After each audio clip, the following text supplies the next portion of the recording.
Chapter 51. Nick Smith, Adventurer Level 7, Human, American. That'll do. Nash nodded at my hunched-over form. Take a breather. Oh, okay, I said, between desperate gasps for air. Nash had once again landed one of his signature kicks directly to my diaphragm. I was beginning to suspect that he had unlocked a skill similar to my breathtaker strike. This time, though, I managed to poke my training sword into his ribs before he landed it. With a growing pride in myself, I collapsed into a sitting position and watched the countdowns for my cooldowns. It had taken every single one of my non-magical skills just to land that one strike, and it hadn't slowed him down a bit. I sighed, remembering our first sparring session. I'd managed to unlock Breathtaker Strike and land it against him. It had stopped the session immediately, but I've pretty much been getting my ass kicked ever since. I'm not sure Nash is aware of it, but he's been getting stronger too. Every time I think I've gotten strong enough or fast enough to match him, he manages to pull ahead. Or maybe he's still just pulling his punches, and I'm too inexperienced to realize it. Either way, I'd hate to get into a real fight against him. Would you care to try some magic? Yulk interrupted my thoughts with a toothy smile. Sure, I said, looking up at him. What kind of magic do you have in mind? He reached out to help me up, and I took his hand without putting too much of my weight on him. Yulk has a bad back, and sending him toppling wouldn't be very nice. However, he ignored my generosity and pulled me to my feet fast enough for said feet to leave the ground for a moment. If I recall correctly, you have access to several spells already. Wind Spear, Earthen Dagger, Fireball Light, Heal and Minor Heal, right? I checked my skills list and nodded. I didn't really get a chance to use most of these spells outside of some quick training that we'd done. None of my spells had even leveled up, and most of them are useless. Fireball sounds like it would be the best of the spells, but the heat it outputs is uncomfortable to work with. Earthen Dagger would be better if it summoned a sword instead of a little knife. Finally, Heal can magically mend my wounds, but I already have 10 for that. 10 can do it without using my magic too. I'd like to teach you a spell that many have trouble with, he continued. It's called Ice Javelin. You have to visualize the moisture in the air coming together and forming a magically enhanced icicle. Okay, I said as I lifted my arms and aimed at a nearby tree. I pictured all the water molecules in the air coming together to form the condensation on the outside of a cold drinking glass.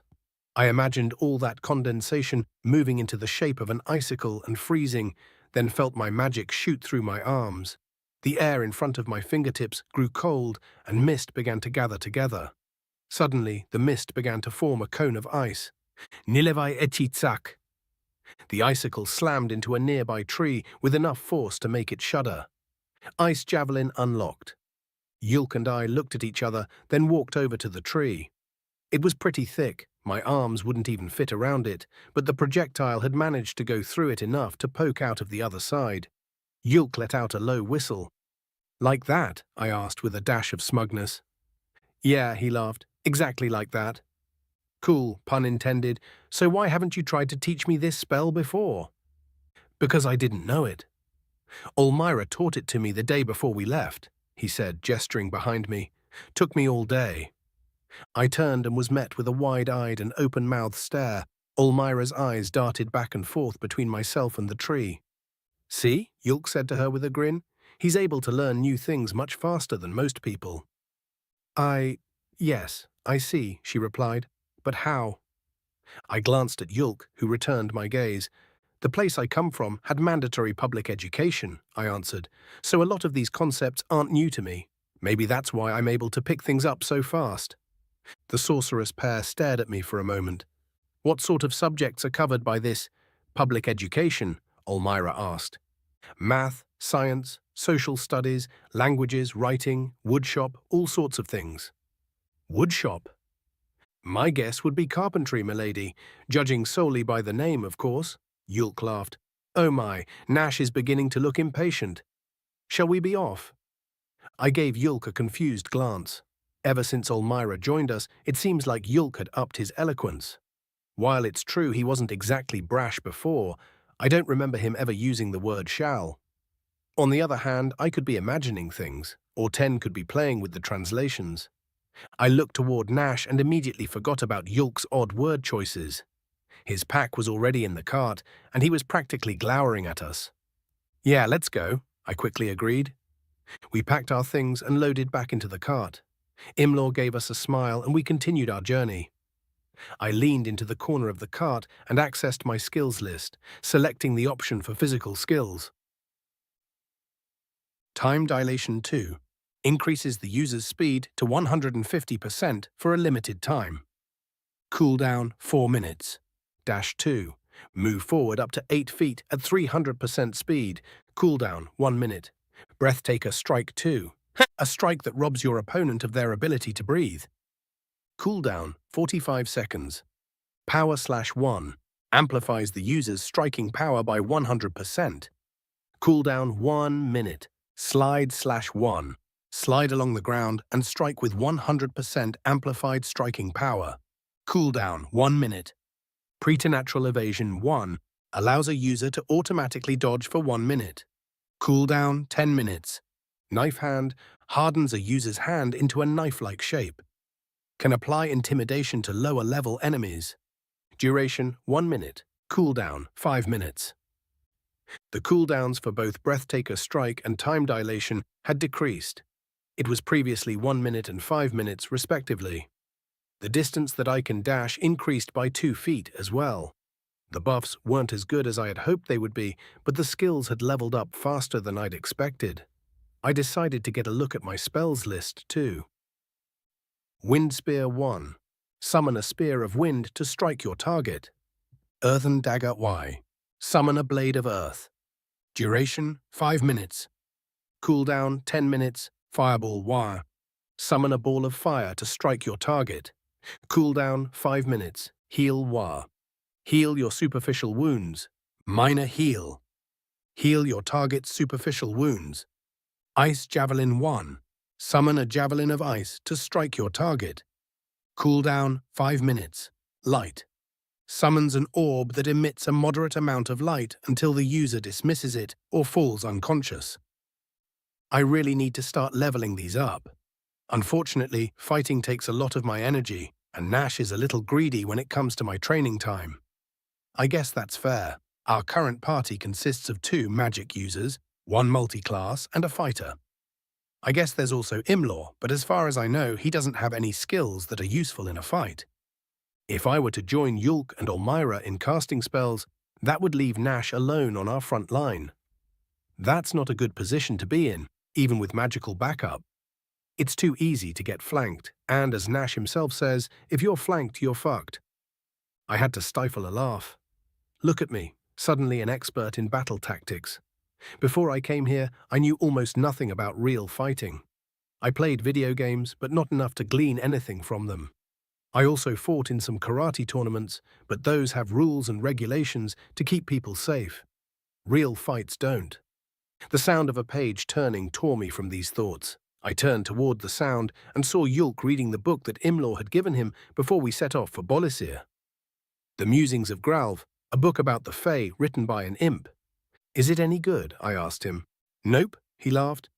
It's absolutely terrible. His grammar and word choice are abysmal, and it's rare that he spells words correctly. Actually, I'm quite certain that he's found new ways to misspell some of these words. That being said, it's a rather interesting subject given our experiences thus far. You mean with the Arch Fay? Yes, Algebran and... He trailed off and glanced at Ulmira. And tits. Nash finished his sentence for him. Pardon? Ulmira asked. Nash and I started laughing as Yulk turned a darker shade of green. Well, when I told you about our encounter with the Fae, you'll recall that I left out the names that Nick gave them, Yulk explained. I named one of them Algebran, and the other one wanted to be named Tits, I added. Oh, I see, Ulmira said. Yeah, she was quite the character. Anyway, what's so interesting about what Gralv wrote? I asked. Yulk looked thankful at the change in topic and put a bookmark in between the pages he was reading. Well, in this story, he spent a summer with the Fae and interviewed as many as he could. Eventually, he got curious as to why all of the Fae he spoke to were female. and one of the Fae revealed that they chose their forms based on many factors. In his case, they were trying to convince him to extend his stay indefinitely and help make more Fae. Oh, yes, though I'm not certain I believe it. He continues to explain the process in which Fae couple with mortals in excruciating detail, though it very much reads like a soldier or guard bragging to his friends about a fictional romantic encounter. He then explains that Fae are also able to couple with certain magical plants and spirits, which lends a bit of credibility to his claims, because this is the method of procreation that those who are familiar with the Fae know of. So they can make babies with anything, I asked with fear in my voice. Is tits going to cause a population crisis? That's unlikely, Yulk laughed. New Fae cannot be created without the explicit consent of the mating partner. If their partner does not want to create a new Fae, even subconsciously, one will not be created. He doesn't explain how this works with plants, unfortunately. So what else does he... Nash started to say before trailing off. Do the rest of you hear that? I raised an eyebrow at him, but after a moment I heard a dull rumbling sound in the distance. We looked around but couldn't see what was causing the sound until our cart turned a corner. To our right was a forest, and to our left were plains that were being ravaged by a tornado. We watched the storm in a shocked silence. It was breathtakingly massive, ripping up everything around it. The giant funnel was extending from a large cloud, which was also the only cloud in the sky. I was about to ask if that's normal when Nash stood up, putting his hand on Imlor's shoulder. Imlor, get us out of here, he said. Don't have to tell me twice, Imlor said, urging the Narses to pick up their pace. Nash nearly toppled over as the cart began to speed along the road. He took a knee, and we watched the tornado nervously, silently praying that it didn't start coming toward us. Lightning struck the ground near the tornado, and a few seconds later thunder shook everything around us. Is that normal? I asked. Do tornadoes usually appear from a singular cloud? No, Elmira said quietly. What's going on then? I don't know. Wait a minute, Yulk said. Isn't this where we encountered... He was interrupted by the cart coming to a sudden stop. Before anyone could ask Imlor what was going on, a loud roar drowned out the sounds of the distant storm. I stood to see what was happening and saw a bear-shaped creature in the middle of the road a few yards ahead of us. Instead of fur, though, it had scales that were completely black. Its claws glimmered like 5 razor-sharp daggers in the sunlight. I grabbed my sword as it roared again and leapt from the cart with Nash close behind me. We took position in front of the cart, trying to protect Imlor and the Narses. The bear lizard rose onto its hind legs and roared once more, louder this time. The fuck is that thing? I asked. It's an Urzan, Nash explained. They're tough. Go for the gut or the throat. Don't bother with the chest or head. Understood, I said. Nash charged forward, and I quickly followed him. A wind spear flew over our heads and barely missed the Urzan, who dropped to all fours and began charging us. As Nash and I got closer, I used dash to get ahead of him and swung my sword at the Urzan's neck with power slash. Time seemed to slow down as my blade approached the monster. It looked like it was going to be a good slash, and I began contemplating how I would avoid a counterattack. But as my blade made contact with the Urzan's neck, it suddenly disappeared with a balloon-like pop. My sword struck the ground and I stood there stunned, wondering what the hell just happened. I barely managed to catch a glimpse of something fleshy heading toward my face, but before I could react, I was enveloped in a flower-scented squishiness. Arms locked my head in place as I dropped my sword and began to struggle. Nick! A muffled but familiar feminine voice shouted. Chapter 52. Nick Smith, Adventurer Level 7, Human American. I've missed you so much, the voice shouted. Bulp, I replied, struggling to breathe. My sword dropped to the ground as I grabbed at the arms that were trapping my head. I struggled for a few moments and finally released myself, taking a few heavy breaths. Once my breathing calmed down, I looked up to find Tits grinning widely at me, her almost teal-colored eyes shimmering in the sunlight. My peripheral vision managed to warn me to maintain eye contact with her, and my face went beet red. What the fuck? I asked, desperately pretending not to notice her clothing situation. Were you trying to suffocate me? Only if you're into that, she said with a wink. Nash placed a hand on my shoulder and gently pulled me behind him. I picked up and sheathed my sword, trying not to catch a glimpse of the Arch Fay while I did so. "Why are you nude?" he asked. "It's such a wonderful day out, how could I not be?" she replied. "Not that wonderful of a day," Nash said as he pointed to the tornado. "Oh, that?" she giggled. "Don't worry about that, it's just Mummel Dobran having a conniption." Nash and I shared a concerned expression, which made Tits laugh. Before we could say anything about these concerns, Algebran appeared behind her. "Causing trouble again?" he asked. "Me? Never," Tits replied with a grin. "I was just giving Nick a friendly hello." "Little too friendly," I muttered. "Sounds about right," Algebran smiled. "Did Tits reveal the reason we've interrupted your journey?" "No," I said as Yulk, Ulmira, and Imlor jogged up to us. The two Arch Fay noticed our approaching companions, and their smiles faded. They gave each other a worried glance. "You think that's going to be a problem?" Tits asked quietly. "I don't know," Algebran answered. "Hopefully not." "What's going on?" I asked. The pair exchanged a few whispers before Algebran turned back to me with a somber expression. "We'll start with why we're here.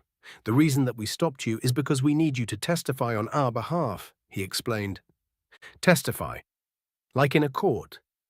When I said the word court, they both flinched like parents who just heard their toddler swear for the first time. In a crowded but quiet public place. "No, not a—" Algebran hesitated. "More like a hearing. What happened between us has raised a lot of questions, and the purpose of the hearing is to find answers to those questions. Nobody is in trouble." "Yet," Tits said with a pointed glance at Ulmira, "you're keeping rather interesting company these days, Nick. Do you know that's a vampire?" The seriousness in her voice combined with her nudity nearly made me laugh. I avoided looking directly at her and thought about how to reply. After a moment of silence, I turned back toward her and looked her directly in the eyes. "Do I know that the oddly youthful and powerful sorcerer named Ulmira the Eternal, who also happens to drink blood, is a vampire?" I asked sarcastically. "No. How could I have ever guessed?" "Ooh, you become twice as cute when you get saucy." She winked and gave herself a squeeze that made me blush and look away. "Hot." "Put some clothes on," Algebran chided. "Is my vampirism an issue?" Ulmira asked hesitantly. "Of course it is." Algebran turned to her with a scowl.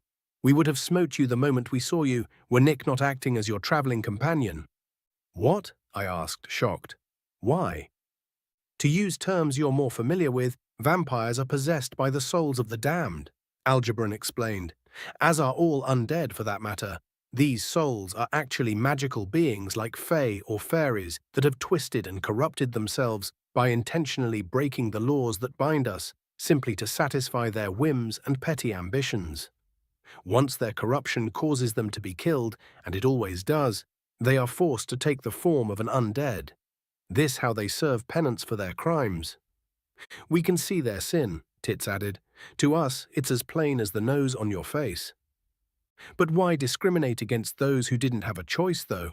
Yulk asked. "It isn't as if it is typical for someone to request being turned into a vampire." "Oh, is that a fact?" Algebran asked pointedly. "If you were better versed on the subject, you would know that not all who are bitten by vampires turn into vampires. Some just die, and this is because before the malicious magical being possesses them, it gives them a choice. Become corrupted with its sins and roam the lands as a shadow of their former self, or simply die with only their own sins to bear." "That's not exactly a good choice to have to make," I said. "You can't really blame them for not wanting to die." "They still die, Nick." Algebran's tone softened a little. "When a mortal chooses to become corrupted, their own spiritual energies merge with that of the magical being, and they become an entirely different being. The only reason that vampires and the like are able to keep pretending to be the mortal in question is because the flesh maintains its memories. On top of that, the mortals that choose corruption are able to see the sins of the malicious spirit, just as we are. And all of this has to be explained to them in excruciating detail, so make no mistake, this is an informed choice. There can be no deception involved. If they know what they are going to become, why do people choose to become vampires? The mortal mind is a mystery to things like me. But judging from my knowledge of your own experiences, I would say hope is the most likely culprit. Hope that your spirit will overcome their spirit, that some piece of you will live on within them and help them make the right choices. Or maybe straight-up spite, depending on the person. I glanced at Ulamac, who was staring firmly at the ground with her fists clenched. Nash and Imlaw were looking away from her uncomfortably, as if she had just been stripped bare in front of us. Yulk, on the other hand, was rubbing his chin, deep in thought. So how do they become cleansed of this sin? Yulk asked. Undead are immune to the rigors of time, aren't they? That is up to higher beings, the ones you call gods. They measure the weight of the individual's sins and decide what variety of undead they will become. The undead are considered enemies by all living races, and as such are frequently slain. If they have served enough penance for their misdeeds by the time they are slain, they are reborn free of corruption. If they haven't repented fully or have committed more sin, they are reborn as an undead once again. If they serve their penance, what are they reborn as? Fey, fairies, sprites, etc. Maybe even mortals, but as far as I'm aware, that's just a legend. But not all magical beings are benevolent. Are those doomed to become undead once they die? Your version of benevolence is not universal. Even the blood and bone fae and fairies have laws they must abide by. As long as they follow those laws, they are free of sin in the eyes of those above our station.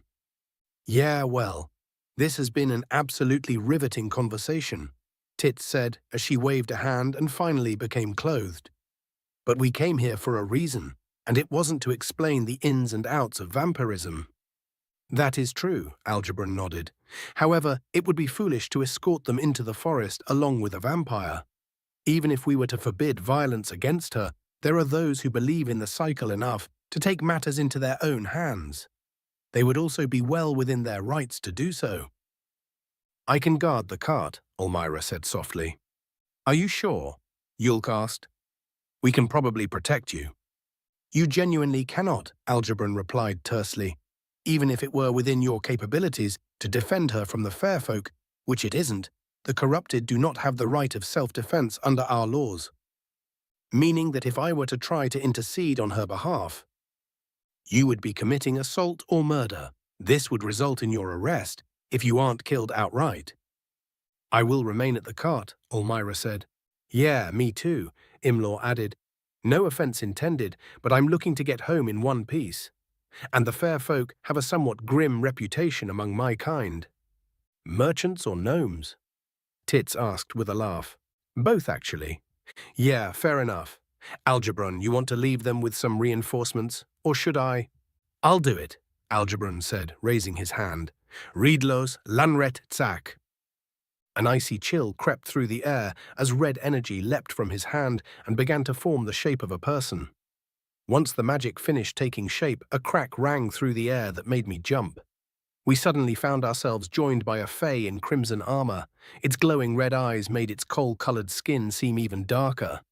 Its left hand held the longest sword I had ever seen, and in its right hand was black rock. Even I felt magic stirring within that rock. Must be an arcane focus. I turned to Algebron and raised an eyebrow. This is a simulacrum of a blood fae, he explained.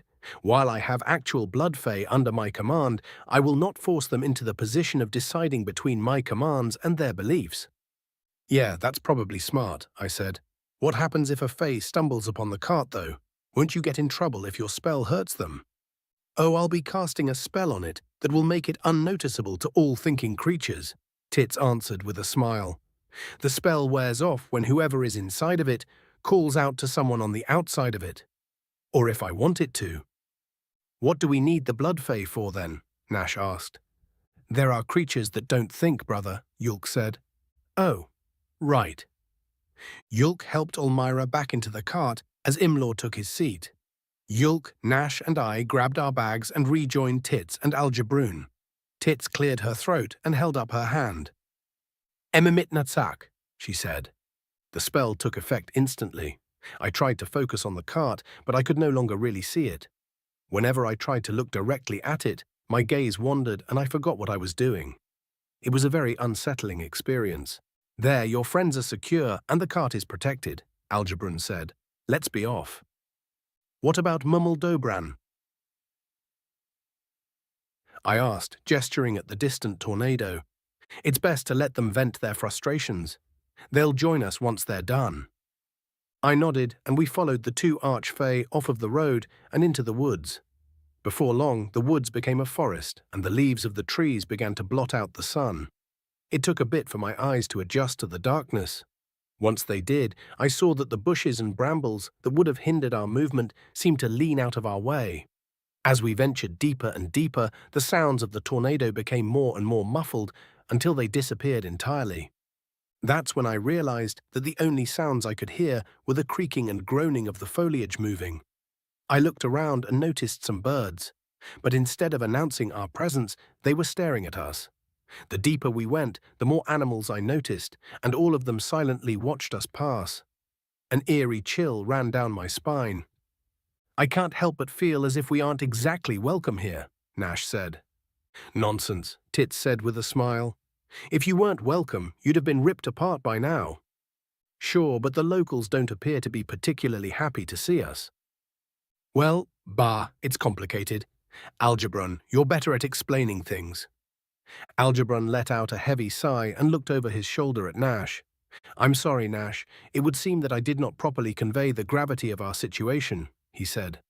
Arch Fay are very special beings. We have connections with divinity that open up many of the world's deepest and darkest secrets to us, so that we may properly guide the fair folk. However, even with all this knowledge at our disposal, neither Tits nor myself can account for how we were made into Arch Fay. Well, it happened when Nick named you, didn't it? Yulk asked. That's not likely to be a coincidence. True, but even so, it doesn't make sense. An Arch Fay is not made, it's ordained. There are only two known ways for an Arch Fay to come to be. Either the Fay nobility pool their powers to imbue a named Fay with enough power to make the necessary divine connections, or the divine themselves forge these connections. Nick is gifted with plenty of magic in his core, but he doesn't even have a tenth of the magical power that a single Fay noble has, let alone a higher being. So, I paused. A god made you both Arch Fay, not me. That's what we're trying to figure out, sweetie, Tits giggled. The higher beings usually have a specific goal in mind when they make an Arch Fay, and they never make two at once. When we ask, we're met with confusion.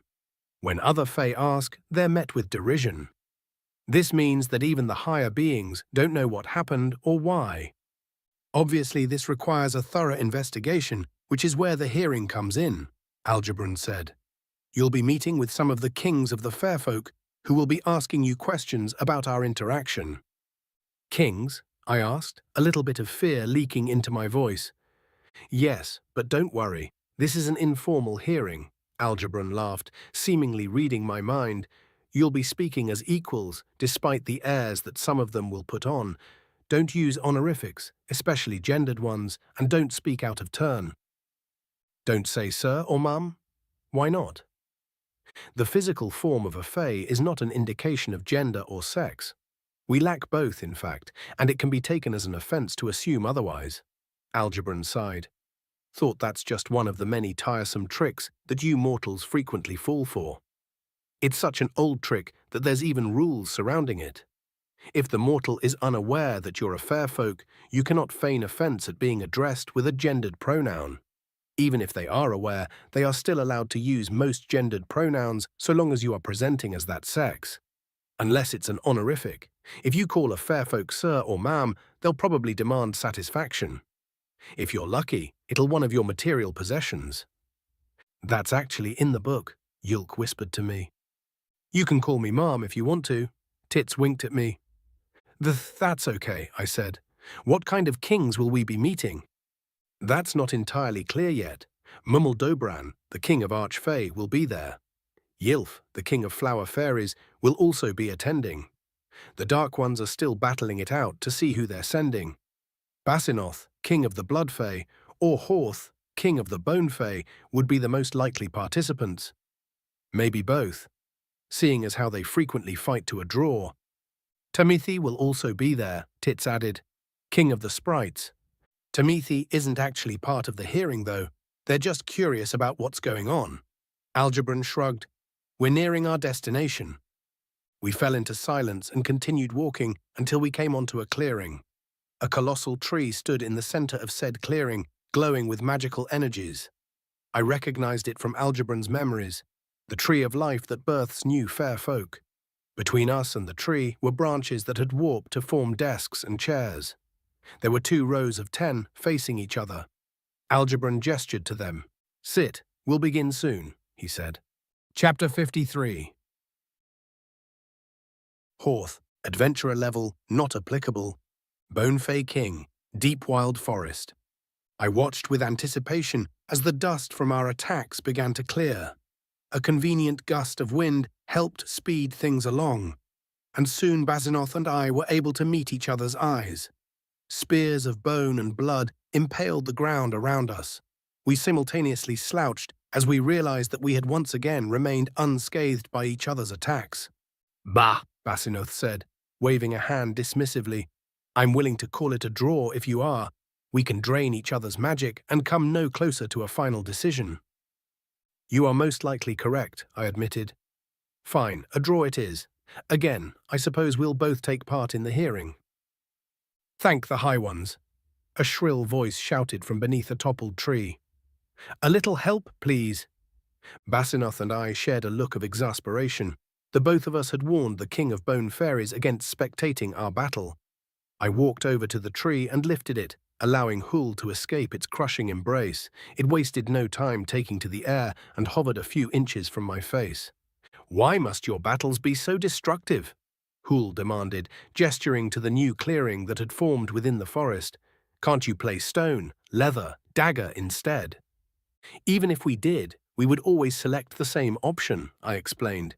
Consider this a demonstration of our frustration. Venting, as it were. Surely there are less destructive ways to vent the frustrations built up from your impotent rivalry. Perhaps I'll obtain a coin from a mortal, and you can use that instead. We have tried games of chance, Hul, Basinoth said. Dice will land cocked, and coins will land upon their sides. The High Ones have decided that we are to be equally matched, and they seem to take some sadistic satisfaction in forcing the impossible to happen, in making certain we remain that way. The forest will heal, Hul, and I've heard enough chatter, I interrupted. Let us be off, Basinoth. I detest tardiness and wish to set an example for our peers. Right, let's go. I wish to see the mortals that made an Arch Fay, Hul grinned. No, you lost your fight against Yilf, Basinoth pointed out. You do not have the right to attend the hearing. I'm not going to attend. I'm just going to watch. I heard that one of the mortals is strange. Neither elf, nor orc, nor dwarf, nor, any of the other races.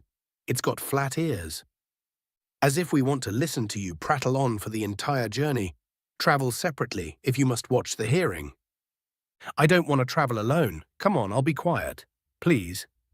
Be quiet? I asked, my jawbone contorting to form a grin. Is such a feat even possible for a tooth fairy? How dare you? Hull demanded, puffing up in anger. I expect such slurs from Blood Fay, even other fairies, but you?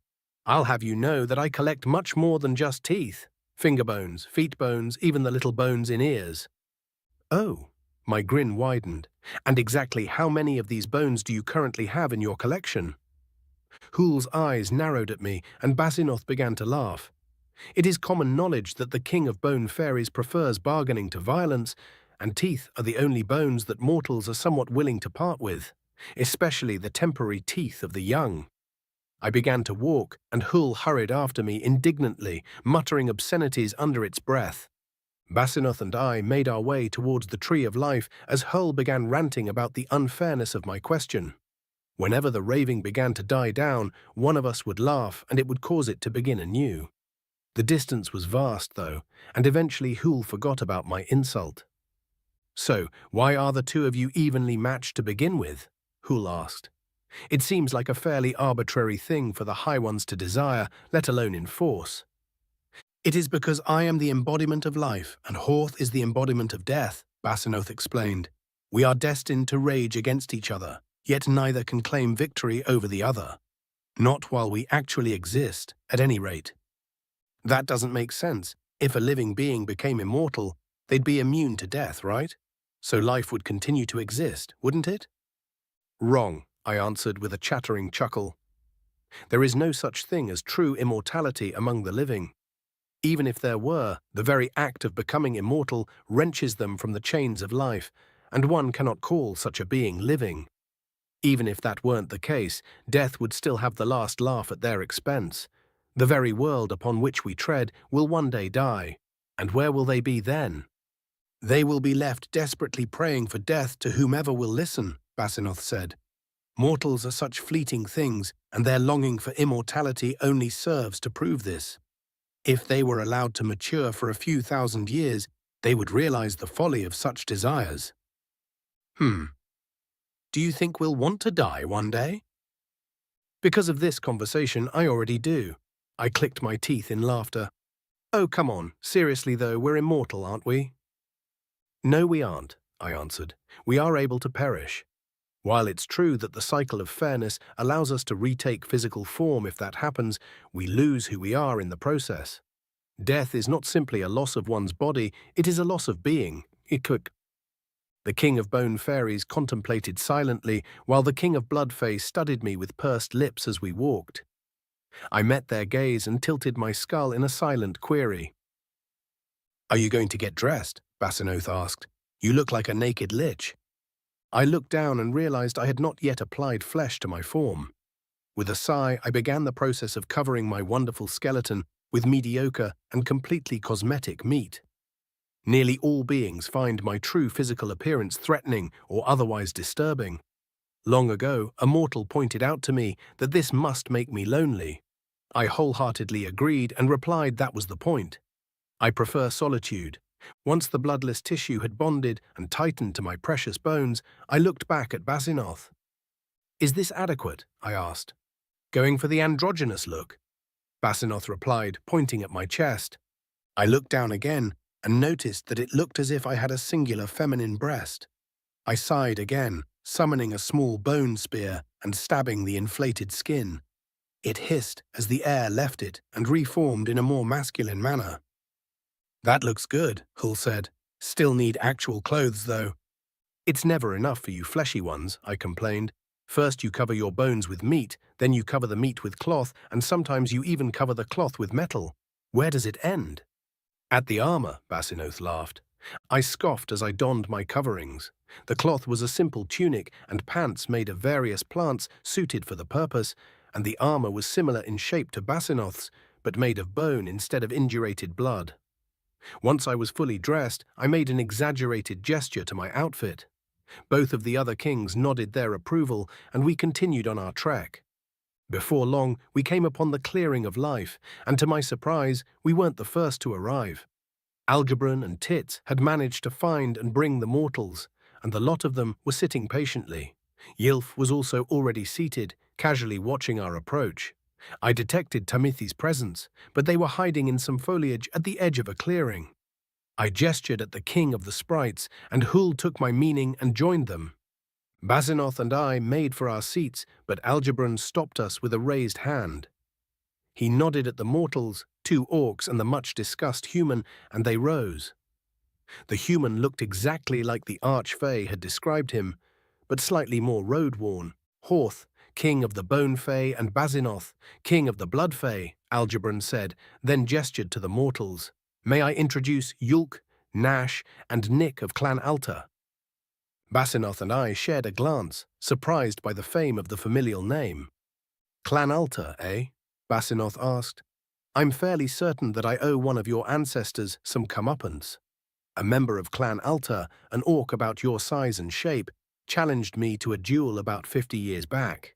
They used a bit of trickery to secure the win, and as their prize they took my I suppressed a laugh as I noticed what had given Basinoth pause.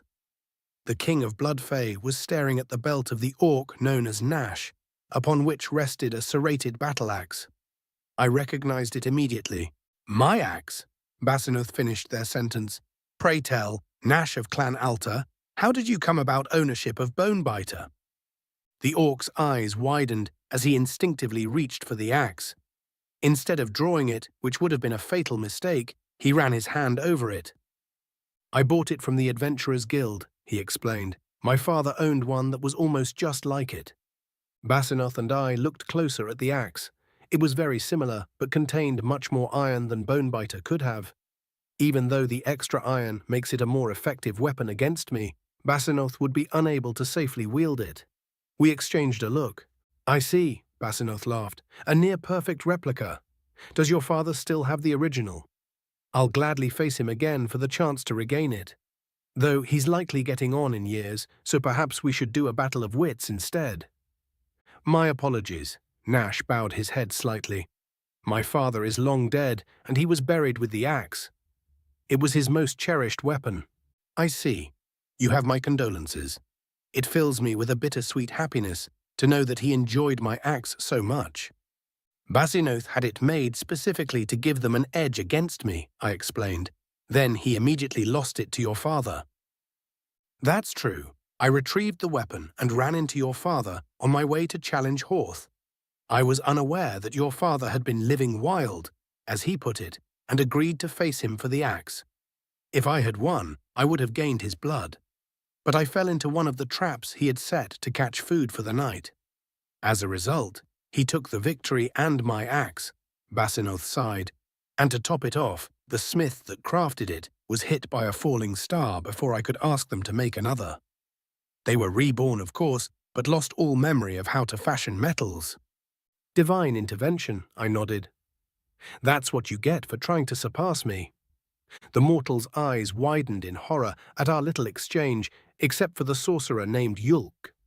His eyes remained calm and collected, as if he wasn't the least bit surprised to hear anything that was being said.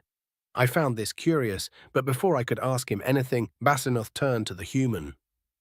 So, Nick, you must be the one that made a couple of new Arch Fay. Yes, but not on purpose, Nick stammered nervously. How exactly does one make accidentally 2 Arch Fay? I asked, bemused. Well, they stopped us on the road because they wanted our names, but since we need our names, I gave them new names, and then they were Arch Fay. Takes quite a lot of power to create a name for a Fay, Basinoth said. However, that isn't enough to make an Arch Fay. It shouldn't be, at least, I added. Though we're not exactly experts on the matter, Mummeldobran would know more. Just where is the king of the Arch Fay? Having a conniption, Tits said jovially. They'll be joining us shortly. A conniption? What for? A bunch of things, really. First, the fact that we were made Arch Fay under mysterious circumstances. Then, my name and the fact that I chose it. Finally, some of the sprites killed his favorite tea tree as a prank. I instinctively glanced toward Tamithi, who winced and shrank back further into the foliage. Hull was resting upon the sprite's shoulder and had to fight a branch to remain there. Basinoth let out a heavy sigh. I really liked the tea from that tree. Not to worry, Tit said. They were smart enough to save a cutting of the tree, and we've already got it planted. It'll take a few years to grow up, but we'll still be able to enjoy Mummeldobran's special brew at some point in the future. I am pleased to hear that, Mummeldobran said, appearing as if from nowhere. Or rather, my rage is lessened by the news. We did not gather here to discuss my anger, though. Didn't we? Tits asked with a grin. I thought the whole point of this hearing was to discuss how Arch Fay were made without your consent. Isn't that one of the things you're sore about? Mummeldobran stared at Tits, obviously trying to make the Arch Fay's head explode with willpower alone. I found myself becoming a tad impatient at their antics, so I clashed my teeth loudly to snap the king of Arch Fay out of it. It glanced at me with ineffectual annoyance, then cleared its throat. Algebrun, please perform the introductions so that we may get started, Mummeldobran said. We have a lot to discuss. Chapter 54. Master General Kirane Yith, Adventurer level, not applicable, unknown Balushinian. Wait, are you saying you're going to drink my phylactery? The skull asked incredulously. Obviously, I jeered at the defeated lich. The phylactery in question was a completely enclosed glass vial. Without a cork or lid to grant access to its contents, I would have to find a way to break the glass without spilling the precious blood within. Breaking it in such a way that glass got into the blood would also be inconvenient. I spun the vial between my thumb and forefinger as I pondered the problem. "I'd rather you didn't," said the lich. "Your opinion is as noted as it is irrelevant." "That's not just blood, vampire. It's blood that has been thrice cursed and forcefully imbued with dark magics that have been forgotten to time. There's no telling what will happen to you if you drink it. Best case scenario, you die and I'm stuck in here as a skull until I can find some way to regenerate." "You believe that's the best case scenario?" "Yes, I do. To give an example of the many potential worst-case scenarios, you could become a flesh-eating mutant, doomed to mindlessly wander these halls until an adventurer puts you out of your misery." "Why bother trying to talk me out of drinking this?" I asked. "It isn't as if it's your only phylactery. I can smell another one lurking around here somewhere." "Oh," the talking skull said, "so that's why you haven't killed me." "Yes. Now answer my question." "I care because I do not know what will happen. I have a deep-seated hatred of surprises." "Seems more like a fear." The skull paused, considering its next words. "The two are intrinsically linked. Regardless, this is what I came here to do," I said, as I set the skull down on the throne and licked the end of the vial. "Please, we can probably—" The lich trailed off as it was drowned out by the shrill whine of my claw scoring the glass. Once I had completed the score, I gently squeezed the vial until I heard cracking noises. I repeated this process until the cracking had ceased. Then I flicked the end of the vial, sending it flying and leaving me with a freshly opened phylactery. "We can find another way to do whatever it is you're trying to do," the lich pleaded, panic edging into its voice. "You don't have to do this." "Calm down," I replied with a smirk. "Everything will be fine." "No, it won't. You're about to make a terrible—" The skull's semi-ethereal voice seemed to fade away as the overbearing smell of magically enriched blood made its way to my nostrils. The coppery smell that I was more familiar with had always been infatuating to a degree, but this was far more than that. It felt as if it were demanding that I drink it. My fangs involuntarily grew, forcing my mouth open. In the back of my mind, I knew what was happening. The being in my dreams had told me of whispers and their effects. Despite this knowledge, my hand moved toward my mouth of its own volition, and I lacked any desire to stop it. A single drop of the blood touched my tongue, and shockwaves of pure pleasure spread throughout my body. It was like nothing I had ever felt before. Better than the most delicious dessert, better than a gentle massage after a long exercise, better even than making love. I shuddered in ecstasy before draining the phylactery in one gulp. For the briefest of moments, I had found bliss. Every ache and pain was gone, replaced by a kind and loving warmth that embraced every last corner of my body. Then the pleasure turned to an equal and opposite measure of pain. It felt as if all of my muscles and tendons were trying to move in opposite directions, fighting each other in the process. My bones began to crack as if they were breaking, and I heard a scream as I was forced into doubling over. I briefly became aware of the fact that the screaming was coming from my own mouth before I fell to the ground. My head smashed against the smooth tiles, and I was suddenly free from the pain, floating in a void that was rapidly becoming familiar. "Finally," the raspy voice said, "I was beginning to think that you had somehow missed what you needed to do." "What?" I ran out of breath and silently cursed myself for even trying at this point. "What happened?" "You drank the lich's phylactery, just as you were meant to. Now you will have power." I remember pain. So much pain. Too much pain to survive. I'm jealous. The ability to feel must be so wonderful and horrible. Interesting, to say the least. But why did it hurt so much? Power can only be gained through pain, either your own or someone else's. In this case, your pain was necessary. Your body is reconfiguring itself, which is exactly as pleasant as it sounds. What is it reconfiguring into? Is that a hint of vanity I hear in your voice? It laughed. Are you worried for your physical appearance? No need. You will retain your appearance, though your musculature will be mildly larger than it was before. The reconfiguration mostly impacts your internal organs, and fangs, of course. That doesn't answer my question. It's less fun if I have to give you the answers to everything, the being sighed. Fine, I will spoil the surprise. You are becoming a being that this world has not seen since before the Cataclysm Wars. A master vampire. Its answer left me speechless. It is common knowledge that vampires become more powerful as time passes, growing in strength, speed, magical prowess, and even intelligence. However, this growth is as dramatic as it is mysterious, and does not occur in brood or half-breeds. As such, I had dismissed the knowledge as quickly as I had been forced to learn it. All of it came flooding back, though, as I struggled to cope with what I had just been told. Master vampires are the penultimate form of vampire ascendancy. They are faster, stronger, and capable of much more devastating magical feats than any other vampire.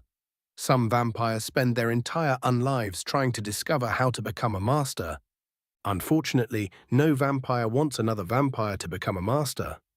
Masters can use their powers of suggestions on lesser vampires, forcing their intentions upon them as if they were mere fledglings or brood. As a result, all of the research into how to become a master was as jealously guarded as it was fruitless. There's nothing more terrifying to a vampire than to have all of their plans and schemes laid low by a master vampire who has need of them. Of course, these hypnotic powers have limits. I don't know specifically what those limits are, but there were at least 10 masters in the ages before the Cataclysm Wars. 4 of them fell to mortal armies, 2 of them fell to other masters, and the rest fell to betrayal. This includes the founder of the Night Kingdom, who was usurped. A master vampire, I finally asked. And what am I to do with this gift? Your only obligation to me is to do what comes natural to you. It will take you some time to get used to your new body, though, and bear in mind that consuming blood is no longer optional. You need less of it than a standard vampire does, but you will perish if you do not feed. I don't suppose you can tell me where I can find blood? It is within my capabilities, yes. There is a town relatively nearby, to the southeast of the entrance to the dungeon. There is a hidden tunnel that leads to an abandoned manor within the town. The locals believe this manor is haunted, and most avoid it if they can. Won't a drow stand out in a dwarven town? The town is racially mixed, but yes, a drow will stand out. That won't be a problem. Why not? I cannot say. I'm already towing the line regarding what I can tell you. I understand. I'll find the hidden tunnel. Can you tell me more about my abilities? Not in detail. Suffice it to say that you're in for a surprise after your first meal. The entity began to laugh, and before I could ask it to clarify, my eyes snapped open. I took in a breath and noticed smells that I hadn't noticed before. Even the smells that I had noticed before smelled more defined and pungent. My ears were ringing, and I tried to put my hand to my forehead to soothe the ache behind my eyes. Instinctively, my head tilted to the right as my right hand sailed past it and smashed into the floor, cracking the stone tiles. I stared at the broken tiles in shock for a few moments before I realized the ringing in my ears had turned to buzzing. Buzzing that sounded suspiciously like someone attempting to communicate with me. I closed my eyes, shook my head, and swallowed to clear my ears of pressure. "Do you still have your wits about you, vampire?" asked the lich. "Or have you been driven to madness by the potency of my blood?" "Do not worry for me, lich. I am cognizant of my surroundings," I said with a grin that demonstrated my new fangs.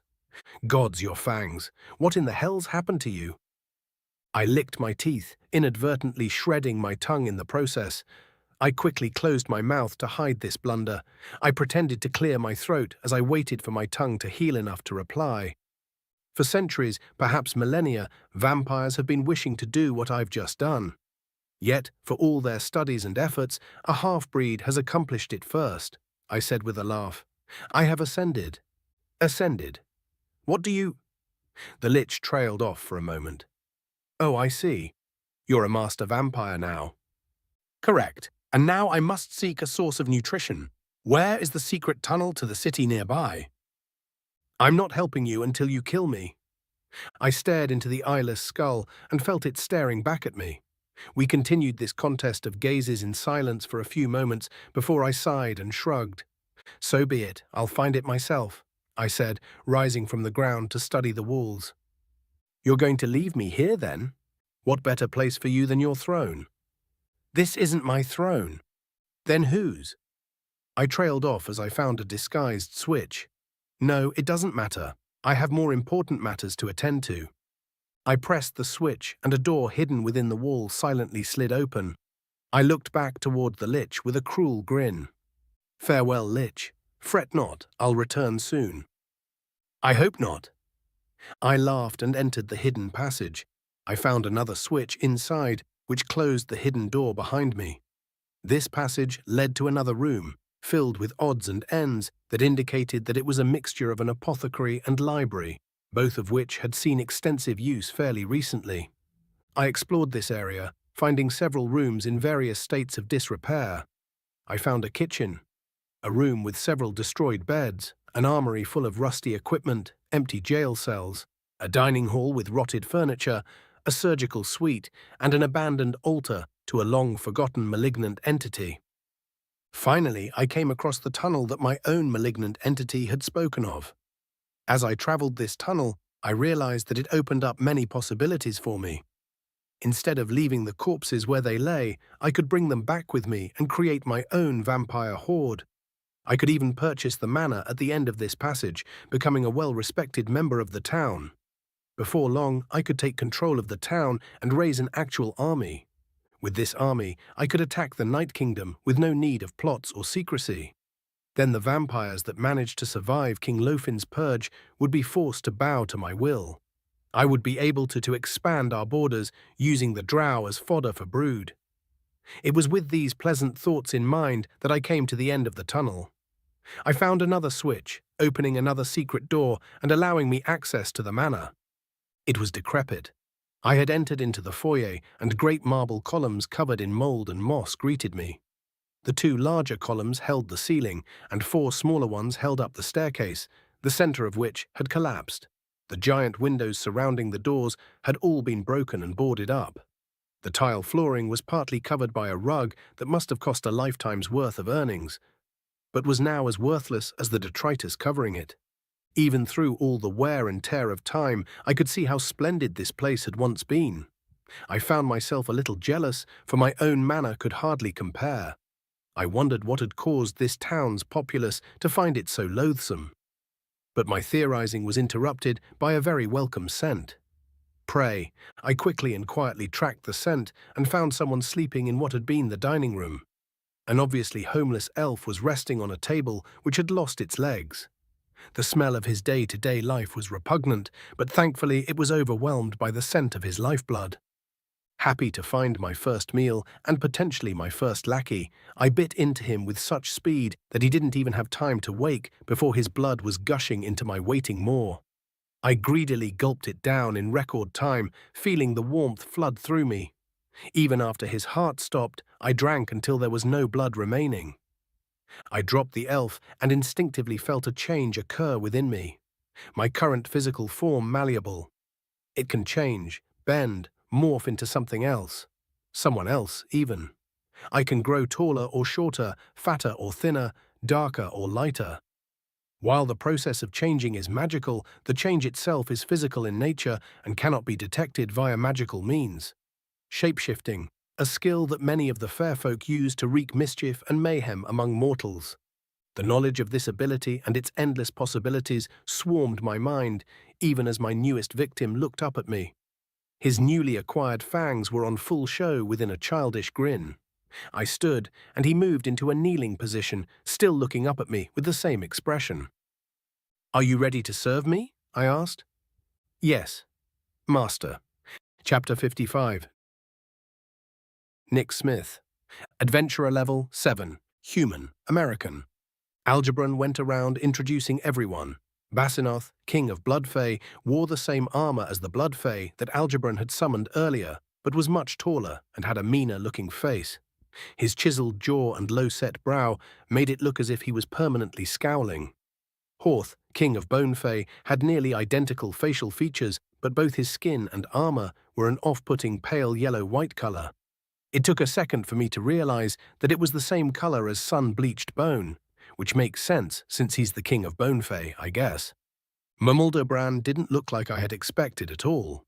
His chin was rounded and his brow was high, giving him an almost childlike face. The pudgy cheeks and belly enhanced this effect, but his eyes were as serious as a heart attack. He stood shorter than most of the Fae, only surpassing Tit's height by an inch or two, but he somehow exuded a commanding presence. I wondered how Algebran and Tits were able to muster up the courage to piss him off. Mumaldobran and Algebran were wearing the same outfit, pants and shirts that looked as if they were made of leaves, with intricate stitching that formed odd patterns that kind of hurt to look at. Tit's outfit was similar, but her shirt was cut low enough that I realized she didn't have a navel. I also noticed that the patterns on her clothing forced my eyes toward her substantial cleavage. I sighed internally as I endeavored to look away from her as much as possible. Ylf, king of the flower fairies, looked exactly as I imagined a flower fairy would look. He stood at about 8 inches tall, and his facial features were soft and kind. His most striking attribute was his wings, which were every color that I could think of in a pattern that reminded me of my mum's flower garden. He was wearing what could only be described as a onesie made of flowers, and when Algebran introduced him, he held out a hand to me. "What are you doing?" Horth asked. "Mortals like to touch things, and one of their favored greetings is a handshake," Ylf explained. I gently took his hand and was shocked by how cold it was. Then I was surprised by strength of his grip and shake. We shook for nearly 40 seconds before Algebran interceded. "I'm fairly certain that's too long of a handshake, Ylf," he said. "Really?" Ylf asked. "It's a very pleasant sensation, though. Such a warm hand, with a nice and firm grip as well. I could shake it all day." "We do have other matters to attend to," Mumaldobran sighed, rubbing his forehead. "Oh yes, my apologies." Ylf released my hand and smiled at me. I nervously returned his smile, and then realized that I had been internally referring to these creatures as male and female. With Tits and the other Fae, it was an easy mistake to make. They were practically caricatures of their displayed genders. Ylf, though, was much more androgynous, and this had made me realize my mistake. A few of my friends back home struggled to define themselves with gender, and would probably do much better than I can in this situation. Some of my other friends would do much worse, though. Before I could start wondering how all of them were doing, I refocused on the situation at hand and endeavored to avoid referring to the fair folk using gendered pronouns at all cost. "Now that we are acquainted, let's get started," Mumaldobran said, gesturing to the chairs and tables. The seating rearranged to form a semicircle facing 5 seats with matching tables. Algebran looked at me and gestured to the center seat. I sat, and Yulk took the seat to my left. Algebran sat next to Yulk, and both Tits and Nash tried to sit to my immediate right. "No," Tits winked at him and pointed to the other chair. "You sit there, I'll sit here." "But," Nash said, trailing off and looking to Algebran for help. "Honestly," Algebran shook his head, "Nash, you should let them take that spot. We should just be grateful that they're sitting in a chair, and not on Nick's lap." "Now there's an idea," Tits said with a wide smile. "No," I stated emphatically. "Oh, come on, Nick, don't be like that. Uncross your arms and lean back so I can—" Mumaldobran slammed a fist on the table in front of him. "Sit in the thrice-damned chair. Now." Tits shot the king of the Arch Fay a venomous glare, but did as she was told. The 2 Arch Fay held eyes for a few moments before Mumaldobran turned his attention to me. "Now then," Mumaldobran said, "Nicodemus Liam Smith, I understand that you provided a name to both Algebran and Tits, and immediately afterward they were transformed into Arch Fay. I also understand that you are attached. Please elaborate on your interaction with the being you spoke with in the void." "Mumaldobran, I feel that's unnecessary," Algebran interrupted. "I've already told you all about that interaction." Yes, Algebran. You saw his memories when your blood mingled. However, when viewing memories in such a way, the view is crystal clear, a perfected recollection, if you will. One's perceptions of one's memories are often different from the memories themselves, though. Nearly always, in fact. The higher ones are far trickier than even we, and it would be a simple matter for them to alter one's perception to grant different information than what actually occurred. "Huh?" Horth and Basinoth asked simultaneously, then shared an angry glance with one another. Mumaldobran sighed. To put it simply, with a little help from the higher one, Nick may have gleaned something from the memory that Algebran wouldn't have been able to. All eyes turned to me, and my mouth went dry. What if what I tell them is wrong?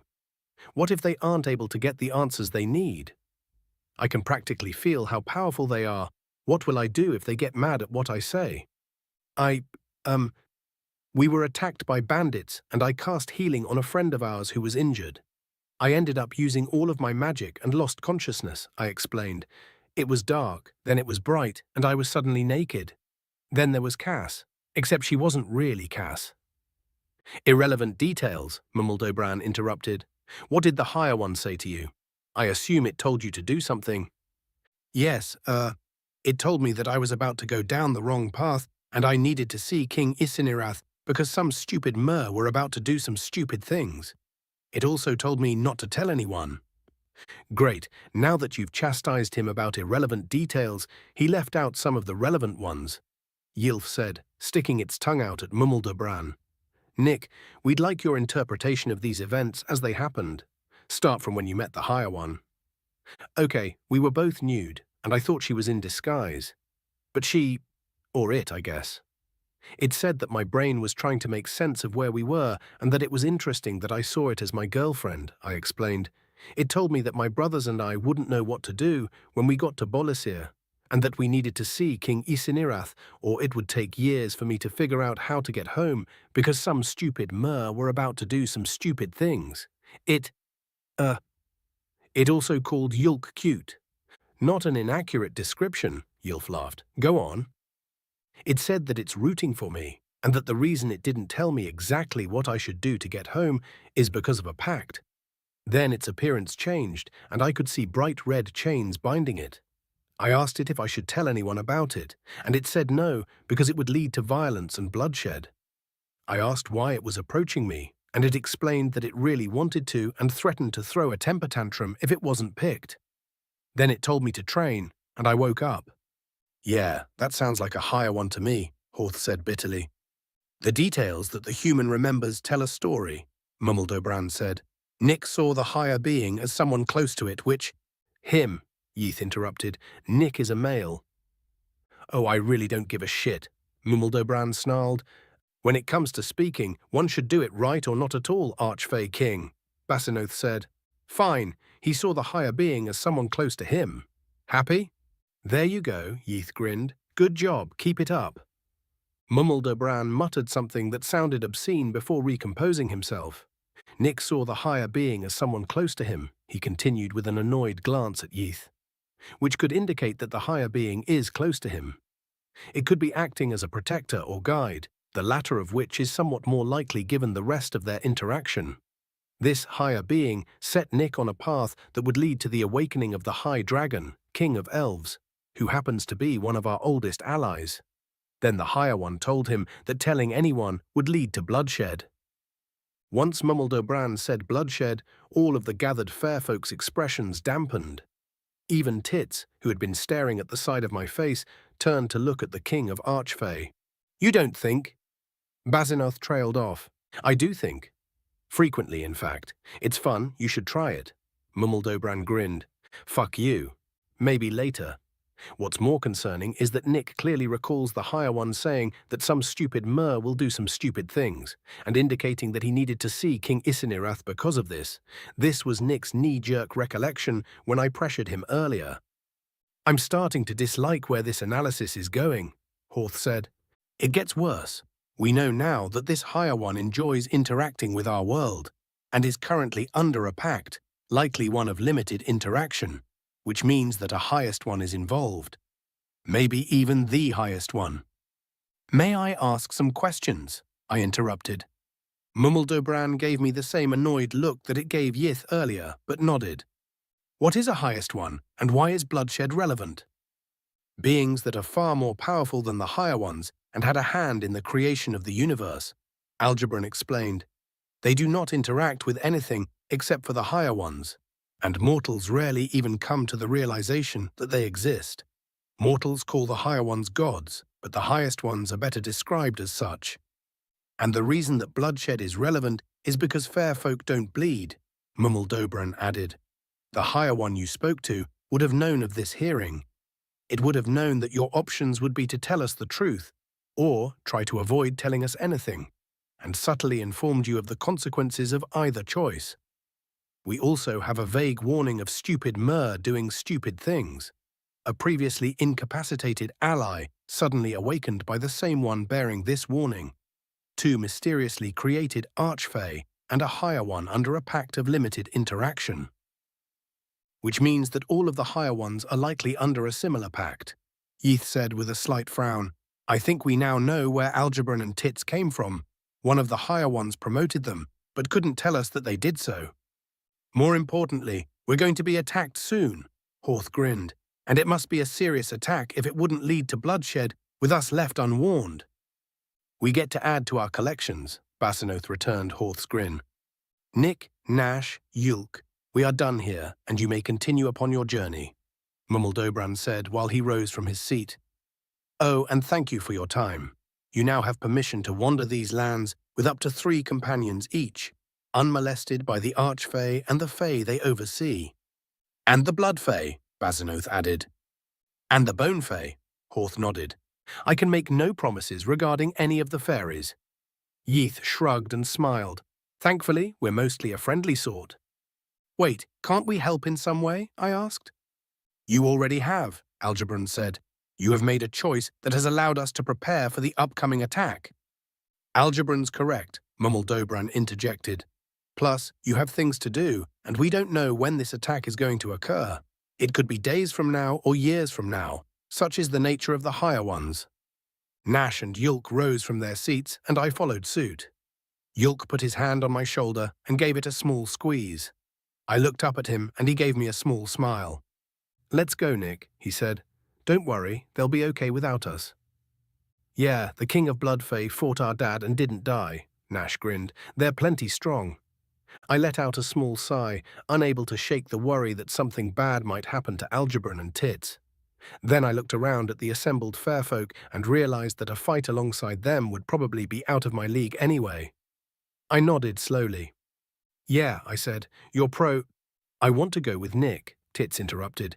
He could likely use my help on his journey, and my aid would be more beneficial to him than it would be to the deep wild forest. Plus, I haven't seduced him yet. The clearing went silent as everyone turned to look at Tits in disbelief. A few seconds passed before Mummeldobran cleared its throat. You have no idea how much I'd like to say yes to that request and be free of your annoyance for a time, the King of Arch Fay said. However, I am getting a very powerful urge to say no and cannot pinpoint the source of said urge. A whisper, Tits said sadly. I see. Well, sorry, Nick. Looks like I'm needed here and can't go with you after all. Huh? I managed to reply. Go now, lovely little object of my adoration, she whispered, stepping closer and putting her finger against my lips. Before I change my mind. The warmth of her finger barely registered in my mind as I stared deeply into her eyes and saw how serious she was. We stood there for a moment while I thought about what to do. A smile began to creep over her face. I could almost see her mind changing, which made up my mind about what to do. I turned and ran back the way we came as fast as I could. Chapter 56. Nash Altar, Adventurer Level 9, Orc Nulavan. Yulk and I watched in alarmed disbelief as Nick sprinted off into the forest. His sudden departure left me in a bind. I couldn't go after him because that would involve leaving Yulk behind, who would not be able to keep pace with us due to his back. My concern for Nick waned a bit when I remembered what the fairfolk had said regarding our ability to travel their territory, though. They won't mess with him, and he's strong enough to be able to hold his own against most of the monsters and animals around these parts. He's apparently fast enough to outrun the ones he can't too. Though whether or not he's smart enough to make that decision is another matter entirely. I shrugged and turned back to Tits and Algebron. Well, I guess it's time for us to get going, I said. Indeed it is. Algebron smiled warmly. See you later. Later. Yulk and I waved as we left the clearing, following Nick's hastily made path. We had to watch our step because of the undergrowth that littered the ground. How the boy managed to sprint through this without breaking his neck is a wonder. Despite the distractions of the undergrowth and my desire to yell at Nick, I found my mind wandering back to what Algebran had said. It wasn't an uncommon way to say goodbye, but it struck me as odd that it came from a Fay. Was it truly a farewell, or was it intended to be a premonition? "Hey, Yulk, what do you suppose Algebran meant?" I asked. "When it said, 'see you later,' I mean." "I very much doubt it was utilizing the colloquialism," Yulk chuckled. "The real question is, when will it see us later and under what circumstances?" "That's two questions," I said. "No, it isn't." "Yeah, it is." No, by adding the "and," I chained the thoughts together to form one coherent question. If I were able to write it down, you would see. "Trying to use your advantage of being able to read, eh?" I said, unable to hide my grin. "That's how I know I'm right." "Oh, I see. You're playing the fool." Yulk returned my grin. "You know, it's quite the convincing act. So convincing, in fact, that I'm not entirely convinced that it is an act." I laughed at the insult, and we continued walking through the forest. Eventually, the trees and undergrowth thinned out, making things much easier on Yulk. "Come to think of it, Algebran didn't specify that we would see each other," I said. "That's true," he replied. "Perhaps they were hinting at a plan to keep us under surveillance." "Could be," I nodded as we left the woods and began following the road.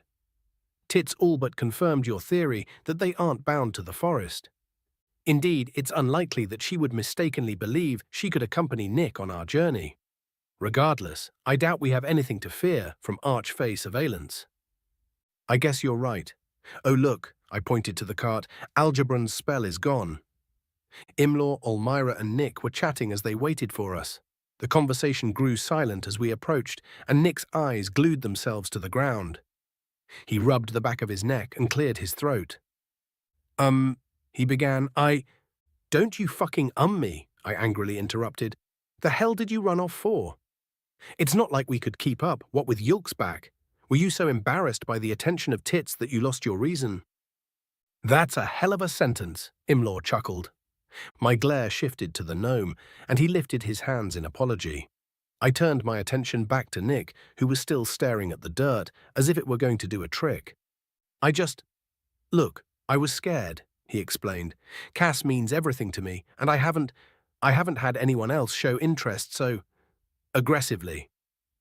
I opened my mouth to chastise him further, but Yulk snorted. "That's just cute," he said quietly. "Cute?" I asked, less quietly. "Nash, relax. I'm the injured party here, and you're much angrier than I am. While I appreciate your concern, you would do well to remember that he's not that far removed from childhood. We don't just abandon each other, brother. Even children know that. It isn't as if we were left surrounded by monsters or... That's debatable. The fair folk don't see things the same way that we do. Acts we see as monstrous, they see as mundane entertainment. Regardless, we were and are safe, and Nick has not demonstrated the kind of personality that would have left us if we hadn't been," Yulk said sternly, clapping his hands to indicate the conversation was over. "Now, let's get going. We've got a lot of ground to cover." I gave Nick one last glare, and we all loaded back into the cart and continued our journey. Things were tense at first, but eventually the atmosphere eased up. We settled into a pattern of sleeping, eating, driving, training, eating, driving, and sleeping. For the first day or two, I took out my anger with Nick in our training sessions. Once my anger was abated, I eased up on the boy, allowing me to notice that he had actually made a lot of progress. On the fourth day, his training sword managed to find my neck, and he expertly held it there without harming me. "Good," I said, pushing the sword away. "Your footwork is a little sloppy, but you're finally starting to understand the basics of swordsmanship."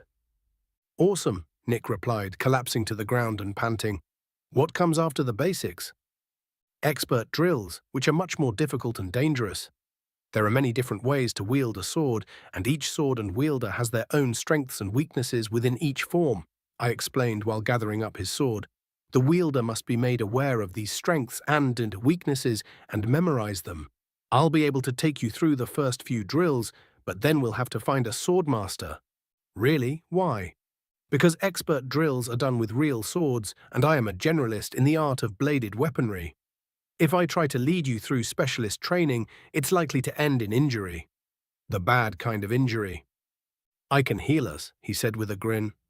Not without your head, I said without expression. One slash in the wrong direction, and it's all over. Nick's grin faded as the realization of how dangerous this training could be dawned on him. Before I could hammer the point further, the sound of hoofbeats caught my ears. Nick heard them too, and we both walked to the road to see who was coming. 2 harasses carrying orcs wearing the messenger uniforms of Kirane rode toward us. Both harasses also carried large sacks, which were no doubt full to the brim with mail. I waved a greeting, and to my surprise they stopped to speak with us. "Ho there," one of the messengers greeted us. "Are you the ones that High Chief Ulamac sent to Bolisir?" "Of course they are," the other said, pointing to Nick. "That's the human." "We are indeed. What business have we?" I asked. "I'm Frilk. This is Poma," the first orc said. "You wouldn't happen to be trailed by an army, would you?" "No, they left before we did." "Damn it," Poma said. "The High Chief was hoping we'd be able to intercept them." "Why's that?" "The invasion has been thwarted. Their reinforcement is no longer necessary." "Really? Already?" "Oh yes," Frilk said with a grin. "And it's quite the tale too. Get this. Our boys tamed a Nahalim and used it to break through the Drow's defenses." My eyes widened, and I let out a low whistle. "That's not all," Poma added. "Turns out the leader of the invasion force was a half-vampire drow. The sick fuck was using his own sister as a blood bank." "Well, that's going to be a black eye for Lofin," Yulk said as he approached. "Damn right, and the bastard deserves it too," Frilk spit. "So there's no point in us carrying on in this direction because the elven army isn't behind you, right?" "Correct. I would assume that they took the adventurer path," Yulk said. "But that path is impassable. Landslide, yes? Yes. Then they'll likely be able to clear the obstacle using their army." Yulk smiled. "The United Chiefdoms probably won't even have to foot the bill. High Chief Ulamac will be pleased with that, at least. I doubt the Elven General will be, though, much less the Regent." "Oh, we don't have to worry about the Regent anymore." "What do you mean?" "King Isinirath, the High Dragon, has awakened." Yulk's smile turned into a grin. "He's retaken his place as ruler of Bolisir." The 2 messengers sat upon their harasses with mouths agape. Their flummoxed expressions were well-founded. This news would have interesting effects throughout the chiefdoms, maybe even the entire continent. "Well, I think High Chief Ulamac would want to hear about that," Frilk said. "You want to go tell him, or should I?" "Why not both of us?" Poma asked. "One of us has to backtrack down the adventurer path and intercept Bolisir's army. Damn, it would be nice to get off the road for a bit, but I don't have any idea how the High Chief's gonna react to the news about the dragon." Poma rubbed his chin. "I'll find the army. You go tell the High Chief." "Sounds like a plan," Frilk said, turning back to us. "All right, we're off. Have a good journey." "You too," I nodded. The pair of messengers turned their harasses around and began traveling back the way they came. "You know, it didn't actually occur to me that High Chief Ulamac might be angry that King Isinirath has awakened," Yulk said. "When we report, do you think we should leave out how he was awakened?" Nick asked. "No," I answered. "The High Chief may be angry with you, but you're a member of the Alta family. You'll be safe from his wrath. Plus, he'd be even angrier if he were to find out we omitted the truth." "Indeed, best to get it over and done with as soon as we can," Yulk nodded. "We should tell him about the entity that visited your dreams as well. He might have some information to share with us." "Really? How?" Nick asked. "He's royalty, a legitimate member of the Orcish royal line, one of the few remaining royal families. That doesn't just come with power, it comes with knowledge and secrets. It's entirely possible that he doesn't know anything about gods or higher beings, but it shouldn't hurt to ask. But what if he's one of the Mer about to do a stupid thing?" "Did he strike you as particularly stupid?" I asked. "No." Nick paused. "But you don't have to be stupid to do stupid things." "True, but the higher one in your dream said stupid Mer doing stupid things. Since Ulamac isn't a stupid Mer, I don't think we have to worry." "Yeah, but We have plenty of time to think about this, Yulk interrupted. We should get back on the road. After a moment of hesitation, Nick and I nodded our agreement, and the three of us packed our stuff back onto the cart. Olmira and Imlaw were already waiting for us, and once we loaded up, we started moving again. Olmira had been uncomfortably quiet since our encounter with the Fae, and I decided to try to ease this discomfort by breaking the silence. So, I began, Olmira, you're not actually Olmira? Or, like, how does that work? That's the most awkward question I've ever heard, she laughed. Yes and no. I have all of the memories of Olmira and all of the memories of the Fae that I was before becoming an undead. Well, maybe not all of them. It's been a long time and I've forgotten a lot. So you're like two people merged into one? Nick asked. Kind of. It is somewhat difficult to explain. Technically, I am no longer Olmira, but I think like Olmira and feel like Olmira. It kind of feels like the Fae memories were just something I picked up along the way. Why didn't you tell me of this? Yulk asked with a carefully neutral tone. I am sorry, Yulk. It never really came up, and let's face it, your ideas about vampires and the undead were much more logical than the truth of the matter. Plus, I wasn't entirely convinced the memories were real in the first place. I do remember a situation exactly as the Fae described while I was being turned, but it was as if it were buried within my subconscious. I genuinely don't believe I would have been able to properly eloquate the thought before our encounter with the Fairfolk. Olmira said, then sighed. Those are just excuses, though. Truthfully, I was afraid of what you might think. What do you mean? Well, you might have conflated me with the Fae that I apparently used to be, and seen me as a monster. Or worse, you may have had questions that I had no answer to and believed me to be a fool. Either way, it would have been difficult to maintain our relationship as student and teacher. Nick, Imlaw, and I sat uncomfortably as the air thickened with awkward emotion. Every second that Yulk spent formulating his response felt like an eternity. You have mistaken me, Yulk said softly. I do not judge others on the actions they took eras ago, nor do I conflate ignorance with foolishness. It would be a lie to say that I wouldn't have seen you in a different light, but I would have proudly continued to benefit from your instruction. I see. It would appear that my reasons for the secret were more wounding than the secret itself. Once again, I apologize. It's forgiven, he smiled. I don't expect you. What? I said it's forgiven. There's no point in dwelling over it, especially since you're remorseful. Friends keep secrets from each other all the time, and this is likely one of the least harmful of those secrets. I probably have a secret or two as well, though none come to mind. So, what? That's it? Olmira asked incredulously. You don't see me any differently. Of course I do, Yulk laughed. Apparently you're much more knowledgeable than I had previously believed, which means you still have much more to teach me. It never even occurred to me that you may be a fount of information regarding the Fae. Obviously, I'd quite like to maintain our relationship as student and teacher, as well as our friendship.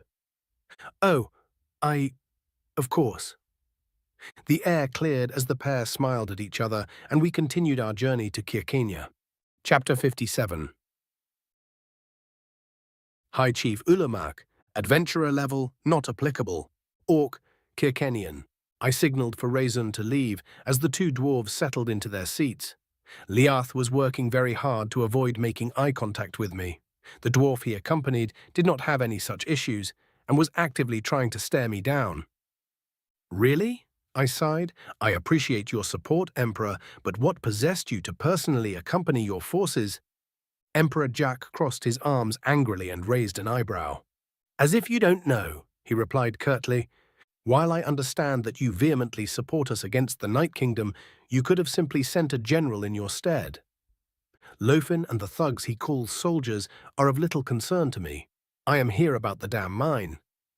I stared at Jack with a neutral expression, my brain trying to process the levels of pettiness I was currently witnessing. I turned my gaze to Liath for an explanation, but he was busy shrinking in his seat. An easy feat for a dwarf, but he was trying to make it look difficult. You came all this way, braving the perils and discomforts of the roads, for a thrice-damned mine? I asked, trying my best not to shout. You're damn right I did, Jack exclaimed, trying less hard than I to keep his voice down. I sent messenger after messenger, missive after missive, and all I got back were rejections with empty platitudes. Or worse, silence. Finally, I spend an entire day dictating a missive, and I get your response back in the form of a fucking spy with a note. Lyeth somehow shrank further in response to Emperor Jack's rage, but I had to struggle not to smile. The anger that he was currently feeling had been precisely my intention. However, it had not occurred to me that he would travel such a distance to express said anger. A small part of me was actually impressed. My attention was required elsewhere, I explained. What with the war and all. So naturally you sent an information broker with a scrap of paper with a few scribbles on it, Jack snorted. Diplomacy seems to have changed a bit since my youth. I sent my good friend Lyeth, who happens to be quite diplomatic, to verbally plead my case for a compromise regarding the mine. Lyeth perked up a bit when he heard me call him a friend, but Jack's eyes narrowed dangerously. Before he could speak, I accusingly pointed a finger at him. "Did you even let him tell you about the compromise?" I asked angrily. Oh, of course not," Jack said defensively. "The note said enough. You want to hire some of my people as trainers for your own miners and maintain complete possession of the mine. What could he have possibly added to that?" He could have explained the benefits. He could have granted you some perspective on the issue. He could have explained why I'm unwilling to entertain the idea of allowing your miners into my country to plunder my resources, while you give me the scraps. The land that mine is on used to be ours. I think my offer is preferable to the alternative of taking it back. "Trying to take it back, you mean?" I snarled, "and that is a very selective recollection of the history of that land. How did it come into the possession of your empire?" "It was fairly conquered by Emperor Rofnik," Jack sneered. "Emperor Rofnik launched a sneak attack against us and proceeded to slaughter everyone living there. The very opposite of fair, in fact. However, he also only held the land for 8 years before we routed his invasion and executed him, ending his bloodline and allowing yours to take control of the empire. So yes, the land was conquered from us, but we conquered it right back. What right do you claim to this land that isn't immediately cancelled out by the very same logic you're using to claim the right?" Emperor Jack grew silent and contemplative. Absolute power leads to being surrounded by those who feel compelled to feed into one's delusions. Having those delusions ripped to shreds by someone of equal standing can be a shock. To his credit, Jack took it well. "Fine, tell me more of this compromise of yours," he said. Before I could say anything, there was a knock on the door. Rezun poked his head in and held up a piece of paper. I raised an eyebrow and beckoned him to enter. "Apologies for the interruption, Your Majesties, but it's urgent," Rezun said as he handed me the paper. I dismissed Rezun and wasted no time reading the paper, then sighed as Jack and Lyeth leaned forward. My scouts had failed to intercept the Elven army, and on top of that, "I will gladly tell you of my proposed compromise, but it would appear that there are things we must discuss that are a tad more urgent," I said. "First, I'm sorry you and your army marched all this way, but the Drow have already been defeated." "What?" Jack asked. "How? We deployed mounted mages, and in response, the Drow fortified the position they took up in one of our villages. Apparently, some of our soldiers captured and tamed a Nahalim, then proceeded to use it to overrun the position." I see. Indeed. Unfortunately, I was right about the Drow general being a vampire. His sister, whom he was using for sustenance, confirmed that he's a half-breed. He escaped during the battle, heading west. Into my territory? Perhaps, but he could have just as easily turned north and returned home once he lost his pursuers. I've sent word to King Lofin with what we've learned. It reeks of conspiracy, and while I'd love to see King Lofin flayed alive, having the Night Kingdom seized by vampires would be very undesirable. "Yes, it would," Jack said, and then chuckled. "This means my army was essentially an honor guard escorting me to our debate about the mine. Largest honor guard ever, methinks. Speaking of which..." "Wait. You said first." "Indeed I did. You see, I also sent for aid from Bolisir. Once I learned of our victory, I sent messengers to you and the elves to inform you of the circumstances. The messenger I sent your way missed you, but should be reporting to your general right about now." I chuckled. "The messenger I sent to Bolisir missed their army, but ran into the messengers I had sent to request aid, who had some rather interesting information for me. King Isinirath has awakened. Lyath's eyes went wide, and I expected a similar expression from Emperor Jack. Instead, I was met with confusion. "Who is King Isinirath?" Jack asked. "What?" I asked incredulously. "I've never heard of Isinirath. What is he king of? Why should we be concerned that he's awakened?" King Isinirath is the high dragon that's been sleeping in Bolisir. He's the king of Bolisir. Then who the fuck is Oakmore? A regent. Oh, I see. I suppose that's why he never called himself king in our correspondence. I had assumed he was being haughty and considered himself above titles.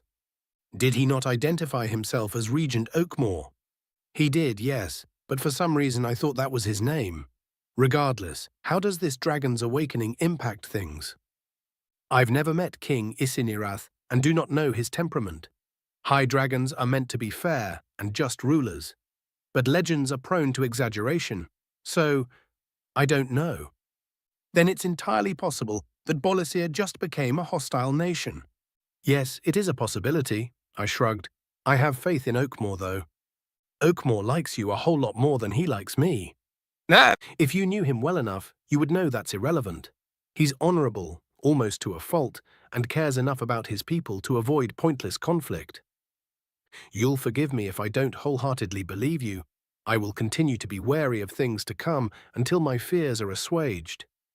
The stakes involved are too high for me to take things on blind faith, Jack said solemnly. However, hearing you say that does ease my mind a bit. And speaking of pointless conflict— Oh, right. The fucking mine, I groaned. My compromise is simple. We are speaking of my land and my resources, and I don't need your miners to get at them. However, I am willing to allow some of your more experienced miners to supervise the operation and provide training and feedback where needed in exchange for a smaller percentage of the take than you suggested. How much smaller? 90 to me, 10 to you, split by the gram after smelting. We might as well just fuck off then. No, 25. A quarter of the take for supervising? Pull the other one. Supervising and training, Jack crossed his arms. Fine, 20. Jack and I locked eyes and stared each other down as Leoth shifted uncomfortably. 20's still too much for such a limited role in the operations. It could be that he knows that and thinks that I don't. Or, why are you asking for so much of the take? I finally asked. I assume you have a reason other than trying to piss me off. Of course I fucking do. Jack sighed and shook his head. Listen, what I'm about to tell you is a state secret. Word of this can't leave this office. You have my word. Mine too, for what it's worth, Leoth said. Jack twitched a bit, seemingly having forgot that Leoth was in the room. He stared at Leoth for a moment, then nodded slowly. We're on the cusp of a coin shortage, Jack said. How? I asked, alarmed. There's a lot of factors at play. Too many precious metals are tied up in constructions, we have a skyrocketing population, and there's people hoarding liquid assets. I've banned the use of gold and silver in construction, but my advisors feel that it's likely too late to stop what's coming. What are the consequences of a coin shortage? Leoth asked. Won't people just be able to barter if they don't have coins? Sure, but how do you tax that? Jack scoffed. Without sales tax, how do we maintain infrastructure and a military? The tax as it stands is simple and easy for people to understand, which makes them more likely to comply. The proposed barter taxes make even my head spin. If people don't understand how to calculate the tax, how are they going to pay it? And how are they going to pay it without coin? Am I supposed to accept a quarter of a clucker? Plus the issue of foreign currency, I added. If a coin shortage occurs, people who can't barter will likely use foreign coins to pay their debts, which may drive down the value of Calcutti's currency, especially if those coins contain a higher concentration of precious metals, which will only serve to exacerbate the issue by causing inflation. So why not just tear down the buildings made of gold? Leoth asked. Well, for the most part, that gold is privately owned. And if I start tearing down government buildings to get at the gold in them, it's going to cause concerns among the populace. These concerns could result in bank runs and other financial and fiscal issues that we'd all like to avoid if possible. I leaned back in my chair and considered Emperor Jack's position carefully. On the one hand, these economic issues could spread beyond the Empire's borders and into my own lands. On the other hand, I now have some forewarning, which could allow me to take advantage of this situation and come out on top. But that wouldn't exactly be the neighborly thing to do. Fine, we can do 25%, I said, but I want this remembered. It will be. The Empire of Calcuti will happily owe the unified chiefdoms a favor. Have your people draft an agreement and I'll sign it, Jack said, standing. Now, time to return home since there's nothing left to do here, apparently. A shame, I was looking forward to a fight. Don't be so hasty, friend, I said with a grin. You may want to stay a bit longer. Why's that? Because the messengers I sent to Bolisir are very interesting. So interesting that you'll want to meet them. My grin grew, and they'll be back soon. Chapter 58. Chapter 58. Yulk Alta Adventurer Level 7 Orc Nullivan. The city guards finished his inspection and waved us through to Kirkina. Well, calling it an inspection is a bit of an overstatement. They simply glanced at our cargo and under the carts. Somehow this made them certain we weren't assassins, smugglers, or whoever else they'd been ordered to detain. It occurred to me that this type of security is infrequent for Kirkina and likely a response to the conflict with the Night Kingdom. I see. The reason that the guards didn't detain us or perform a more thorough inspection is likely because we aren't drow. I wonder how long the line would have been if we had been at war with Bolisir or the Empire of Calcuti. One of the blatantly newer guards had done a double take when he saw Nick, but thankfully a veteran guard was on duty and was able to put two and two together. Nick's presence could have been another reason we weren't more thoroughly inspected. There's a decent chance they've been told of him and what he's doing for High Chief Ulamac. There's not a guard alive who would risk angering the High Chief. Almost there, Imlaw said cheerily. Awesome, Nick sighed in relief. I could use a shower. The inn has me spoiled. Not sure the inn is to blame for that, Nash chuckled. Ulmira and I smiled, remaining silent. Neither of us had been overly social since our emotionally charged conversation days prior. The discussion had ended on a happy note, and it would seem that we are afraid of souring things. The both of us are notoriously terrible at tiptoeing around emotions that we don't quite understand. There could be another reason for our awkward silences, though. I meant every word that I had said during the conversation, of course, but I had conveniently left out how hurt I felt that she hadn't confided in me. Over her years of tutelage, we had become each other's confidants. I told her of my deepest, darkest secrets, and in exchange she had told me many secrets that were much more embarrassing and compromising than the fact that she was a fair folk, reborn as a vampire. So why did she feel the need to hide her true origin from me? Unfortunately, I could not think of any reasons that were particularly flattering for either of us. No matter, I've endeavored to forgive the matter. It is difficult to cope with these feelings, but as with any other challenge, I'll manage. The cart continued through the city while Nash and Nick debated what we should do after seeing Ulamac. We shouldn't get back on the road right away, Nash said sternly. Need at least a week to do all the relevant research. Research? What research? Nick demanded. All we need is a day or two to replenish our supplies and find transportation, then we go. It's not as if we're going on an expedition into the wastes or anything. Oh? And you know what to expect when we get to Calcuti, do you? Then tell me, are there tolls or security concerns that we need to bear in mind? Will every city or village there allow us to carry our weapons openly, or will we need to account for being unable to do so? How's the weather? If there's a chill, will we need cold weather gear, or will we be able to get some on the way? And furthermore, which fucking city are we traveling to? Nash is right, I interjected. There is plenty of research to be done on our destination and the route. But we didn't have to wait a week to go to Bolisir. That's because we had a set destination in mind and familiarity with the locale. I lived in Bolisir for a while, remember? He fell silent as Nash and I shared a knowing look. His urgency was easily understood, as was his inexperience with this particular lifestyle. It doesn't matter how welcome this world makes him feel. It isn't home, and it doesn't have his love in it. My thoughts wandered to what I would do to have Rira back in my life. We hadn't even got as far as Nick and Cass, yet if there were a chance to bring her back to life, I'd stop at almost nothing.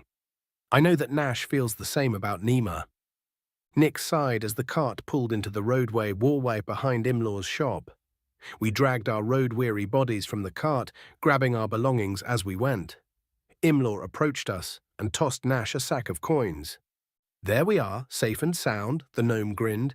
"I couldn't have found better guards anywhere else. If you ever need more work, let me know. It won't be me driving the carts, though." "Thanks," Nash said. "Hope you enjoy being off the road from now on." "Oh, I will," Imlaw laughed, then turned to face Nick. "Words cannot express my gratitude, Nick. Thank you from the bottom of my heart. I'm able to come home to my wife and children. If it weren't for you, I'd have—" Imlaw trailed off, trying to maintain his composure as the emotions that he'd been suppressing swelled within him. Nick gently placed his hand on the gnome's shoulder. "It's the least I can do for a friend," Nick said. Nash and I shared another knowing glance. While it seemed heartfelt, what Nick had said sounded somewhat rehearsed, almost as if he had repeatedly practiced saying it in a mirror. Imlaw didn't notice this and grabbed Nick's hand, shaking it. "Of course," he said, wiping his eyes with his other hand. "I'll consider you my friend for the rest of my life. If you ever need anything, let me know how I can help." "Of course. Goodbye, Imlaw," Nick smiled. "Stay safe." "You too, friend. Farewell, everyone." "Bye," I waved. "Try not to worry your wife anymore." "See you round," Nash said. Ulamac simply waved as Imlaw entered his home. The four of us took our leave and began walking toward Kirkane's capital building. As we traveled, we heard snippets of several interesting conversations. "The dwarves eat like swarmfish," an elf said to his friend. "It's a good thing we had a decent haul this season, or we'd be facing a famine." "No, the bastards brought their own smiths. They have no need of my services," an orcish smith explained to a customer. "Have you seen how shiny their weapons are? I want a sword like that," a small child exclaimed to her friends as we passed. "I guess the Empire of Calcuti sent reinforcements," Nash said. "That's got to be awkward." "Yeah," Nick laughed. "Should we see if we can travel with them?" "It would likely be marching," I added. "I'd rather take a cart if it's all the same to you." "I'm sure there's someone with a cart that's going to want to travel along with the army. It would be a lot safer for them," Nick said. "Let's face the music with High Chief Ulamac and then ask around." "Face the music?" I asked. "Yeah, sorry. It's a phrase that means to accept the unfavorable consequences of your actions." "How?" Nash laughed. "Is music that bad where you're from?" "No," Nick chuckled. "It's one of those phrases that nobody knows where it comes from. Some people think it comes from plays where an orchestra is set up in front of a stage, so the actors have to face the music and overcome their stage fright.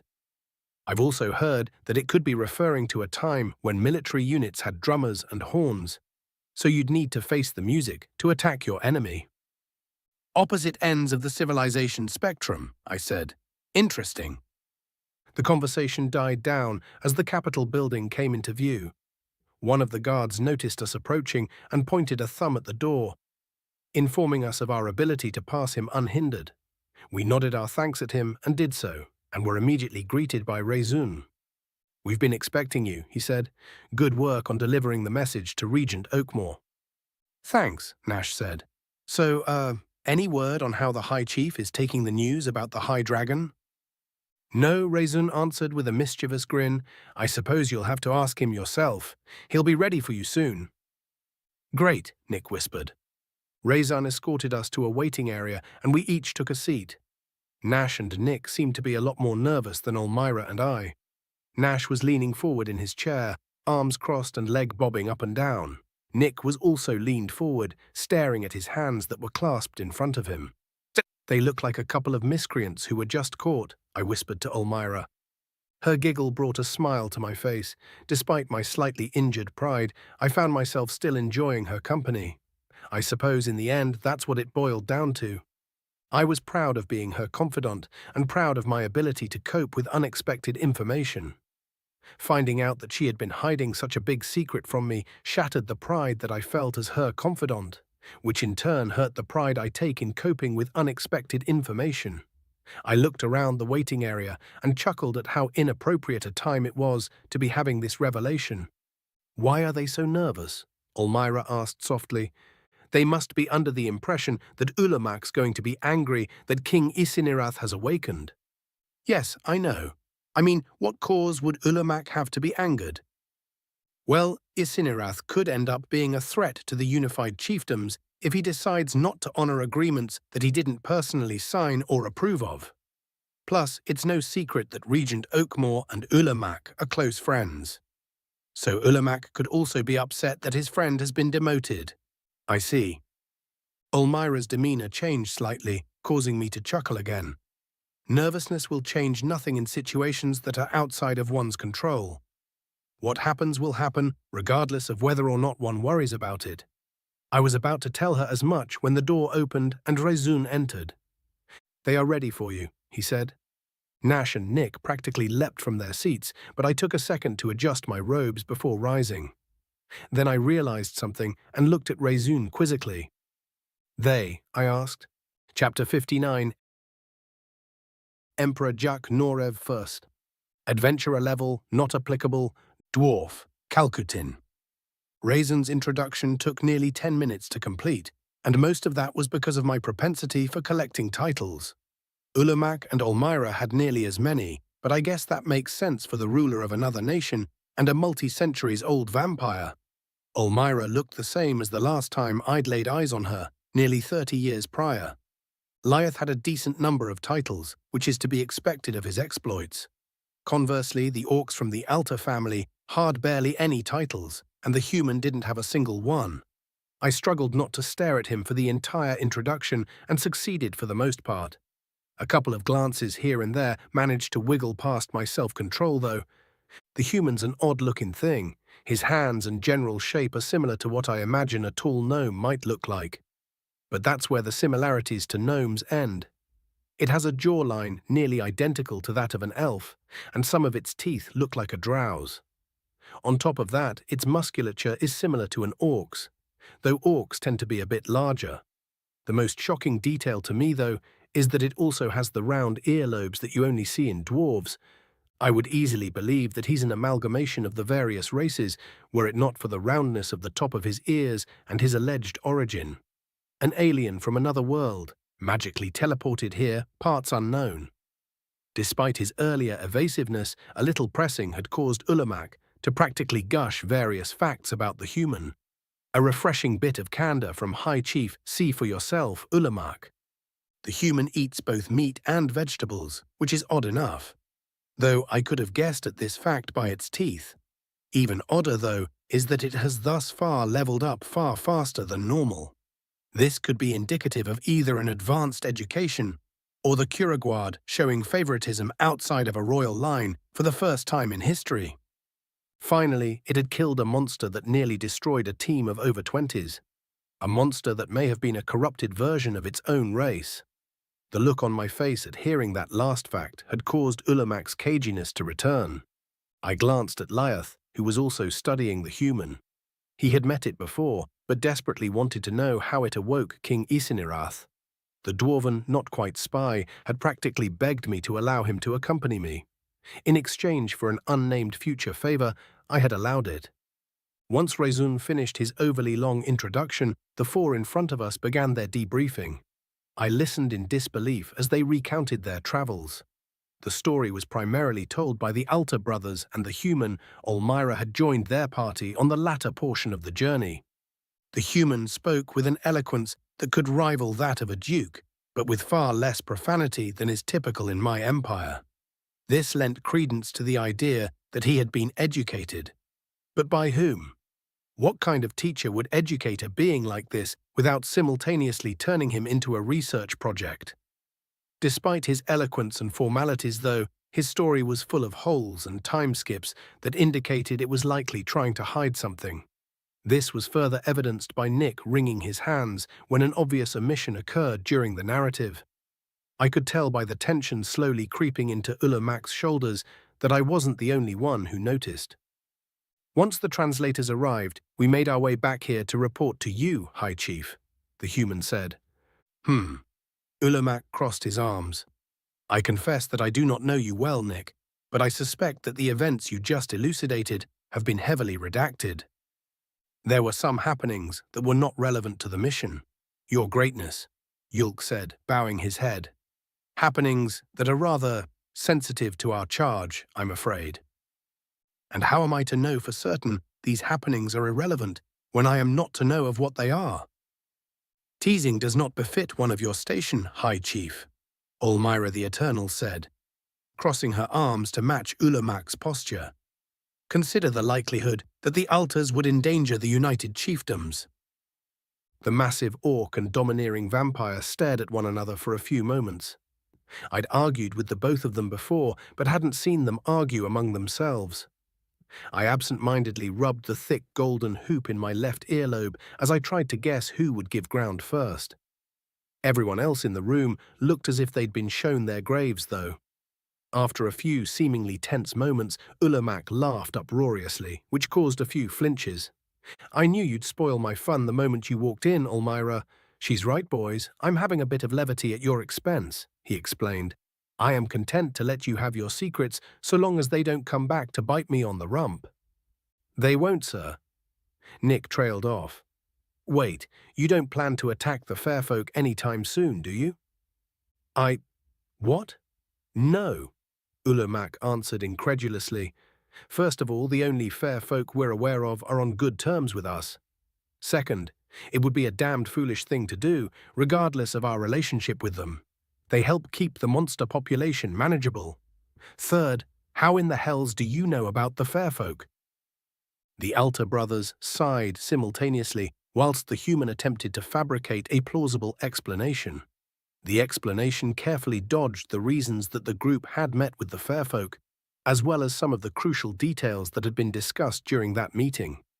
The only real detail he gave were the names of the fair folk involved, which caused me to involuntarily snort. Ulamac looked over his shoulder at me. Once he met my gaze, he smirked and rolled his eyes. Then he turned back to Nick and the orcs with a much sterner expression. Well, I've never heard of Algebrun or Tits, but Mummeldobran is a name that I know well. It is a representative of the fair folk of the deep wild forest, most of which is within the domain of the unified chiefdoms, Ulamac explained. We have a great many agreements with the fair folk of the deep wild forest. It would not be an exaggeration to say that a threat to them is a threat to us. Well, High Chief, they seemed confident that they have the situation under control, Nick said. That is not for you to decide, but I can see you are determined to keep this secret. Well then, let's try this. Ulamac clapped his massive hands. Yulk Alta, by the authority of the office of the High Chief of the United Chiefdoms, I hereby order you to tell me of your journey in full, unadulterated detail. Failure to comply will result in your arrest and a punishment of up to 15 years in prison. What about his mum? Lyeth asked. Oh, she'll understand, Ulamac said. The Alta clan is mostly law-abiding and very honorable. By refusing this order, Yulk will be breaking the law. She may protest, perhaps even smack me upside the head, but she'll take no action to prevent his incarceration. I understand, sir, Yulk said calmly. I invoke the right of confidence. The right of confidence is an orc law passed by Ulamac's grandfather. It allows one to refuse to answer questions that may compromise the security of the unified chiefdoms in the presence of one who may reveal those secrets to an enemy. My rage was immediate and blinding. What in the hells is that supposed to mean? I demanded. You think I can't be trusted with your little secrets? I'm an emperor. I know secrets that would cause the hair to flee from your head, boy. My apologies for the insult, Emperor. Your Highness is not the reason for my invocation, though. My temper cooled as Yulk looked pointedly at the dwarf to my left. Lyeth chuckled and stood up, brushing off his pants. Fair enough, he said. I'll see myself out. Hold on, Ulamac said, holding up a hand. The right of confidence is non-applicable. Lyeth is an official friend of the unified chiefdoms. If what you're about to say can be said in front of the Emperor, it can be said in front of Lyeth. No offense, Emperor. Some taken, I growled. But he sells information, Nash argued before realizing his blunder. Before Ulamac could chastise him, Lyeth laughed. That I do, Nash, but I've got honor. of a sort. If a friend swears me to secrecy, it will be a secret that I keep. There was a moment of silence as Yulk contemplated how to proceed. Understood, he finally said. As Leith sat down, Yulk began to tell us what actually happened during their journey. We listened intently to the entirety of the tale of gods and fae in shock. A spark of paranoia lit within me when I learned that Nick is attached, but I quickly quelled it. It isn't as if there's much harm in the gods watching us, and the only methods of trying to prevent their surveillance would only guarantee their ire. The ire of the gods is obviously best avoided at all costs. Still, I didn't feel happy about it. And once the messengers left, we made our way here, Yulk said. Well, I can see why you decided to keep that a secret. Ulamac uncrossed his arms. However, it is a good thing you told me. I've got an inkling as to who may attack the fair folk, and there might be something we can actually do about it. The Night Kingdom is the most likely culprit. Lofin's dumb enough to try a sneak attack against the fair folk, but he'd likely fail due to the typical incompetency of his armies. The vampires, on the other hand, are crafty enough to succeed, and are likely desperate. There might be indeed, I said, rubbing my chin. All right, I think that's enough, Ulamac said. You four are on your way to Calcuti now, right? Yes, High Chief, Yulk said. Liath, did you come by Hanas or cart? He came by cart. Since I was expecting a fight, I came by Hanas, I answered, glaring at the spoiled dwarf. I only know how to drive a Hanas, Your Eminence. Liath held up his hands defensively. I've never ridden one before. So you say. It is good that you arrived by cart, Ulamac interrupted. You can depart the same way and give these four a ride into Calcuti, unless the Emperor has an objection. No objections from me. Just keep your noses clean while you're in my country, I said with a wave of my hand. A knock came from the door, and Razun poked his head in. Ulamac nodded at him. The elves have arrived. General Makiv is waiting to see you. He'll not have to wait long. Yulk, Nash, Olmyra, Nick, and Liath, you're dismissed. Safe journeys. Liath raised an eyebrow but followed the rest out of the room. I sighed, having figured out what's coming next. Simple math, really. We have one dwarven army, an orcish army, an elven army, and a mutual enemy to the north. Razun entered the office with General Makiv in tow. It had been a long time since I'd seen the elven general, and unlike Olmyra, he had aged. His hair was a lighter color, and there was a slight crinkle around his eyes. It reminded me of my own forthcoming golden years. Introductions won't be necessary this time, Razun, Ulamac said with a wave of his hand. How are you, Makiv? I'm great. It's been a while since I was on the road, the general said as Razun left. Wish you'd let him do the intro, though. I've got a new title. Oh? Dragon's General, on account of King Isinirath's awakening. I only just learned about it the other day, Makiv laughed. An excellent title. Well, I assume my messenger told you of the fate of the Drow invasion. Indeed he did, Makiv took a seat. However, my men need fed and watered, so we finished our trek regardless. And since we're here, I had an idea. Lead an invasion into the Night Kingdom and force Lofin into a lasting treaty, I asked with a smirk. Yes, Emperor. I take it you're of a similar mind? No, I'd rather raze that damned country to the ground and split the land evenly amongst us. We can decide what to do with the Night Kingdom's holdings once we beat it, Ulamac chuckled. But first, we have an invasion to plan. Chapter 60. Gali Morathi, Adventurer Level 13 Dwarf, Calcutin. I don't fucking get it, Rebus said while rubbing his temples. Isn't this a dead dungeon? Apparently not, Haino replied. Travelers have gone missing nearby, and the only thing the disappearances have in common is tracks that lead back to this dungeon. We stared at the mausoleum that marked the entrance of the Talacum dungeon for a moment. Rebus wasn't wrong. Until a few days ago it had been classified as neutralized and looted. Then some newbie adventurer went looking for his missing cousin and found some blood and a ripped pack. Then followed some tracks back here. It's probably for the best that he immediately turned tail and reported it to the Venator's Bureau. Our party is contracted to the Venator's Bureau and is currently comprised of 5 members. Mako, an orc from the Unified Chiefdoms, who's large enough to make a Nahalim pause. Ithrima, an elven sorceress that's been with the party for about half a decade now. Then there's Rebis, Haino, and myself. All three of us are dwarves from the western fringe of Kalkuti and founding members of our locally famous group, the Western Wasters. I absolutely hate our name. It's supposed to indicate the fact that we originate from the western portion of Kalkuti and that we are willing to go into the wastes. To me, the name makes it sound like we're a bunch of drunks. Unfortunately, the one who coined the name died slowly and painfully because of consumption. It was sad enough to make us to stick with the dumbest fucking name of all time. "What do you think, Gali?" Mako asked. "This gonna be an easy one?" "Bah," I replied. "How should I fucking know?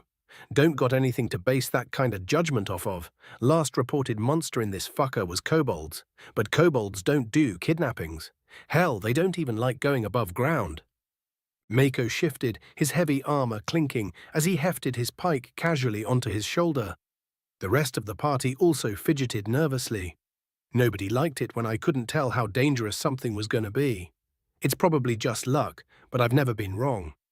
Might also have something to do with the fact I don't venture a guess unless I've got something to go off of.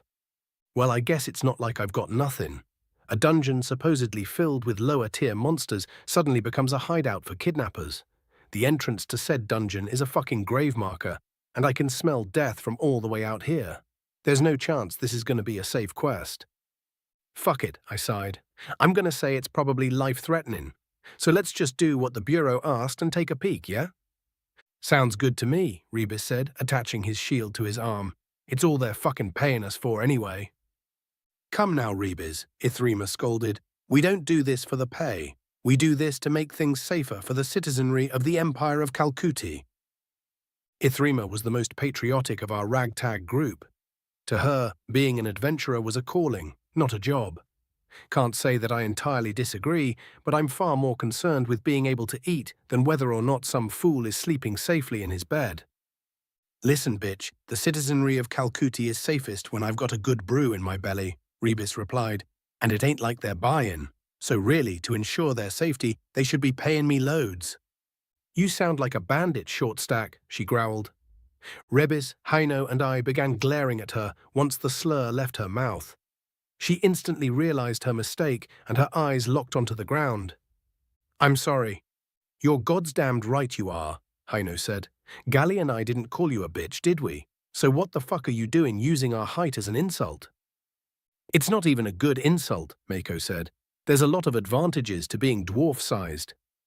I said I'm sorry, Ithrima shouted. Fine, I'll change my insult to cousin fucker. You happy? That'll do for me, I said. Yep, Haino nodded. Much better, Mako grinned. Hey, fuck all of you, Rebis scowled. Now, Rebis, we're not your cousins, Ithrima said with a wicked smile.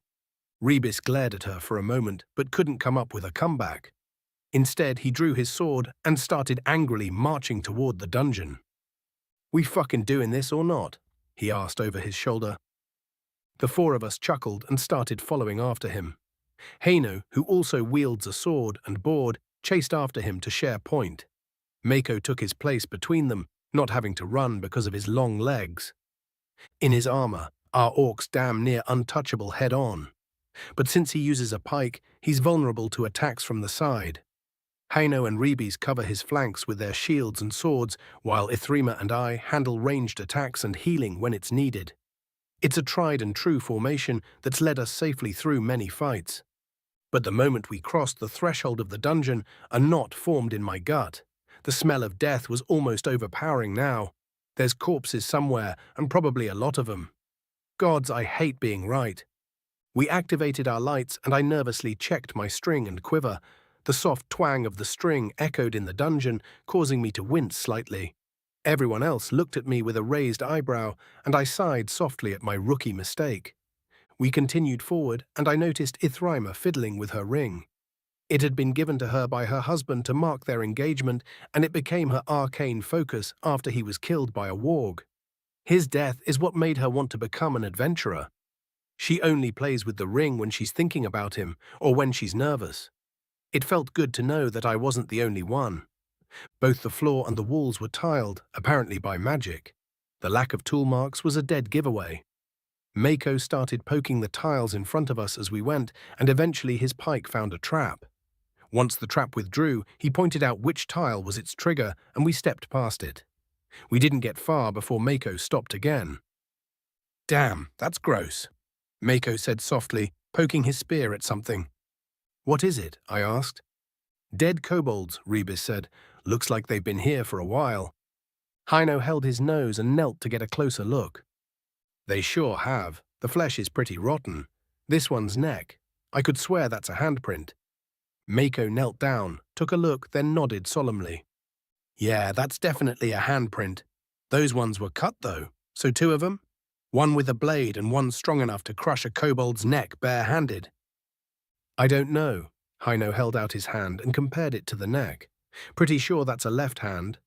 Might have been only one attacker, blade in their right hand and grabbing with their left. There's a lot of things that use blades when they don't have to," Rebis added as Hino and Marco stood. "Even some adventurers do that." "True," Hino shrugged. "Guess we still don't know what we're dealing with." With the mystery left unsolved, we continued on, hoping to find more clues as to what we were dealing with. It wasn't long before we did find more clues, but they were in the form of several more groups of kobold bodies. We stopped to examine each one, and our findings grew grimmer as we went. "It's like whoever did this was just playing with them," Hino said solemnly. "I don't get how you make it through this many kobolds without getting a wound or two that'll make you hesitant." "What do you mean?" Mako asked. "This one's got a spear next to it, but also has a handprint on its neck.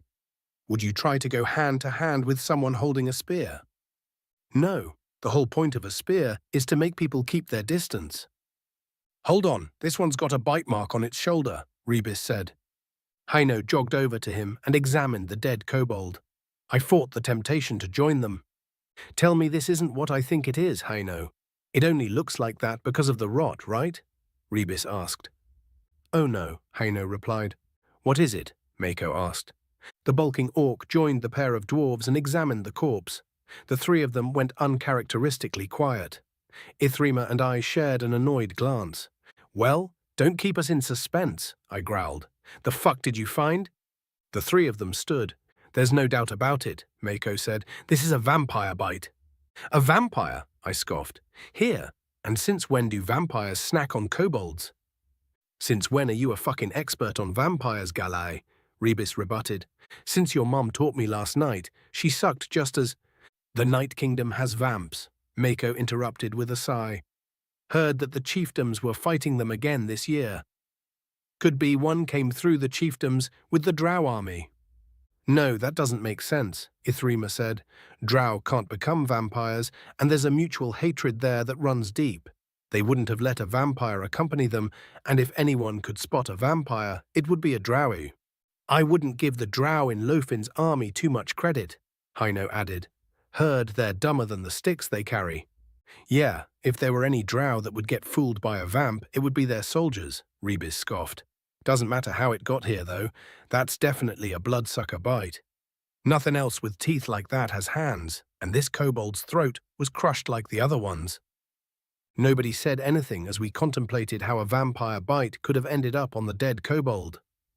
After a few moments of silence, Mako shrugged, and the rest of us took that as a signal to form up. Ultimately, Rebis was right. It really doesn't matter how it happened, only that it has. I glanced at Ithrima, knowing she would be crucial in the coming fight.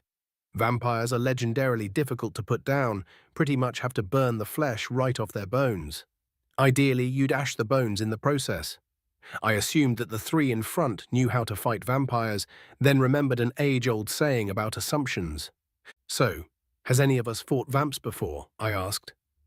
"No, but I've been taught," Marco said. "Pin 'em down, let the mage burn 'em." "It'll be easier if you stick 'em and me or Hino lobs their head off," Rebis added. "Then we put the bits in a pile and have Ithrima do the whoosh. Which leaves me with the task of filling the vampire full of enough arrows to slow it down enough for Mako to get his pike in deep.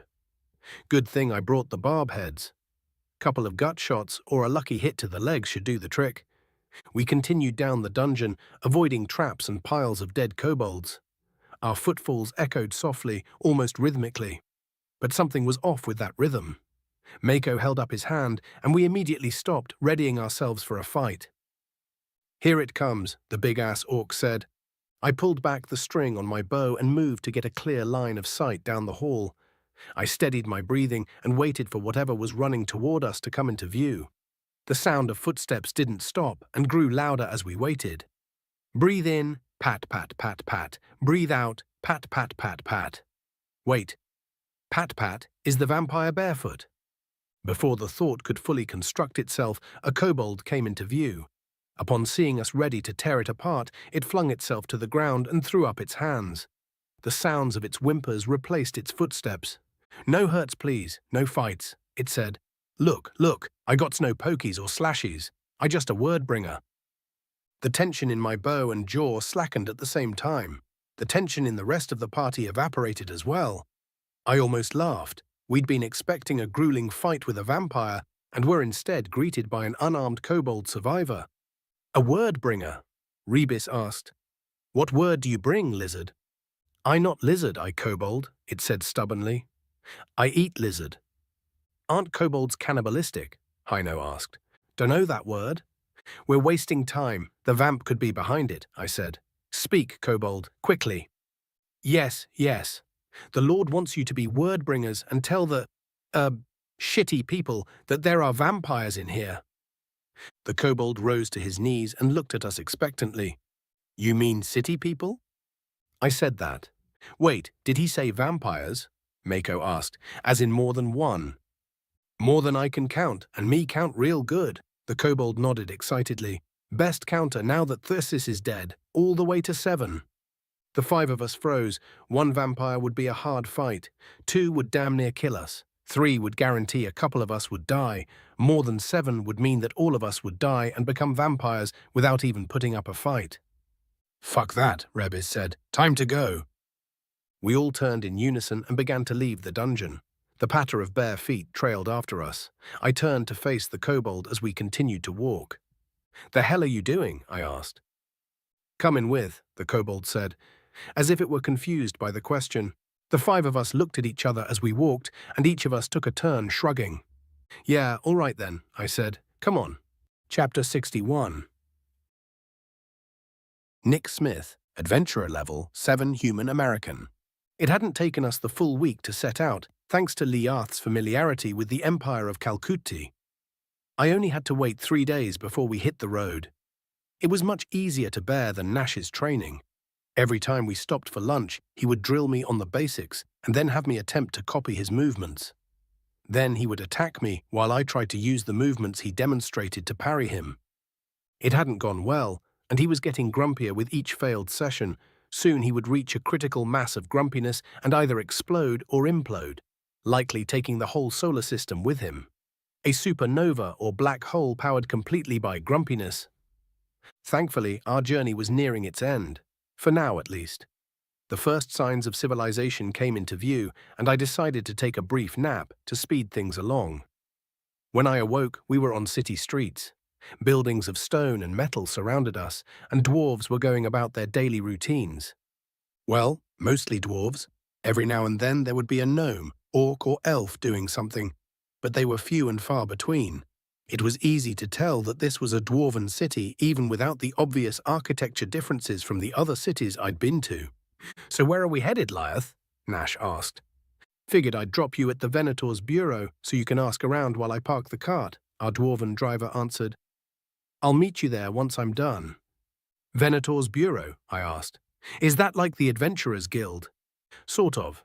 The VB is focused on monsters and doesn't usually take requests, though.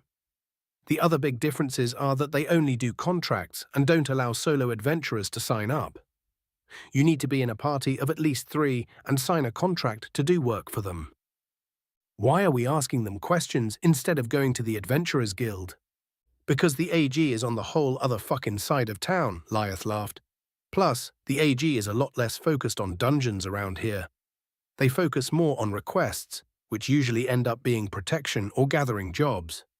That's mostly because the dungeons in Calcutti don't have much treasure, so the profit is strictly in monster guts. So if you want to know all there is to know about dungeons, the VB is your best bet. And here they are." The cart rolled to a stop in front of a building that looked similar to the others, but with a lot more gold trim. Thanks to the tables and chairs off to the side of the building, it gave off a tavern-like aura. We hopped out of the cart, and Lyeth gave us a wave before he took off down the road again. "Well, the dwarf's logic seems sound," Nash muttered. "Let's find somebody who works here." We entered the building, and the tavern vibe immediately intensified. The inside of the Venator's Guild looked almost exactly like the taverns often depicted in video games and anime, right down to the bar and patrons. The only real difference was the amount of gold trim. There was a lot more of it on the inside than there was on the outside. I couldn't tell if we'd walked into a booze hall or a treasure vault. Once a few patrons did their obligatory double takes at my appearance, the room went quiet. Thankfully, it felt more like a shocked silence than a suspicious one. Nash chuckled as we approached the bartender and/or receptionist. The orc behind the bar watched us approach while shuffling some papers. "Greetings," he said. "Pleasure or business?" "Business," I replied. "We'd like information on the dungeons around here." Nash gave me an annoyed glance while I stepped forward and took a seat at the bar. "Yeah, we can do that. You able to read?" "Not any languages that anybody seems to write in," I laughed. "Fair enough. Figured you weren't from around here. You'll want a drink while you ask your questions?" "Yes," Yulk said. "Whatever's on tap will be fine." "Any allergies?" We looked at each other and shook our heads. "Good. 4 meads coming up." The bartender busied himself with pouring the drinks while Nash, Yulk, and Ulmira took their seats. I watched as he poured, wondering if I should say anything about my age. After he poured the second glass, all the conditioning my mother had instilled within me finally kicked in. "You know, back home, I'm not old enough to drink alcohol," I said. "How old are you?" Ulmira asked. 18. "Well, last I checked. 18 years old and doesn't know how to parry properly," Nash sighed. "Your people must have it pretty damn easy." "Is it a cultural taboo or a medical necessity?" Yulk asked. "Cultural, I think. Legal drinking age in my country is 21, but in other countries it's lower. Plus, the law doesn't prohibit parents giving you alcohol, at least not in my state." "Your country has multiple countries?" Ulmira asked. "Like an empire?" Before I could answer, 4 mugs slid down the bar and slowed to a stop in front of each of us one by one.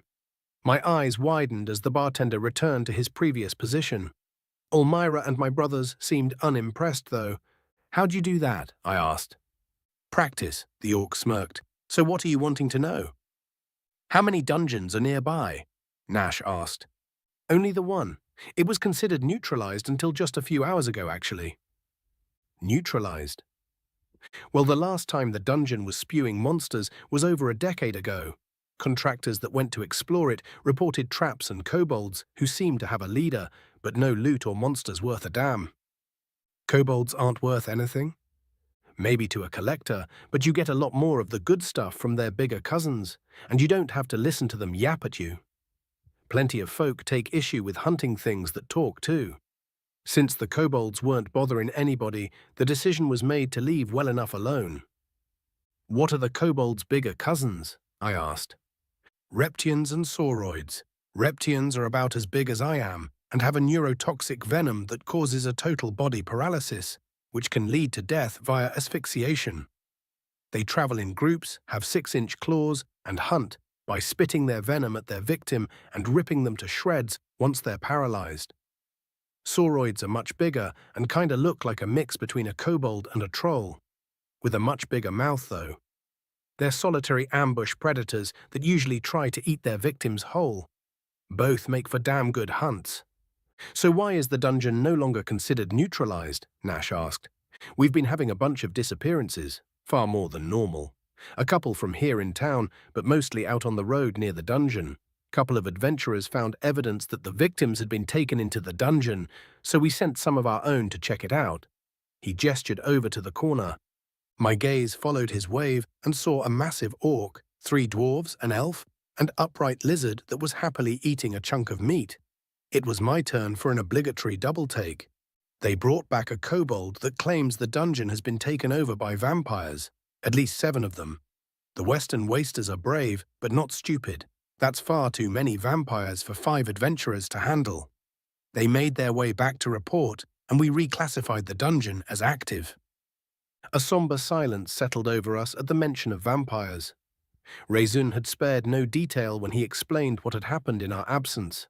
My first thought was that the vampire that had led the drow may have taken refuge in the dungeon, but Rezun had said that half-breed vampires aren't able to make more. Something weird is going on here. "Do you think the disappearances in town were due to the vampires?" Nash asked. "I don't know. It's hard to believe that they could make it through the gates, especially since there's a nightly curfew." An odd feeling, like a soft nudge, tugged at the back of my mind. Too many coincidences. We're looking for dungeons that were inhabited by the cult, my brother's homeland was attacked by a vampire, and there's a dungeon with vampires on our first stop. I couldn't shake the feeling that it's been waiting for us somehow. "We should talk to them," I said. "I feel like this might be the dungeon we're after." "You going to take a drink of your mead first?" Nash grinned. I looked at my untouched mug of mead.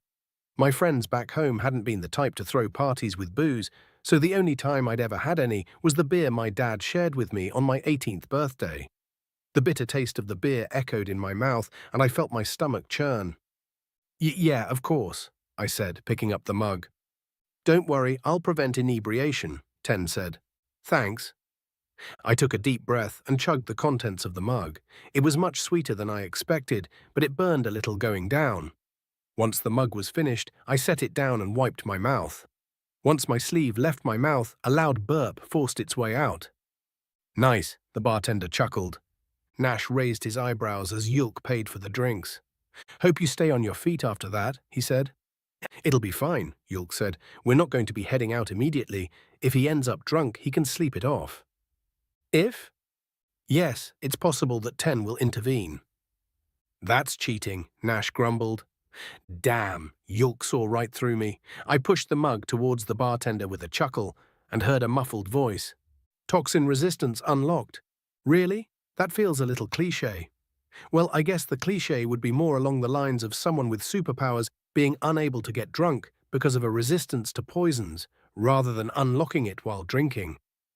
As I tried to think of an example of someone gaining a resistance to toxins from drinking booze, an evil thought occurred to me. I just unlocked a skill," I said innocently. "It's called toxin resistance." "I stand corrected," Nash replied angrily. "That's cheating." The sour expression on my adopted brother-turned-trainer's face filled me with a sick glee. Seeing jealousy twist his features completely made up for all of the recent bruising. Yulk chuckled and shook his head. "Well, that's a handy skill to have," he said. "I would note that it says resistance rather than immunity, though." I pulled up the skill information and relayed it to them. Toxin resistance allows a user to resist 25% of the negative effects of a poison or venom. "It doesn't have a cooldown or duration either," I added. "I guess that means it's always active." "That does sound like a handy skill to have," the bartender said, grabbing my mug and putting it in a sink behind him. I suddenly became aware of how weird this must look to the poor orc. Something he's never seen before comes up to his bar, asks strangely coincidental questions about dungeons, then downs a mug of mead and gains a new skill. And in the face of these odd events, he's managed to maintain his professionalism. He didn't ask what I am or act suspicious of me at all. To him, I'm just another customer. I reached under my cuirass and pulled a gold coin out of my coin pouch. I placed the coin on the bar and slid it towards him. "Thanks for the drinks. You can keep the change," I said. "I didn't catch your name." "Thank you," he said, smiling as he picked up the coin. "The name's Jums." I introduced myself and the rest of my party while they finished their drinks. Jums took our mugs one by one and placed them in the sink that mine had gone in.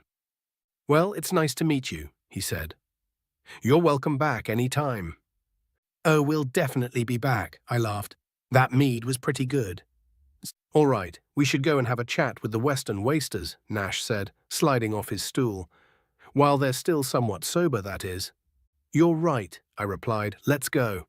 Chapter 62. Gali Morathi, Adventurer Level 13, Dwarf Calcutin. Mako, Haino, and Ithrima talked amongst themselves about what the receptionist had told us. He had said that even though it will take a while for a team of specialists to be formed, coming back was the right call. If we had tried to take on the vampires by ourselves, we would have almost certainly died and become part of the vampire nest. I know it was the right call, but Rebus and I felt a bit bad about it. In the time it takes for another team to form, more people will disappear, and the nest will get larger and more dangerous. Part of us wanted to go back in to give it a try. An extremely stupid part of us, that is. To distract ourselves from these almost certainly suicidal urges, we'd been watching the overgrown lizard try to eat its weight in meat. It's a good thing the meat's cheap. So you like the food? I asked the kobold. Mm-hmm, it replied with a stuffed face. Voracious little shit, isn't he? Rebus muttered. The kobold tilted its head at Rebus and then unhinged its jaw to swallow what it had just shoved in its mouth. Rebus and I flinched in disgust as the chunk of roast direwolf slid down its throat. What mean? It asked. That word. Voracious. It means someone or something that eats a lot, I clarified. Is I eating too much? Nah, Rebus chuckled. The meat here is pretty cheap, and you probably saved our asses. So eat up. Can I just eat regular? Don't know how to eat up, it said, lifting its head and pointing its snout at the ceiling. Maybe can... What's that thing? The kobold shifted its head to look at the group approaching us. I had been keeping an eye on the outsiders the moment they'd entered, but they'd headed straight for the receptionist and hadn't caused a fuss. They were dressed as adventurers, not hunters, but it isn't uncommon for people from the AG to come around. Still, some of the groups closer to them had looked pretty shocked. I wasn't able to tell why, though. Maybe one of the elves is famous or something. Come to think of it, a pair of orcs with a pair of elves is kind of an odd sight around these parts. You should know this one. Those are orcs and El. Rebus stopped talking as he got a better look at the group. Actually, you're right. The fuck is that? There were indeed 2 orcs, but one of the elves looked off. As they walked up, I did a quick comparison and noted several discrepancies between it and the other elves. First, round ears. Second, wrong facial architecture. Third, its smile showed a few sharp teeth that shouldn't be there. Probably not an elf, I muttered. Hello, sorry to intrude, the not elf said. We were told that you were just inside the nearby dungeon and found some vampires. We were wondering if you'd be willing to share some intel with us. Haino, Mako, and Ithrima turned to face the newcomers. Each of their eyebrows rose once they got a good look at the one speaking. The silence started to get uncomfortable, so I interrupted the awkward moment by sliding a chair towards the group. Sure, but intel isn't free. Buy a round and we'll chat, I said. The non-elf thing took the chair while the rest of its group grabbed some more, and before long we were all sitting together. Once everyone was settled, I waved an order of drinks to the receptionist and gave a brief summary of the events that took place in the dungeon, including how we ended up with a kobold. So at least 7 vampires then, one of the orcs said. That'll be tough. Tough is an understatement, brother, the other orc said. It'll be hard for Nick and I to pin that many vampires down long enough for you and Ulmira to blast them. The odd group began discussing entering the dungeon, and the rest of us settled into another awkward silence. I glanced at my party members, but they were still trying to figure out what the thing in front of us was. Even the drinks arriving didn't snap them out of it. I took a swig of the mead and sighed. Well, since the rest of you aren't going to ask, I might as well, I said. Don't mean to be rude, but what exactly are you? I'm a human, it said. And that is... The human laughed and provided a summary of the events that led to him being here, introducing his party as they became relevant to the story. Nick, a human found in one of the unified chiefdom's dungeons. Nash and Yulk, brothers from the famed Alta clan that had found and resuscitated Nick. Finally, the one that kind of set things on edge, Ulmira the Eternal. When Nick got to her part of the story, Ulmira looked nervous. Once she was introduced, it was easy to see the reason for her nerves.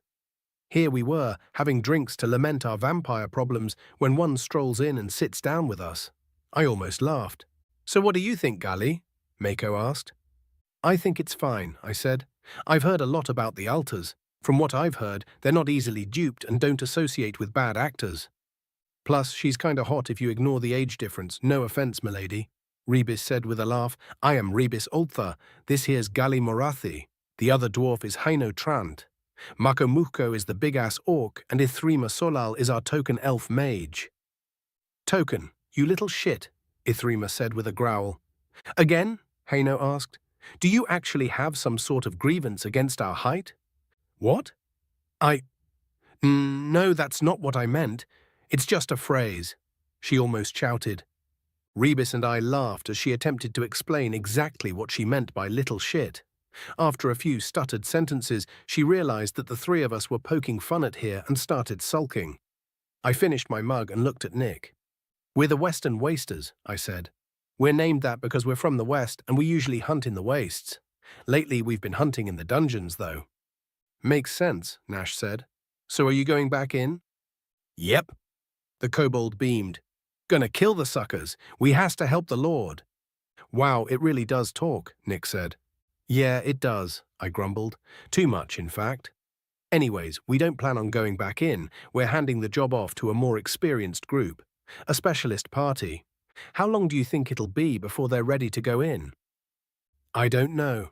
Might take a week or two for word to spread far enough to find the right hunters for the group. Then it'll take some time for them to get here, get equipped and acquainted, and finally get to hunt in the vamps. Why? We need to explore the dungeon, Nash said. That dungeon's probably one of the cult's former hideouts, and they might know how to get Nick home. We're hoping some clue may have been left behind.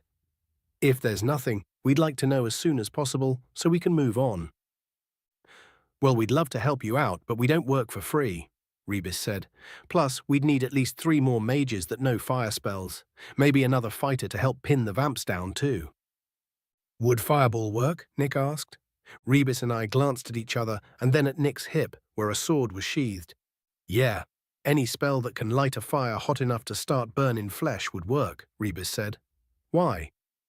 Because Yulk and I know fireball, and I'm pretty sure Olmyra can use fire magic too, Nick said. Right? That's correct, the elven vampire said. So that's 3 mages and a fighter, Nick continued. How much do you charge? Shit. What are the odds of someone being able to use both sword and spell? Rebis glanced at me, making me responsible for setting a price. I sighed and gave it some serious thought. The price needs to be high enough that they can't afford it, but not so high that we end up looking like greedy bastards. That will let us save face while also keeping us out of the dungeon. 2 gold for each of us, I said. A little high, but it's going to be a pretty tough job. So 10 gold all to... I was cut off by the sound of 10 gold pieces hitting the table. Mako laughed as Rebis and I stared at the glimmering coins. They were unified chiefdom and Bolissa minted coins too, which had a higher gold content than Calcutin coins. No arguing our way out of this one. Well, fuck, I said. I don't want to do it, but the gold's on the table. You and your big mouth, Gali, Rebis sighed. I'm willing to give it a shot, Mako said with another chuckle. I think your force analysis was pretty spot on, Rebis, and 10 gold is more than fair. Ithrima and Haino were silent for a few moments. Finally, Haino shrugged and sighed. Fine, I'm in, he said. Might as well add vampires to the list of things I've killed. I'm in too, Ithrima added. In what? A well-dressed but road-worn dwarf asked as he approached. What did I miss? Hi, Lyeth, Nick said. We found a likely dungeon, but it's filled with vampires. We're going to team up with the Western Wasters to clear the dungeon and explore it. Yes, kill the suckers, for the Lord, the kobold shouted, raising a freshly cleaned bone into the air. What? Lyeth asked with a horrified expression. Chapter 63. Rebis Ultha, Adventurer Level 12, Dwarf Calcutin. Once Lyeth was all caught up, we began celebrating our newfound partnership.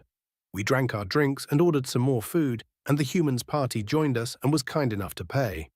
Once everyone was done making a fuss over Nick's dietary needs, Meko and the other orcs got to chatting. Their talk was mostly about the unified chiefdoms, which might interest someone who loves to travel. Traveling is my least favorite part of being a hunter, though. Sitting in a cart or on a harness all damn day just to go to some place that people are going to look at you funny? Fuck that. My attention turned from the orcs, and I started listening to Haino, Lyeth, and Gali instead. But then they began talking about the political happenings in the Empire, an even more boring conversation than the one I had tuned out. I switched my focus to the slightly more interesting discussion that Ithrima and Nick were having. The start of their conversation made me grin. Haino and Gali are both level 13, I am level 12, and Mako is level 15. It wasn't surprising to hear that Nick's party was comprised of under 10s, except for Olmyra, who doesn't have a level. What I found funny, though, is that Ithrima and Nick are almost the same level. She's only level 9, and has been stuck at level 9 for over a year now. Everyone else in the party is an over 10, Olmyra asked. Yes, I would be too, but I specialize, Ithrima answered hastily. My interest lies in attack magic, fire, ice, and darkness to be precise. The only non-offensive spell I know is minor healing, and that's only because I'd be out of a job without it. Damn right, we don't have any use for a mage that can't heal, I laughed. How many spells do you know? Nick asked. 8 attack spells, but they're more powerful than you'll find from most mages. My magic core is just about average, but I'm able to make my spells more intense thanks to my studies and training. That's awesome, Nick beamed. I only know 7 spells, but only 4 of them are attack spells. I couldn't help but laugh harder. Ithrima is pretty pretentious about her magic, so this conversation has got to be needling her a bit. Of course, there's always room for more needling. He knows almost as many spells as you do, I said. Say, Nick, if the whole getting home thing doesn't work out— Shut your damned mouth, Ithrima growled. I'm under contract. You can't replace me even if you wanted to. I gave an evil chuckle and took a bite of my bell popper. The chefs had really outdone themselves. Bell poppers take careful preparation because the seeds pop when directly exposed to water. Since the plant already has water in it, you've got to be really careful while cooking it to prevent the seeds from prematurely popping. Each seed is filled with a sweet powder that's often used to sweeten other food items. The rest of the bell popper has a slightly bitter taste to it, so eating the whole plant turns into one hell of a culinary experience. It's one of my favorite foods. As I ate, the ladies explained how the impact of an attack spell is based on both the expertise and the amount of magic behind the spell. Essentially, a dumbass with a lot of magic can lob a fireball that's as intense as a smartass that only has a little magic. I chuckled again and asked if Ithrima was sure she had an average amount of magic. Before she could react, Mako cracked his neck and patted his pants. This has been great, but I'm getting tired. We're setting out tomorrow, right? He asked. As soon as possible would be ideal, Yulk said, unless we have a reason to stall. We all looked at each other, but nobody could think of anything. Our equipment was well maintained because we hadn't really used it, and it wouldn't take long to pick up the supplies needed for the hike. We all agreed that tomorrow would be the day of our raid and left the Venator's Guild. We walked together until we reached our respective destinations, which happened to be across the street from each other. The inn that we were staying at wasn't exactly the worst place you could stay in this town, but they were staying at the Marfix Inn. It wasn't that surprising, considering how quickly Nick had dropped 10 gold earlier, but I still felt a pang of jealousy. The Marfix Inns are well known for their extravagance and luxuries. Massages, professional chefs, climate control, super soft beds with even softer bedding, and even hot water were standard in every inn. I'd always wanted to stay in one just to see what it's like to be pampered like that. Unfortunately, even their cheapest rooms run a whole gold piece per night. It's hard to justify that kind of expense when you might need to pay for equipment repairs. Even 50 silver would be a lot just to stay the night. Our inn only cost 20 copper per room per night, and we'd doubled up to save some money. Except for Ithrima, of course. She always played the female card to avoid having to share a room with any of us. I gave an exaggerated sigh as I watched Nick's party enter the Marfix Inn. Then I turned to look at Gali with papa eyes. Absolutely not, he said. But we have 10 gold, I argued. It won't cost more than 5. He's right, Mako said, with a lot less investment than me. If we double up, it would only be 3 gold. Yeah, 3 gold that will be sorely missed if we end up ruining our equipment tomorrow, Gali scoffed. Plus, we already paid for our rooms here. They don't give refunds, you know. Who cares? I asked. It's only a few copper. We could be dead tomorrow, Gali. We should live a little. I'd rather be dead than destitute. Oh, come on, it's not that bad. We'll still have 7 gold, and that'll be enough to replace most of our equipment. Plus, if we're successful with the vampire hunt, we'll qualify for better-paying hunts. And what if we're not successful? Then we'll be dead and won't have to worry about it. I could tell that Ithrima and Mako were fully with me on this. Haino was being pretty aloof, but there's a good chance he'd vote my way if I called for one. But calling for a vote here would undermine Gali's leadership. Haino, Marco and I had previously spoken at length about who should be our next leader, and we'd settled on Gali. His even temperament and innate situational awareness would make him a great leader, but he's humble enough to decline the position if we tried to make it official. So naturally, we were trying our best to put him in that position without him realizing it. Wait a fucking minute. Why am I the one making this decision? He demanded, displaying his innate situational awareness.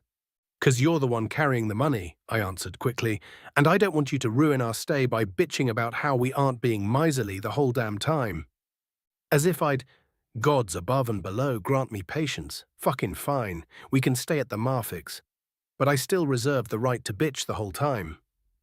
Once I finished jumping for joy, we got our stuff from the inn and explained our decision to the very understanding innkeeper.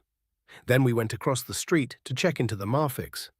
I tried to play it cool when we went inside, but the sheer wealth on display made my jaw drop. It's common to see gold trim in Calcutan buildings. It's not common for that trim to have gems embedded in it, though. On top of that, in the center of the lobby was a multi-level golden fountain with water gushing out of the largest blue sapphire I'd ever seen. It struck me that 3 gold would be a bargain to stay in a place like this. We got a raised eyebrow from the front desk clerk, but other than that, he was very polite and professional. There was a small argument over who the kobold would be bunking with, but Ithrima finally folded when faced with the prospect of having to share a room with one of us. We surrendered the 3 gold, deposited our stuff in our rooms, and set off to enjoy the amenities. The first thing I did was visit the spa. I got a nice mud bath and warm rinse, then went to the sauna where I ran into Nick and Nash. "Hi guys," I said cheerily as I sat down across from them. "Pretty hot in here, isn't it?" "Nah, it's just right," Nash said gruffly.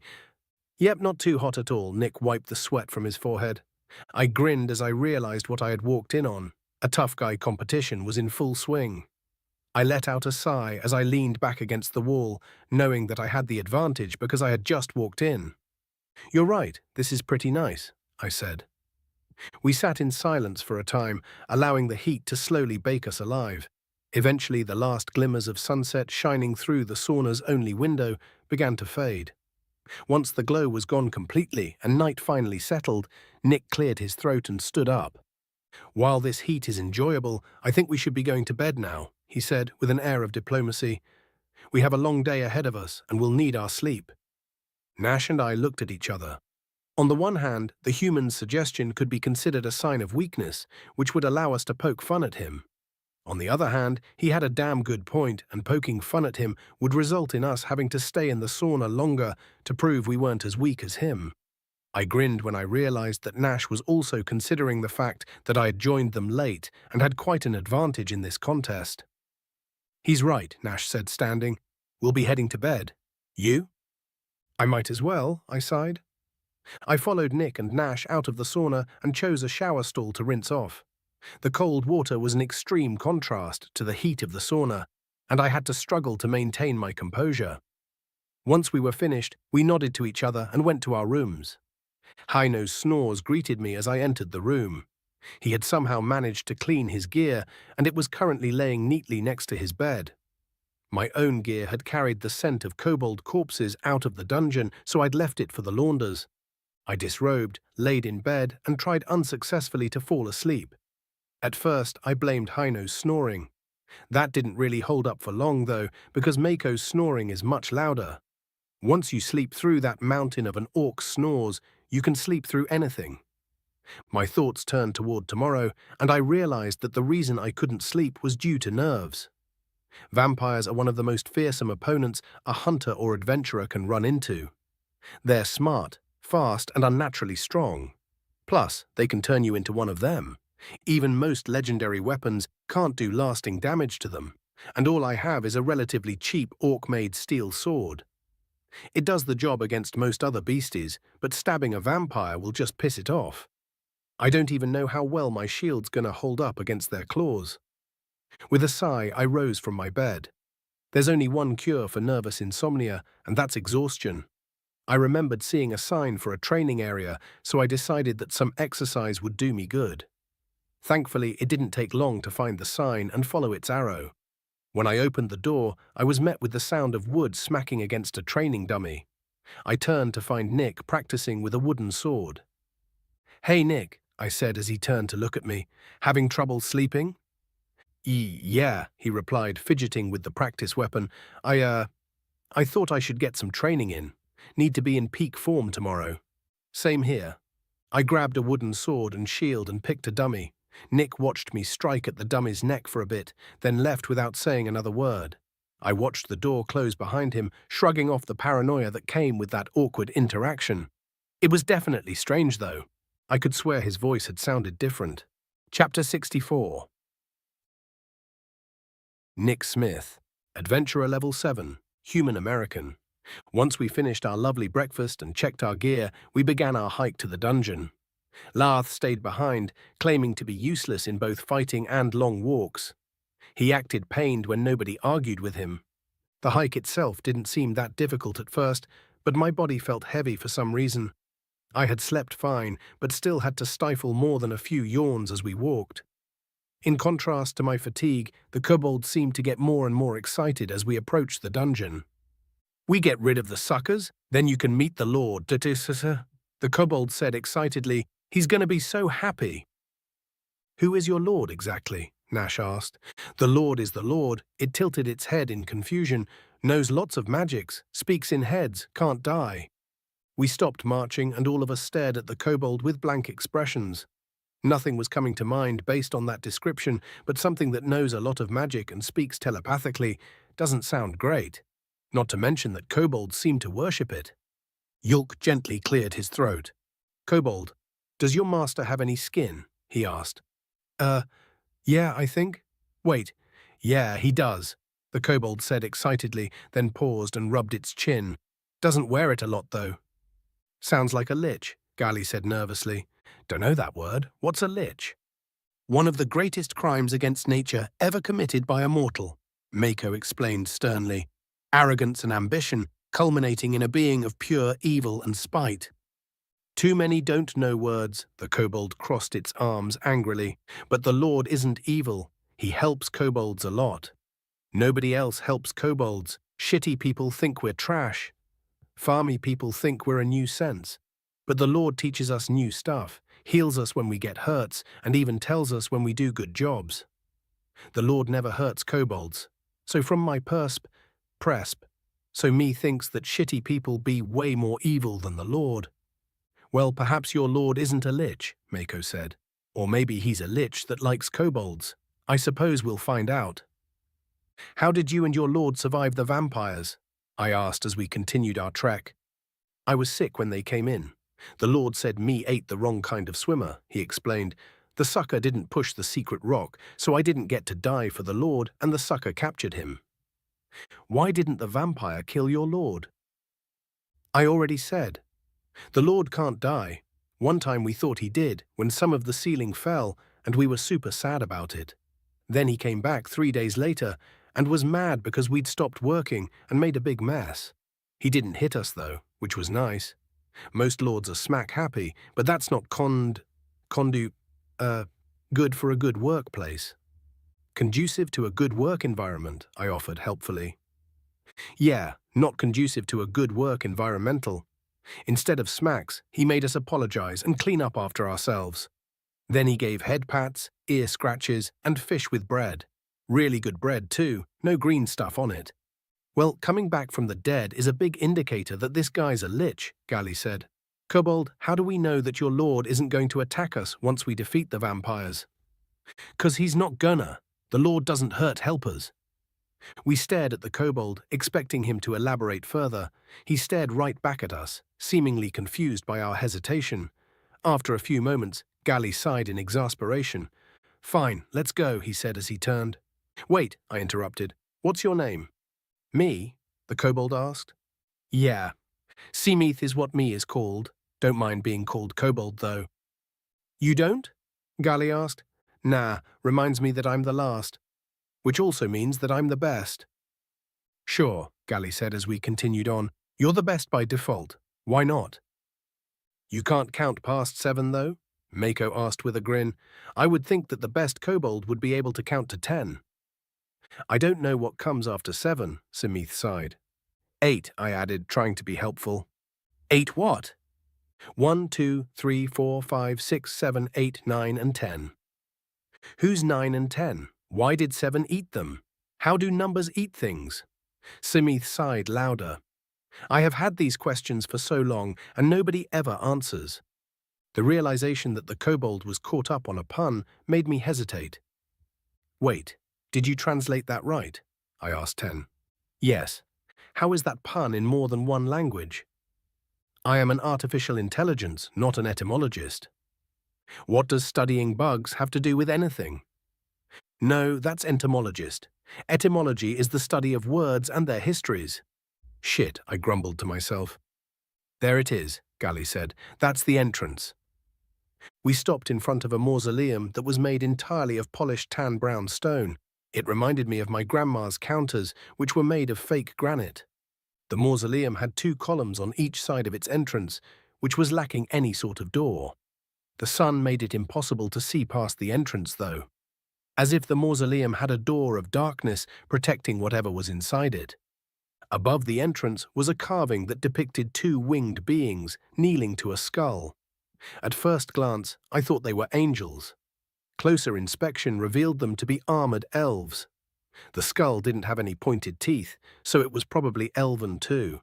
Oh, I get it now, Mako said. Right, the skull is because of the lich, Rebus added. Makes sense. How does that make sense? Ithrima asked. Surely this dungeon is older than the lich. How do you figure? Haino countered. Well, the monsters within the dungeon were spewing out of it at some point, right? Ithrima looked around for assurance. Am I the only one who thought that implied that someone stopped the monsters? Like the lich and kobolds? There were baddies before the Lord, Seameath added helpfully. The Lord said that they were making the shitty people come, so he killed them all. My daddy helped. So how can the skull be referring to the lich? Ithrima demanded smugly. It's obviously not native to this dungeon. Gods grant me patience, Rebus sighed. Why are you thinking this carving was always like this? Liches are as magical as they are megalomaniacal, so why in the hells wouldn't he change the carving to suit himself? We gonna argue, or are we gonna get to work? Nash asked. We're burning daylight. Like that matters, Rebus laughed. It's darker than the crack of my arse in there. We'll have to walk back. Unless you plan on camping in the dungeon. A nasty smell wafted from the dungeon, as if to prove Nash's point. Mako chuckled as Rebus sighed. Fine, let's go. Yulk, Ithrima, and Olmyra, you'll be in the back with Gali and the kobold. Nash and Nick are in the center, supporting whoever needs it. Mako, Haino, and I will be front, Rebus said. Remember, the goal is to stop their movement and whoosh them. Won't the fire make breathing a problem? I asked. A light wind spear should help with that, Yulk said. I'll do it. Don't want the tunnel collapsing. Yulk winked at me as everyone else prepared their gear. Rebus and Haino strapped on their shields and unsheathed their swords. Nash hefted his axe while Mako examined his pike. Gali played with the string on his bow. Trying not to look as nervous as I felt, I drew my sword. There's a lot of dead kobolds in there, so mind the stench, Gali said. Let's go. I trailed behind Nash as we entered the dungeon. As soon as I entered, the hairs on my arms and the back of my neck stood rigid. The air was filled with the stench of death and a sense of dread. Stifling my instinctual urge to panic, I cast light. Everyone else activated their lights too, and we began our grim march down the hallway. Careful, traps, Mako said. The big orc began lightly pushing his pike on the tiled floor until we all heard a click. A moment later, a grate with spikes fell from the ceiling. Nash let out a low whistle as the trap receded. Not the usual fare for dungeon traps, he said. It is around these parts, Mako replied solemnly. Calcutin dungeons are much more dangerous than the dungeons in the chiefdoms, and it isn't because of the monsters. I see. The traps have been here since I was born, Simith said. Can avoid by just stepping around them. We don't know where they are, Mako countered. Me help. Simith's feet pattered against the tile and his wagging tail grazed my leg as he ran past me. He also ran past Nash, but Mako stopped him with a massive hand. The tiny kobold looked at the massive orc with obvious confusion. If you're in front, you'll be the first target for a vampire, Mako explained. How about you ride on my shoulders and point out the traps instead? When we see a vampire, you can hop down. That's a long way up, Simith replied. Dunno if I can jump down from there. I'll help you get down, Nash said. Simith looked back and forth between Mako and Nash, then shrugged. Okay. Haino smiled and Rebis chuckled as the kobold, who was noticeably shorter than the dwarves, climbed Mako Mountain. Mako helped the little lizard up, and Simith sat with his legs on either side of Mako's neck. It reminded me of my cousin with his kid. We continued on until we found the first kobold corpses. The rank stench in the air threatened to make me puke. I held my nose as we pushed past, but breathing through my mouth didn't help at all. Simith pointed out another trap, and we slipped past it. Then we ran into more dead kobolds. This pattern repeated itself a few more times before Simith sighed and pointed to one of the kobold corpses. That's my daddy. If I didn't get sick, I'd have been right next to him. Maybe have made a difference, but the Lord said I wouldn't have. Guess the Lord knows best. Do you want to say goodbye? Mako asked. For why? He's dead. Simith tilted his head. Can't hear when you're dead, right? I suppose not, Mako said glumly. Hey, Simith, how old are you? I asked. I'm 3 years old, the reptilian grinned, almost a grown-up. I almost told Simith my age, then realized his response would probably be questions about who's Ian and why did you eat them. Instead, I turned my attention to Rebis, who let out a low whistle. That explains so much, the dwarf chuckled and shook his head. When do kobolds become adults? I don't know, Simith replied with a shrug. Let's keep moving, Mako interrupted. Actually, it would be best if you stopped, Simith said with an odd tone and a vacant expression. The vampires know you're here. 2 of them have come to greet you. Prepare yourselves, hunters. The fuck? Rebis asked. There's very little time before they reach you. I am the being this one calls Lord, speaking to you through my only remaining vassal. Get ready, they come. Mako knelt a little and Nash grabbed Simith from his shoulders. We began to hear the soft thuds of footsteps just as we prepared our weapons. Rebis and Haino prepared their shields and Mako hefted his pike. Nash and I took position behind the 3, ready to intercept any vampires that got through. Gali cocked his bow as Ithrima, Yulk and Olmyra prepared to cast their spells. Simith looked up at us and shook his head in confusion. What happening? He asked. The vampires are coming, I said. Get behind me. Simith stared for a moment, then scampered toward the rear of our formation. We waited as the footsteps grew louder, prepared to see vampires leaping out of the shadows toward us. Then the footsteps stopped. I couldn't see them, but I could feel them watching us. Like the creeping feeling of panic when your nightlight goes out as a child. When you just know there's something in your closet and under your bed. When you get older, you're able to tell yourself that you're imagining it and that there's nothing there. But this time, it's not my imagination. Really?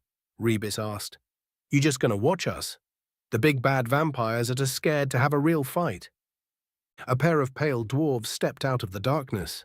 They were wearing tattered clothes, and their fingers ended in pointed claws. Cruel, fanged grins were plastered on their pasty faces. We're not the ones who should be scared, one of them said. I almost couldn't follow its movements. The moment it finished speaking, it rushed toward Rebis. The other vampire rushed toward Mako. Moving just as quickly, Haino stepped in front of Mako as the orc's pike stabbed the vampire that was after Rebis. Mako hefted his pike upwards with the vampire skewered upon it as Haino's sword flashed briefly in the light. The vampire slammed into the ground in front of me, and we made brief eye contact as Nash's axe fell. The heads of both vampires rolled in opposite directions on the floor. Quick, pile 'em up, Gali said. Gotta burn 'em. I stopped the vampire's head with my boot, and a wave of nausea smashed against my gut. Fighting it, I picked up the head by its hair and tossed it onto the body that it had been attached to. Heino and Mako tossed the pieces of the other vampire on the pile. I swallowed heavily and held up my hand. Labariftzak!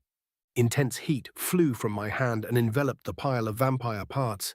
Eerie screeching and the smell of burnt meat filled the air. The knot in my stomach twisted further as I watched the bodies convulse. That's what it would look like if Rebis, Heino, or Gali.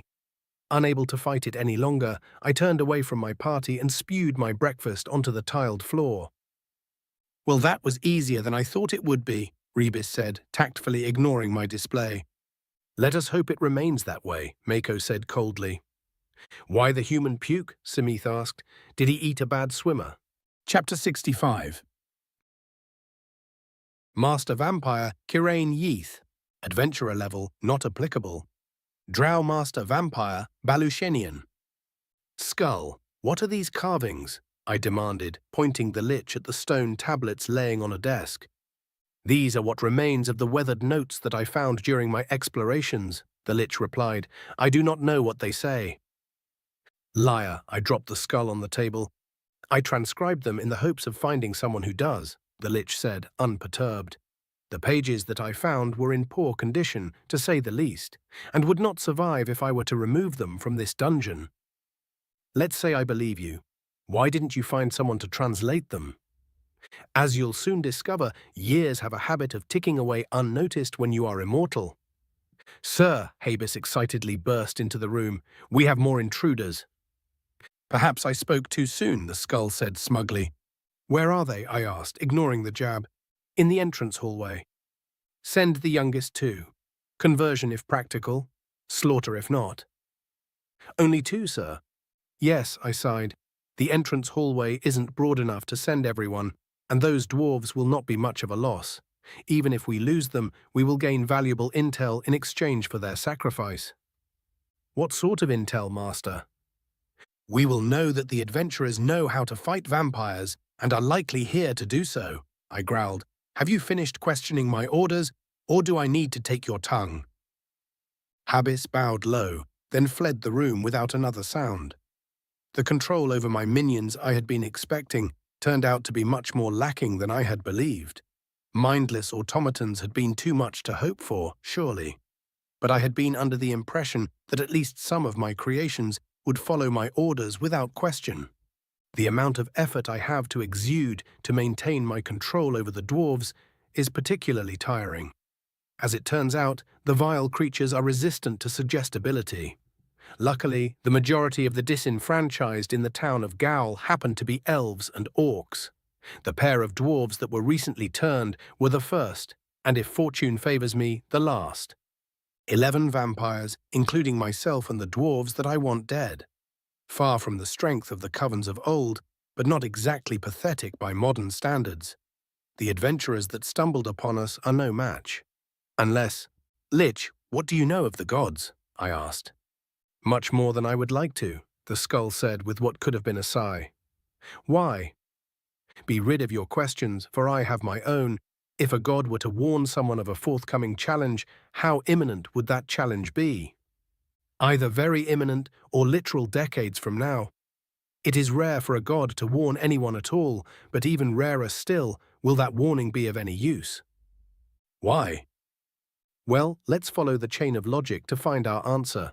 Gods are beings with power beyond reckoning, yet they rarely use this power. Even when they do use it, they do so with more moderation than most mortals would even think to use. What relevance does that have? Well, I believe you may be in a similar situation as the gods. Tell me, with all your power, why is it that you don't simply assault the town? I see. An assault on the town of Gaul would effectively be suicide, and I am not foolish enough to believe otherwise. Even with all of the strength and abilities at my disposal, I would not be able to overcome the numbers that the town could produce. Is the Lich implying that mortals would be able to overpower the gods with numbers alone? Or perhaps it's referencing adventurers. While it is true that most adventurers don't stand any sort of chance against even a normal vampire, Adventurers have the ability to become far stronger and faster than other mortals. It would be foolish to believe that there are no adventurers that could best me in combat. Vampires that make themselves known become prey to experienced adventurer parties. That's likely the implication. There is something bigger than the gods, and if they misbehave, it steps in. I had already gathered as much, though. "Might I ask, Vampire, are you attached?" the Lich asked. "And if I am, it would explain a great many things. Poor thing, wrapped up in the whimsy of the gods, a simple tool for their amusement." "Pity," I demanded with a laugh, "from a Lich without magic. How far I must have fallen. Hear this, though, the moment I find your additional phylactery, I will be smashing you into the bone dust that you so richly deserve to be." Before the Lich could respond, I felt a pain in my chest. This pain was new to me, but its significance was immediately known. As if the knowledge of what this pain meant had been somehow engraved into my brain without my knowledge. The dwarves were dead. Both joy and alarm rose within me in equal amounts. "Stay here," I mocked the skull as I rose. "I have something to take care of." The skull made a sound that was a mixture of a hiss and a sigh as I left the room. The dungeon turned out to be much larger than I had originally believed. Half of our time is spent searching for new recruits, and the other half is finding new hidden doors. Some of the doors are trapped, but that's not a problem for beings that can regenerate. 8 pairs of vampiric eyes turned from the entrance hallway to watch me as I entered the throne room. They had been nervously awaiting news of their brethren. I regarded them coldly as I took my seat on the throne. "The dwarves are dead," I said casually. "Go, avenge your brothers." In unison, they nodded and rushed into the hallway. A small smirk spread over my features. 2 vampires is one thing, 8 is another matter entirely. The foolish intruders don't stand a check. I clutched my chest. It had been less than a minute, and already one of my vampires was dead. Isriv, a gnome that we had plucked from the trail. She had begged for mercy, to live, and gratefully kissed my hand once her conversion was complete. The next to fall was Heron. The orc had been a great find, sleeping off a drunken bender in an alley behind the inn. He was relatively small for an orc, and life had not been going well for him. But because of this, he had a genuine desire to be used for my greatness. Alus, Toril, and Patir faced their final death almost simultaneously. Were it not for the searing pain in my chest, I would have laughed at the irony. The 3 sisters had been a trio of traveling merchants. As sisters, they had been together their entire lives, and had met their end in the same manner. I barely managed to recover before Noriz and Malu perished. Noriz had been the most beautiful elf I'd ever seen, despite her years of living rough. Her golden hair had glowed in the moonlight as I bit into her that fateful night. I'd intended to make her my bride. Malu was also beautiful by orc standards. She had been the guard hired by Patir to protect their convoy. She had fought well, but in the end, Noriz and I had shared her blood. "Habis, run!" I gasped through the pain. Habis, my very first conversion. The homeless elf had bravely or foolishly taken residence in the haunted manor that night. His gratitude for my interference in his fate led to him questioning me, but only because he wanted my success to be guaranteed. A tear ran down my cheek as the pain in my chest confirmed his demise. The childish grin he had flashed that night burned in my mind. The sounds of footsteps and shuffling metal barely registered in my ears as my sorrow turned to rage. I looked up at 2 dwarves and an orc. Every fiber of my being wanted to leap forth and tear them into little shreds of meat. But their formation struck me as odd. All 3 were covered in blood, but I could tell that the orc was wearing plate armor. It would be difficult to pry him out of that with the dwarves covering his flank. No, I need to calculate this. They couldn't have killed my kin without fire, and these 3 do not appear to be mages. I stood as they stepped forward, and an arrow appeared in my chest. Casually, I plucked it from my sternum and tossed it aside. Just as I thought, there were more intruders in the hallway.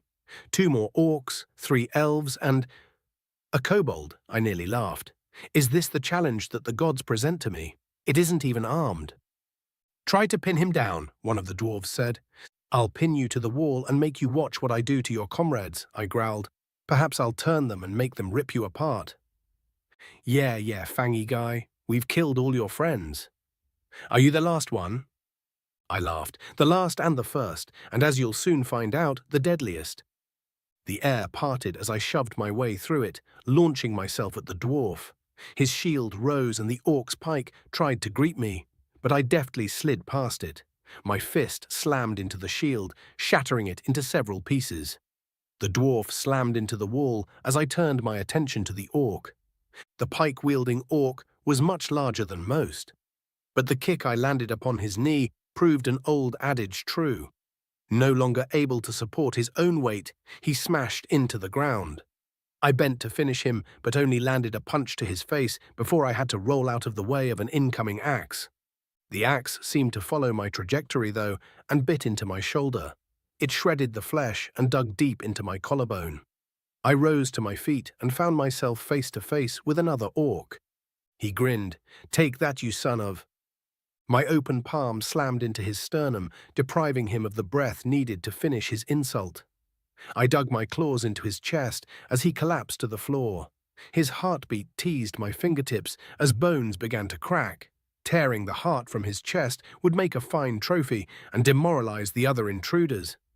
A glint of light caught my notice, and I kicked at the dwarf that was coming for my head.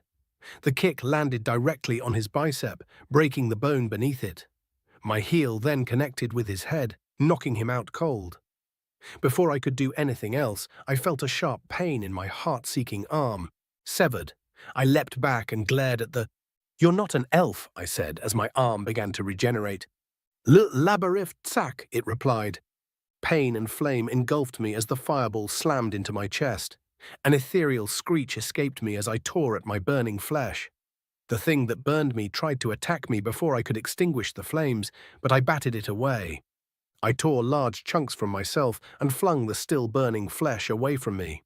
My regeneration made this a difficult task, but before long the flames no longer threatened me. I turned to face my opposition. An orc sorcerer was bent over the axe-carrying orc I had felled earlier.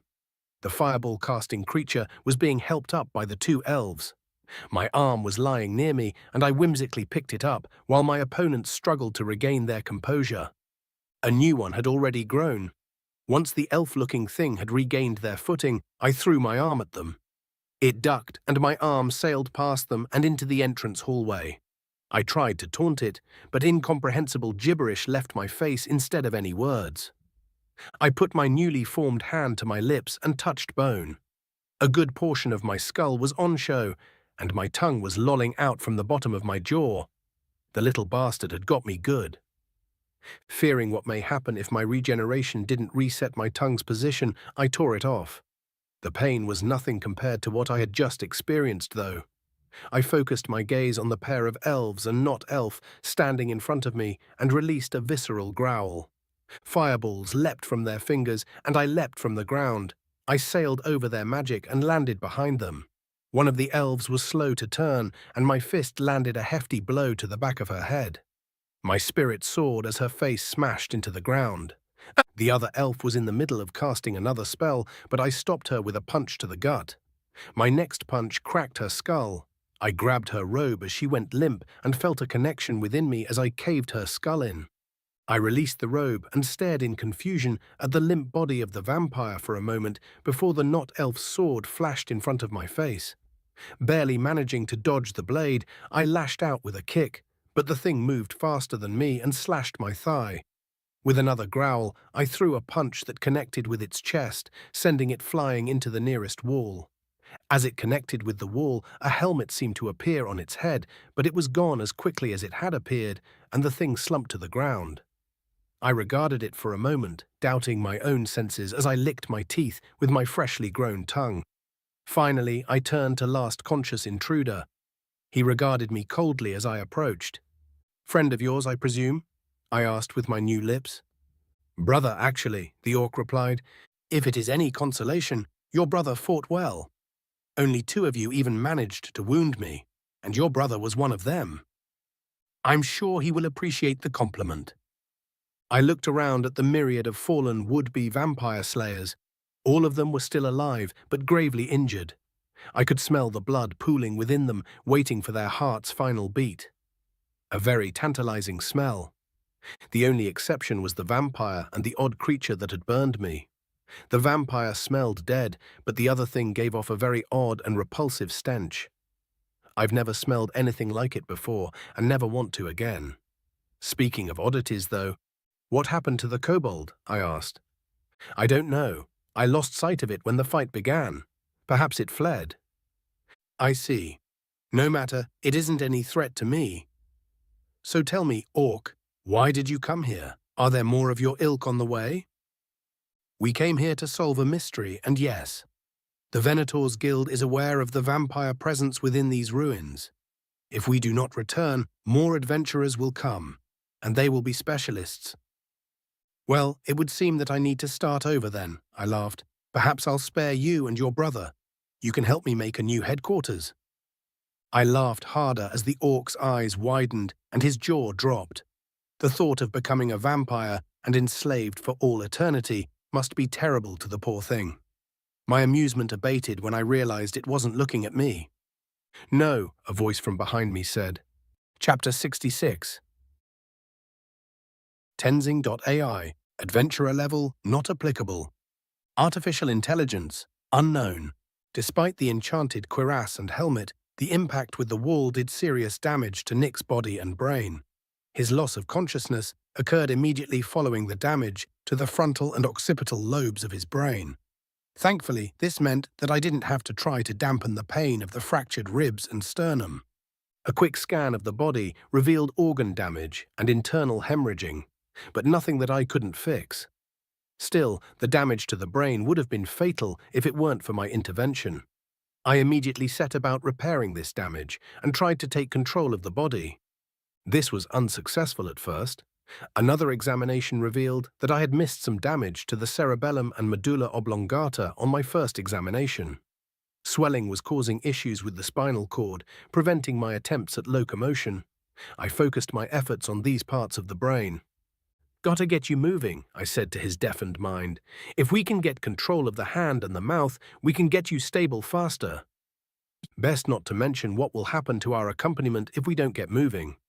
Not for Nick's sake, I just don't want to think about it. The last scene before the eyes went dark was pretty grim.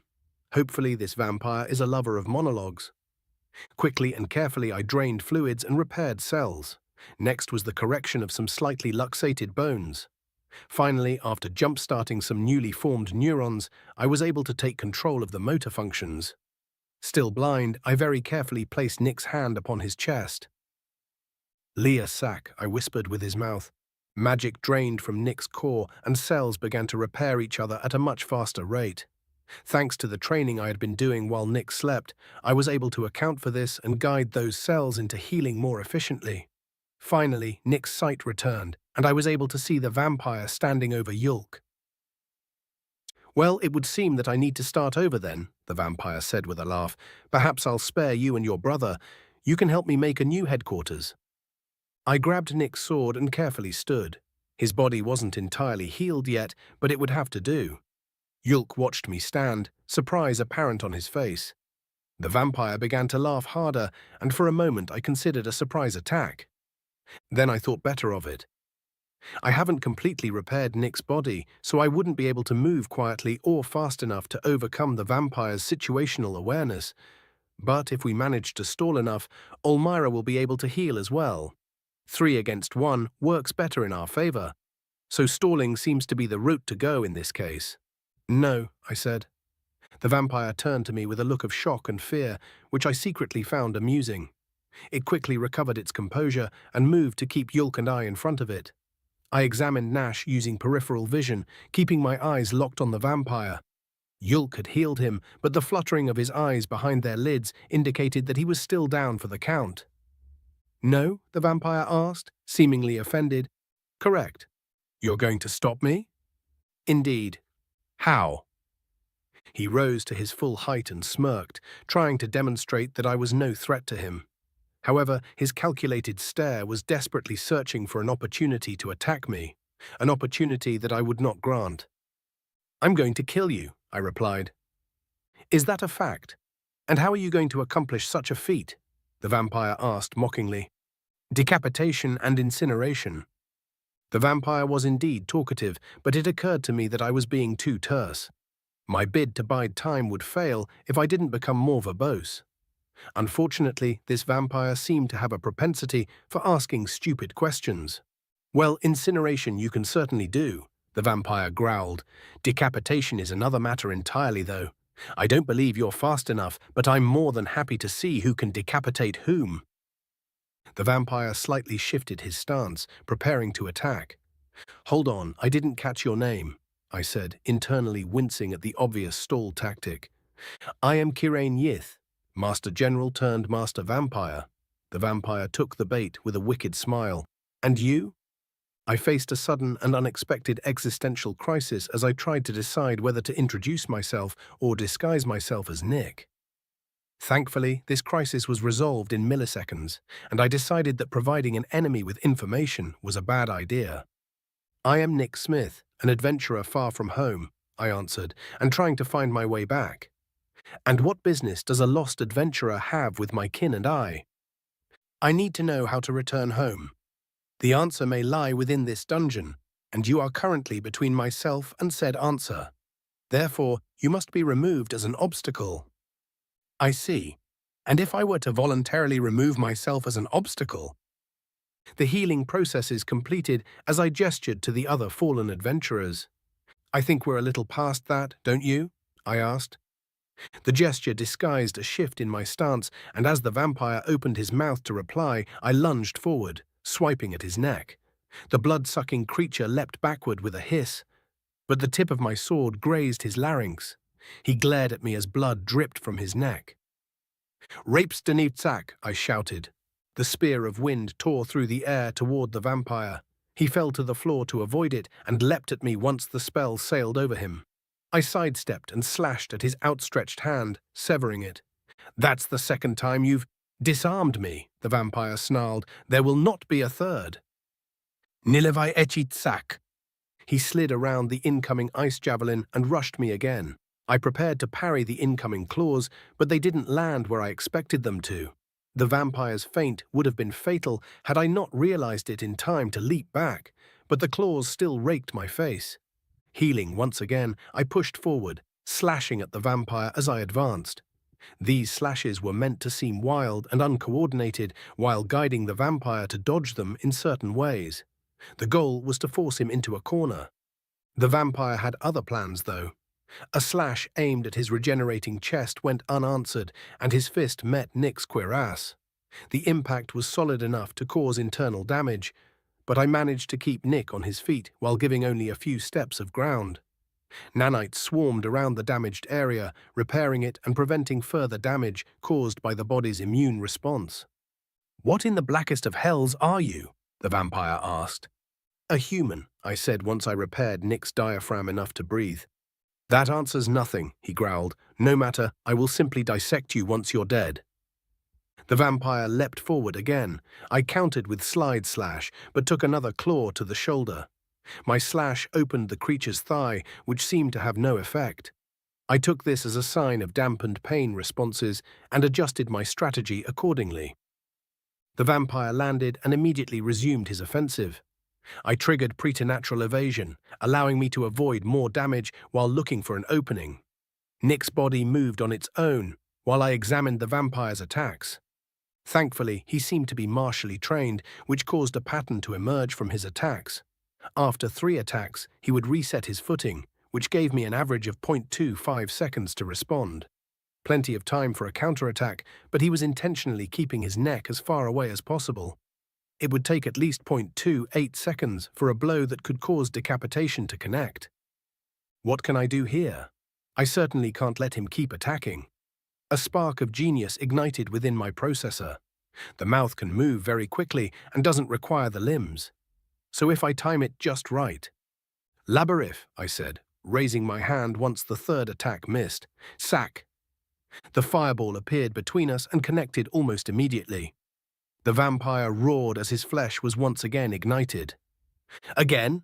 he demanded before his lungs succumbed to the effects of the fire. The heat singed Nick's hair and caused a first-degree burn, but I pushed forward regardless. Using dash and power slash, I decapitated the so-called master vampire. He crumpled to the ground, and I stopped his head from rolling. The vampire glared up at me from the ground, but I met his venomous gaze with apathy. I picked up his head by the hair and tossed it on the pyre made from his own body. Then I did the same with the hand I had removed earlier. "Yulk, it's 10, I said. "I know, you and Nick don't act at all alike," the orc chuckled. "I'm going to need your help to heal everyone." Ulmira should be up soon, but Yulk, did anyone grab that arm that he threw? "Arm? What are?" "This arm, presumably," a voice called out from the entrance hallway. Yulk and I turned to look and immediately took defensive postures. A bejeweled skeleton, wearing a flowing robe, floated 3 inches off of the ground. Above its right hand floated the master vampire's arm, which was already trying to regenerate. "You missed a spot," the lich said, tossing the limb into the fire.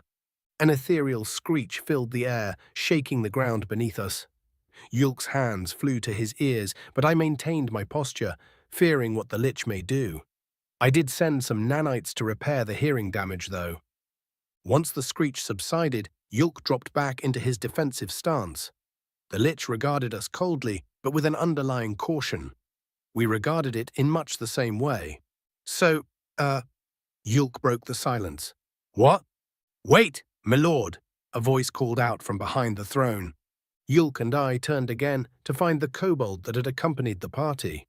At the start of the fight, he had sprinted off behind the throne. With his return, I quickly put 2 and 2 together. He hadn't run off to avoid the vampire, he had gone to find his master. "My lord," the kobold said breathlessly, "they's helpers." "No hurts for helpers, yes?" "Yes, very good, Simith. No hurts for helpers indeed," the lich replied, "so long as they remain helpers and do not become harmers." "They won't do that," Simith said merrily. "They's friends. Fed me good." "Excellent. Remember to thank them for their hospitality." "Oh, not these ones. The ones that are—" The lich waved a bony hand to quiet the kobold. "This turn of events has left me in an awkward situation. We really shouldn't broadcast my existence to everyone we meet, but what do I do? Nick's brain is repaired and is currently in deep REM sleep, so if I deactivate myself, he'll just collapse. I thank you for your assistance." The lich turned to me. "You're quite a capable fighter." I glanced at Yulk and back toward the lich, all the while trying to decide what my next course of action will be. It would be inconvenient to have a dialogue with the lich and have to catch Nick up to speed when he awakens. Either way, I'm going to have to tell Nick about the fight.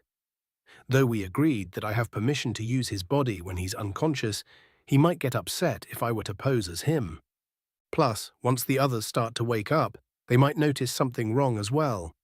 Yulk said that Nick and I don't act alike, which seems to be true now that I think on it. I can't quite mimic the way he holds himself or the way he speaks. As I finished turning back to the lich, I decided what to do. As my gaze locked onto the hollow pits that the lich would call eyes, he looked at me with an aura of expectancy. With a mental sigh, I prepared myself. Then I pretended to faint. Chapter 67. Larry Vicimiro, Adventurer level, membership revoked. Half-breed lich, unknown. "I thank you for your assistance," I said, turning toward the odd creature. "You are a very capable fighter." Simith had excitedly called this thing a human. The singular surviving kobold had been eager to tell me that he had learned a new word. I had congratulated him, but hadn't quite believed that he had met a member of an undiscovered race. The human glanced at the orc and then back to me. I was expecting a reply of gratitude for the compliment that I paid it. Instead, its eyes rolled into the back of its head and its legs gave out. The orc and I watched it fall to the ground with a soft thud. I stammered. "Is he—" "Don't worry," the orc rose with a grunt. "He's fine. The others, though, not so much. Might I ask your aid in helping them?" "The Lord is good at fixing oofs and ouchies," Simith added. "Yes, thank you, Simith," I replied. "Of course, I'm more than willing to aid those that rid me of that pest. Can I count on you to prevent the inevitable misunderstanding?" "Should be easy," the orc smiled warmly. "They're smarter than they look. Also, I trailed off as I stared pointedly at the healing corpse of the vampire that had apparently accompanied them. Yes, her too, please. I nodded at the orc and held out my hand. Many of those that travel the path of lichdom shirk the healing arts. They care only for power and longevity, and their skills suffer for it. However, my mortality had been spent on healing those around me, and I got quite good at it. Arua nilaitsak, I exclaimed. Then, feeling a tad dramatic, I added, arise. The spell emanated from my hand and surrounded the wounded adventurers with a warm, healing embrace. Cuts disappeared, bones reformed, and breathing normalized. Before long, the adventurers were getting up, and each of them had a different way of expressing their surprise. Whoa, shit, one of the dwarves said. It's okay, the orc sorcerer replied. The lich healed you. What? Really? Liches can heal people? Liches are people, you know, I chuckled, or at the very least were. But, the dwarf stammered for a moment, then shrugged. Yeah, okay. I guess so. Come on, let's get you up, the orc sorcerer said as he helped the dwarf stand. I believe introductions are in order. The adventurers introduced themselves one by one, and Yulk introduced the still-sleeping human as Nick Smith. I had many questions regarding the human and the vampire that accompanied them. However, I decided to invite their questions first, with my own introduction. Greetings, Alta Brothers and the Western Wasters, I said. I am Larry Visimiro, Lord of the Fallen and King of the Kobolds. King of the Kobolds kinda makes sense, Rebus said hesitantly. What makes you the Lord of the Fallen, though? Yulk, Ithrima, and Olmyra were completely stunned by the mention of my family name, but Rebus seemed oblivious. Their expressions told me that my father is still quite famous. When I was mortal, I was one of the few Grandmaster healers. In all modesty, many of the methods and techniques that I created are likely still in use, I said with a grin, not that he could tell. I saved those that fell in battle from their untimely deaths, and they eventually began to call me a lord. Lot less edgy than I thought it would be, Gally added. What's up with you three?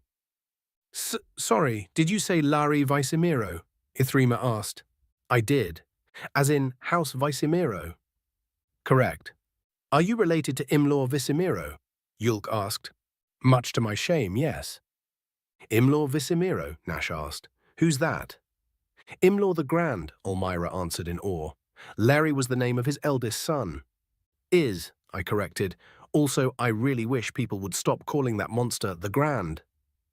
Wasn't Imlor a gnome? Rebus asked. You don't look like a gnome to me. My mother was an elven princess, I said. She was very beautiful, and I took after her appearance. Not that it's discernible any longer, though. Apologies for interrupting, but, is Nick okay? Mako asked. Yes. He's just sleeping, and will probably wake up soon, Yulk said dismissively. Lord Visimiro, I must know.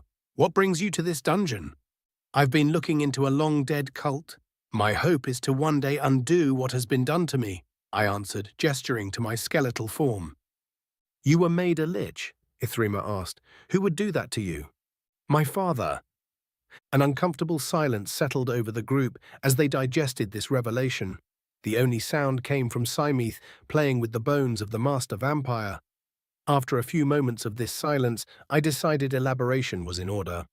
Later in life, my father became obsessed with immortality. He considered himself far too important to the study of magic to be allowed to die, and experimented with a vast amount of rituals and spells in an attempt to prevent his end, I explained. One day he asked me to help him craft a new spell.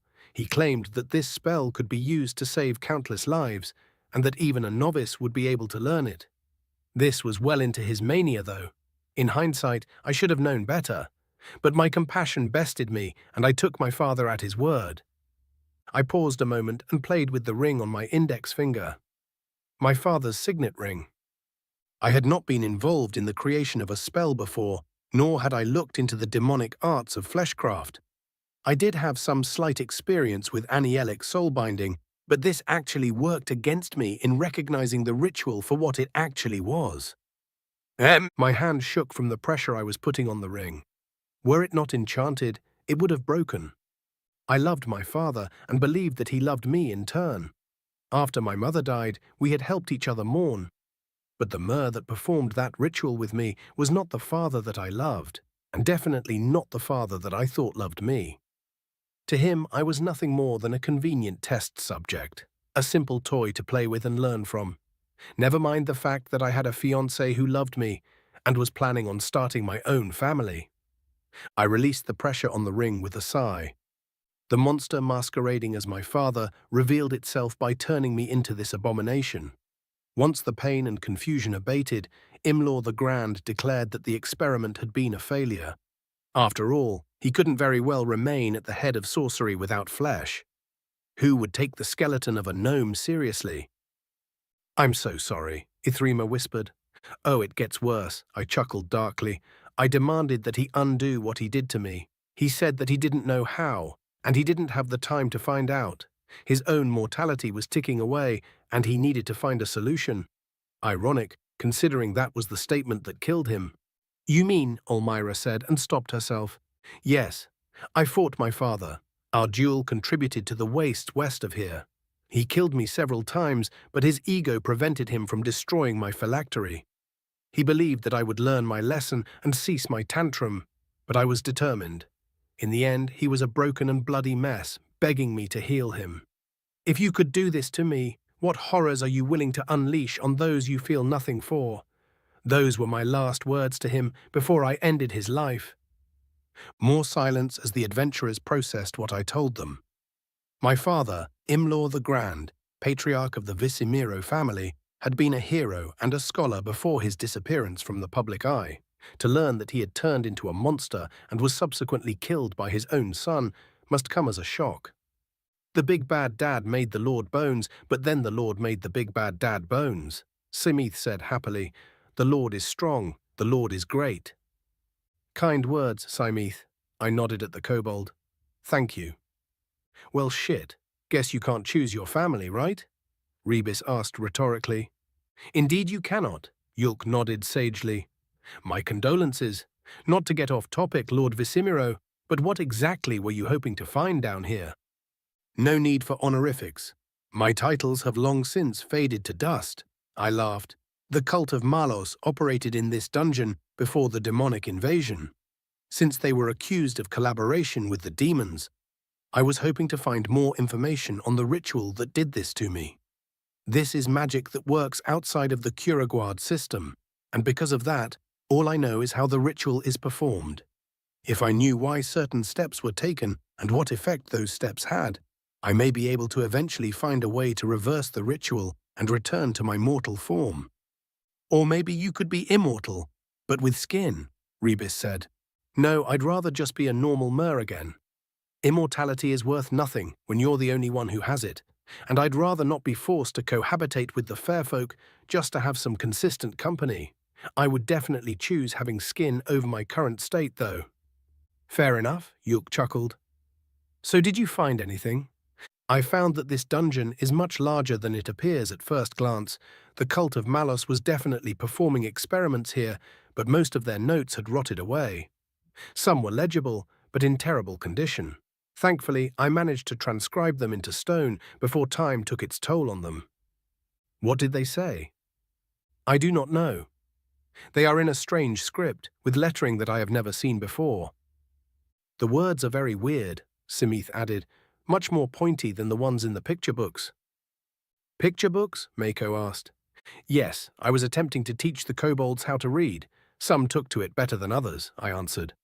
Where'd you get the picture books? Nash asked. I've had them for a long time.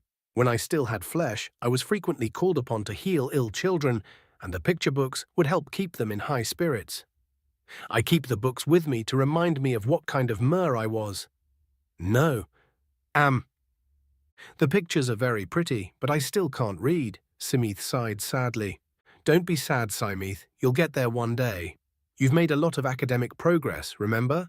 You can count all the way to 7, I said. Nash muttered something angrily under his breath, and Yulk struggled to keep his composure. I looked at the orc brothers quizzically, but Yulk held up a hand and shook his head slightly.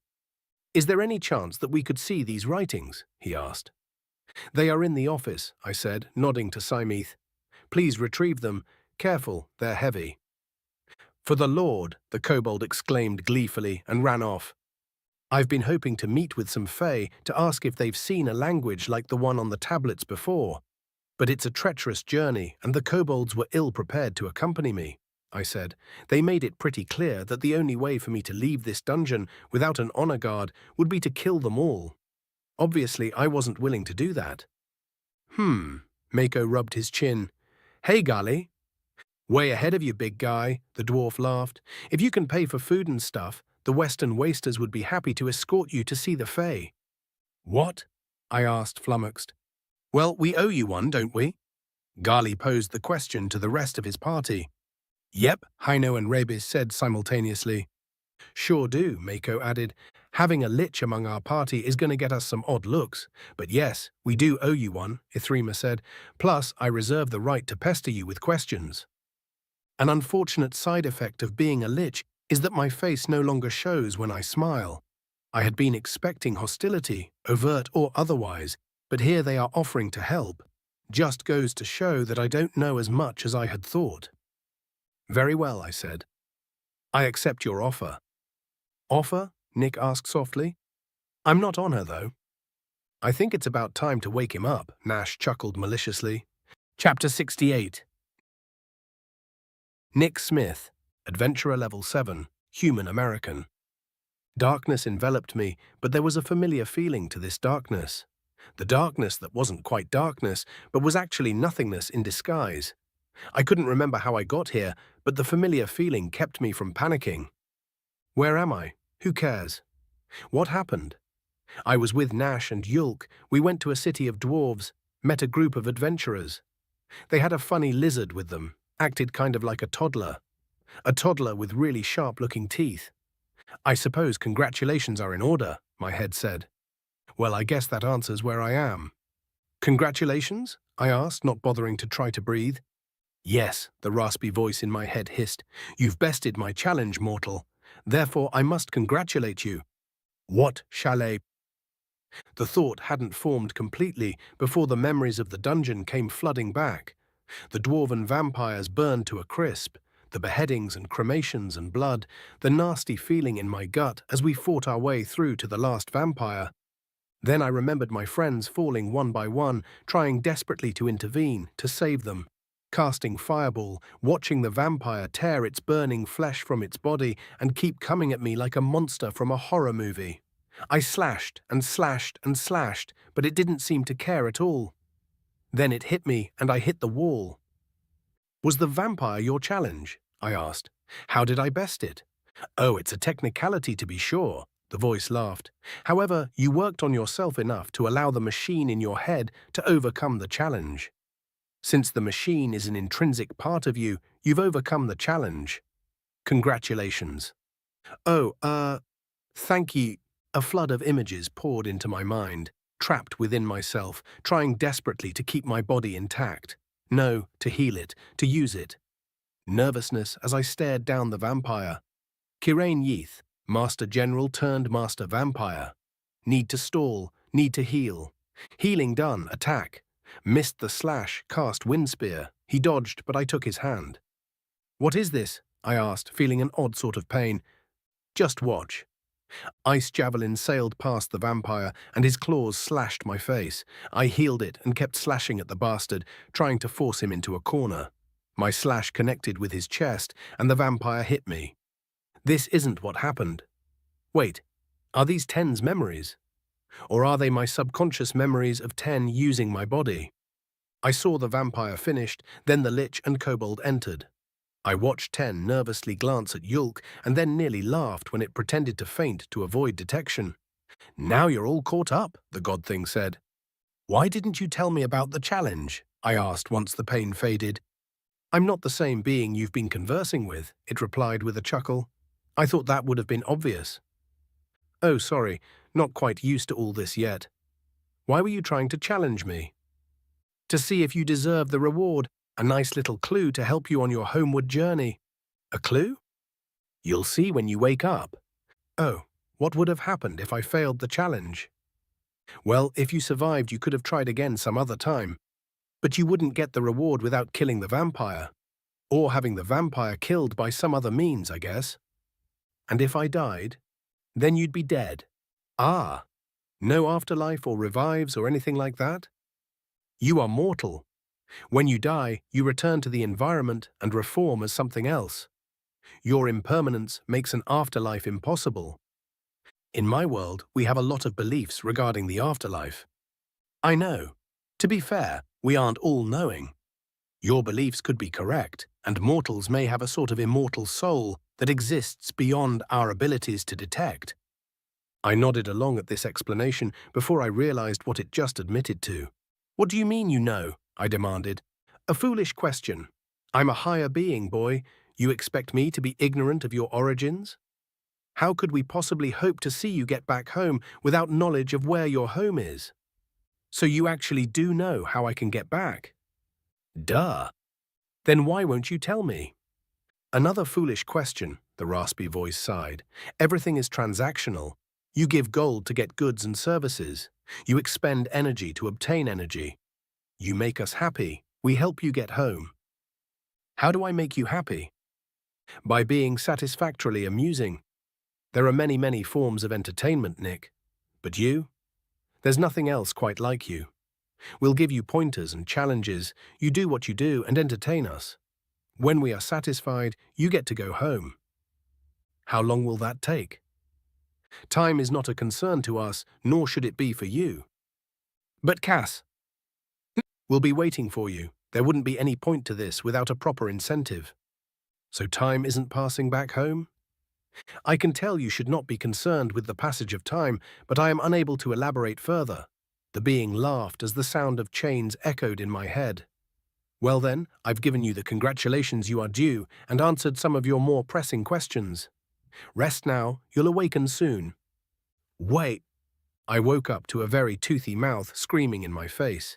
Instinctively I struck at it, but someone caught my hand. The scream turned to laughter as I yanked my hand back. Good morning, sleepyhead, Nash grinned. What the fuck? I demanded. A quick glance around informed me of my current location. The dwarves were laughing their asses off, and even Yulk was hiding his mouth. Ithrima and Olmyra were less amused, though. Then my eyes landed on the skeleton, and the embarrassment that had been threatening to turn my cheeks red immediately disappeared. He's friendly, Yulk said, seeing my expression, and a significant historical figure, as it turns out. Significant historical figure? I asked. Once the laughter died down, Yulk explained what the lich had told them. The skeleton wearing the fancy robes and jewelry was actually Lari Visimiro, son of Imlor the Grand.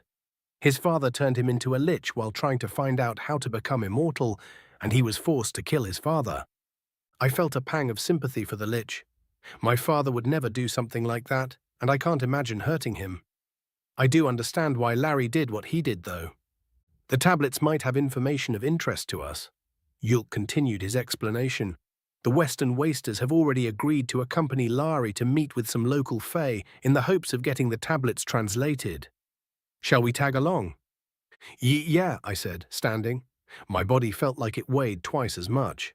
That's the whole reason we're here. What language are the tablets in? I don't know, the lich answered. I am fluent in many languages, but this one is very odd. In what way? Yulk asked. Most languages are related to one another because of common ancestors and, for lack of a better phrase, linguistic interbreeding. Even the written forms share similarities, but these letters are odd. I suspect that it's a language from another continent. Don't we communicate with other continents? Rebis asked. Like through magic or something? Well, yes, Yulk answered, but Larry raises a good point. I don't know what languages are used by the other continents. Do you, Olmyra? No, I don't. Interacting with other nations isn't my specialty, she said. What do they even talk about? Gally asked. Yulk and Olmyra shrugged. Probably sharing technology related to governance. Weather reporting, farming techniques, things of that nature, Yulk replied. While the others continued discussing what governments might discuss, I turned my attention inward. Hey, Ten, I thought. Hi, Nick, Ten said innocently. What's up? While I was asleep, another god thing was speaking to me. It showed me what happened. What happened? With the vampire. Oh, Ten paused a moment. So that's why you didn't ask when Yulk was telling you about the lich. You're not mad, right? No, I was just going to say good work. Second time you've saved us, I said. Thanks. No problem. I take it you don't mind my training routines either. Training routines? I asked. Then several memories of early morning exhaustion flooded back to me. It didn't take long to put two and two together. You've been using my body while I was sleeping? I demanded. You seem angry. I am. My apologies then. It would seem that I misinterpreted one of our previous conversations. I kept my face carefully neutral to mask the baffled anger I was feeling. Thankfully, everyone else was too absorbed in the discussion of intercontinental relations to notice my sudden stoicism. Misinterpreted? How? What the fuck was there to misinterpret? Well, when you apologized, it sort of sounded like you were okay with me taking over your body, so long as it did not rob you of your autonomy. I could grab cheese off the moon with that kind of reach, I thought angrily. How long have you been doing this? Well, I only discovered that I could do it without waking you after our encounter with Mummeldobran and the other fair folk.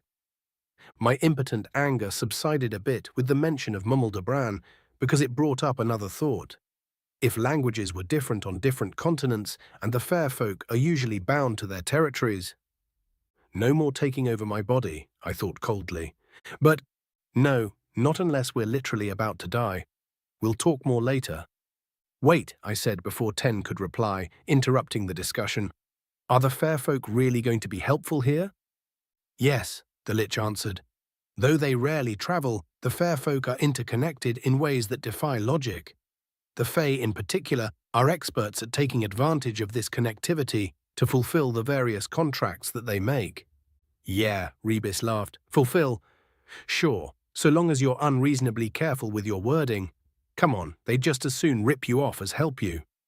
True, the lich nodded sagely. That is the nature of dealing with beings that are timeless.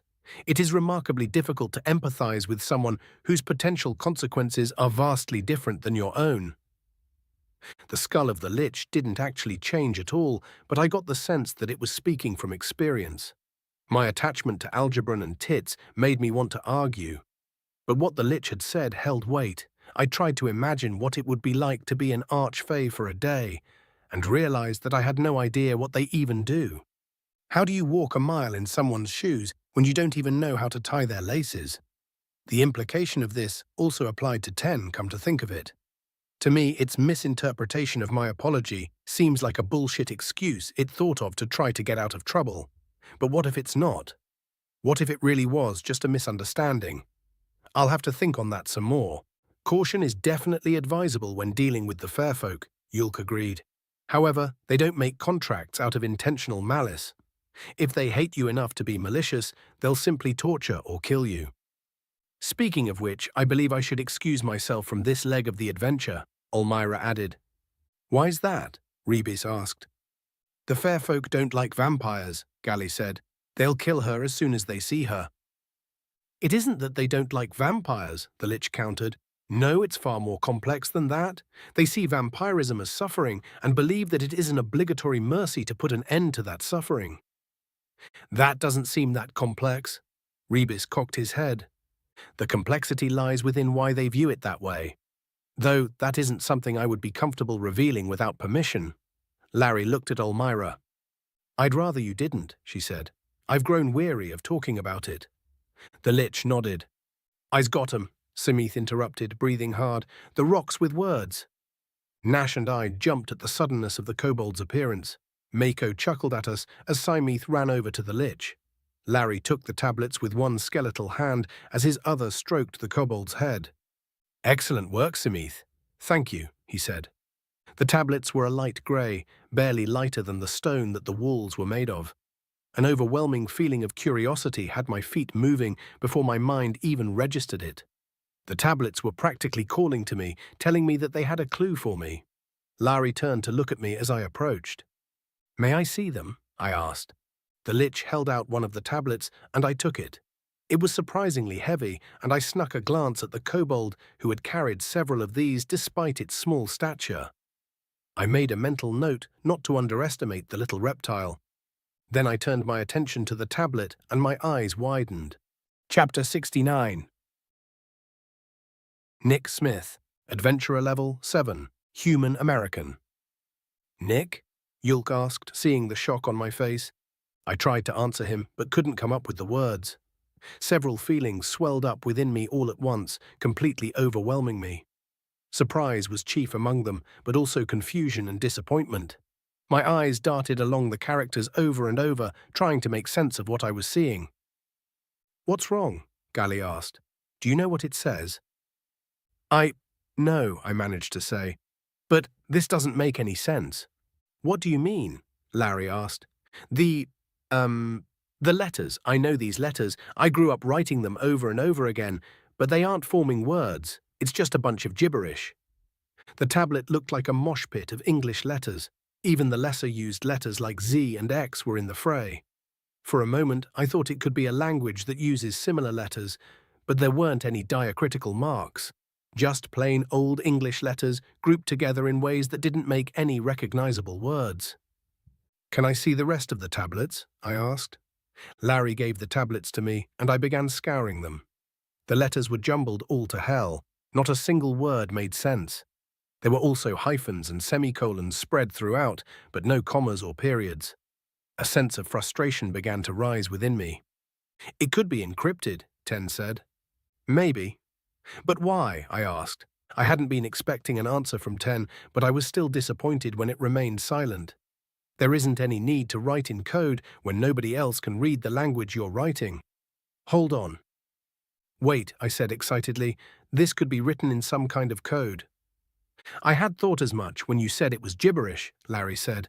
"But while knowing that might be helpful, you seem more excited than is to be expected of this revelation. It's a code using the English alphabet.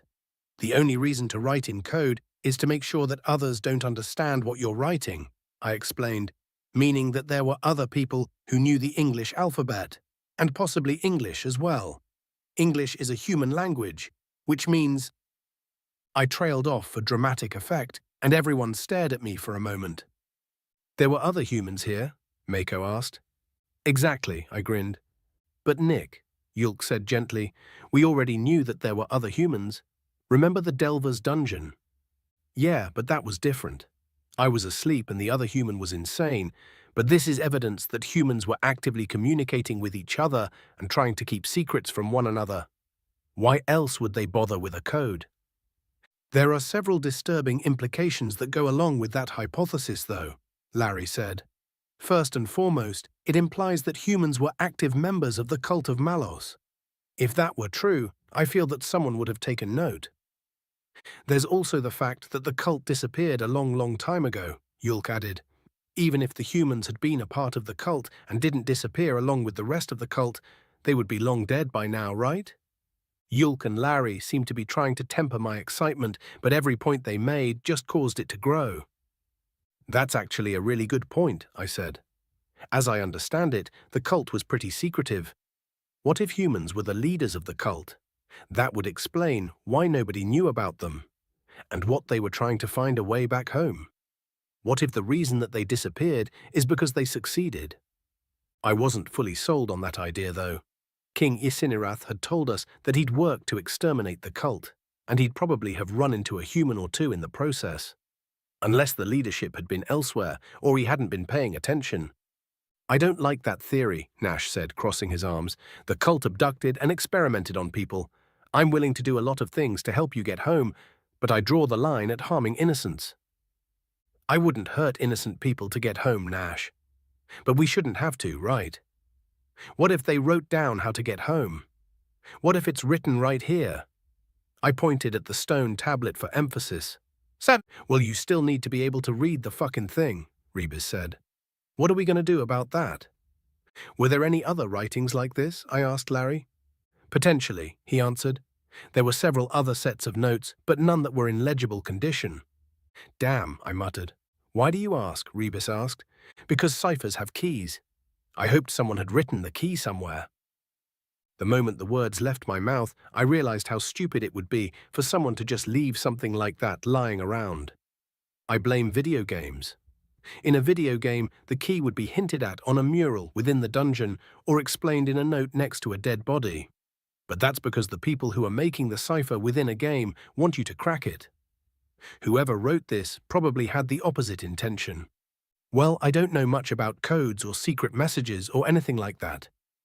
Does anyone know anybody who would be able to help? Gally asked the group. A lot of shrugging and head-shaking followed. Larry and Yulk didn't reply, looking deep in thought. Ulmira patted my brother on the shoulder, bringing him back to reality. Oh yes, my apologies, he said. I do know a few scholars who enjoy complex puzzles, but I'm afraid this is likely beyond their capabilities. How come? I asked. Well, solving a code is one thing. Solving a code in a language that you are unfamiliar with and have little to no reference for is another thing entirely. It might be possible, but it would be extremely difficult and would likely take a lifetime.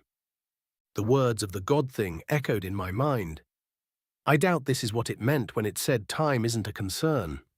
Plus, it wouldn't exactly be entertaining to watch me wait around until someone finally solved this damn code. I stared at the tablet, trying to will the words into existence. Wait, what about you, Ten? I thought to the machine in my brain. I'm afraid that I'm unable to assist you with this task, Ten replied. Why not? I have a fairly sophisticated processor and cooling system, but the processing power I would have to dedicate to this task would be intensive and would come with consequences, namely heat. So you could crack this cipher, but it would cook my brain in the process? Not all of it, just some very important parts of it. Are we suddenly unable to seek help from the fair folk? Mako asked. Would they know about this? I replied. Possibly, Larry said. The fair folk are an old and wise race of beings. While our ways are as alien to them as their ways are to us, they still watch. And some of them learn. So yes, it's entirely possible that a knowledgeable Fae would be able to shine light on this predicament. So we still have to go talk to the Fae then. Memories of a certain anatomically named Arch Fay played through my mind, and I had to resist the urge to shudder. Tits probably wouldn't be here though, right? I'll be fine, as long as Yulk remembers to keep me updated, Ulmira said, mistaking my concerned expression. I'll remember to write, Yulk chuckled. He won't forget, Nash said. I won't let him. We gonna go see the spooky guys? Samith asked. I should bring knife, yes? No, Larry replied. We've lost many, Simith. We must rebuild, and so I want you to go to the kobold caves and find us some reinforcements. More kobolds? Indeed. All of them? Well, no, just those that want to. What if all want to? That's too many. No, we only want a dozen or so. Dozen? 2 groups of 7 should do fine, Larry chuckled. You can do that, right? Yeah, am I in one of the groups? No.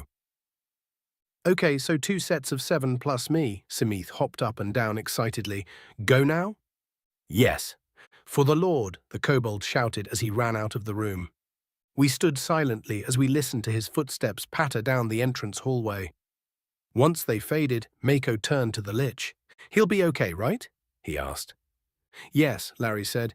He's one of the smarter kobolds. Plus, he didn't take a weapon with him, so he'll be extra cautious. I'd think not taking a weapon would put him more at risk, Haino chimed in. Only if something is actively hunting him. But kobolds tend to get far more confident when they are armed, and this confidence is often misplaced. He'll be safer without a blade. Those letters look odd, Ithrima said from over my shoulder, making me jump a little. Really? Let me see, Rebis said. Everyone except Larry gathered around to have a look, and I lowered the tablets so that they could see them better. Nash and I made eye contact once he looked up from the tablet, and I grinned. Hey, Nash, maybe you'll be able— Shut up, he interrupted with a growl before I could finish the joke. Nash crossed his arms and tried to look intimidating as Yulk and I began to laugh. Everyone else looked confused, but took one look at Nash and decided they didn't want in on the joke. Once Yulk and I had our fill of laughter, Rebis pointed at the tablet. That looks like an arrowhead, he said, or maybe a spear tip.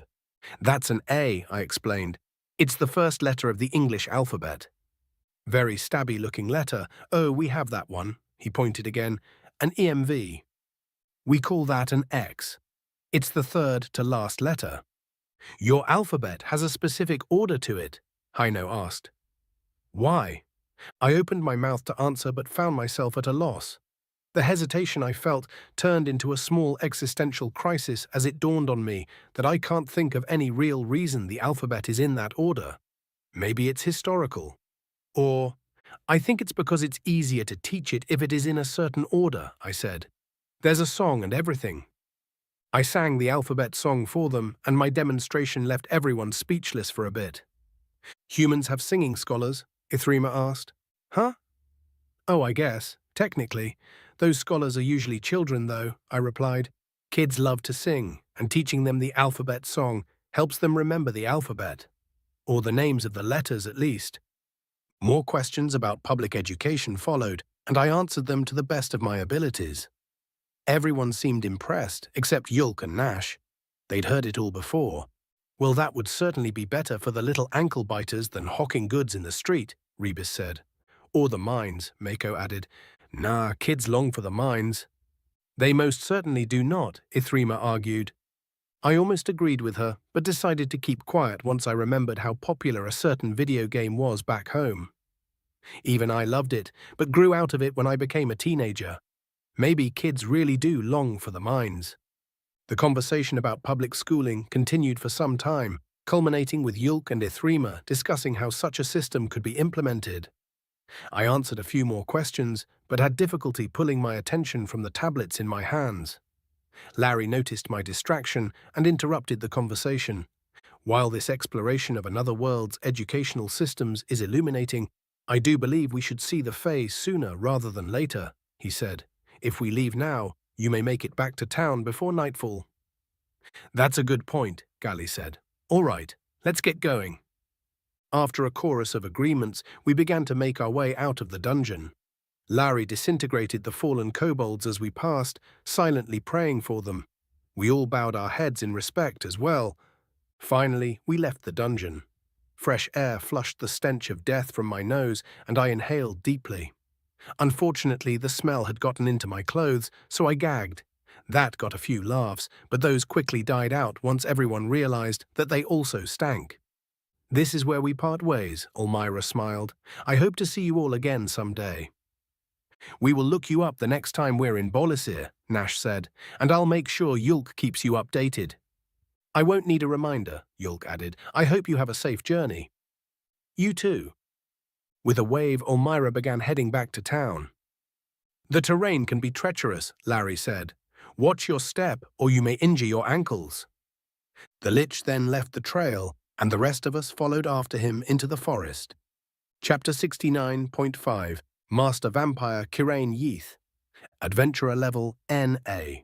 Drow Master Vampire Balushinian. A miserable failure, my mind whispered. The void had once again enveloped me, but this time there was a sense of hostility to it that I found unnerving. It made me feel as if I were prey for a hungry and angry beast. Why am I here? I demanded, forcing my unease aside. What happened? You were defeated, cast down by a novice better described as a child than an adult. I had such high hopes for you, and you have thoroughly disappointed me. So this is the afterlife? No, you've managed to survive by the skin of your teeth, or rather, the skin behind your teeth. Tiresome riddles. I found myself struggling to make sense of what the higher being was saying. Then my eyes saw the fight play out before me. The creature had burned me severely, and I had ripped off my tongue and cast it aside. I felt it all again, but knew it wasn't real. This was the higher being explaining what it meant. As long as any of my organs survive the flames, I can regenerate. After our fight, the intruders and the lich had burned my arm, my body, and even the flesh I had torn off. But they had missed my tongue laying next to the throne. Actually, so had I. So what do you want from me now? I asked. Nothing. You did your best and failed. I can try again. You will fail again. No, this time I will be better prepared. I now know what that thing is capable of. I can take precautions. I can kill it. The hostility of the void increased, burning my flesh with its intensity. No, not my flesh, my essence. Pain, more intense than any I had ever felt before, coursed throughout my very being. I tried to scream, but had no mouth to do so. I tried to beg, but the words couldn't form. Suddenly, it stopped. "Perhaps it may be amusing to see you try again," the voice taunted me. "So you'll let me go?" I asked. "I hadn't planned on holding you here, just tormenting you until you met your grisly end. Instead, I will discuss this with the others. If they agree, I will intercede and save you from what's to come. If not, we'll leave you to your fate." And what am I to do in the meantime? You will wait. Chapter 70. High Chief Ulamac. Adventurer level, not applicable. Orc. Kirkanian. My gaze washed over the former battlefield with satisfaction. Drow corpses and weapons were scattered everywhere, with nary an injured dwarf, elf, or orc in sight. We'd definitely taken some casualties, but we cleaned up after ourselves nicely. Our enemy, on the other hand, didn't get the chance to. A job well done, if I say so myself. I even got to fight a bit. Of course, fighting on an arseback isn't exactly my favorite kind of brawl, but beggars can't be choosers. King Lofin's finest had retreated into the city and were already on the walls, taking poorly aimed potshots at us. The walls were imposingly large, but had definitely seen better days. Probably built by the vampires when they held the city, and not at all maintained by the inbred bastard king or his forefathers. The steady sound of Hanasa hooves galloping behind me brought me out of my contemplations. My Hanas, a warrior bred for size and strength, huffed at the inconvenience of my weight shifting as I turned to get a look. I patted the poor beast on the head while Blagroth's Hanas approached us. "Just got word that Emperor Jack has made it back home safely, sir," Blagroth reported. Once Jack, Markiv, and I had finished our strategy meeting, the Dwarven Emperor had decided to leave the rest of the fight in the hands of his top general. Then he went home, leaving the vast majority of the army he'd brought along with him in my care. Things had moved pretty quickly after that. Messengers had been sent out to all the great chiefs declaring war on the Night Kingdom, and not a single protest was sent in reply. As a matter of fact, many of the great chiefs sent their best mer to join me. That, combined with the surprising competency of Jack's general, made things a whole lot easier than they otherwise would have been. General Jakiv, who also happened to be Jack's youngest cousin, didn't get to where he is from nepotism, or maybe he did. But he's still a damn fine strategist as well as a natural leader. Were it not for Jack II, Jakiv would likely be a strong candidate for the throne. Plus, he and General Markiv were getting along famously. All of this had made the campaign into the Night Kingdom. Well, for lack of a better word, fun. Leading a war band against an incompetent foe with competent allies, what could be more elating for an orc such as I? Unfortunately, it had only taken us a week to push the Drow forces back to their capital. Not going to be long until I'm back in the office. "Good to hear. How are the preparations going?" I asked. "The boulder tossers are nearly finished, and we've got some decent boulders to chuck, sir. Jakiv and Markiv are ready for the assault when we are." Blagroth cracked his neck. "By the way, sir, are they related?" "Jakiv and Markiv? Not that I know of. Why?" "No real reason. Their names sound similar is all." I stared at the brawny young infantryman for a moment, trying to judge whether he was serious or not. No sly winks or hidden smiles gave it away. "One's an elf and the other is a dwarf." I said, trying not to sound condescending. "Yeah, but elves and dwarves can have babies. And them babies usually look like one or the other, so you can't really tell. I've seen a dwarf and elf be brothers from the same parents, sir."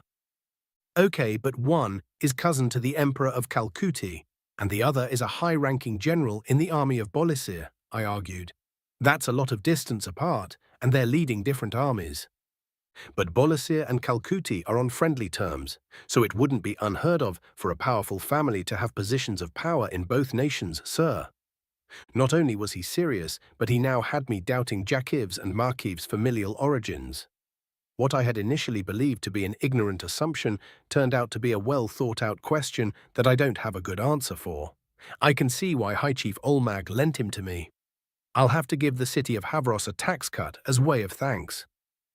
"Well, all I know is that they aren't related," I said with a shrug. "At least not closely. Changing the subject, I need you to spread the word. Once the boulder tossers are ready and loaded, they're going to fire 3 volleys, which should open up the walls. Nobody is to charge until the 3rd volley is in the air. Right, or else we'll be squashing our own. Blagroth nodded sagely. What do we do if 3 volleys isn't enough to bring down a good enough portion of the wall? It should. These walls aren't exactly the best on the continent, I chuckled. But, yeah, if the walls somehow stand up to the volleys, or if we miss, just call a retreat. So charge once the 3rd volley is in the air. If the wall doesn't fall, retreat. Easy, right? Sounds like a plan, sir. Blagroth turned his harnass and rode off. My own was absent-mindedly picking at the grass. He huffed another complaint as I picked up the reins and steered him toward my encampment. Despite his hesitancy and my weight, we made good time getting back. I sighed internally as my tent came into view. One of the biggest and gaudiest damn pieces of fabric I've ever seen rose above all of the others surrounding it, telling everyone who had eyes exactly where the High Chief sleeps at night. Even the tents of the great chiefs who managed to catch up to us were tiny in comparison. If the drow were a more capable foe, it would be fucking stupid to show them exactly where to strike. Thankfully, they don't stand a chance of getting this far behind our lines. The dour mood brought on by the sight of my tent disappeared when I saw who was hanging out with the guards surrounding it. Ulamac, glad you decided to join us, I shouted and waved. Gracefully, I slid off my harnass, the ground shuddering slightly as I landed. It could be my imagination, but I swear the Nas sighed in relief before it trotted off to join the others at the stable. I strode up to Ulamac and grasped his outstretched forearm. Wouldn't miss it for my wedding, High Chief, he laughed. How's Blagroth? Has he been making himself useful? He has. All compliments, no complaints. He's been acting as my second in command and doing a damn good job of it. Didn't catch his rank, though.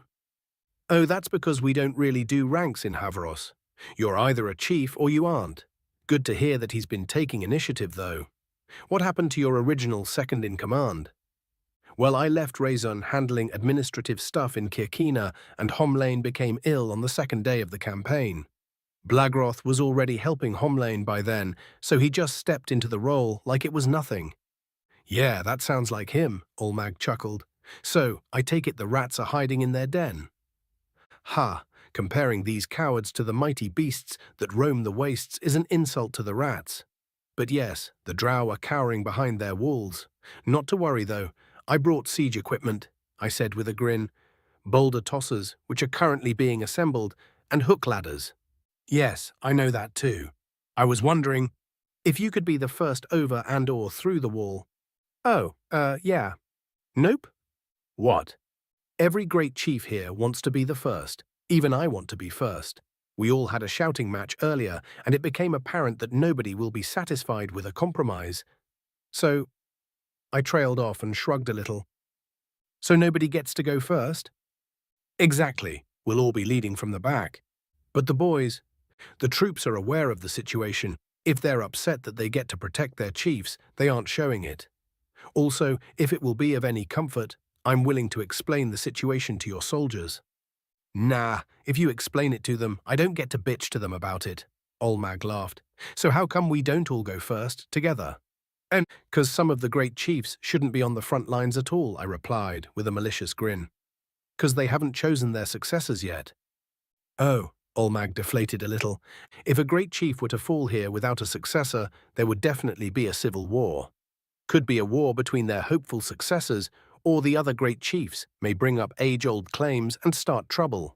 Or both, actually. I know, High Chief. Either way, it will be a blow to the unified chiefdoms. A blow which I am responsible for preventing. Yes, High Chief, He trailed off, then looked inspired. Wait, what about Blagroth? Huh? I asked, dumbfounded. Blagroth can be my successor. You said he's been doing real good, right? You can't choose your successor on the battlefield, I shouted, especially from those who may also fall in battle. Oh, come on, High Chief, he's perfect. Ulamac grinned.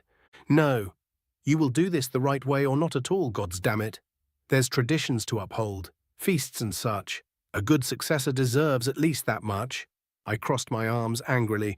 Plus, you're not the only great chief to have been lazy with choosing your successor. Fuck. Yep, so we'll all hang out in the back, safe and sound. All right, he sighed. I'll go and tell the boys. Oh wait, when are we charging? Not long now. I'll wait until you're ready to give the order for the boulder tossers to fire, though. Once the third volley is in the air, we charge. If the rocks don't make room for us in the walls, we're going to retreat and throw more. But you brought ladders, right? Yeah, but we don't want to use them if we don't have to.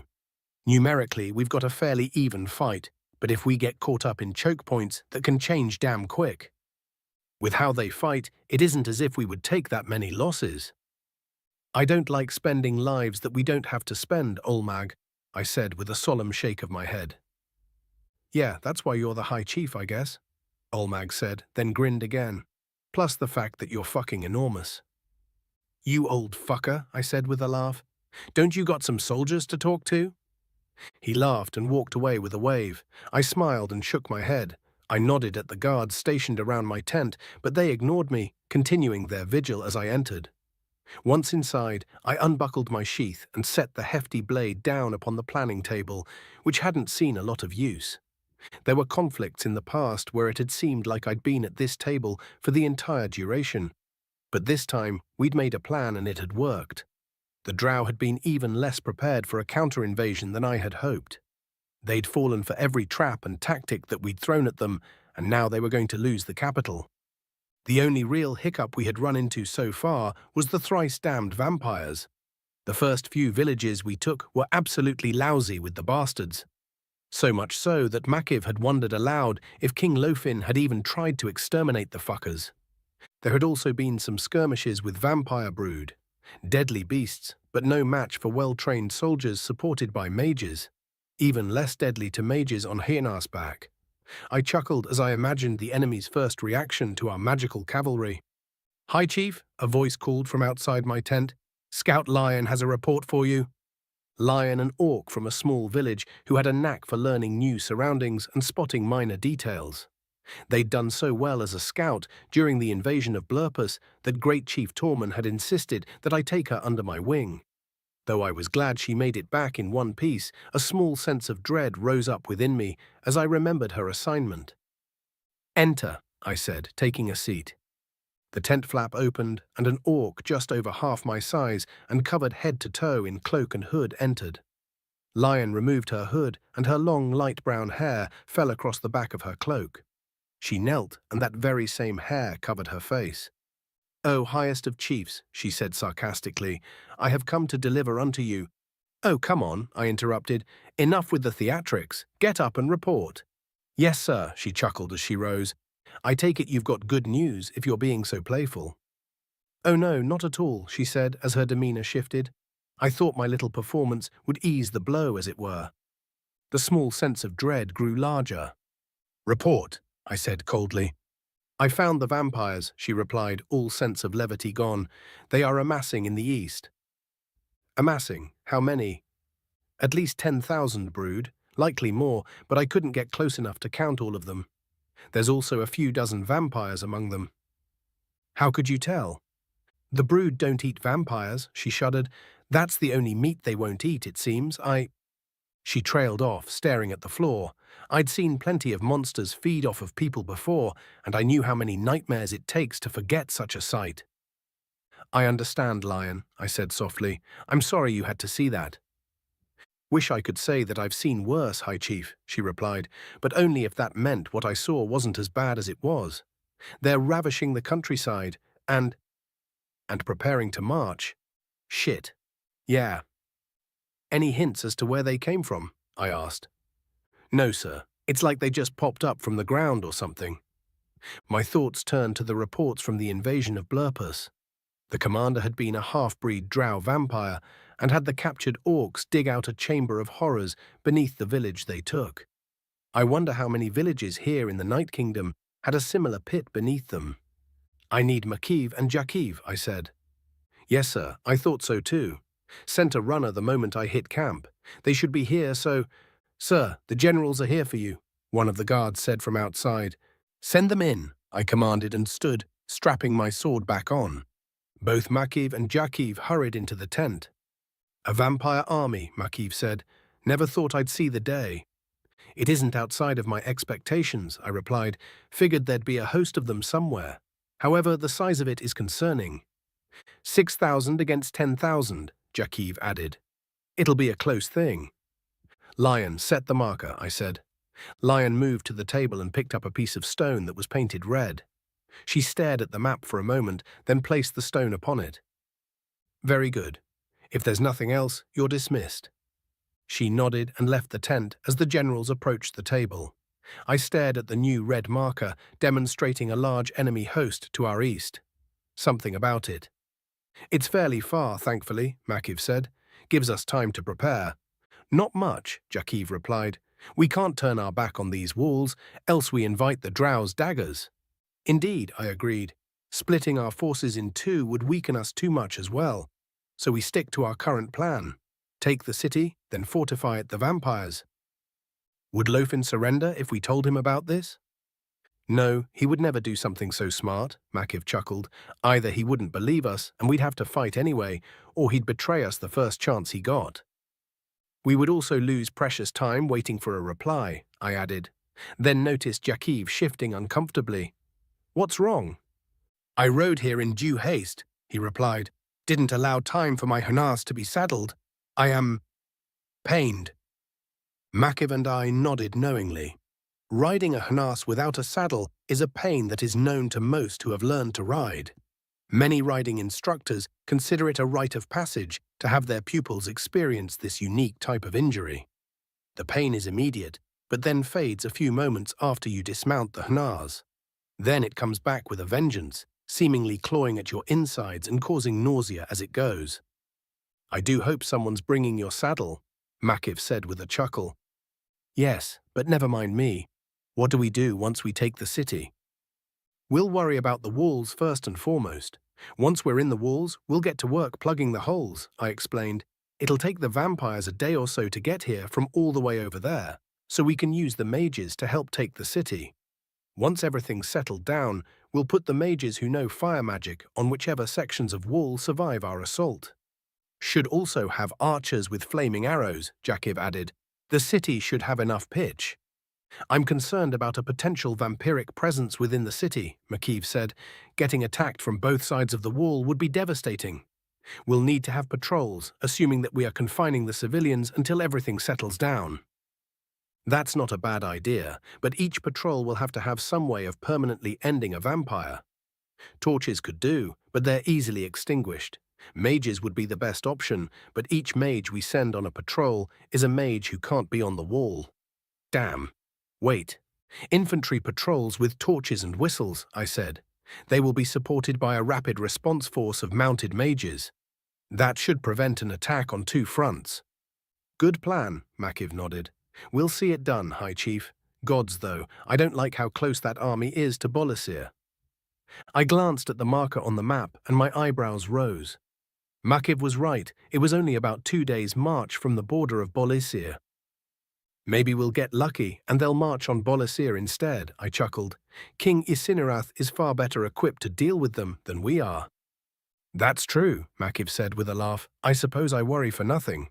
Yeah, I said, something about the map still nagging at me. All right, same plan as before. Once the third volley is in the air, we charge. If there isn't a big enough hole for us, we pull back and launch another one. Makiv and Jakiv agreed and left, but I barely noticed them go. I hadn't seen it before, but the position of the vampiric host reminded me of a conversation I had with that human. The vampires were more than a day's march away from us, and at least 2 days away from Bolasir. But they were also only half a day away from the deep wild forest. Chapter 71. Count Allergus Tuvino. Adventurer level, not applicable. Vampire, Balushenian. I've always hated the stench of war. Even the wonderful scent of blood on the air is spoiled by the various odors that accompany it. Various fires burning questionable things, body odor, rot, and feces assault the senses whenever one is unwise enough to breathe through one's nostrils. One can become acclimatized to it, given the chance, but never immune. The assault on one's nose will begin anew when one least expects it. Honestly, it even ruins the view. I watched impassively from my balcony as the new slaves sorted through their previous belongings. Anything of value will be put to use, the rest of it will be burned. Despite the stench ruining the mood, I found some amusement that the accursed drow were having to divide their own possessions in such a manner. It would have been more amusing if the reason for this task falling to the drow weren't so dire. Normally, newly created vampires would carry out tasks such as this. However, it had been so long since we had new recruits that even the youngest of us was resistant to such commands. I spat angrily at the slaves. If that damned half-breed hadn't failed, we wouldn't be in this mess. Maybe if he had known what was at stake. No, that would have been a misstep for us. It was fortunate that the memories of the fair folk are incompatible with the mind of an infant. Because he was lacking those memories, he did not know of the cycle of redemption we are doomed to face, and he could not leverage it against us. There's no doubt in my mind that had he known, he would have demanded more and more and more until there was nothing left to give. Such is the nature of a spoiled brat like Kirane Yeath. May he and the bitch that birthed him suffer an eternity of torment. The Yith matriarch had seemed like an amazing boon at the time, though. When we first received word of her grievances with Lofin and his court, we approached her nearly salivating. We were desperate to improve our situation and avoid the cycle. In hindsight, it should have been alarming to us that she was salivating as well. We believed that her eagerness would help us succeed in overthrowing Lofin and taking back our home. Instead, she died, and her son turned out to be an insufferable brat. Not a one of us could have foreseen the consequences of our scheming, though. It was definitely unexpected for Lofin to hear of Kirane's failure before we did, from the orcs no less. If it weren't for a few sympathetic ears in Lofin's court, we would all be waiting to be reborn by now. A good portion of us were able to avoid the hunt, of course. Lofin's lack of leadership capabilities served us well in that regard. Then the damned orcs invaded and began to hunt us as well. Now our backs are against the wall and— "You are summoned, Count Tuvino." A crow perched in a nearby tree cawed. "By whom?" I demanded, angry at the interruption. "Duke Miskiel demands your presence." "I understand," I replied in a much more reasonable tone. "I will make haste." I turned from the crow and made my way through the building that was currently acting as my manor. A meager manor, certainly, and not even close to matching my previous accommodations. The manor I had been living in, belonging to a drow countess that was quite enamored with me, was far superior in nearly every aspect. However, that manor is now destroyed, as is the family that allowed me to live there. A damn shame, their blood was freely offered and quite delectable. The thought angered me as I marched through our war camp towards Duke Misgiel's lodgings. There are 3 remaining vampire dukes, and Duke Alab Misgiel is by far the mightiest of the 3. Each of them had experimented with vampiric mastery, and each of their experiments ended in failure. Duke Bani and Duke Hilgro were both weakened by their failures, but Duke Misgiel's experiments made him much stronger. While he failed to become a master vampire, he managed to enhance his body and his vampiric abilities. He also commands more soldiers than any other vampiric noble, partly because he's a skilled tactician and partly because he knows when to avoid a fight. There's no question that if we manage to take back the Night Kingdom, Duke Misgiel will be king, which makes this summons rather concerning, especially given recent events. "My lord," someone shouted at me. I turned and saw a slave in tattered clothing running toward me. My jaw nearly dropped at the audacity. "My lord, we're running out of rations for the brood," she said once she caught up. "And, well, what do we do? They need to be fed, my lord." I stepped toward her with a piercing glare. "I do not understand your confusion," I growled. "You claim the brood are nearly out of rations, yet you still have blood in your veins and meat on your bones." "What?" "Feed them," I slammed the suggestion into her mind. "It will be done, my lord," the drow slave said vacantly. I watched angrily as she turned and went back the way she came. "Imbecilic drow," I muttered to myself as I continued on my way. "They are a plague upon this land. Like most animals, they are deaf to the voices of those above them." or perhaps they're simply incapable of the deeper understanding required to interpret those voices. Either way, the end result is an inability to accept the offer to become a vampire. Even the higher beings cannot communicate with them, and as such have limited influence over them. Most drow are also atheists, in spite of the overwhelming evidence to the contrary. It is said that large gatherings of drow drive away the higher beings because they hate being ignored. But that is simply conjecture. The fact that these cretins pretend at society fills me to the brim with the fiery passions of rage. They lay claim to titles without possessing a single ounce of nobility. They pretend at being barons, counts, queens, and even kings. One need not look long to see why they are unsuitable for the duties of governance. The actions of their so-called king has allowed the orcs of the unified chiefdoms to invade all the way to their capital. Worse, the lives of the drow living in the Night Kingdom can only improve if the orcs manage to win the day. Damn them, these pretenders have held their power for far too long. It's past time that we remove this second set of titles from our kingdom. A guard signaled for me to halt as I approached the Duke's lodgings. I waited outside the massive stone structure while the guard confirmed that I was expected. At one point, the building had likely served as a guild hall for adventurers. It was modest in appearance, yet massive enough to serve an important purpose for the Duke and his entourage. The guard received an answer from within and stepped aside with a slight bow, allowing me entry.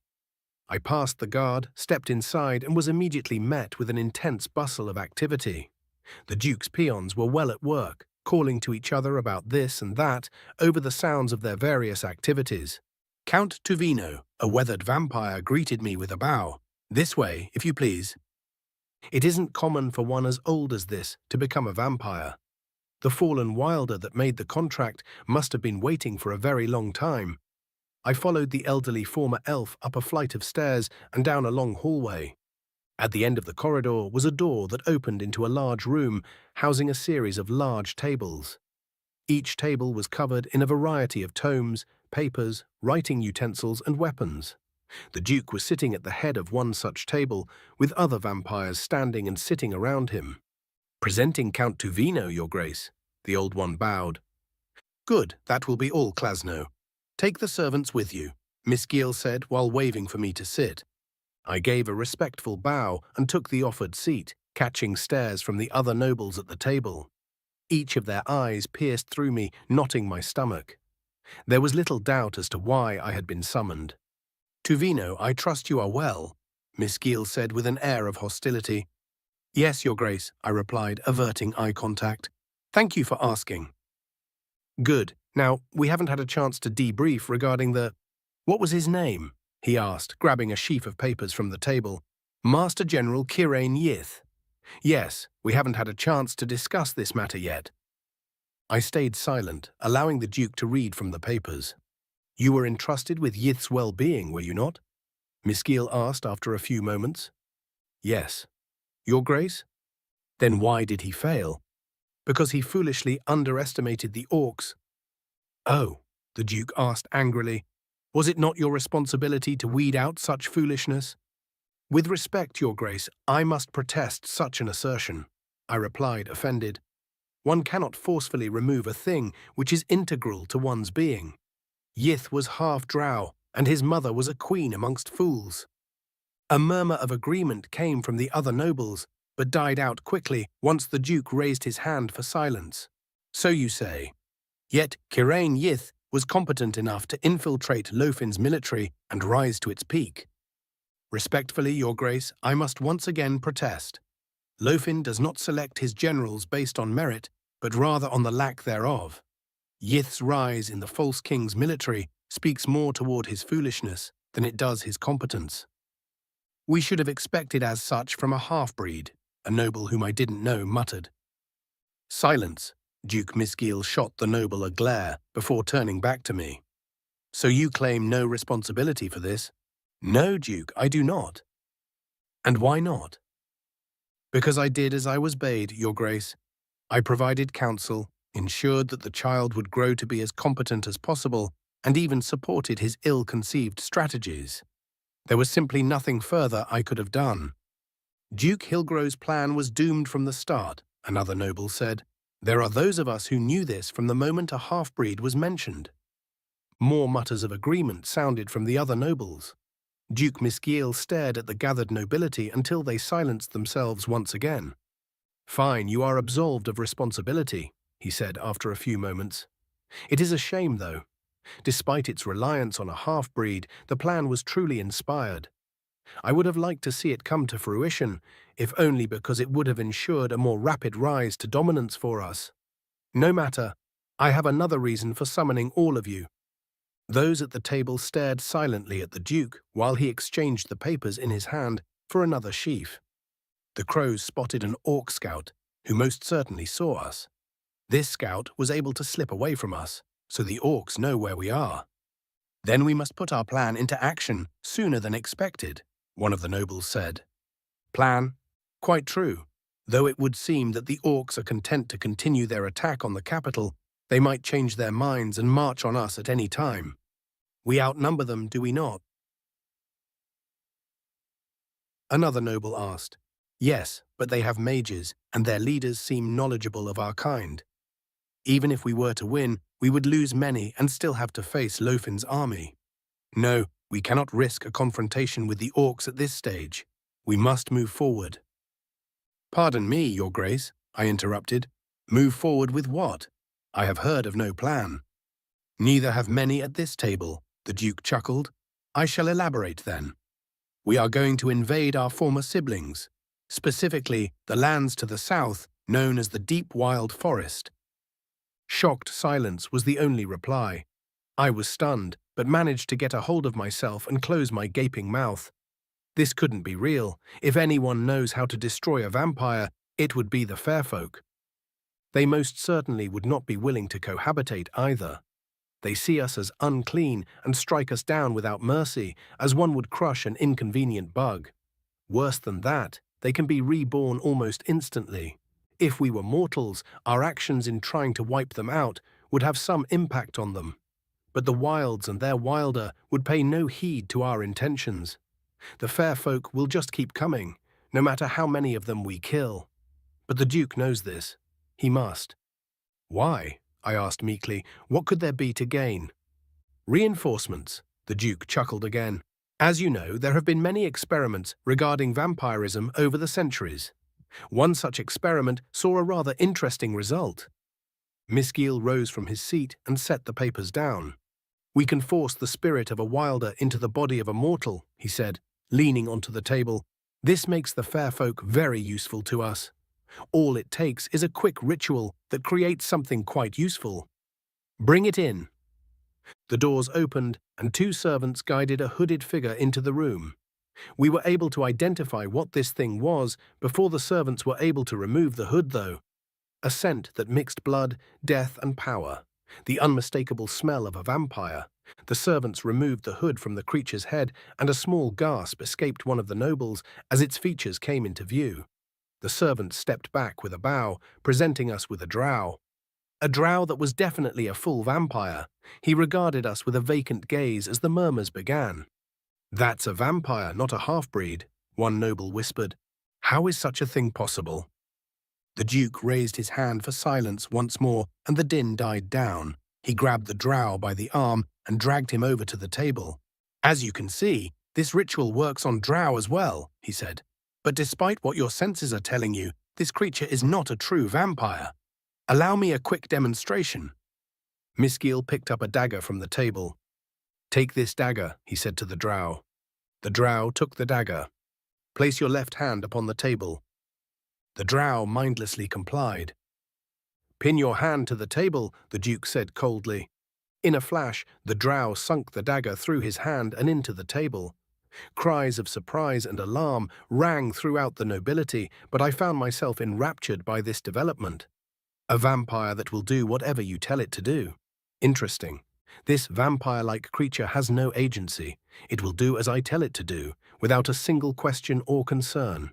As such, it isn't really a vampire, the Duke laughed. It's a mindless slave, a true thrall. Whomever performs the ritual forms a direct connection to the thrall that allows one, with some practice, to give commands by thought. My experimentation thus far has not found a maximum distance for this effect. Truly remarkable, fantastic even. There's just one problem. How will we capture the fair folk? I asked. We will march our forces and slaves to the very border of the deep wild forest. From there, we abduct as many of the wilder as we can using iron. Iron is fatal to them, though, one of the nobles said. Yes, but before it kills them, it weakens them. We will use this time to perform the ritual and make them into thralls. Miskiel took the dagger out of the drow's hand. It didn't flinch. I had hoped to use the element of surprise, but it would seem that they are somehow prepared for us. Still, I'd gladly trade brood for thralls. They eat a lot less. The Duke smiled as a few laughs came from the gathered nobility. My mind began reeling at the possibilities. Vampires, mindless or not, are much stronger and faster than brood can ever hope to be. They are also much more difficult to truly kill. With enough thralls, we would be unstoppable. When we run out of slaves or wilder, we will invade the orcish lands and replenish our numbers, Miskiel said as he took his seat. We will need to be fast to take advantage of their preoccupation with Lofin. And when we replenish our numbers, what then? I asked, knowing the answer but needing to hear it said. Then we take back the Night Kingdom. Chapter 72. Nick Smith, Adventurer Level 7, Human American. We're getting close now, Larry said. These Fay and I are familiar with one another, so please allow me the honor of introductions. Don't worry, Rebis laughed. I know better than to give my name to a Fay. Well, actually, these Fay already have names, so there's no need to be Just a joke. Ah, right. The forest around us creaked and moaned as we continued walking. The weather had changed from sunny to overcast and windy not long after we'd entered the woods. Thankfully, it wasn't raining, but the smell was there. We should pick up the pace, I said. It's going to rain soon. I think it would have already if it was gonna, Nash replied. You can't smell it? I asked with a puzzled expression. Smell what? The rain? Yeah. Of course you can smell the fucking rain, he sighed. 'Cause that makes sense, right? Why not? You really can't smell that? No, damn it. The fuck do you even mean? I smell wind and trees and dirt. I don't smell nothing special either, Rebis added. Me neither, Mako shrugged. The rest of the group shrugged and shook their heads, except for Yulk, who was stroking his chin. He was so lost in thought that he stumbled over a root but caught himself with his staff. He turned to look at the root in question with a very confused expression. Look, I don't know how to explain a smell, I said, exasperated. All I know is that it smells like it's going to rain soon. He's right, it is, a voice said from behind us. We froze and turned around, but didn't see anything amiss. Gali reached for his bow, but Rebis stopped him with a gesture. We stood silent and listened for a moment, then Haino stepped forward. Who's there? He asked. You're looking right at me, the disembodied voice replied. We exchanged confused glances. Okay, but that doesn't answer my question. Haino crossed his arms. While you're at it, why can't I see you? Listen, little thing, I was just trying to be helpful. It's taken a lot of effort to hold onto my leaves with all this damn wind. One of the trees rotated slightly. Ain't really got the energy for introductions, and we don't need to know each other anyway. So why don't you bugger off now? Yeah. Fair enough, Haino said. Let's get going. Haino turned and began to walk before the shock wore off for the rest of us. Larry levitated after him, and the rest of us had to jog to catch up. So, the fuck? Rebis asked once we caught up. Dunno, Haino shrugged. Didn't want to find out the hard way, though. Since when are there trees that can talk? Nash asked. All trees can talk, but not usually via vocalizations, Larry explained. That was a grosp. They dwell within old-growth forests and interact with the fairfolk pretty often. That one was more social than most. Didn't seem very social to me, Gali said. Precisely. Most of them are quite wary of mortals, a deep-seated prejudice that has sat within them since times long forgotten to everyone else, Larry said, then shrugged. At least that's what the Fae have told me. I didn't even realize that the grosp can present as trees, Yulk said casually. I was under the impression that they typically take the form of massive agaric growths. A what? Rebis asked before I could. Agaric. Gali answered. It's a type of mushroom.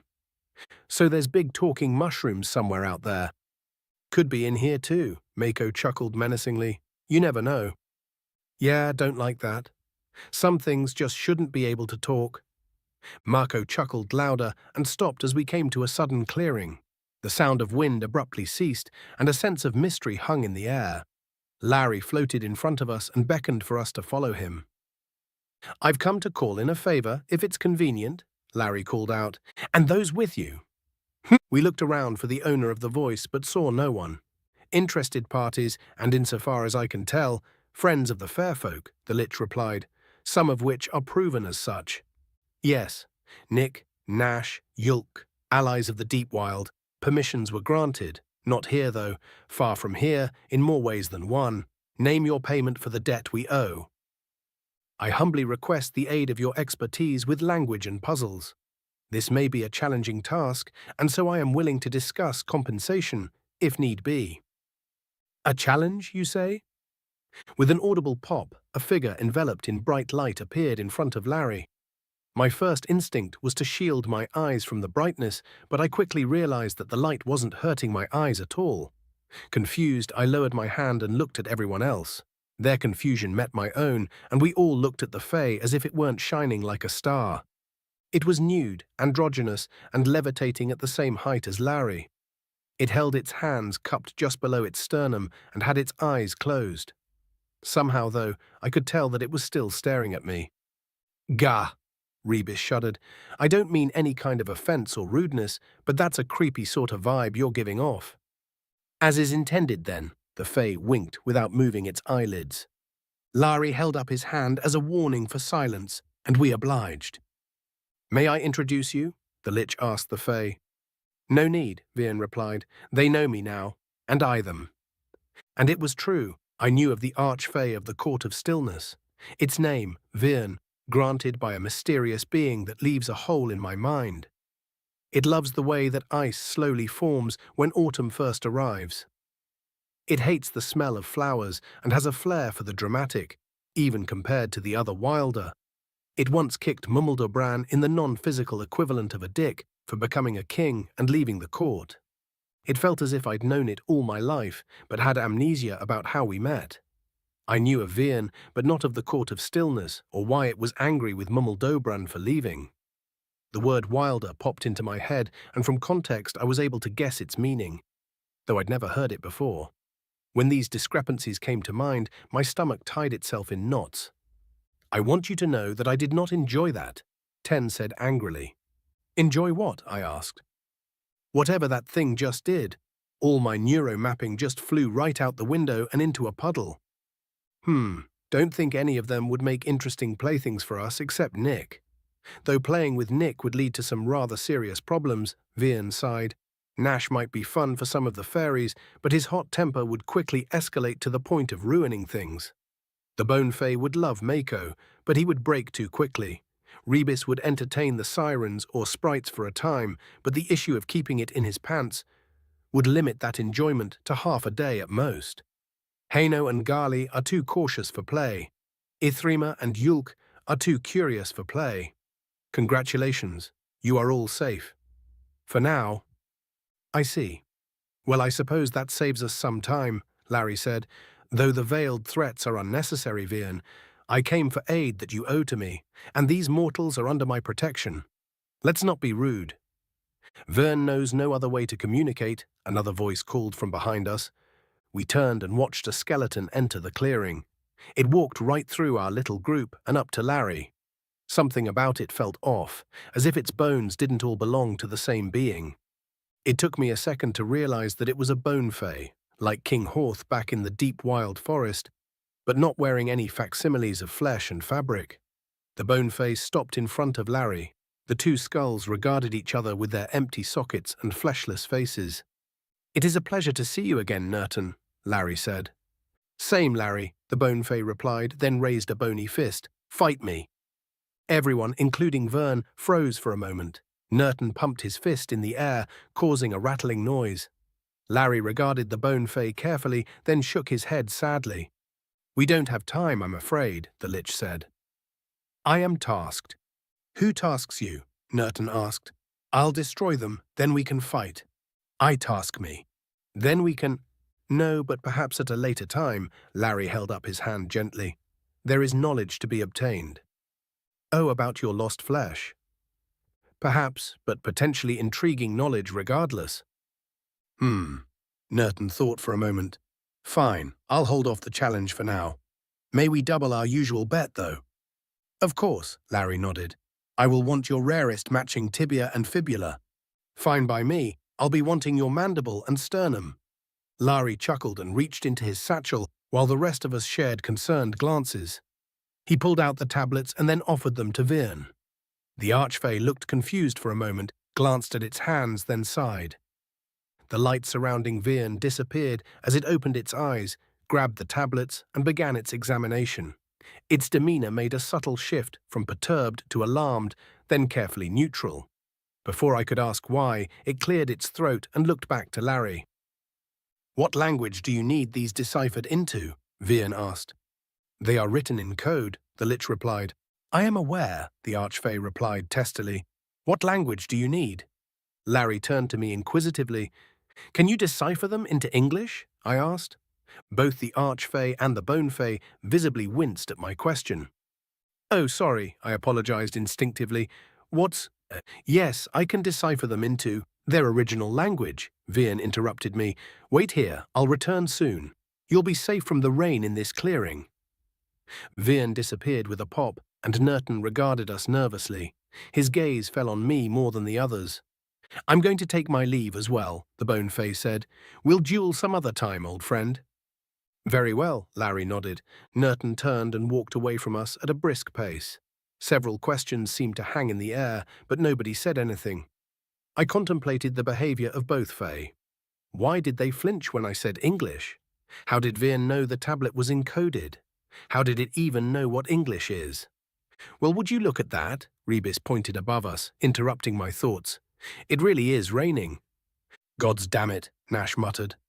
Chapter 72.5 Master Vampire Kirane Yeath, Adventurer Level NA. Drow Master Vampire Balushenian. Well, well, well. This is a surprising result, the Void whispered. What is? What's happening? I demanded. The others have conferred. A decision has been reached. And what was there? My eyes snapped open, and I gasped involuntarily as pain shrieked through my body. The smell of burnt flesh stung my nostrils. I tried to stand, but remained firmly on my back, as if my limbs would not heed my commands. You sure we can't eat? Someone asked. No, bad meats. Smell it. We gots to burn it, someone else said. Recognition of these speech patterns tickled at my mind, but the pain prevented cognizance. What is the meaning of this? I shouted as I once again tried and failed to move. Ah, it living. So? It can't hurt you, scaredy scales. Keep cuttin'. I contorted my neck to look around and saw a few kobolds standing around roaring fire. A kobold with a short sword began to approach me as another threw a severed leg into the fire. I glanced down and realized with horror that I didn't have any arms, and the leg that just went into the fire was probably my own. No, I screamed. A blinding pain rippled through me as the sword bit into my torso, slicing away precious flesh. Regenerate. I have to buy time to regenerate. The dryness I felt in my mouth grew more intense as I focused on trying to regrow my limbs. Please, I whimpered. Stop, I'll just go. Nope, a kobold interrupted me.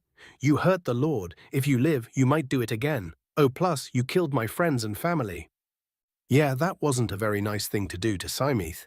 Bad sucker, the kobold with a sword said, as it threw another piece of me into the flames.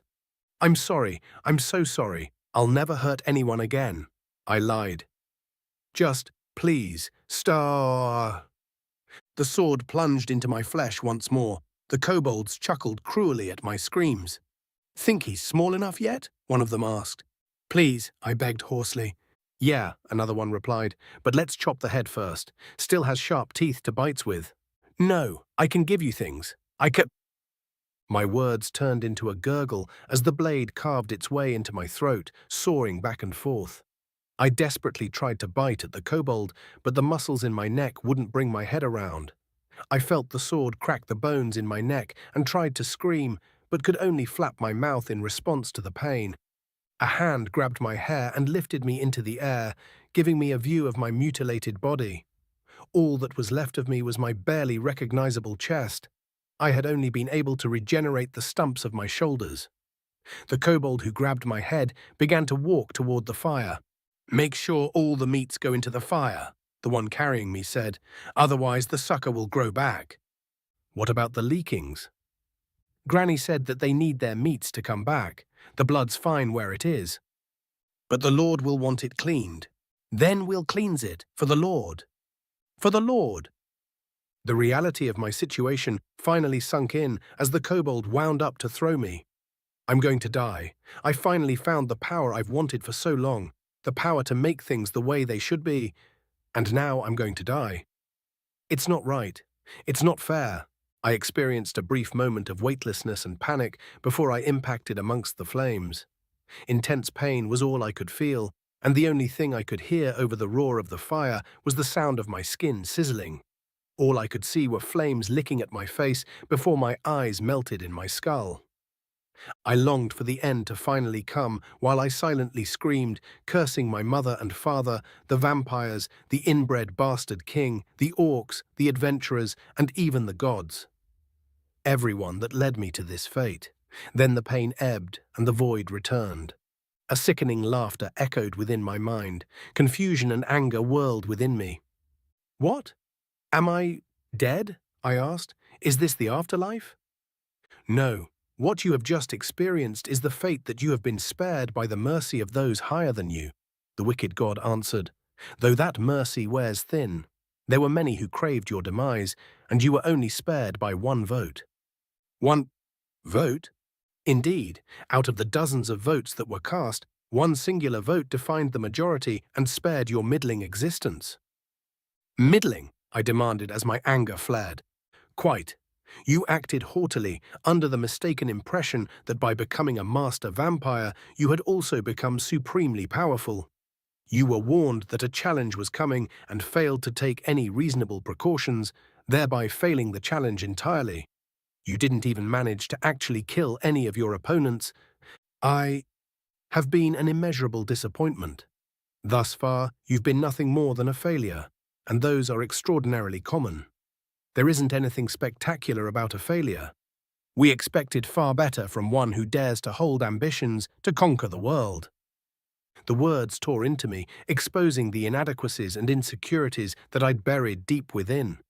There was nothing that I could think of in reply, no argument that I could make. Even now, as I mentally revisit the fight, I can see the mistakes I made.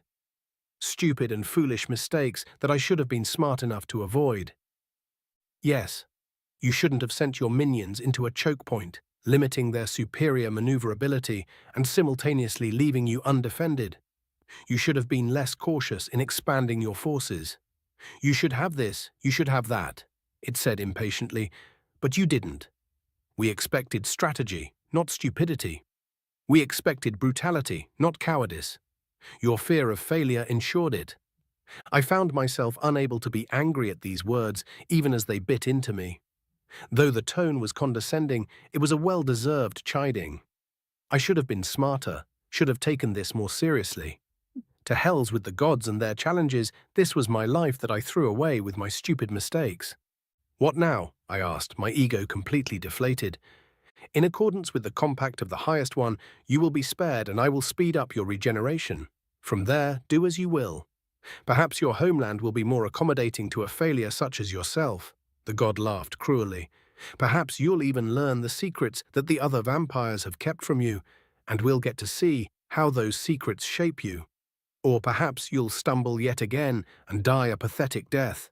We will be silent to you from now on, and we will not intercede on your behalf again. Begone." My eyes snapped open, and I gasped involuntarily as the shock of what had happened ran through my mind. I scrambled to a sitting position, breathing heavily and checking to make certain that I was intact. Tears ran down my face as I gripped my arms and legs, the memories of my demise still fresh. The cold of the dungeon floor barely registered upon my nude form, but the sound of padded feet and chattering coming from the entrance hall sent a chill down my spine. Kobolds. Conflicting thoughts surged to the front of my consciousness. Fight or flight? I've killed several dozen kobolds thus far, and that was before I became a master. It would be a simple matter to kill more of them, and it would make me feel better about the trauma I had just endured.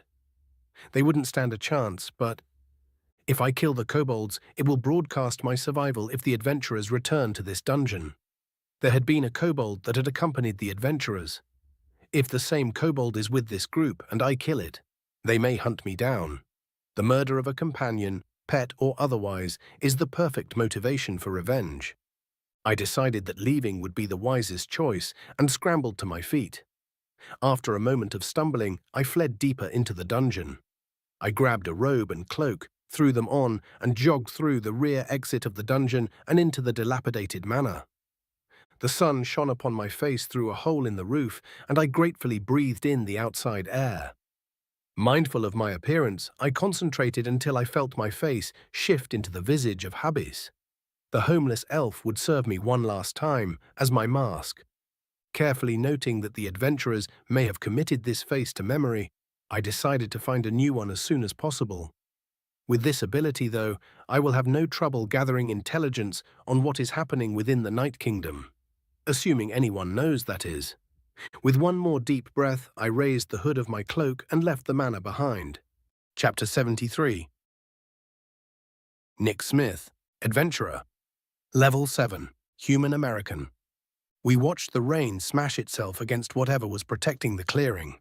It was torrential, covering the entirety of the otherwise invisible barrier, and I didn't look forward to leaving once our business was done. We'd be soaked for the rest of the day, at least. So if you had to liken it to another smell, what would you say it smells like? Rebus asked. The rain? I asked. Yeah. I thought about it for a moment. There's two smells. The one before it rains, which smells kind of like clear air and fresh water mixed together. I'd call it crispy and cold, but the cold isn't a temperature thing. More of a feeling. Right. No, I think I get it. And the other smell? Well, that's the smell that you get after the rain. Kind of smells different from place to place, but it's like the smell you get from opening a water skin on a hot and dry day. Like moist, but in a good way. I wonder if this is a distinction between humans and Mer, or if it's a cultural distinction, Yulk said. Well, I read on internet that there were people who can't smell the rain, I shrugged. So maybe it's depending on where you live. Why would you even need to smell rain anyway? Nash asked grumpily. What purpose does that serve? I shrugged again. Never really gave it any thought, if I'm honest. But if our current circumstances were slightly different, then I guess it would have come in handy. I guess being able to tell it's going to rain without seeing the sky comes in handy when you spend most of your time indoors, I replied. So you know not to go outside unprepared. Wait. What's the internet? Gally asked. Did you do a lot of fishing back in your world or something? The thought of catching fish with computer cables made me chuckle, but I proceeded to explain the internet to the best of my abilities. Yulk and Nash nodded along because they'd heard it before, but the others were absolutely enraptured.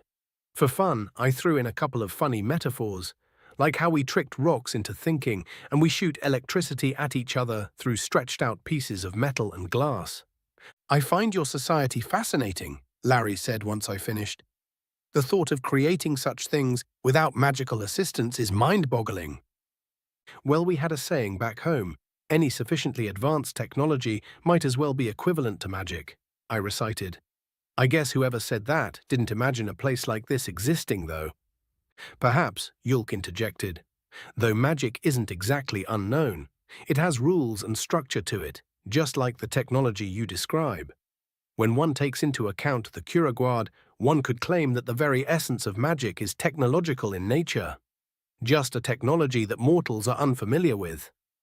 I'd love to know exactly what the Kuraguard is, I said. Like we told you, nobody really knows. Unless... Nash looked at Larry. No, not even I know much about it. The lich shook his skull. There are many that assume it is a higher being that is allowed direct interaction with mortals.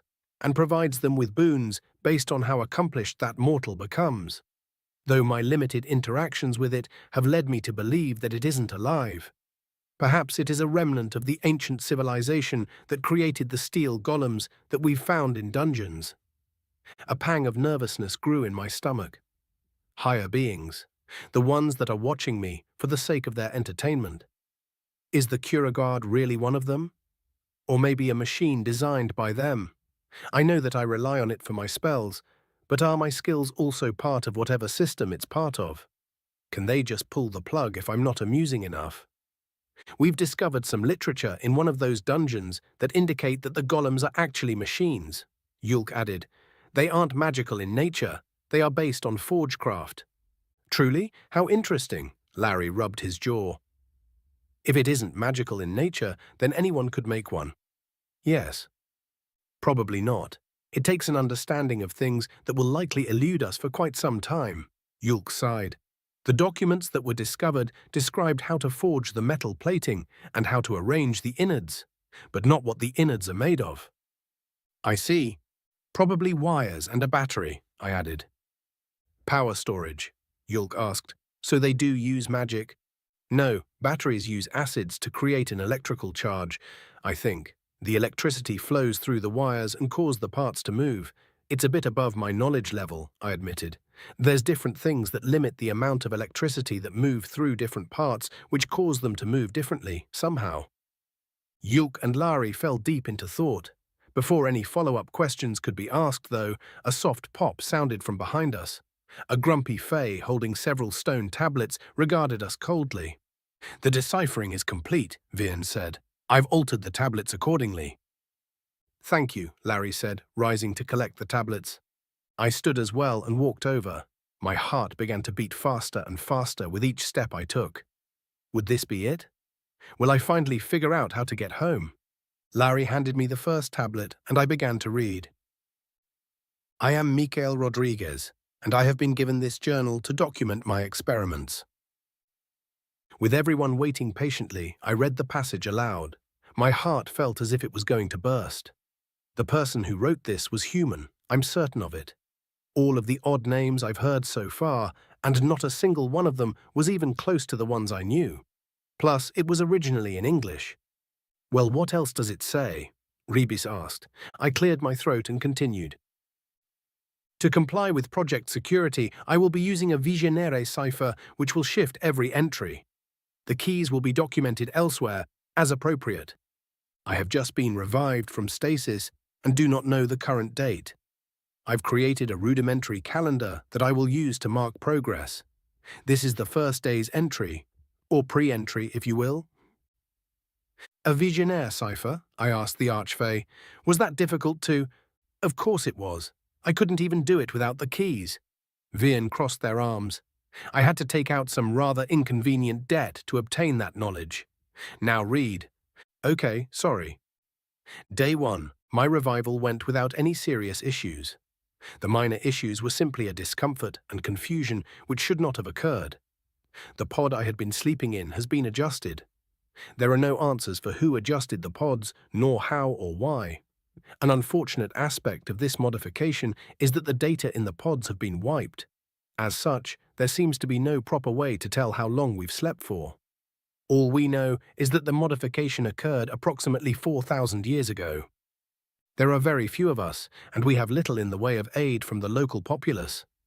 Apparently, they have been exterminating us wherever they can find us.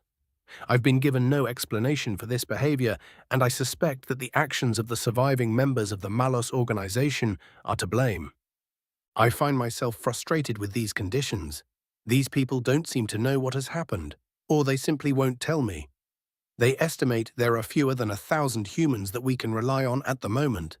The pods were supposed to keep us in stasis until we were long forgotten. But something happened 4,000 years ago, and many of us were revived. Each generation revived replacements, and now we're here. Hardly any of us left, and with a mountain of things we need to do to secure our future. First, we need to find a way to perform extra-dimensional travel. Next, we need to revive and gather the remaining humans. Finally, we need to escape from here. This is not our home. The research required of me is odd. Demons and angels, or demons and eniels if you use the local parlance, have knowledge of portals that we require. There have been several instances of extra-dimensional invasion, though typically on a small scale.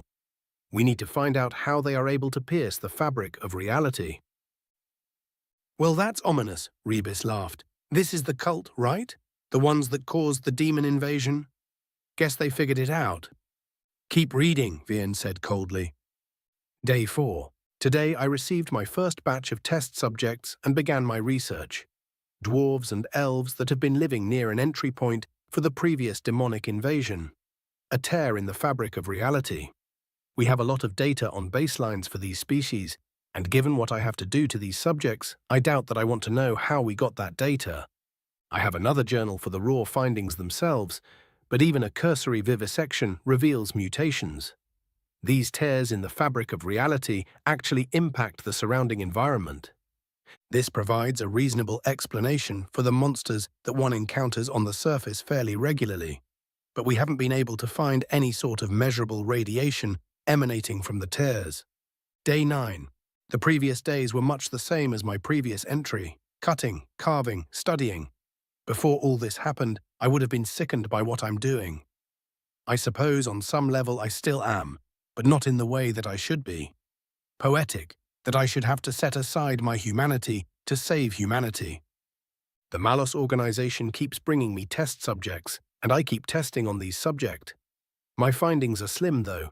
There are mutations, but I can find no hints as to what exactly is causing them.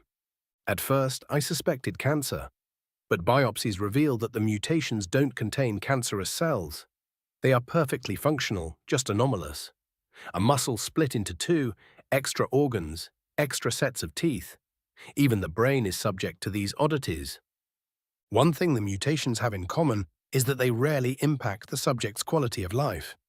Day 15. We have had to move. Our location was discovered by the locals, and they immediately mobilized an armed force to eradicate us. Thankfully, the Malos organization was well prepared for this eventuality and had plenty of sympathizers in the nearby city. The move was inconvenient, but otherwise uneventful. The new location is more cramped, though. No new discoveries have been made. Day 22. A sorcerer nearby has created an object that can detect magic. Specifically, the emissions created by the use of spells. This revelation led to a discussion which revealed that my anatomy has been altered to include an artificial magic core and everything else necessary to cast magic. My demands for further information were met with callous shrugs. Either they don't know who did this to me, or they aren't going to tell me. Returning to the aforementioned device, Dr. Samuels is working on reverse engineering it. My talents for engineering are slim to none, so I can't really help her. That's a shame, as I would like an excuse to get closer to her. It would be nice to have companionship, perhaps even a lover, but that's just a pipe dream.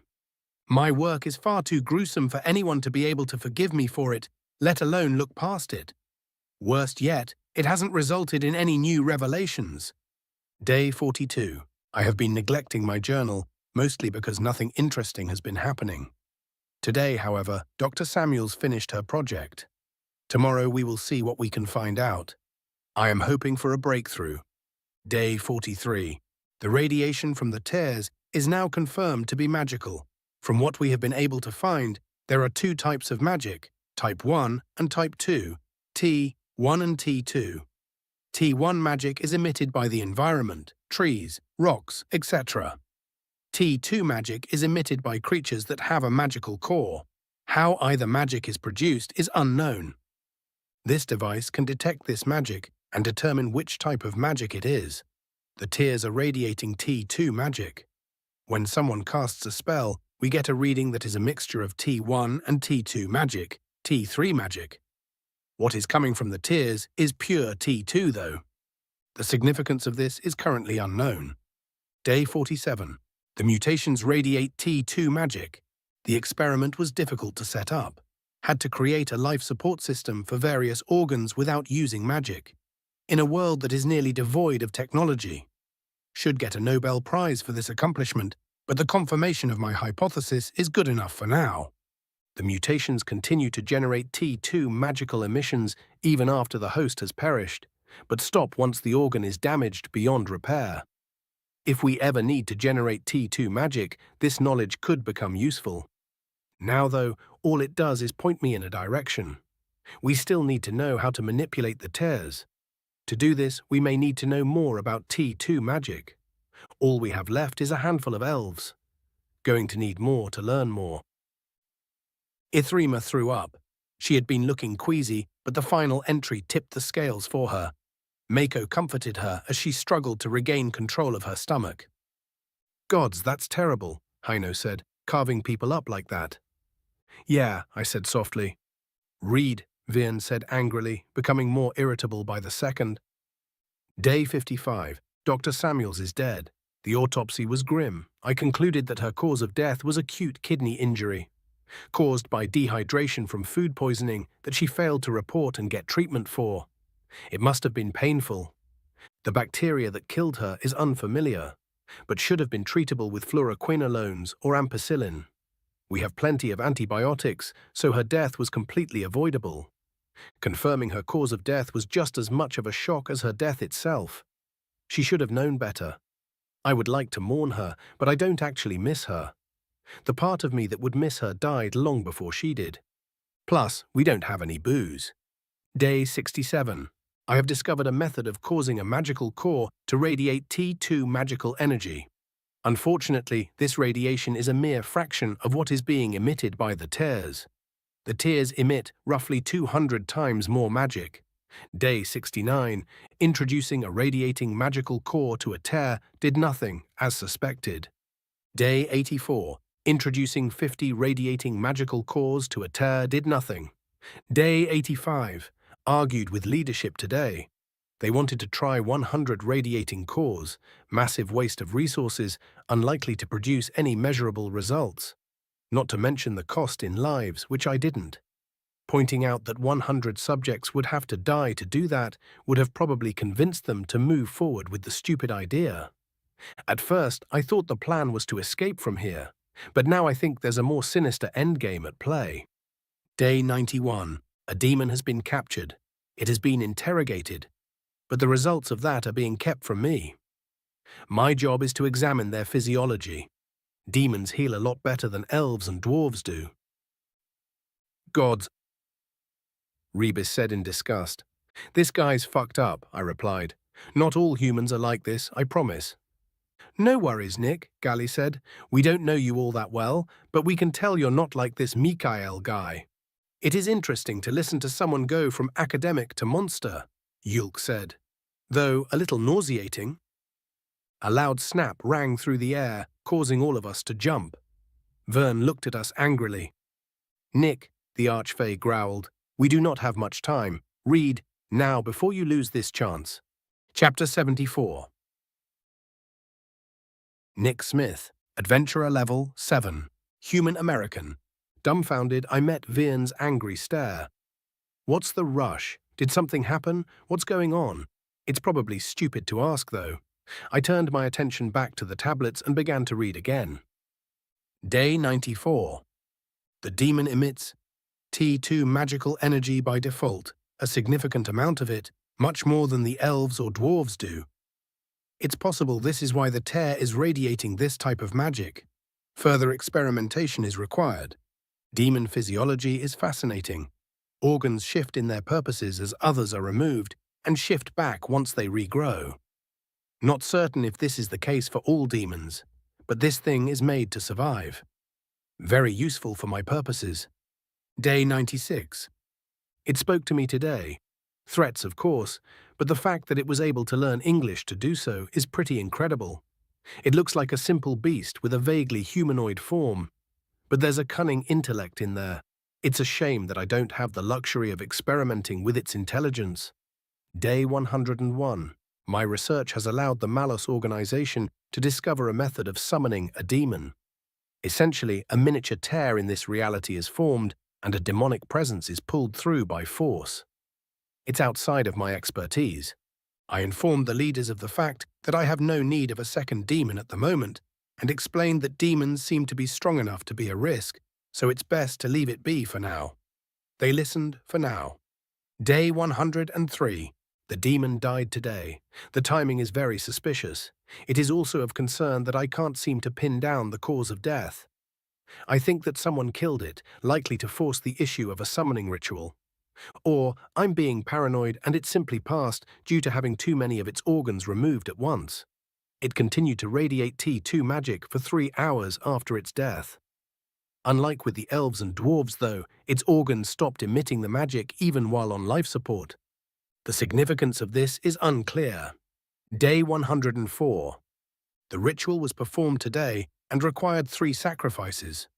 Orcs were used because of their large amount of blood. The demon was successfully summoned and subdued. I'm still combing over the cadavers of the orcs to see if their use in the ritual affected their physical makeup. Writing this while eating lunch. Veggie sandwich. Meat that didn't used to be sapient is difficult to come by, and I refuse to allow myself to sink that low. Lunch is done. The orc's physiology remained unchanged. More importantly, the new demon also speaks English. Shared knowledge, or did it have previous exposure to our language somehow? The only things it will tell me are what it wants to do with my skin and organs. Perhaps I will take some of its recommendations to heart with my experiments. Day 107. Comparing demon organs to mer organs has led to some fascinating discoveries. While transplanting organs between the different mer species results in immediate rejection, transplantation of demonic organs into mer is possible. Rejection is still an issue, but it can be mitigated with immunosuppressants. Day 108. Confirmed benefits of demonic organ transplant in elves. Faster overall healing. Not as fast as a demon, but much faster than should be possible with elven metabolism and physiology. More potent magical potential. Average storage increase of 47% detected in the magic core of hosts.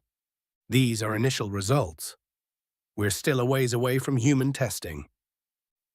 Fucking hells, Rebus muttered. Even my stomach's starting to roil. I gave him a sympathetic look. No more interruptions, Vian growled. This is important. Read. Day 113. Over the course of the last few days, security forces have been taking the demon for interrogation without explanation. Today, it escaped while being transported from my lab. Instead of trying to flee, it began killing everyone it came across. I heard the screams and knew what happened. I locked the door to my lab and sat there, waiting to see what would happen. Should have I been afraid? The screaming and shouting were getting closer, but that could have been my imagination. Why wasn't I afraid? Security managed to kill the thing before it got to my lab. In total, it killed 18 people. Mostly civilians, if such a thing even exists anymore. Still, it's a significant impact on our current population. I envy them. Day 117. A new demon has been summoned and additional precautions have been taken. Experimentation will continue. Day 120. The tears are beginning to radiate more T2 magic than before. Could this be because of the summonings? That doesn't make sense. We didn't see a measurable difference after the first one. Why would a second one make this kind of impact? Is this unrelated? Day 121. I've confirmed that more summonings have taken place, more radiation is coming from the tears, and the amount is still increasing. A meeting was held to discuss this, and it was revealed that almost every Malus site has a demon captive. However, the increase of radiation didn't occur in concurrence with the summonings.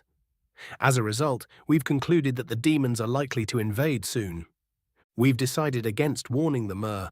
Even with my experiments, they've killed far more of us than we have of them. I don't know whether we deserved such treatment or not, but said treatment has decided their fate. Perhaps our own as well. Day 122. I haven't slept. Been running every experiment I can think of to learn as much as we can. Any sort of weakness we can take advantage of and how to control the goddamn tears. Nothing though. No eureka moments, no breakthroughs, 122 days, and barely anything to show for it. All of us have been armed in preparation for the demonic invasion. I've been given an M18 semi-automatic pistol and 2 magazines of 9mm ammunition. Never thought I'd see a gun again. Hope it works. Day 125. Well, the gun bought me some time at least. The demons have invaded. Malos's sights began going dark almost immediately. It didn't take us long to figure out that they were tracking their captured comrades. Unfortunately, this realization came too late. The demons have all but annihilated our security forces. The last bits are holding out as I write this. We're going to evacuate, try to make it to the ocean. Might find shelter to the south. That's it, I said. Guess they didn't make it out, Gali muttered. Nah, they might have, Rebis said, glancing at me sympathetically. Maybe they just left their notes behind because they were in a hurry. Either scenario is possible, Larry said. However, it is extremely unlikely for a mortal to have survived this long. Though it's not as if I know how long humans live. Going to be honest, I hope he died a painful death, Ithrima said.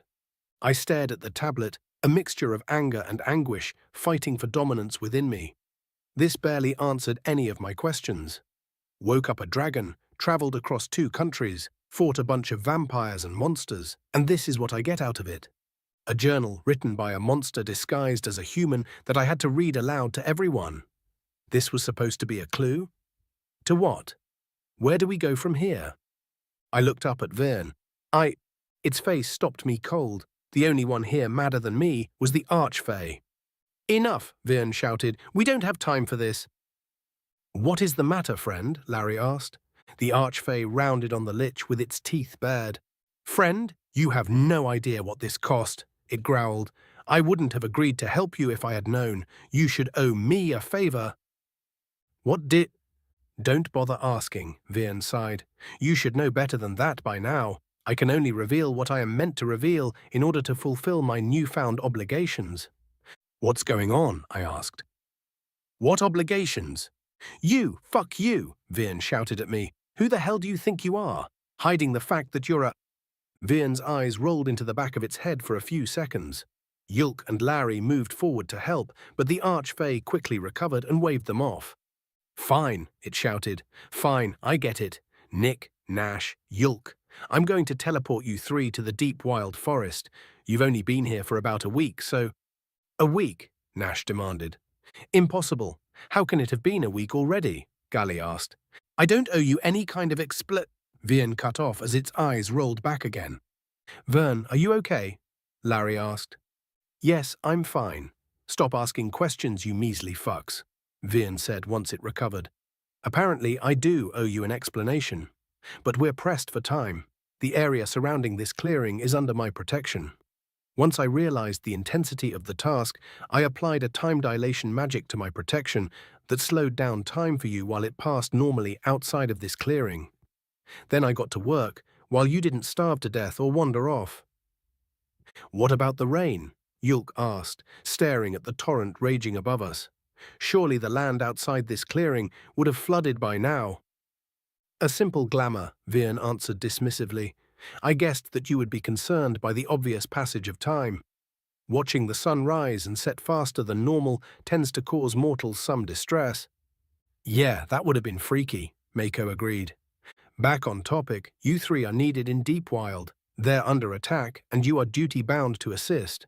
Vern turned back to Nash, Yulk, and I. Duty-bound? I asked. Yes. You are friends with the Deep Wilder. Being friends with the Fairfolk means that they are obligated to help when you ask them to, and you are obligated to help them when they ask you to. They asked for my help. Well, Vern paused for a moment. I can't go into detail, but something else has asked on their behalf. I'm sure you know my meaning. In exchange for making certain that you get to Deep Wild Forest in a timely manner, they granted me the keywords needed to decipher the tablets. So, even if I say no... You don't get to say no, Vern said sternly. What about the rest of you? You're welcome to accompany them. Though my curiosity burns, I'm afraid I cannot, Larry said. I have obligations toward the kobolds in my dungeon. Can we? Rebis asked Gali. No, Gali sighed. If we don't report back, a kill team is going to be sent into the dungeon. Hells, they might already be on their way. Don't want Symeth and Larry to get hurt. Ah, fuck, you're right, Rebis muttered. Then it is settled. Say your farewells, Vern said. Be quick. We gathered around each other, shaking hands and wishing each other luck. I thanked each of them for their help. Then Yulk and Lari shook hands and whispered to each other for a few moments. Yulk and Lari strode over to the tablets that I had left on the ground. Yulk dug around in his pack while Lari spread the tablets out. After a few more moments, it was clear that Yulk was making a charcoal rubbing of the tablets. "I did say be quick, yes?"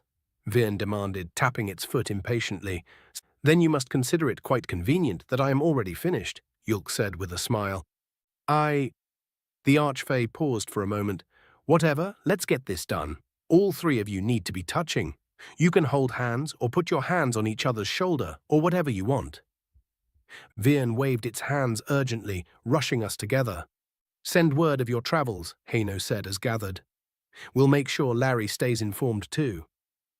"Oh, you'll be visiting me?" Larry asked. "Yeah, why not, as long as you're all right with it." Yulk and Nash placed their hands on my shoulders and turned to look at Vian. "Yes, of course I'll be fine with it. It's been so long since I had good comp." Vian waved his hand and everything went dark. Chapter 75. Count Alurgus Tuvino. Adventurer level not applicable. Vampire Balashinian. I watched the thralls drag yet another chained Fay into the ritual cage.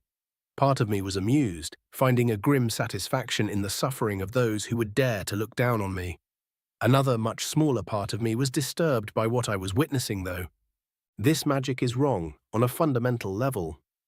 The Higher Ones created the first vampires long ago to address the Wilder's newfound ability to sin, a pact made between Wilder and mortal for the sake of a Wilder's redemption and rebirth. The agreements made then are unknowable, none of us can remember them, but the ritual that we're repeatedly performing perverts the intentions of the Higher Ones and forces the pact on both the mortal and the Wilder. "I wonder what happens to them if they die," I muttered. "They'll likely return to the cycle," Count Heseth said as he nodded for the ritual to proceed.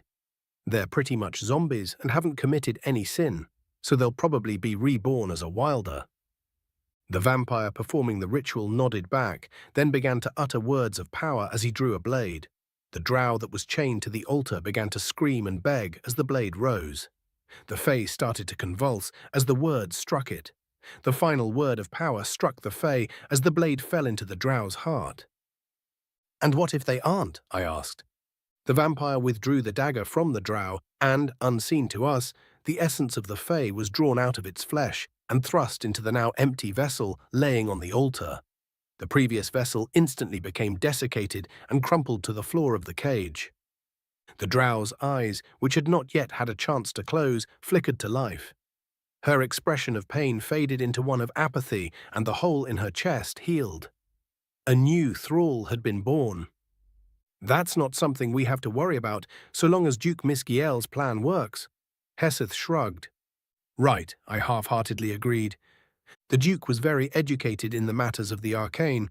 After less than a day of performing the rituals, he managed to find a way to allow someone else to perform them in his stead. After 3 days, he had found a way to perform multiple rituals at once. We were well on our way to fortifying our ranks. There was a cost, though. The Wilder were viscous in their resistance. We had lost dozens of brood with each round of fighting. A single vampire is worth at least 10 brood, though, so we've made an overall profit from this venture. And it isn't as if we can't make more brood. "I'm going to attend to the Duke," I said. "Be well," Heseth nodded. I made my way through our encampment, trying to avoid the eyes of all the caged Wilder. The derision in their gaze makes my blood boil, and I don't trust myself not to react. While ripping them to shreds would feel great, we'll need as many of them as possible to retake our rightful place. A series of grandiose tents came into view. The Duke's new quarters weren't quite as fine as the old guild hall, but they were still much better than my own. Perhaps if I manage to make myself useful, I'll be granted a larger tent. One large enough to hold a table would be wondrous. "Hold," the guard stopped me, then turned toward the inside of the tent. "It's Count Tuvino." "Let him pass," a gruff voice from within said. The guard stepped aside and saluted as I strode past him into the tent. The now familiar bustle of activity greeted me, teetering on the verge of overwhelming. Various lackeys ran between tables, holding various documents and other materials. Duke Misgiel stood in the midst of the crowd, easily a head taller than everyone else. The Duke glanced up from the war table and immediately spotted me. He waved me over, and I made my way through the chaos, taking my spot at the other side of the table. The war map was covered in tokens, and very little of it made any sense to me. "Good morning, Count," Miskiel said as he moved one of the tokens. "I trust you are well." "Yes, Your Grace," I bowed. "My lieutenants are prepared for the day's activities." "Excellent. We've made good progress thus far, and your forces have been particularly fortunate. Hardly any casualties. Good work," he nodded absent-mindedly. "Unfortunately, that's liable to change soon." "For what cause?" "The damned Arch Fay. This forest has more of them than it should. We've been able to outmaneuver them thus far, but it seems they've finally come up with a strategy that has slowed our progress immensely." A snarl crossed over my face, but I recovered before the Duke noticed. "I despise the bastards. Arch Fay are arbitrarily chosen to wield immense power. It's given to them regardless of whether or not it's actually deserved. Their destructive capabilities are difficult to match, but like everything else, they have weaknesses.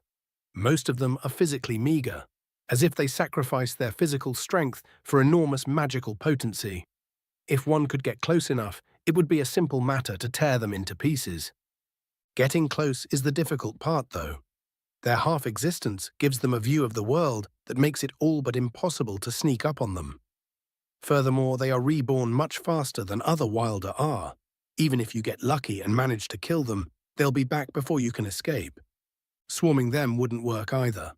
Their specialty is large-scale attacks. Fire, wind, and ice destroying everything within a broad area is their favorite tactic. One could say that it's difficult for them to wield their powers without collateral damage." "That's it," I exclaimed. "Pardon?" Miskiel asked. "The Arch Fay specialize in magic that has a wide area of effect. They would struggle to strike an individual target.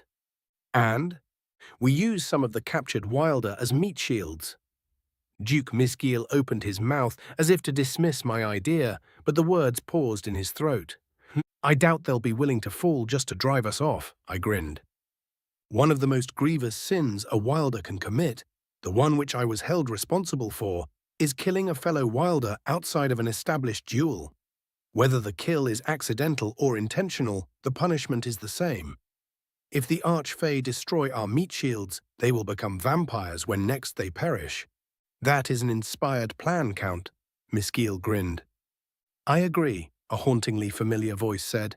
I noticed the silence that had fallen over the tent just before an immense pressure gripped my mind.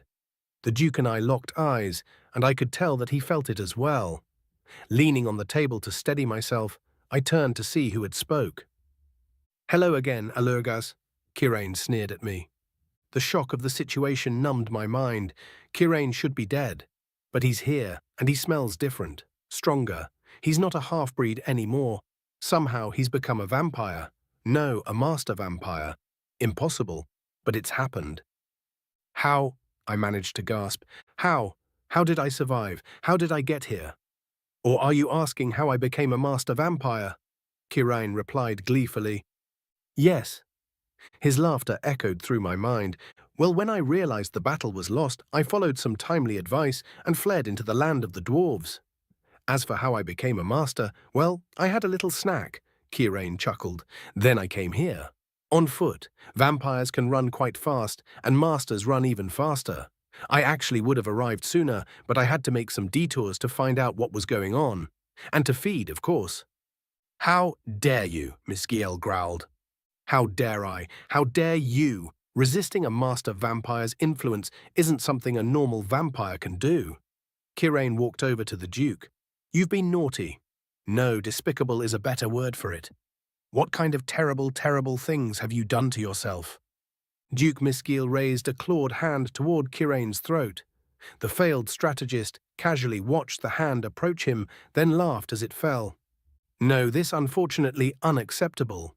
We're going to have to undo your little modifications," he said. "It's a shame.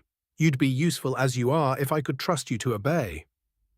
"I'll never," Miskiel gasped. "You can't." "Can't? Can't what? Undo what you've done to yourself?" Kirane grabbed Miskiel by the nape and slammed his head onto the table. "If I couldn't, I would simply kill you." Kirane's voice ran cold. You managed to save yourself, though. You see, when I was looking for you, I ran into some of your servants. After some persuasion, they told me that you had fled your den in a rush, that you'd left behind a lot of riches and research. I've always been oh so curious, so with some more persuasion I got them to tell me where your den is. The thick table creaked as Kirane pressed harder. Not to worry, though. Their disloyalty was punished in the end. I was hungry, you see. Kirane lifted the Duke's head and brought it down once more. I'm talking, Miss Giel, Kirane growled. Now where was I? Oh yes, I paid your den a visit. Found your research. It was quite illuminating. You were interesting in so many things. Rituals, physical and magical augmentation, and even reversing aforementioned augmentation. The idea that one of your servants might use your augmentations for themselves led to you creating a cure for them. Rather insightful of you. Kirane removed a syringe from his cloak. The needle tipping the syringe glistened menacingly. I tried to move, to stop him, but my body felt as if it were made of stone. I was helpless as Kirane plunged the needle into Ms. Giel's neck. And now your life is saved, Kirane laughed, assuming you survived this. The Duke went limp and fell to the floor. I couldn't move to get a better view, but I could see his legs twitching erratically. A seizure, probably. I wanted to glare at Kirane, but my face regarded him without emotion. I wonder what will happen to the thralls if he dies, Kirane casually pondered. Miss Giel's movements only lasted a moment more. Once he was still again, Kirane examined him. Guess we will have to wait to find out, he said, kicking the Duke's foot. Get up. A creature that was much smaller than the Duke rose and took a place at the table. No longer did Miss Giel tower over other vampires, and his previously impressive musculature was now barely clinging to his bones. A sick part of my mind noted that he looks more like the other Dukes. Good, now let us discuss how we are going to handle the current situation, Kirane said. First, I was bluffing. I don't know why Alurgas's plan is inspired. Explain to me why the Arch Fay wouldn't simply eradicate the meat shields along with our troops. His eyes locked onto mine as he finished speaking, and suddenly my own voice was filling the air. Except I wasn't speaking. My mouth was speaking on its own. Powerless to stop myself, I explained everything. Each follow-up question prompted more and more explanations out of me. It was then I realized that I was no longer in control of my body. A small piece of me was now controlling my body, acting on the whim of the former half-breed. I see, he said. I suspected as much, given the Duke's research notes, but it's nice to have it confirmed. So if I die, I become a vampire again, and so will all of you. I can see why this was kept from me. You would have had to promise me much more to keep me in line. Kirane absent-mindedly moved some pieces around on the table for a moment. Okay, here's what we'll do. We'll spread the meat shields throughout our ranks, providing optimal protection against the Arch Fay's attacks. The further we spread them, the more we can use in the rituals. This should drive the Arch Fay back and urge them to send the other Wilder into battle. Then it's business as usual. Objections? Silence. Right, of course not. Even if we succeed in bolstering our forces here, we won't be able to take the Night Kingdom yet. The orcs have taken the capital and fortified the walls. So the next step in our plan will be to press into the unified chiefdoms and convert as many orcs as possible to further bolster our forces. While we do this, we should send a detachment of brood to attack the orcish armies as a distraction. He rubbed his chin thoughtfully. Actually, we may want to do that beforehand. As things stand, they can attack our rear and trap us between their army and the fair folk. We'll keep a close eye on their movements, and if they start to show signs of setting out, we'll send some brood. If they're smart, they'll use the walls to repel our decoy attacks. Once we move into the UC, we won't have to worry about a battle on two fronts, and we can have a proper fight with them. More silence. I wanted to respond, to call him every foul name I've ever heard, but he hadn't asked me a question, and my mouth no longer heeded my commands. Instead, Kirane nodded to himself and turned to everyone else in the tent. See it done. The sounds of activity swelled once more, but different this time. More purposeful, less chaotic. The Duke and I stared at Kirane. Now, Duke Miss Giel, the master vampire smiled maliciously, tell me how to take the thralls under my command. Chapter 76. Nick Smith, Adventurer. Level 7. Human American. Once the darkness settled over me, I felt as if I was being yanked, like a parent pulling their child out of the way of a car. Before I could consider the irony of that thought, I blinked and was suddenly in a completely different clearing. My senses were assaulted by the difference. Smells, sights, temperature, everything had altered enough to be noticeable. My stomach decided to become an acrobat, and I had to fight to keep it from spewing its contents. "Well, that looked unpleasant," someone said. Nash, Yulk and I glanced at each other and turned to look at the person who spoke. Mummeldobran sat on a log that was next to a stump, smoking what looked like a hand-rolled cigarette. It gave us an uncharacteristically merry wave. Nash and Yulk regarded the king of Arch Fay for a moment, then simultaneously turned and vomited. I fought even harder to keep my food within me. My orc brothers breathed heavy sighs of relief once they were finished. "It was unpleasant, yes," Yulk said. "So we were." "What? Teleported?" Nash asked. "Felt more like being pulled through time and space," I answered through gritted teeth. "Yeah, that's about right," Mummeldobran said. "When Wilder do it, we get rid of our bodies first. Flesh doesn't like being pulled through the fair realm." "The what?" Yulk asked with a sudden interest. Feeling my knees about to give out, I decided to have a seat on the ground to recover. "The fair realm, it's where we reside when we're not in physical form." Mummeldobran took a hefty drag from his cigarette. "Sort of a giant void where beings of energy, nothingness and somethingness hang out. Has neither space nor time, so it's a pretty convenient way to travel. If you've got the stomach for it." "Which we don't, apparently," Nash sighed. "Nick, you'll feel better if you just throw up." "I'd rather die," I growled. "Had spicy food for breakfast. Gonna hurt coming up." Nash and Yulk chuckled. Mummeldobran, on the other hand, giggled. All three of our heads snapped to look at him. "What?" it asked. "You seem to be in much higher spirits than you were when we first met," Yulk said. "What's in that smoke?" Nash asked with suspicion in his voice. Mummeldobran raised an eyebrow and eyed the cigarette for a moment. It flicked the ash from the end and took another deep drag. "It's smokeseed," it said as it inhaled, "a somewhat rare fibrous bean-like plant that contains various stimulants, namely caffeine." "That sounds kind of like coffee," I added, still struggling with my stomach. "Not quite," the Arch Fay laughed. "The various stimulants in smokeseed combine to form a pretty hard punch. A punch that's fatal to most mortals, in fact." "Then why's it called smokeseed?" Nash asked. "That's what we call it," Mummeldobran giggled again. "No idea what you call it. Though some of your villages grow it for us. Trade and such. Plants that contain high levels of sugar and caffeine are our primary import." "Why?" "Because we thrive off of these chemicals. Sugar rejuvenates us, like a warm meal and bath do for you. Caffeine has a profound mental impact that allows us to focus in ways that we normally aren't able to accomplish." "Very interesting," Yulk nodded. "What do you exchange with the unified chiefdoms?" "Lumber and magical trinkets mostly. We're getting sidetracked. Why are we here?" I interrupted a little impatiently. "How should I know?" Mummeldobran asked, bewildered. "Who sent you through the fair realm?" Vian? Arch Fay about this high?" It gestured above its head. "Yeah, that's the one. That's weird. Just a second."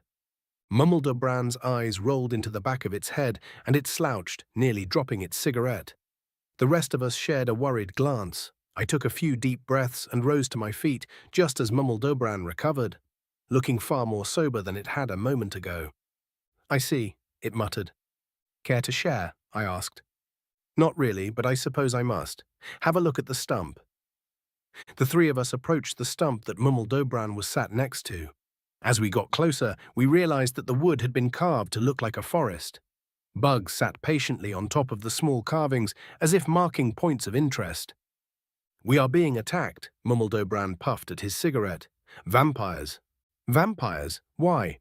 "I'm unsure, but the screams coming from the fair realm indicate something sinister. What I do know is that they're well organized and using captured Wilder as shields." "What's a Wilder?" I asked. "Me and the other fair folk. Essentially anyone who is an intricate part of the cycle of wilds." "Ah," I said, barely understanding the explanation. Anyway, the use of our comrades as shields is a rather smart move, as it prevents us from using the Arch Fay to their fullest potential. Why's that? Nash asked. Well, our strength isn't exactly subtle, Mummeldobran chuckled. By using our powers to kill the brood, we'd be unable to avoid killing the wilder captives. You don't want to kill your friends, I said empathically. What? No, they'd just come back, wouldn't be a problem. The issue is that killing them is considered a sin by the higher ones, meaning that we would be punished for it. If we kill enough of them and the enemy manages to kill us, well, we might end up on their side of this fight. Ah, yeah, that would be bad, I nodded. So, why are we here? The higher ones pulled a bit of trickery, as they do. You see, I requested help from a certain group of Wilder, which Vian is a part of. This group of Wilder, however, owes my group nothing and is not beholden to our calls for aid. If they were to aid us, we would be in their debt, Mummeldobran explained. I am fine with this. The other kings are fine with this, but the higher ones dislike us trading favors with each other. One wrong word leads to chaos and such. So they took it upon themselves to interfere and send you instead, since we are beholden to each other. Yeah, but Vian owed the higher ones a favor. Why didn't they just use that to get them to help you? Mortals trading favors owed by others is quite a bewildering concept, if I'm honest. When you owe someone a favor, they are the one that you owe that favor to. No self-respecting Wilder would ever get caught in the web of mental gyrations required to justify having to do something for someone you are not beholden to because you're beholden to someone else. That's just silly, it giggled. Plus, I don't think the higher ones wanted them to help us to begin with. They definitely wanted you here, though. Any idea as to why? Nope. Swearing under my breath, I looked at the trunk map. What am I supposed to do? Go and fight an army of vampires? I could definitely take down a few of them, but judging by the number of red bugs on the stump, that would just be a drop water in the ocean. If you can't use the Arch Fay, what are you doing instead? Yulk asked. Using the lesser Wilder. Don't tell them I called them that. Mummeldobran giggled again. But there's a problem there too. The enemy is grabbing our soldiers and using iron to capture them. The various forms of Fay, fairies and such are putting up a fight, but... It's not enough, I said flatly. What sort of formations are you using? Formations? The three of us glanced at each other and then stared at Mummeldobran in disbelief. Like battle formations? How are your troops sorted? Sorted, we're just fighting. So is the enemy, for the most part. Like a mob. What? I trailed off, thinking. So it's basically just a large brawl between two groups. Don't be dismissive. This is a proper war, not some riot. Mummeldobran crossed its arms. What weapons are your soldiers using? Magic for the most part. The bone and blood Fay sometimes use swords and spears. This is a mess, Nash muttered. No offense. Some taken, Mummeldobran's eyes narrowed. If you want to turn things around, you're going to need to be more organized, I explained. If you have groups that use similar weapons, then it's easier to know where to put them to counter the enemy. Since the enemy is trying to kidnap your soldiers, some safeguards should be taken too. Safeguards? Yeah, like, well, riot shields. I just told you this isn't a riot. I know, but if the enemy isn't coordinated, then they're basically rioting, right? And the way to counter a riot is with phalanx that uses big shields. It helps control the crowd and keeps your people from getting pulled away from the safety of your group. If your Fay use this tactic, it will protect them as they attack the mob of vampires. Plus, unlike a riot, you don't have to be concerned with whether the mob lives or not. You can use large spears behind such a shield wall, Yulk said. Stick the vampires, and it will be much easier to ignite them. And then you won't have to rely on the Arch Fay, Nash added with a nod. Mummeldobran rubbed its chin. While the king of Arch Fay thought to itself, I thought about how ridiculous it was that I was teaching riot tactics to a mythical being. I'm not even an expert in the craft. I've just seen a few on TV and wrote a paper on it for social studies. How will they see to aim their spears and spells? The king of Arch Fay asked. Clear shields would be best, like made of plastic. I trailed off, realizing what I was suggesting. Yulk and Nash gave me a confused look. Well, that's not an option, Mumaldobran laughed. But, yes, I think we can come pretty close to it. A bit of magical manipulation here, a bit of craftsmanship there. You can get your forces in the rear equipped, then trade them with the ones at the front, I suggested. Is there a way to help them get organized? Yes, that won't be an issue. All Wilder can move as one when we have to. It's distasteful, though, but likely necessary to survive the current situation. Good. That will help make sure the Fae don't get dragged away while... I paused, reflecting on how invested in this I was getting. While they take care of the enemy. Before I came here, reading wasn't really my main pastime, and I didn't often choose something from the Isekai genre. But I've read stories about people going back in time and teaching medieval people about modern weapons and tactics. It usually goes pretty well in the stories, but there was one story that stuck out to me. The main character taught some people who were being victimized how to fight using modern tactics, and they eventually defeated the lord that was victimizing them. Then the king of the land issued a warrant for their arrest because they'd broken the law by going against their lord. The MC then taught the people how to make guns, and they defended themselves against the king's soldiers. But the author didn't write it as a power fantasy. The deaths depicted were gruesome, and there was even a scene where one of the king's men begged for his life. He said he had a family, a little girl, but the villagers shot him anyway. Then, at the end of the story, the MC had begun to become tyrannical. The villagers killed him with the guns he taught them how to make. God, look at me. I'm 18 years old, and I'm giving advice to someone on how to wage war while worrying about divulging too much information because of a story I read when I was 16. The absurdity of my new life wasn't anything new to me, and I thought I'd gotten used to weird things happening.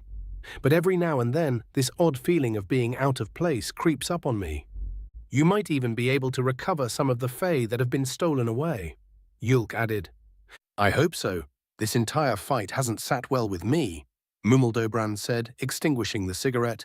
I would especially like to know what the damned vampires are doing with my kin. They're turning them into vampires, a feminine voice from very close behind me said. Whirling around as quickly as I could, I barely caught a glimpse of what looked like arms before my face was covered in warm, squishy flesh. I struggled both to free myself and to breathe, but the arms were locked around my head like vice grips. Briefly, I considered biting, but decided against it because it might think I'm flirting. So good to see you again, Nick, Tits said. I knew I smelled you. Ptch, I replied. Tits, let go of the human, Mumaldobran said with an exasperated sigh. With a sad whine, Tits released my head. Gasping, I took a few steps back and eyed the Arch Fay warily. Good, thank you, Mumaldobran continued. So, the fuck? Chapter 77. Nick Smith, Adventurer Level 7, Human American. Tits watched me with a pout as I took another step back and wiped what I hoped was her sweat off my face. Mumaldobran waited for Tits' explanation for a moment before clearing their throat.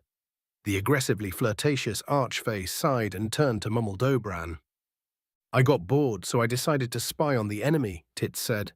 I noticed a bunch of crows on their side of the battlefield, so I disguised myself as one and just flew around a bit. The real crows weren't very nice at all, called me all sorts of names like false wing, decoy, and bitch.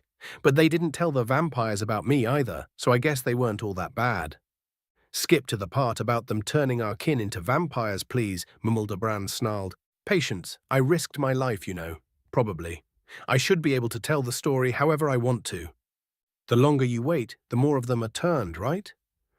I don't think so. There's nothing we can do about it at the moment, anyway. Even if I waited another hour to tell you, I don't think it would make any sort of Tits, Mumaldobran interrupted with a growl. Tell me what you know. Now. Fine, they're doing a ritual that's taking the captured Wilder and forcing them into mortal shells, which turns them into mindless vampires. They just stand there creepily until they're given a task. But how?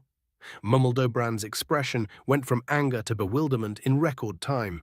You can't make a vampire. It's a divine punishment. And how are they able to force the pact? I don't know, but there was definitely some demonic elements to the ritual. Tits crossed her arms, grinning as I looked away from their bulging chest. Very bad vibes.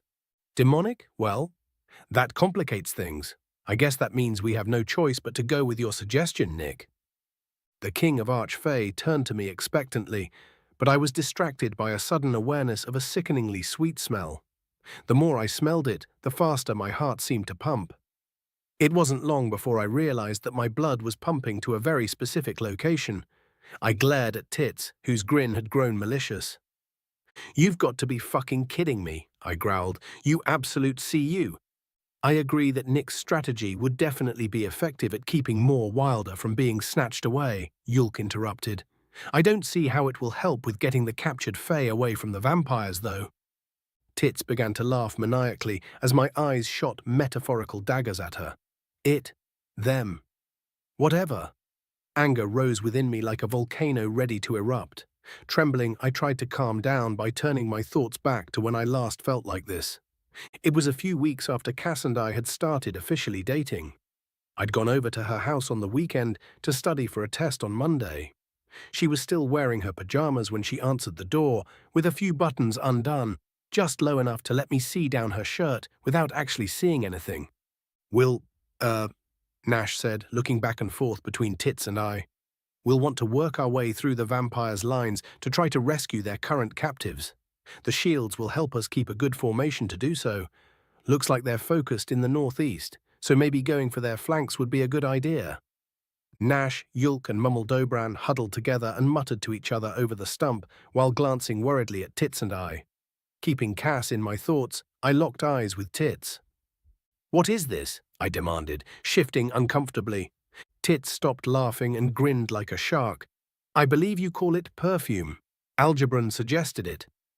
"I did no such thing," a voice to my left said. Algebran entered the clearing at a steady pace and approached us. Tits turned to them and pointed accusingly. "Yes, you did," they said. "You said that humans spray themselves with fragrances that they find pleasant in an attempt to mimic mating pheromones." "Pheromones," I shouted, feeling unusually aggressive, and Tits bit their lip and raised a brow at me flirtatiously, and I had to take a deep breath to stop myself from drawing my blade. Then Algebran waved their hand and a calm spread over me, easing the tension that had been working its way through my body. The sweet smell dissipated as Tits glared angrily at my savior. "Be at ease, Nick," Algebran said. "Tits' pranks come from a place of affection, after all." "I'll try to look at it like that," I grumbled. "So why did you tell them about pheromones in the first place?" "Tits has done little more than speak of you since last we met. There were a lot of questions about you, and some about humanity in general. I thought I was being careful with my answers, but I'm afraid that wasn't the case." "It worked, though," Tits said smugly. "Didn't it? You got aroused by me." "You're wrong," I shook my head angrily. "If I was aroused, and I'm not saying I was, it was because of the pheromones.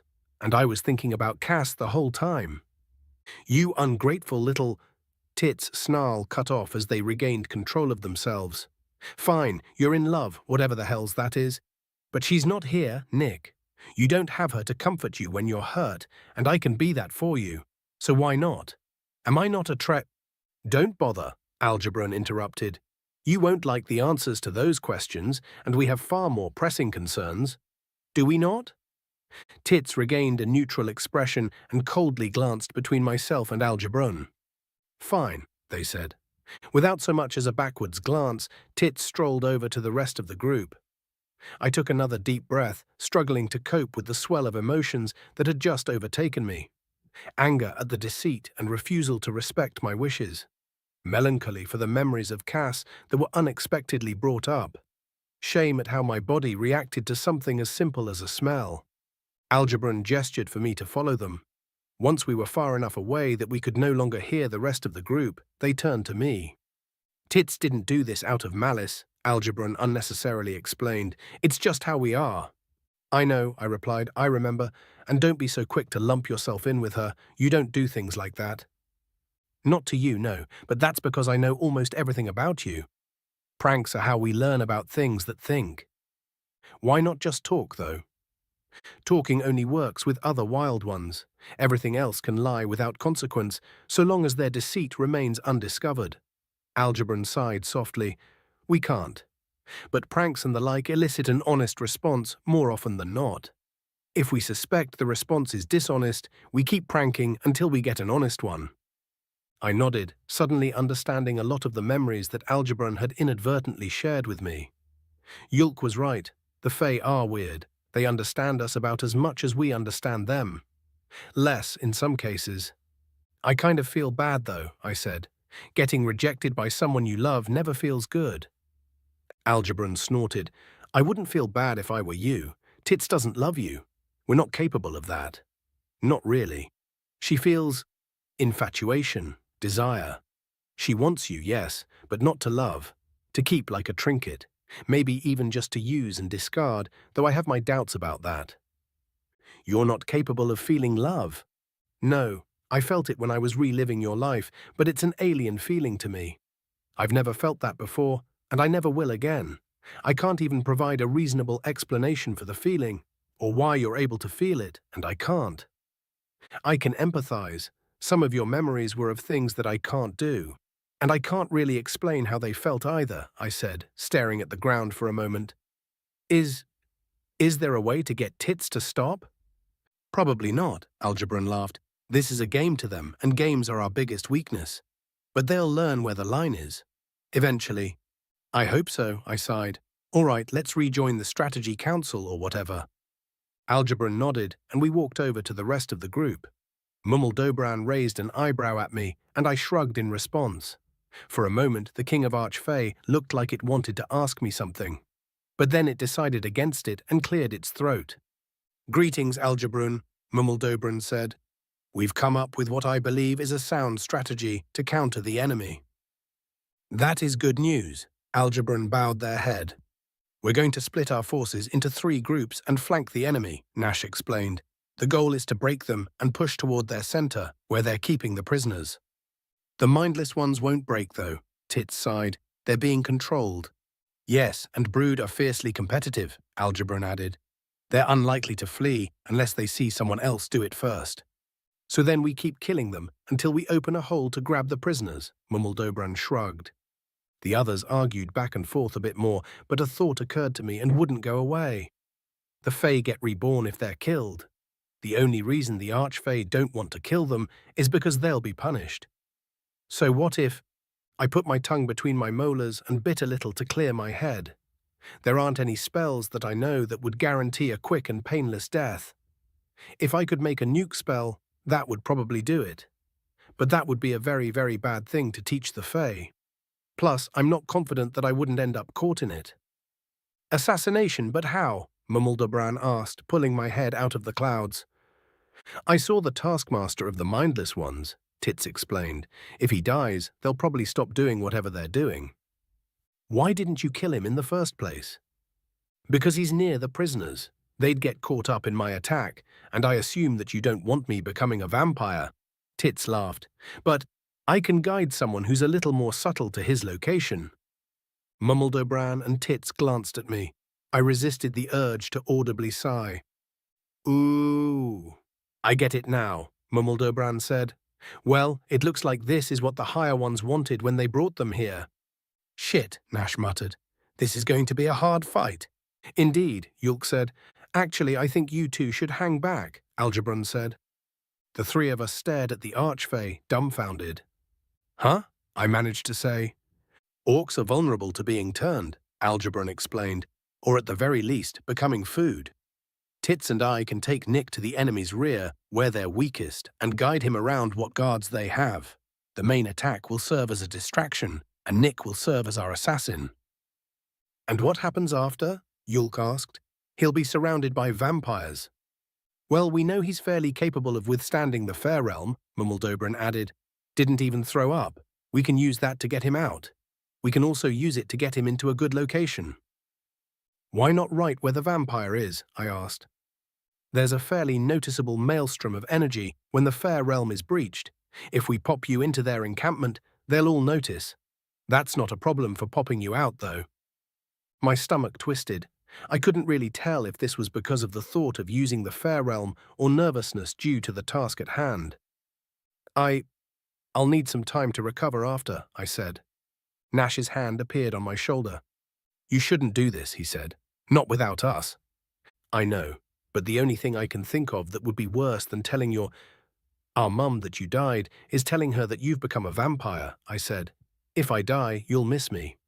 But if you die, a whole family is torn apart. I see the logic, Yulk nodded. However, I strongly oppose it. We have sworn to protect you as one of our own, Nick. Also, your death will tear our family apart because you are a part of our family.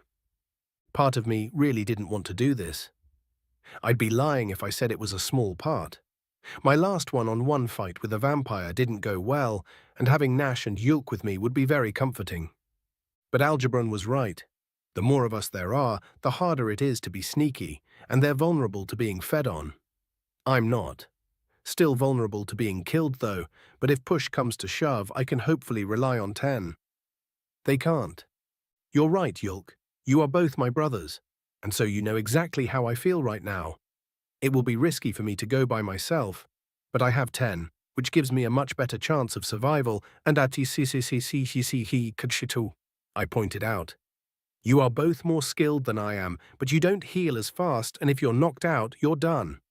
I am much more likely to lose you than you are to lose me. That's a load of shit, Nash scoffed. 10 can't help you if they lob off your head. That's true, but... Bored now, Tits interrupted, grabbing my shoulder. Let's go. Before I could say anything else, the world went dark again. Chapter 78. Cold, so cold. A deep, bitter cold, the kind that digs icy fangs straight into the bones, eagerly consuming any semblance of warmth. I am broken, still broken. How long has it been since I was last whole? How did I get here? Where is this? Vague pieces of recollection slipped away the moment I tried to focus on them with my addled mind. Nothing solid formed, just brief memories of sights, sounds, and smells. Then it occurred to me, why can't I see? As I adjusted to my current state, I quickly realized that I could also no longer breathe, or move, for that matter. The question of whether or not I was still alive was answered by the hammering of my heart. It was all I could hear as well. Panic gripped me, but I could not flail, flinch, or scream. All my efforts did was make me tired, so tired. Then I heard a crack. Was that me? I pushed harder and heard more cracking, but my energy soon gave out. The last thing I remember before sleep took me was the feeling of something wet touching my face. Then darkness. A screech woke me with a start. Light. Precious light was all I could see, and it warmed my skin. I blinked and rubbed my eyes until they were able to focus again. Then I looked around and found that the screeching was coming from nearby birds. They took to the sky as I stood. Sand covered me and the ground. A massive body of water gently lapped at the sand as I brushed myself off. The ocean, and this must be a beach. The terms jumped into my mind, but I couldn't place where I learned them. As I looked around, trying to figure out what I should do next, I came to a terrifying realization. I don't know anything about who I am, where I am, or why I'm here. All I could tell is that this place felt wrong. This disconcerting feeling of being displaced set me on edge. Fear nipped at me, but I struck it down. There's hope in feeling out of place. If I feel out of place here, that means that there is a place for me elsewhere. All I need to do is find out where that is. I walked inland from the beach and spotted a trail. Again, the term popped into my mind with no recollection of where it came from. But some information came along with it. Trails are formed when things walk in the same area frequently. Perhaps if I follow the trail, I'll find someone who can tell me what happened to me and who I am. Grunting to myself, I cautiously followed the trail. Using the vegetation to the side of it was cover in case I needed to hide. The trail led to a much larger sort of path, a road. Roads are like trails, but for carts and livestock. The sun was beginning to set, and so I chose the direction that kept the sunset at my back. This would reduce my visibility to others and allow me to identify them before they could identify me. Feeling somewhat secure with my decisions thus far, I carried on until I found structures. I was suddenly able to remember some different structures. Grand constructions towering over stuff. Still vague, damn it. These structures were not anywhere near as grand, though. Crafted with loosely placed stone and bound straw, with mud as insulation, with wooden fences closing off the surrounding land. Carefully, I drew close enough to observe the beings which reside in these structures. Tanned, tall and muscular elves were working within the fences, striking the land with crude tools. Agriculture, the growing of food for herbivorous and omnivorous entities. These elves were unlikely to assist me. The memory of my face eluded me, but the sight of my nude body was more than enough to tell me that I don't look anything like they do. A whisper of memory told me that they were once my enemies as well. What to do? If I were an elf, this would be much easier. I could simply stroll up to them and request their aid. The sudden appearance of a nude elf would likely startle them, but also appeal to their empathy. The longing to be an elf took root in my mind, and I felt a crawling sensation across my skin. I nearly panicked, but it felt natural, normal even. A few moments later, my body looked very similar to the elves that were working on the land, though a little paler. Enthralled by my transformation, I nearly forgot why it took place to begin with. Shaking myself back to reality, I continued to watch the elves and study their habits. They would already consider me strange, more so if I stuck out too much. I watched their movements, their body language when speaking to each other, their laughter, their anger, their reactions to pain and exhaustion, and the work they were doing. Taking note of these things came naturally to me, as if I had been doing it my entire life. The sun had traveled across the sky by the time I felt I had seen enough. I left the bushes I had been hiding in and began my approach. I walked with a slight limp, putting on a show of being exhausted and injured. When I reached the fence, I held up my arm and gave a weak groan. The elves almost didn't notice, but once one of them spotted me, it pointed me out to the rest. They spoke to each other for a moment, and I collapsed against the fence to give them a sense of urgency. The issue of language occurred to me as they ran to my aid. "Hey, are you all right?" one of them asked. "Oh good, I have familiarity with the way that they speak." "Help," I uttered weakly. Then I pretended to faint. "Oh shit," one of the elves said. They rushed to my aid and gently shook me in a fruitless attempt to revive me. "What should we do?" "Get him inside. I'll fetch the elder." Two of the elves lifted me by my armpits and legs. "Heavier than he looks," one of them complained. "Where did he come from?" "I don't know," the other grunted. "We'll ask him once we save him, yeah?" The elves carried me for a while, then deposited me on something soft. Maintaining my deception, I waited for the elves to decide what to do. They discussed my origin amongst themselves, and I selected the one that seemed most likely as my cover story. Before long, I heard the door to what could generously be called a hut open, and several pairs of footsteps shuffled inside. "Here he is, Elder," someone said. "Oh dear, I wonder what happened to the poor thing," a shaky feminine voice said. "Get him some water, please." I next heard the sound of quickened footsteps, then the sloshing of scooped liquid. A moment later, a hand gently gripped the back of my head and lifted it. Water then poured into and over my mouth, and I struggled not to shudder at the vile taste as I drank to keep up appearances. Finally, much to my relief, the flow stopped and my head was released. "He got a good bit of it in him. Now what, Elder?" "We can't do much more before knowing what happened," the Elder said. "So we wait. What if he's a criminal running from the law?" "Well, keep an eye out for anyone that might be looking for him, dear. If they're a guard, we'll turn him over to them. If it's anyone else, we'll cross that bridge when we come to it." The conversation continued for a bit after that, but I quickly found that I wasn't entirely faking my condition. I was extremely tired and inadvertently fell asleep. When I awoke, I forgot my deception and opened my eyes to see an elderly elven female staring at me. "Hello there," she said. "I'm Elder Imyo. Who are you?" "I don't remember," I instinctively replied. I caught a glimpse of my elf-shaped hand and remembered my goal. Infiltrate the elves and try to figure out how to restore my memories, or at least find out who I am, or what I am. Damn, I had an entire cover story planned out. Probably best to stick with what I know, though. "Do you remember what happened to you?" Imyo asked. As if prompted by the question, brief flashes of fangs, fire, pain, and darkness stirred within the recesses of my mind. I had been trapped, but I know not by what means. How did I escape?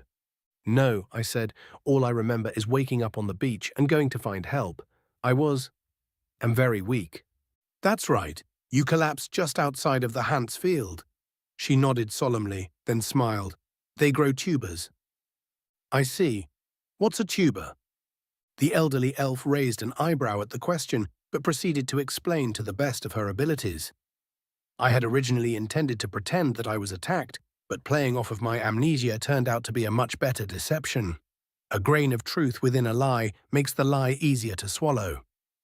We spoke at length until Imyo volunteered to allow me to stay in the village.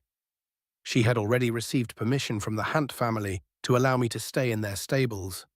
She took me to them, and they greeted me warmly. Then they fed me a rather disgusting meal made entirely of plants, but I followed their lead and pretended to enjoy it. Then they took me to the stable and showed me a bed of straw that I could sleep in. Once they were asleep, I began to explore my surroundings.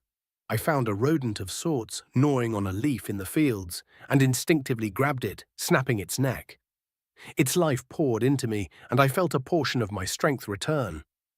A hunger that I hadn't been aware of was sated, and I was left holding the corpse of the rodent. With barely a thought, I threw it toward the tree line where it would be unlikely to be discovered. Satisfied, I went back to the stable and meditated on the bed of straw until morning. In the morning, the elves came for me. They interrogated me about my well-being, then asked if I would like to work. Feeling much stronger than the day before and wanting to bolster their opinion of me, I agreed to assist with the fields. And thus began a routine. I would work the fields with the elves during the day and stalk for prey at night, taking care to dispose of the corpses accordingly. I learned several things about the elves during this time. Goti Hant, the owner of the farm, was concerned for his daughters. They didn't seem to want to pursue mates or lives of their own, instead concerning themselves with what he considered to be minutiae. He took a liking to me almost immediately, treating me as a confidant and friend. A fool above all. Livti Hant, the matriarch of the family, had been an adventurer of some renown before settling down with Goti, whom she had saved from a pack of beasts. Her main concern revolved around their son Plaro, who was by all accounts as dumb as the tools he wielded in the fields. I was able to easily confirm this to be the case. The daughters, Yra and Aura, were twins and very close to each other. They enjoyed experimenting with different breeds of plants and were very eager to speak at length on their various discoveries. All quite boring, of course, but it was easy to get caught up in their excitement. If anything, it stirred my hunger. The sun rose and fell several times, and each time it did I learned more about the elves, but very little about myself. Thankfully, consuming life only served to bolster my strength and was not a requirement for my continued survival. Still, it felt good, and as such I left a miniature graveyard of small animals in my wake. I was, of course, careful to dispose of them outside of the village where predators could take care of them. This continued for many days, until one day I saw something very strange. A trader had come to the village, but its elven features were as fake as my own. It also looked strikingly similar to my true form, but smaller, weaker. A strange instinct told me that it was less than I, a peon to be used as I saw fit. It appeared to have difficulty looking away from me, and I assumed that it could see my true form as well. Once it concluded its business, it set up a camp on the edge of the village. When night fell, I snuck out of the stable and sought the creature out at its camp. "You shouldn't still be on this plane. How did you get here?" it asked as I approached. "I do not know," I replied, taking a seat by the fire.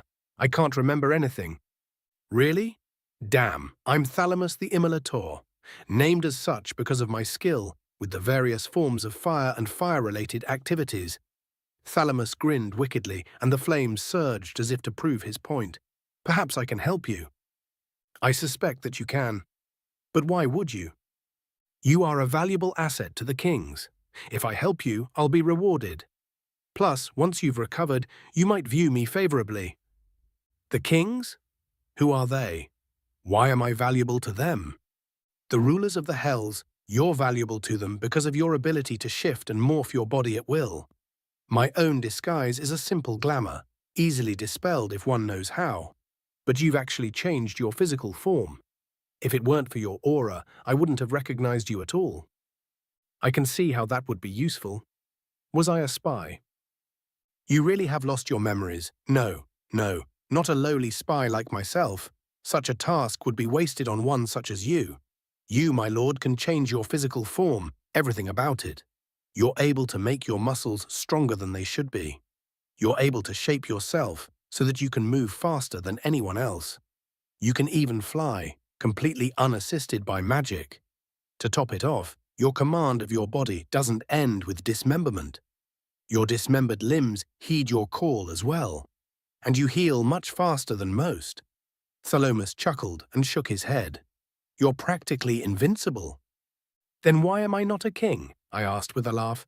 Because the kings are stronger than you. They're so powerful that they can't even make it through the gates, can't fit. As such, they're able to instantly annihilate you. But you were known for having potential.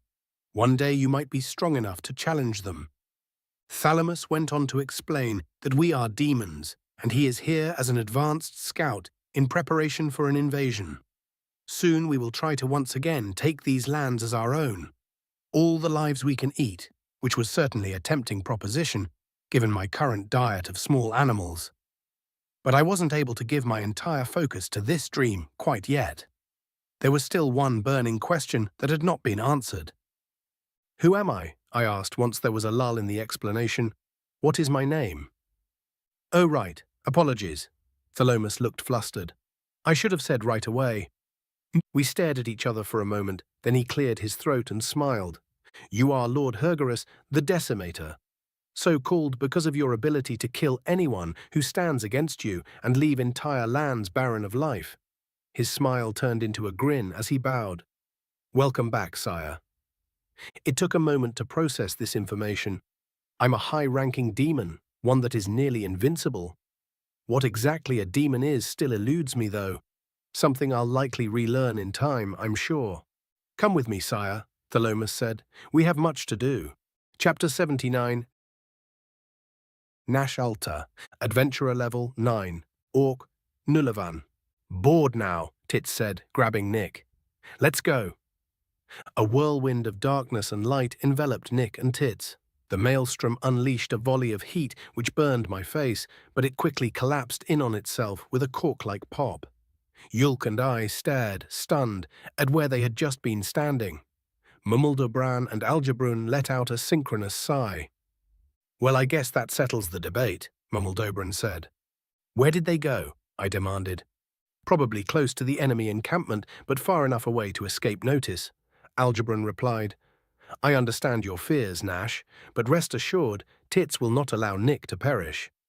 Whether or not Tits allows his death is not our concern, Yulk interjected, a measure of anger seeping into his voice. Our concern is whether or not Tits can prevent his death. He's got you there, Algebrun, Mummeldobran chuckled. Tits will do everything in their power to prevent Nick's demise or injury, Algebrun said calmly. Even if their power ultimately fails, we have other measures that can be taken. Mummeldobran's uncharacteristically jolly face fell into an expression more suited to it. Do not make promises that you cannot keep, Algebrun, the king of Arch Fay warned. I am fully willing to explore these measures if the need arises, Algebrun said. The higher ones obviously have a vested interest here, and the court doesn't hold me in ill reg— Enough! Mummeldobran's shout echoed through the trees surrounding us. It stood and marched over to Algebrun until they were face to face. The two stared angrily at each other. What are these measures? I asked once my ears stopped ringing. Not for you to know, Mummeldobran said coldly. It is a secret that you must hope with all your might to never uncover. What? Wait, so if it's used on Nick, he'll uncover the secret? What? No, Mummeldobran turned to me with a confused stare. Mortals aren't capable of observing their surroundings when they're dead. To him, he'll die and then wake up. If it's allowed. It will be allowed, Algebrun said with a serious tone. So you say, Lesser One, Mummeldobran scoffed and retook its seat. I have my doubts, and they are far more reasonable than your certainty. Oh, whatever. No use poking at theoretical wounds. Orcs, what are your plans? Plans? I asked. We haven't had a chance to make any, Yulk said with a dour chuckle. Fair enough. Algebron can take you to wherever you want to go and have Nick meet up with you later. Or you can aid us in our fight and we will reward you. Well, that's an easy decision, I replied. Obviously What reward are you offering? Yulk interrupted. I turned to him, stunned at his sudden callousness. He held up a hand to reassure me, and then I remembered who we were dealing with. A reward to one can be a punishment to another, and the fair folk are strange ones. Oh, good catch, Mummeldobran laughed. If you had left the reward up to me, I don't know if I would have been able to resist the bag of bugs prank. What would you consider a reasonable reward to be? The aid of the fair folk who reside within the deep wild forest in helping Nick return to his home seems reasonable, Yulk said, turning to me. I nodded my assent. Our goal is to return him from whence he came, as if he hadn't left at all, by the way, Yulk grinned as he turned back to Mummeldobran. Can't have you giving us a way to get him back a few decades after he left, or some other such twist of fate. Ah well, I don't know if we'll actually be able to help, but I can assure you that we can certainly try. Mummeldobran nodded. The higher ones are offering the same reward to Nick for his compliance with their various suggestions, Algebron added. Then they've likely arranged for this discussion as well. Mummeldobran sighed. Very well, I agree. If you aid us in this fight, we will do everything within our power to help Nick return to his point of origin, home, wherever the hells he was before he came here. Then it's settled, Yulk said. Do we need to shake hands or sign something? Nope, just go along with Algebron and get equipped. I leave them to you. Mummeldobran nodded at Algebron. Understood, Algebron replied, moving between Yulk and I, placing a hand on each of our shoulders. Prepare yourselves. By the time I had registered what Algebron was going to do, and long before I could have prepared myself, darkness settled over my vision, and I once again felt an inexplicable pull. The feeling of Algebron's hand faded for a moment and then returned, but the darkness remained. It took a moment to realize that I was clenching my eyelids. With a deep, calming breath, I opened my eyes and took a look around. Interesting, Yulk said. That wasn't as bad on an empty stomach. Yeah, poor Nick, I chuckled. We had appeared in a clearing that was filled with fae, fairies, and every other variation of the fair folk that I could imagine. There were some that were familiar to me, like the bone and blood fae, and others whose natures I couldn't even begin to guess at. In the center of the clearing were several large trees that were rapidly sprouting massive bluish-green fruits. One such fruit finished its growth and dropped to the ground, where waiting fairies began carving it into slices with remarkable expertise. The slices were further carved into a transparent square and handed off to a set of bone fae who were attaching handles to them. My jaw dropped as I realized that these were the shields that Nick was talking about, and the Wilder had already made hundreds of them, maybe even thousands. Bushes surrounding the clearing were also rapidly growing their branches in an obvious spear shape. Wilder were harvesting these branches and passing them out. Algebron patted Yulk and I on the shoulder and cleared its throat. Well, this is where we're equipping everyone, it said.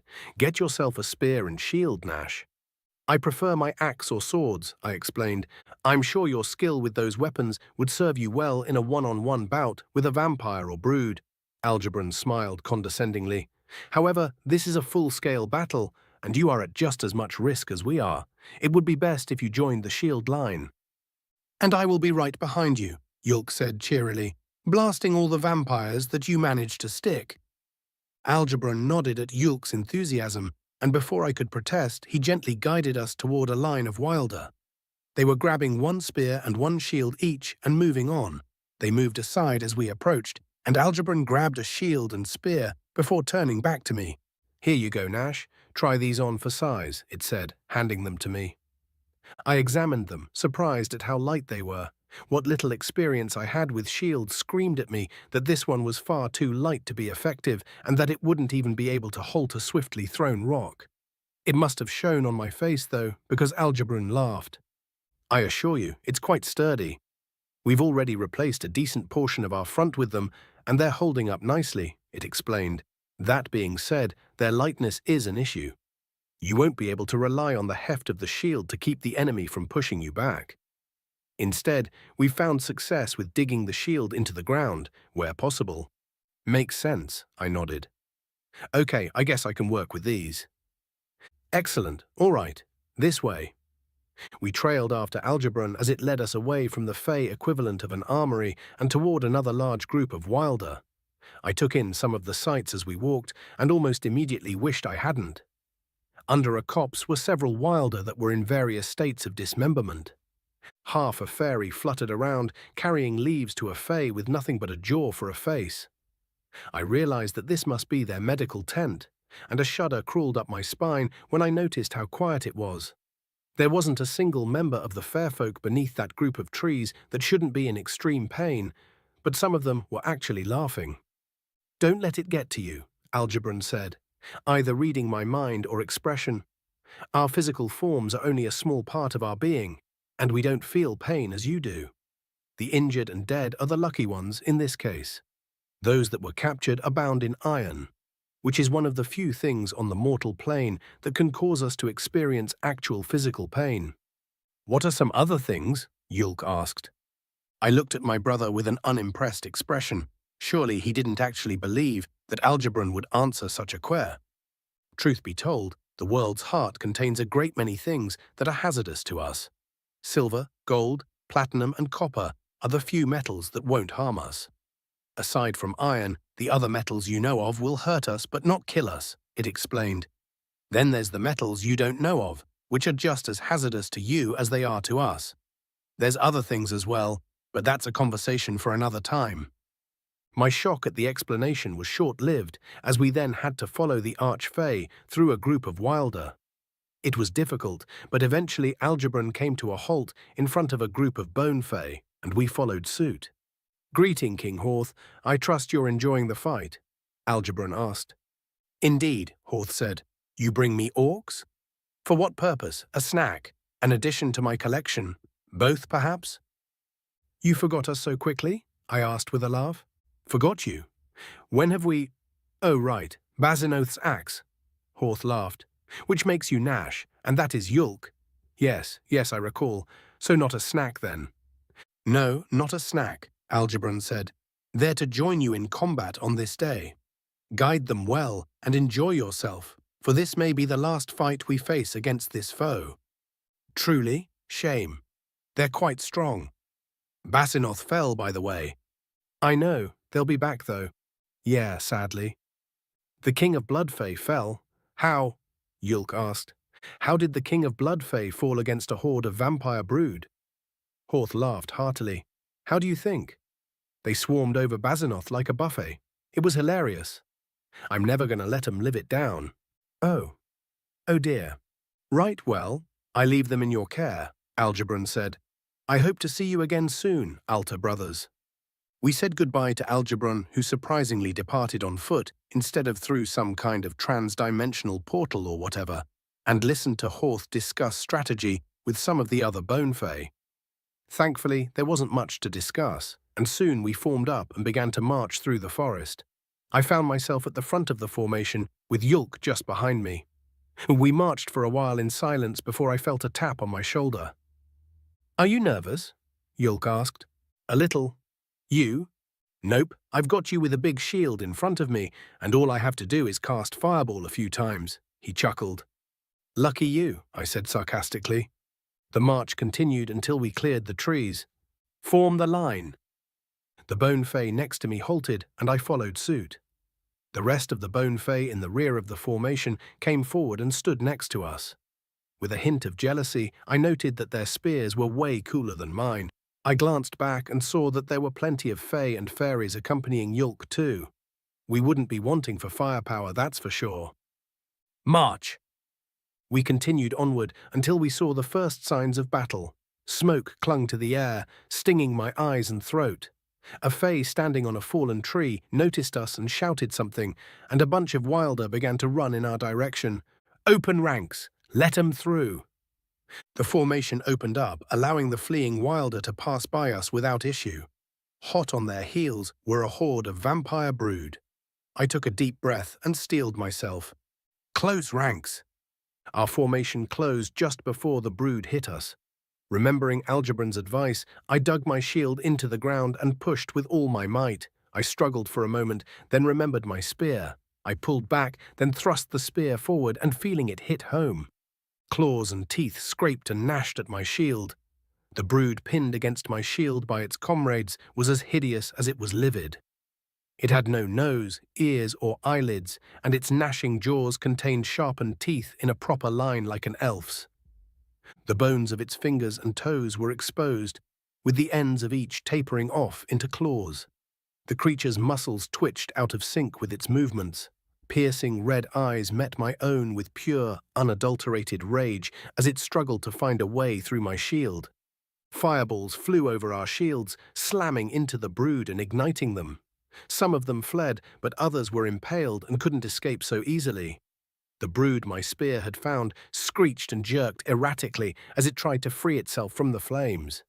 Once it stopped moving, I pulled the spear free. The remaining brood had backed up a ways and took a moment to gather themselves. Then they attacked again, much to the same result. I stabbed but didn't feel anything, so I tried again and again until I got one. More fireballs flew, more brood ignited, and the brood gave ground once again. Forward! Don't let them rest! We lifted our shields from the ground and stepped over the still burning corpses of the brood to go after their comrades. The brood looked nervous, but before they could flee, they were pushed aside by drow. The drow began to charge at us, and it wasn't until they opened their mouths that I realized they were vampires. Hold! Our shields slammed into the ground again, and I prepared to thrust my spear home. Then the drow stopped moving and appeared stupefied. Seeing this, the brood panicked and ran in the opposite direction. What? Already? Yulk asked. Chapter 80. Nick Smith, Adventurer Level 7, Human American. The darkness faded at the same time as the uncanny pulling sensation, and I found myself surrounded by trees. Again. Par for the course when dealing with the fair folk, I guess. At least they're the same kind, though. The familiarity of the trees and scenery helped a lot with my nausea, but a little bit of my breakfast made it back into my mouth regardless. The spicy kick distracted me from how gross it was, and I quickly spit it onto the ground. Tits chuckled as I spit and rubbed tears from my eyes. That was a lot less than I was expecting, it said. What, my breakfast? I asked, wiping my face. Yeah, I didn't throw up all the way. I know, that's what I'm saying. I expected an unexpected pull like that to make you spew like a geyser. Kind of disappointed. Well, I don't know what to tell you, I rolled my eyes. I have a strong stomach. Tits rubbed its chin thoughtfully. You know, there's a chance we might be able to teach you how to use the Fair Realm. Wait, really? Maybe. Very maybe. It's not like mortal magic, and we would have to get a bunch of different agreements done. It thought for a moment. Actually, forget I mentioned it. Probably shouldn't even have said that it could be possibly possible. Let's just pretend I didn't say anything. Okay, sweetie. Tits stepped toward me as if to ruffle my hair, but I instinctively took a step back. What? Are you still mad at me? It was just a joke, Nick, it whined. It was literally just a few minutes ago, and that kind of thing isn't a joke, Tits, I replied. It's, I don't know, disrespectful? Disrespectful? How? I don't know, damn it. Not really. But you know I made a promise to Cass. When you play around like you do, you're pretty much saying that the promise I made is worthless. That my word is worthless. I crossed my arms angrily. And if my word is worthless, then I'm worthless. Ah, Tits said, leaning closer. But you're so fucking hot, though. My own inability to properly explain why I was angry, combined with the Arch Fay's dismissive attitude, caused rage to bubble up within me. I gave Tits the angriest glare my face could muster, but it laughed and backed away, raising its hands. Fine, I will stop playing around long enough to fully understand the issue, it said. Maybe. We'll talk more about it later, though. You know, stuff to do, necks to sever, or slice. Do you sever heads and slice necks, or does the verbiage even matter? Whatever, give me your sword. I sighed and unsheathed my blade, offering it to Tits by the handle. The Arch Fay took the sword and sighed.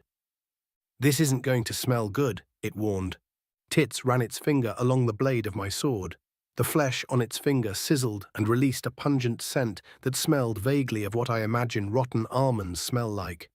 The acrid stench clouded the air, causing my stomach to turn in knots, as Tits did the same with the other side of the edge.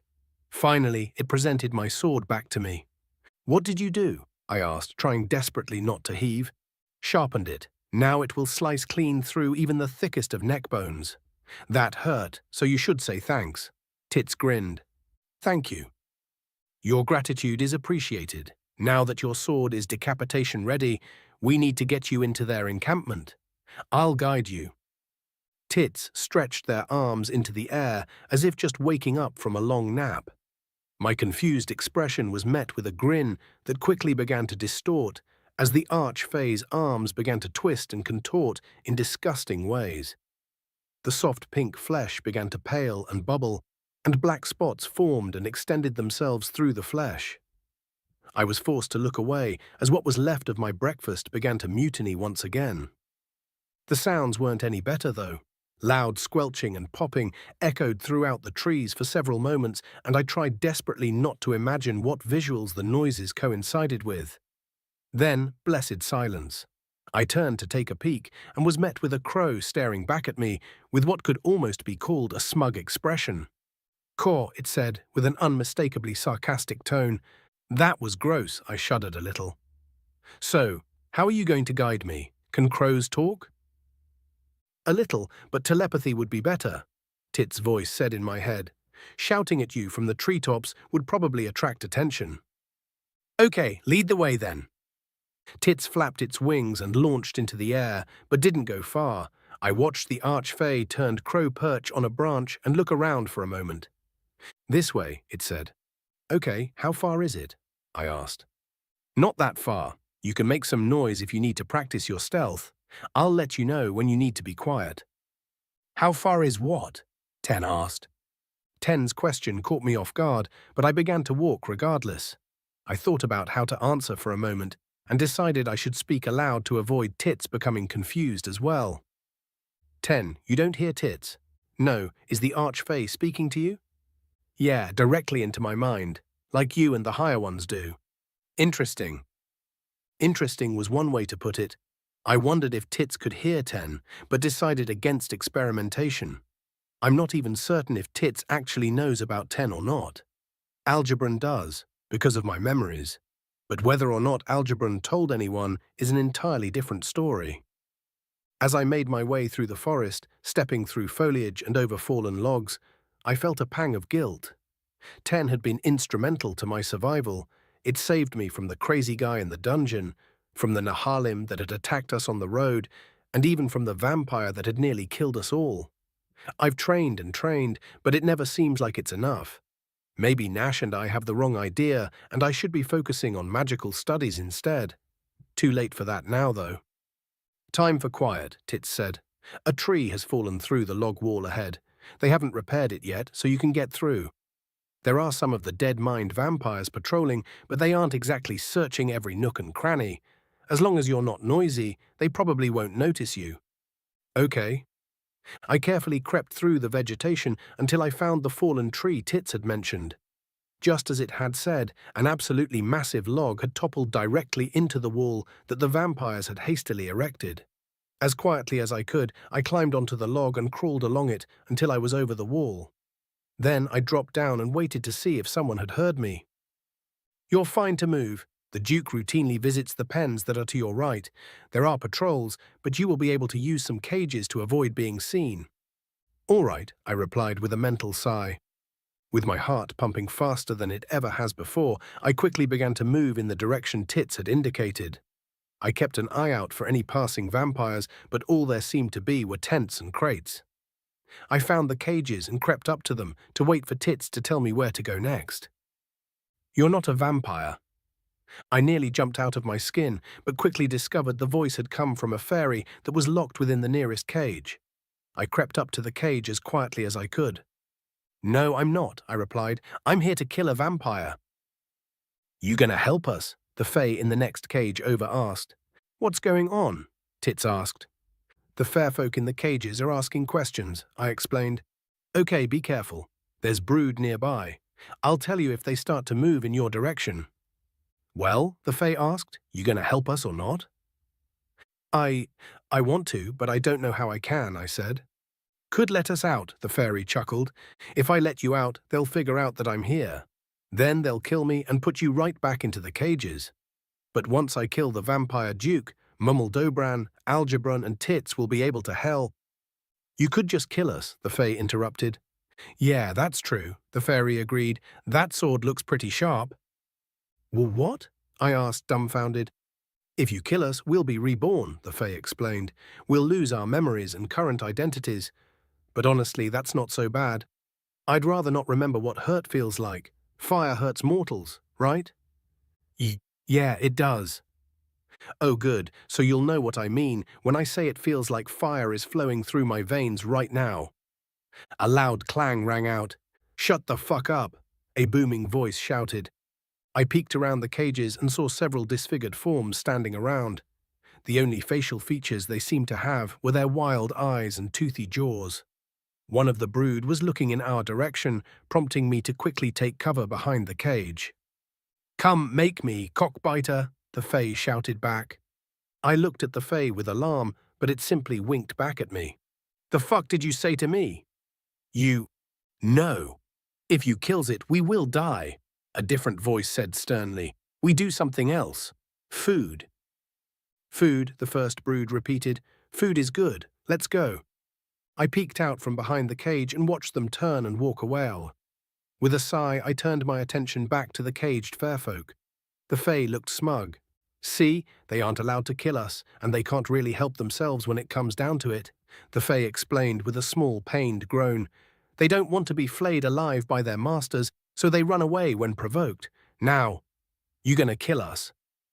The Fae and the fairy looked at me, waiting for my reply.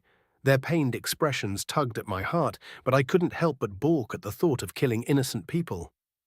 They'll be reborn, sure, but not as they are now. It really will be murder. A mercy killing, but still murder. Could I do such a thing, even to alleviate their suffering? "I'm sorry, I don't think I can," I said. "But you're here to kill the vampire duke, right?" the fairy asked. "Isn't it the same thing?" "Well, no. The duke is an enemy. Killing him is justifiable. You're not enemies, you're friends. Killing you isn't justifiable." "Friends? What do you mean, friends?" The fairy rubbed its eyes and looked closer at me. "Oh, I see. Well, shit, he can't kill us." "Why not?" the Fae asked. "He's Nick, the human that just became a friend of the fairfolk. Killing us could invalidate that friendship." "Oh, come on. If I was Mummeldobran, I'd forgive him." "Yeah, but you're not enough of a stamen to be Mummeldobran." "That's true." "Well, fuck, okay, Nick. I guess you can't kill us. Just do what you came to do quickly, so we can be rescued or whatever. This shit hurts." "I will, I promise," I said. Then I reached out to Tits. "Am I all right to move?" "Yes. Follow the path that the cages make and take the first right. Then go until you find some bushes. That will be the best spot for our ambush. You need to hurry, the Duke is on the move." I nodded to the Fae and Fairy, then moved as stealthily and quickly as I could in the direction that Tits had said. There were more fairfolk, but they were much worse off than the other two and didn't feel like talking. My conscience was assaulted by guilt over the relief I felt for that. After pausing to let some more brood pass, I made the turn and found the bushes. I pushed their leaves aside and found a clear spot to hide in, then waited. The most difficult part was trying to control my breathing. Moving quickly and quietly was exhausting, but panting would give me away. I took some deep, controlled breaths to recover. "Here he comes, get ready." I peeked through the leaves and saw the vampire. He looked like a shriveled old man with pointy ears. Another pang of guilt hit me, but I wiped it away with the thought of what this thing was doing to the fairfolk. The fact that he's old doesn't matter, especially when he's killing my friends. Plus, if given the chance, he'd kill me too. This isn't murder, it's war. The Duke drew closer, and I involuntarily held my breath. My sword seemed to throb in my hand, and I readied myself to leap out and swing it with all my might. I knew I probably wouldn't need to swing that hard, but one minor mistake could spell failure and death. The Duke's slow stroll finally took him past me, and I leapt from the bushes with my sword ready. He turned to face me, completely devoid of expression, but I was already swinging. To my surprise, my sword swung clean through his neck with almost no resistance. The Duke's body and head crumpled to the ground separately, and blood began to spray from the wounds. Some of it splashed on my face, and I took a step back to avoid getting drenched. I wiped at the blood on my face and grimly examined my work. The gruesome scene burned itself into my mind, promising to visit me the next time I tried to rest. With a sigh, I raised my hand toward the Duke. Labyrinth Sack, the human from a dungeon. Chapter 81. Adventurer level, not applicable. Drow Master Vampire, Balushinian. Count Heseth stared intently at the blood dripping from the wound in my wrist, carefully gathering it into a goblet for the upcoming transference ritual. The spike that was keeping the wound from healing ground against my bone as I shifted uncomfortably. More than half of the thralls were now under my control, though, so it was well worth the discomfort. Unfortunately, it's never that simple. As a nation, we would struggle to advance past my own knowledge. It would also be difficult to maintain relations with other nations. I would always have to be wary of my neighbors. No, it's best to keep at least some of the other vampires alive to aid me with governance. I will need to take care who I allow to live, though. I sniffed, offended by the odor, but it was no longer in the air. I tried to think of what the smell could have been, but despite its familiarity, I couldn't quite place it. With a glare, I studied the gathered vampires. "Did someone pass gas?" I asked. "Your Highness, I have a report from the front," she said. "The Wilder are now using shield formations that are making things difficult. They are also using spears. Our casualty rate is rising quickly." The Duke turned to leave, and Count Heseth handed the goblet off to his assistant. Both the assistant and the Duke followed the messenger out of the tent. I watched as the wound on my wrist healed, slightly slower than it normally would. I would have to feed soon. "There's got to be a better way," I complained. "I'm afraid there isn't, my lord," Heseth consoled me. "The transference is over halfway completed, though. It won't be much longer." Should I just kill the ones who are attempting to resist me? I have been wronged by many of them, and it would rather easy to force them to stand upon a lit pyre. The number of actual vampires in this area is beginning to dwindle, though. If I kill these ones, it's entirely possible that our population will be too small to maintain any sort of semblance of dominion over the Night Kingdom. Hells, we'd struggle to hold order over a duchy. Perhaps it would be wiser to keep them alive and simply convince them that going against me is foolish. If I do that, though, I will have to dodge intrigue and attempts on my life. That will be inconvenient, but what else could I reasonably expect from becoming a king? This is all assuming that I am able to retake the Night Kingdom in the first place. Lofin's forces have been defeated, but whether or not the orcs will accept his surrender or take his head has yet to be seen.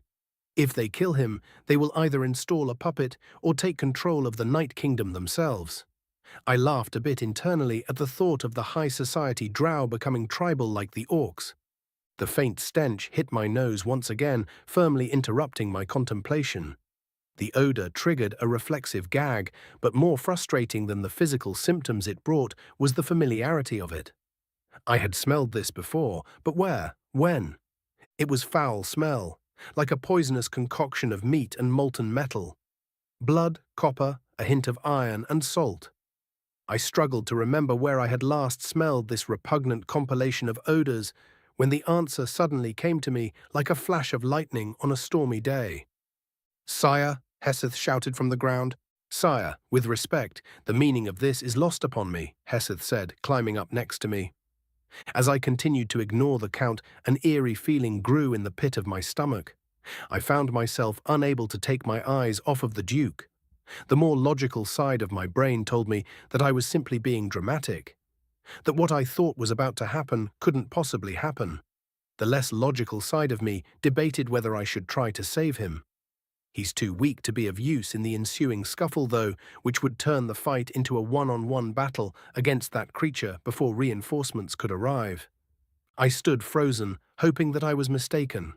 I took a few deep breaths, but just before I regained my composure, it happened. An elf-like creature leapt from a bush and decapitated the Duke. It was so quick that if I had blinked, I'd have missed it. In the very next instant, the Duke was alight. "Oh my," Heseth whispered. A low growl escaped my throat, but whether it was from anger or fear was unknown even to me. I felt my control of the Duke fade away as his soul slipped from his corpse and into the prison that the higher ones keep those like us in. The human glanced around, as if to verify that its actions went unseen. "Or not," I growled. "Heseth, what will become of the thralls that have not been transferred to my control?" "Sire, what was that?" I see. What do we do now, Your Highness?" "If we keep up this fight, that creature is bound to visit us again. I suppose it would be possible to set a trap for it, but doing so would take away from our efforts on the battlefield. Ultimately, it may prove futile, or fatal. How many thralls were about to be transferred? See if the transference was completed, then meet me in the command tent." "Yes, my lord." Heseth leapt from the tower and began to run toward the ritual pit. I stood and watched the Duke's body burn for a bit longer. A small measure of anger stirred within my chest. I'd wanted the satisfaction of killing him. "Sire, half of the third made it through the ritual and should be under your control now." "Roughly 12,000, Your Majesty." I lessened my grip on the minds of the gathered nobles, with the exception of Count Tuvino. They stood quietly for a moment, readjusting to having control over their faculties. "What are the hostages for?" one of the nobles asked. "The Night Kingdom, handed over to us on a proverbial silver platter. We will, of course, convert some of the stronger orcs to vampirism. This will demonstrate our sincerity and urge a quick decision from the leadership of the unified chiefdoms." "Won't the Wilder attack us from the rear?" one of the other nobles asked. "It'll be a fight on two fronts. Number, the Wilder will not travel beyond their forest, even to save those we've captured. Once we leave this place, we'll be able to focus entirely on defending against the orcs." "Not something you're very go." The uppity noble fell silent as my power once again gripped his mind, much harder than it had previously. A bit of drool dripped from his mouth as the other nobles looked at him nervously. "We will leave at once," I said tersely. "The longer we wait, the more soldiers we stand to lose. Get the brood that serve you under control and prepare to march." All 12,000 of our troops and prisoners fell into a loose formation. Guided by my direction, I mounted a harnas and we began moving to the southeast. The Wilder were loath to let us leave unvexed and launched a few minor offensives against our flanks. They were easily dispatched, and before the end of the day, we'd finally left the forest. Things had finally turned boring when Heseth came sprinting from our left flank. "Things?" I demanded. "What sort of things?" Two figures seemed to suddenly appear behind Heseth. They had the appearance of elves, but even without the reveal, their smell betrayed them. The smaller of the two had spoken, and the larger one stood silent. Introductions first. I am Thalamus the Immolator. This is Hergarus the Decimator. The disguised demon grinned. "We would like to offer you our aid." "A deal with demons?" I laughed. "No, a deal with the Hells." "How and why would the Hells aid us?" Ambivalence overcame me for a moment. A demon army would be far more likely to succeed than negotiations with the unified chiefdoms. The demon had been spot on in calling my plan far-fetched. I wondered if he knew about the full extent of my plan, or had simply made an assumption. "Abandon them," Thalamus said with a wave of its hand. "Your odds of success are much better with us than with whatever you have planned within the unified chiefdoms. Will our independence be assured if we join you, or will we be required to bend the knee? And how do I meet with them?" "You and your army will accompany me back to the Hells. Your safety will be assured during and after the negotiations. If you decline, you and your army will be returned to this plain at this exact time and place. If you agree to join us, you will be housed and fed until your might is required." "Fine, I'll meet with your leaders," I said. Human, American. You know what I fucking mean. You two destroyed the vampire general, right? Yeah, I said, trying not to show my feelings on the matter. He's not getting up from that. My words are not meant as hollow comfort. Friendship is commonplace amongst mortals, but commitment to and maintenance of such relationships is a precious rarity to your kind. Very few would risk their lives to reaffirm their friendship to the fair folk without the additional promise of reward. It's commendable, Nick. Tits didn't really give me a choice, I chuckled. Tits laughed at the remark, and Mummeldobran smiled slightly and gave my shoulder a soft squeeze. Mummeldobran patted my shoulder and returned to its seat. I was tempted to join it, because the sudden drop-off in adrenaline was making me tired. Deal? I asked. Absolutely, my king, Tits said with a sarcastic bow. I shall make my return post-haste with the orcs in tow. A vortex of black and white suddenly appeared and enveloped the snide Arch Fay. With a balloon-like pop, Tits and the miniature storm disappeared. My knees suddenly buckled a little, which prompted me to take a seat on the ground. I debated asking Mummeldobran more about this deal, but before I could another portal appeared, depositing Tits, Nash and Yulk next to me. Quite so, Yulk replied. If one didn't have to eat, it would be an extremely convenient method of travel. Conceptualize, I asked. Yes, when we pass through the fair realm, we destroy our flesh and make new flesh when we wish to enter this realm once again. This is because the realm of the wild is a plane of concepts, not physicality. As you can imagine, the things that make physical flesh work properly on this plane do not work properly in the fair realm and can cause negative reactions. Well, take the conceptualization of states of matter, for instance. On this plane, certain variables must be met for a liquid to become a solid or vice versa. In the fair realm, it's a bit more random. So if your flesh comes into contact with a conceptualization of the states of matter, it could become liquid or much more solid than it should be, causing it to lose its function when it returns to the mortal plane. Not quite. They weren't able to conceptualize the food within them, Algebroon explained, or rather how the food and stomach were interacting. So the food in our stomachs was the problem, Nash asked. What, was it turned from liquid to solid or something? Everyone looked contemplative for a moment, but then Mummeldobran stretched with a big sigh, breaking the silence. Once the thralls stopped moving, the brood broke under the strain of our attacks, and their leaders called for them to retreat. Then the retreat order came for the entire army. We're attacking their flanks as they march, but they'll be out of the forest relatively soon. Reward? I asked. Was that the deal you made? I agreed to do everything in my power to help you get home, Nick, Mummeldobran continued. The task is beyond my capabilities, but my power extends beyond matters of magic or physicality. So I've done a silly thing and contacted the Court of the Wild on your behalf. I did, but don't worry. Whilst they do not favor me or mine, they owe me favors that are eons old. Passing the brothers' rewarded favor on to the court, even though it's an absolutely silly and mortal custom, is technically within my power. So, what does that mean? I asked. Are going to meet them? Yes. You will appear before the court and explain your plight. They'll have many inane questions and snide remarks, but if they have knowledge that can aid you, they will share it. Though I should warn you, if that knowledge is sufficiently sensitive, they may require more of you. A quest or some such. When do we leave? Yulk asked quickly. Next summer? Wait, if court isn't held in spring or fall, what about winter? Absolutely not, Mummeldobran laughed. The summer court isn't exactly friendly to mortals, but the winter court is completely and irrevocably hostile to your kind. Even if I held any sort of sway with them, your torture and death would be almost assured were you to meet with them.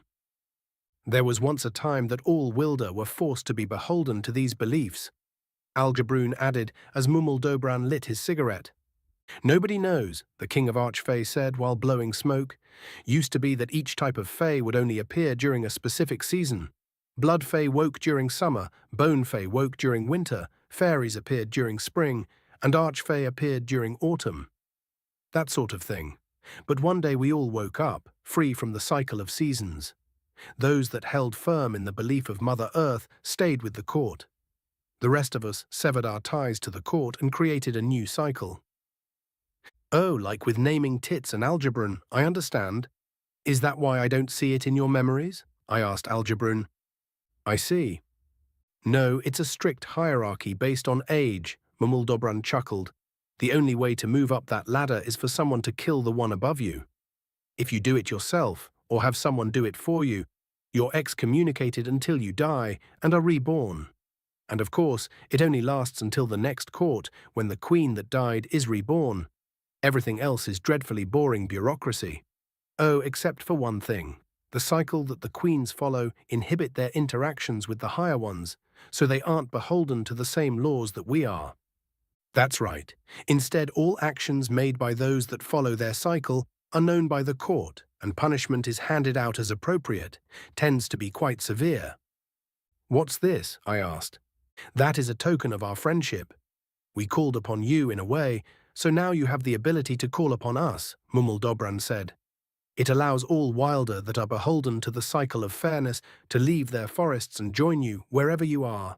But each time you use it, you will owe us a favor, so do so sparingly. Got it. Mumuldobran took a heavy drag of his cigarette, and its eyes rolled into its head. We watched in silence as the king of Arch Fay sat frozen. When it finally recovered, it blew out the smoke and shuddered a little. Before I could reply, darkness enveloped my vision yet again. Chapter 83. Fuck you with a pike, orc, King Lofin spit. He stood defiantly before me, chains clinking on occasion. His own soldiers were the ones who put him in those chains, but you won't find me complaining about it. I stared at him from his own throne with a smug expression on my face. Lofin had not been a kind king, and while a lot of his cruelty had been forced on the peasantry, not even those with power had been safe from his tyranny. I'm certain most of them were actively asking the higher ones to stop him from formally surrendering. Hells, if it weren't for the drow fearing my soldiers, there'd likely be a mob outside crying for Lofin's blood. I want justice. My shout reverberated through the throne room. Year after year after year after year, you send your damned soldiers to invade my lands. People die, but such is politics. Trying to conquer a neighbor you ignorantly believe is weaker than you is normal. Understandable even. But your pet vampire crossed the line, Lofin. People didn't just die, they were turned into monstrosities. Draft another copy, I said to the scribe, then turned to Blagroth. If he doesn't surrender by dusk, he is to be kept within his own dungeons and executed at dawn after a pauper's meal. I will grant no additional quarter. There's nothing to get away with, you inbred fool, I replied as I sat once again. Kings that refuse to gracefully surrender must be put to death for a war to end. If you had even a trace of actual royalty within you, you would know that. The terms are... The terms are perfectly reasonable for your crimes, not just the crimes against my people, but those against your own as well. You won't squirm your way out of this, Lofin. You'll take accountability and renounce your crown, or you will die a criminal's death. There's nothing further to discuss. Take him back to his quarters. I hope he stays stubborn, Great Chief Ulamac said. Well, yeah, I know that, Ulamac said, shuffling his feet. I believe you, but I doubt that everyone here is aware of our morality and what is expected of them moving forward. Hear this, I said loudly. Regardless of how tomorrow goes, Lofin's reign will end. As some of you know, Bolisir has released their claims, so these lands will be split amongst the unified chiefdoms and the Empire of Kalkuti. I cannot and will not speak for foreign rulers, but those of you whose lands will fall under my responsibility will be allowed to keep your positions so long as you swear fealty. This will be a time of transition, though, and with transition comes tribulations. Your titles will change. Instead of dukes, we have great chiefs. Instead of counts, barons, and the like, we have chiefs. Your responsibilities will remain largely the same, but the methods that you employ to carry out those responsibilities will change. The next few years will be turbulent as you learn to do things our way, but you will be expected to lead your people with honor, competence, and dignity regardless. Any who doubt their capabilities and wish to renounce their titles are welcome to do so at any point. More murmuring came from the crowd of nobles, but no one stepped forward to abdicate. Satisfied, I took my seat once again and gestured a dismissal. The drow nobles bowed low, but the great chiefs simply gave a respectful nod. I had to try not to laugh at the contrast as they began to leave the throne room. You really shouldn't sneak up me, Lion, I said, suppressing a start.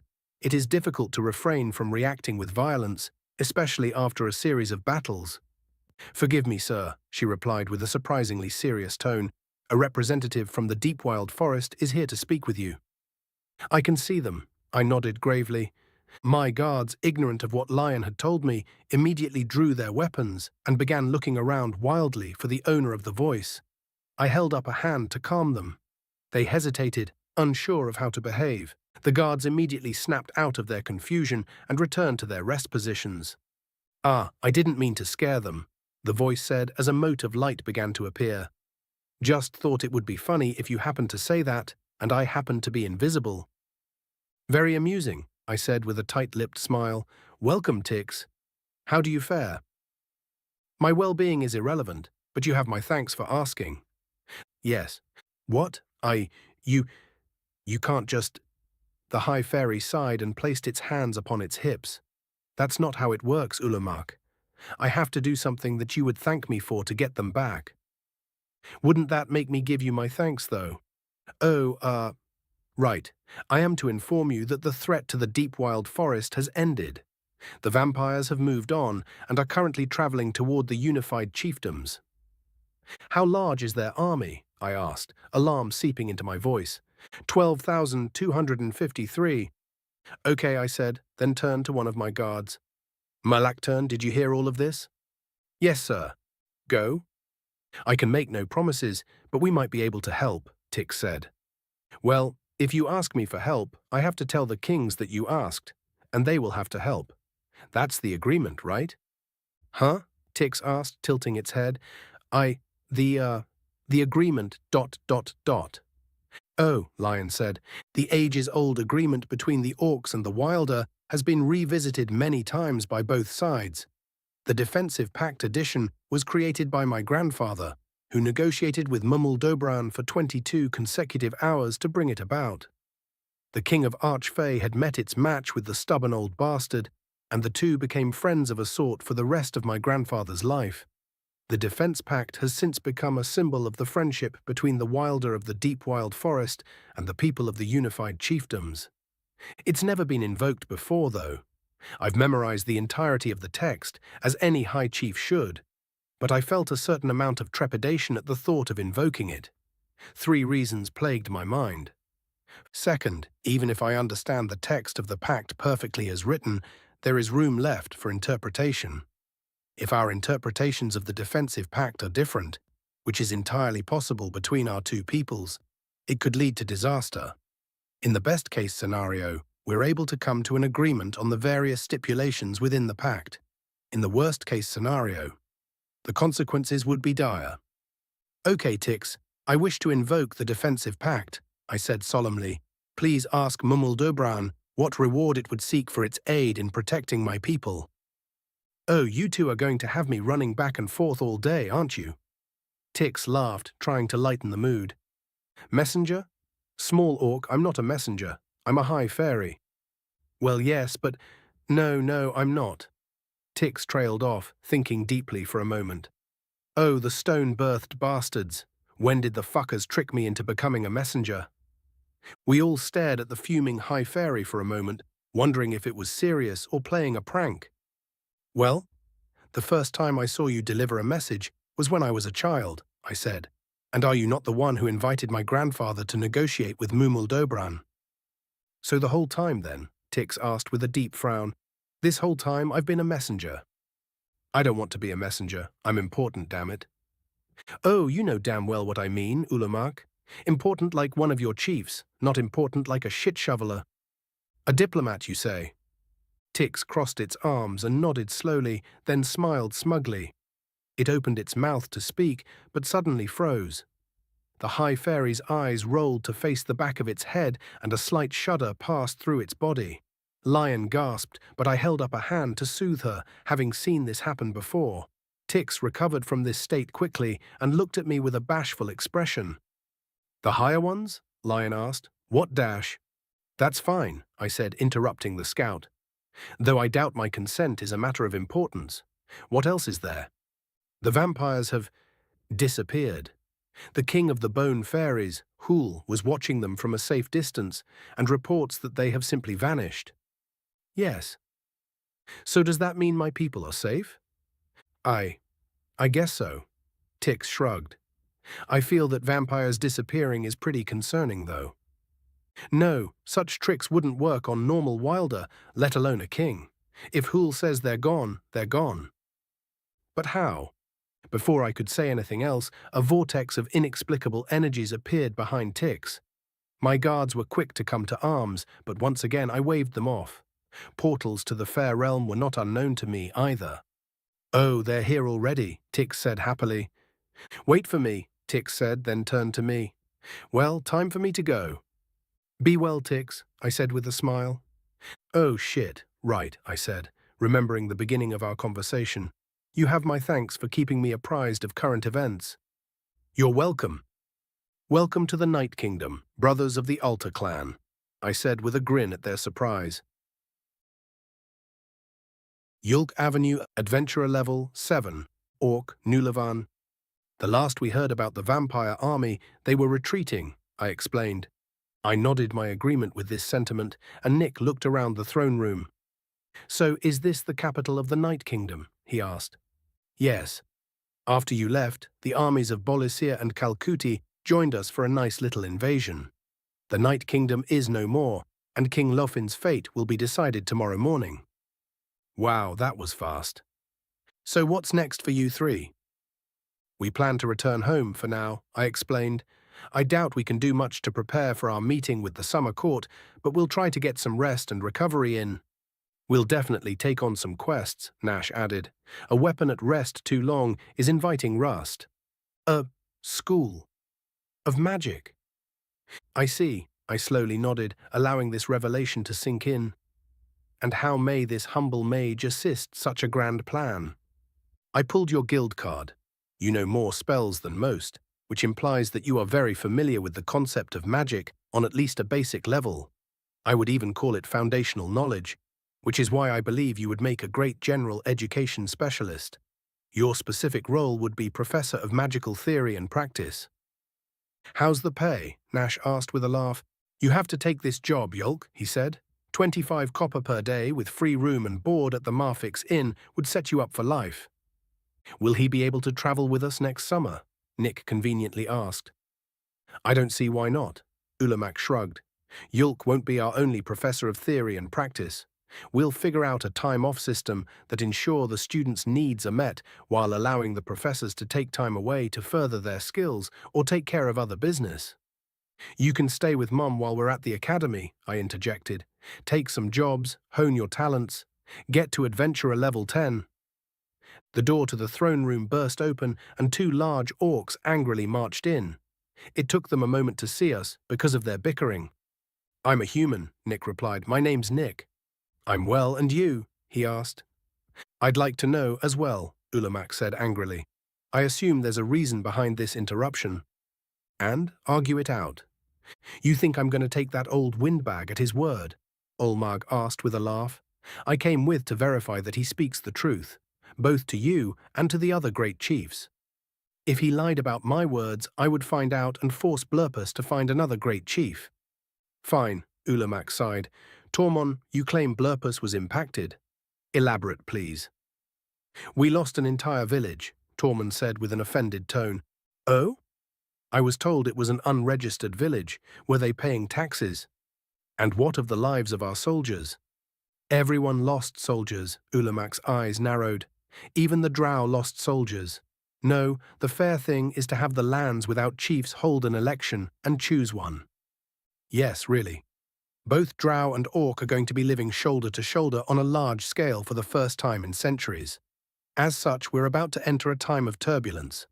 Lofin was a fool and a tyrant, but he was still a drow, and for some of our new subjects, that is a far sight better than being ruled by orcs. We need to be as fair as possible during this transition, or we will be lending credence to those with negative opinions of us. Damn, maybe we should have just let you take it, Ulmag said as the pair began to leave. Then Ulamac wouldn't have spoiled things with his fairness speech. Well, I'm sure that won't have any negative consequences, Ulamac grumbled. So where were we? Oh, right. Yes, it'll take at least a few weeks. We're going to put it up in an unused building while we construct a more permanent facility.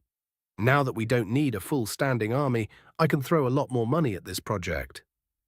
Ulamac laughed. I suppose so, yes. King Isinerath doesn't want Bolasir to grow, Nick asked. Why? Pardon? Isinerath rules the fair folk? I asked. How so? Well, as far as I'm aware, Isinerath can't order them into battle, but he can determine their laws. Apparently there's pretty drastic consequences if the Wilder break these laws too, but I don't know too much about that. I see, Ulamac said. Well, as I understand it, the fair folk of Bolasir only bow to Isinerath's bloodline. So if Isinerath died and an elf became king, the fair folk wouldn't be subjects of that king. If I remember right, the whole deal was formed by one of Isinerath's ancestors to protect the citizenry from the fair folk. There was a fight first, but the Wilder conceded defeat and accepted the rule of the High Dragon of the time. Right. Well, it's been fun catching up, boys. Oh, right. I need you to give me a list of potential professors, Yolk. Bear in mind that they will be your co-workers and that they will be molding the minds of tomorrow. I'll need it before you begin your journey home. All right, guess that's that. You're dismissed. Expect a message within a few weeks. All right, let's prepare for the journey home, he said. Chapter 85. Adventurer level, not applicable. I watched demons and broods spar with each other from the balcony of my new accommodations. Since the thralls are limited to my own combat training, they weren't participating in the training. They were on standby in a nearby building that sheltered them from the weather, namely the hell's fire that fell from the cloudless sky on seemingly random occasion. When we had first arrived, I had wondered why everything seemed to be made of stone or metal. Then I came to the realization that there was absolutely no plant life. Before I could comment on this oddity, our demonic hosts rushed us indoors, and I received an answer to the questions my observations had raised. I watched several demons knock their brood partners to the ground and scoffed, turning back into my quarters. My faith in this training program had never wavered, mostly because I had no faith to begin with. Brood are brutish and rely on brute strength to overpower their foes. Teaching them tactics is a fool's errand. But we have little else to do until the demons are ready for the invasion. I turned my attention to one of the paintings in my room. It was a macabre scene of several figures being impaled upon stakes, framed in solid gold. Such items were all over this oversized castle, lining every hall and room that I had come across thus far. Yes, I said, annoyed by the use of my old title. The door opened and Thalamus came in, dressed in a suit of full plate that looked decorative to the untrained eye. Blackened steel, jagged curves, and inlays of precious metals carefully masked the brutal functionality of the armor. I could tell instinctively that it was enchanted, and protection was an afterthought in its design. Even if Thalamus was unarmed, his gauntlets could rip and tear flesh with little to no effort. Glad to hear it. I come bearing news, Thalamus smiled wickedly. Our leader has returned from the inner hells. He sends for you. I felt a prickle of indignity at the thought of being sent for, as well as the way that Thalamus emphasized the word our. It served as a subtle reminder that I had agreed to this subservience, a glimmer of their true colors. Perhaps, but there isn't anything that can be done about it now that we're in their maw. Progress is being made, though the demons seem to be more interested in fun than actually teaching the brood, I replied, though I can hardly blame them. The brood are simple in mind, and one with an interest in fighting can hardly be faulted for taking enjoyment from a fast-healing foe. Why can't you? I'm too strong. Neither your brood nor our infantry could provide a challenge for me, and fighting me would be significantly detrimental to them. Unfortunately, there would be no point to it other than my own amusement. From my understanding, your brood are not quite as adept at regeneration as yourself or your thralls. So if they were to fight against me, they would die quite quickly. Thalamus sighed. Our demons would suffer a similar fate. But you are strengthened, aren't you?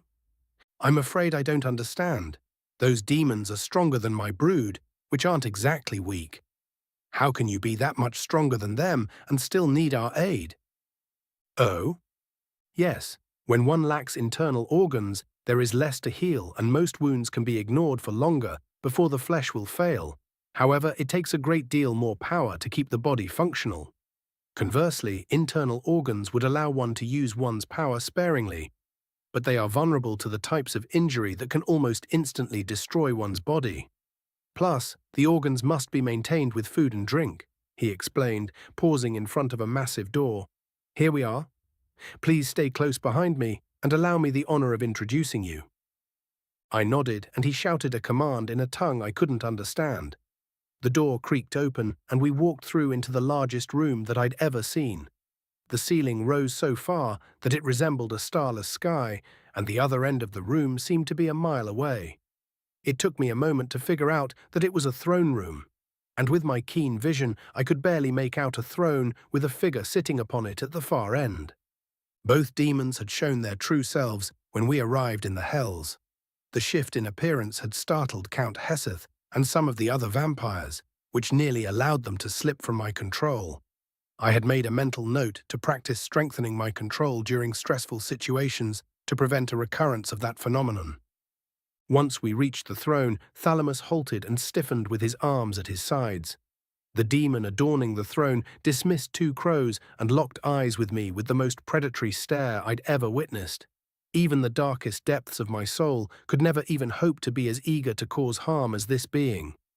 Master General Kirane Yeath, Master Vampire of the Forsaken Realm, etc., I present you to Marquess Naberius, commander of all 19 legions of the Extraplanar Vanguard, ruler of— That's quite enough, Naberius gestured dismissively.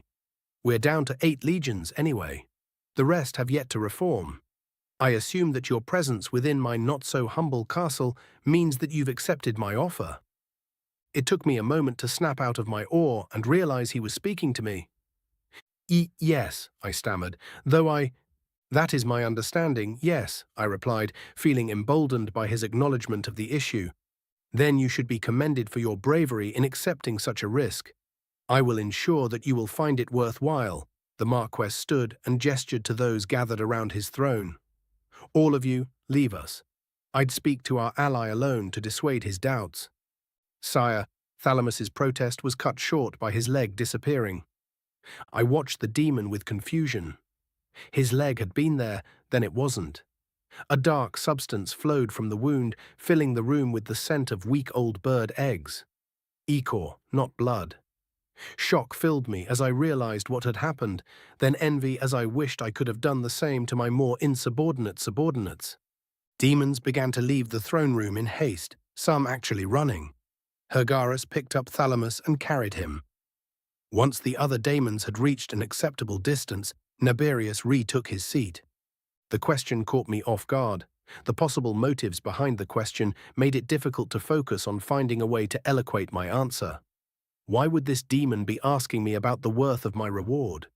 Is it not enough that I consider it worthy enough to be my reward in the first place? Is it trying to swindle me into accepting a less generous offer? Naberius smiled at my hesitation. What information is that? The goal of subjugating the mortal plane?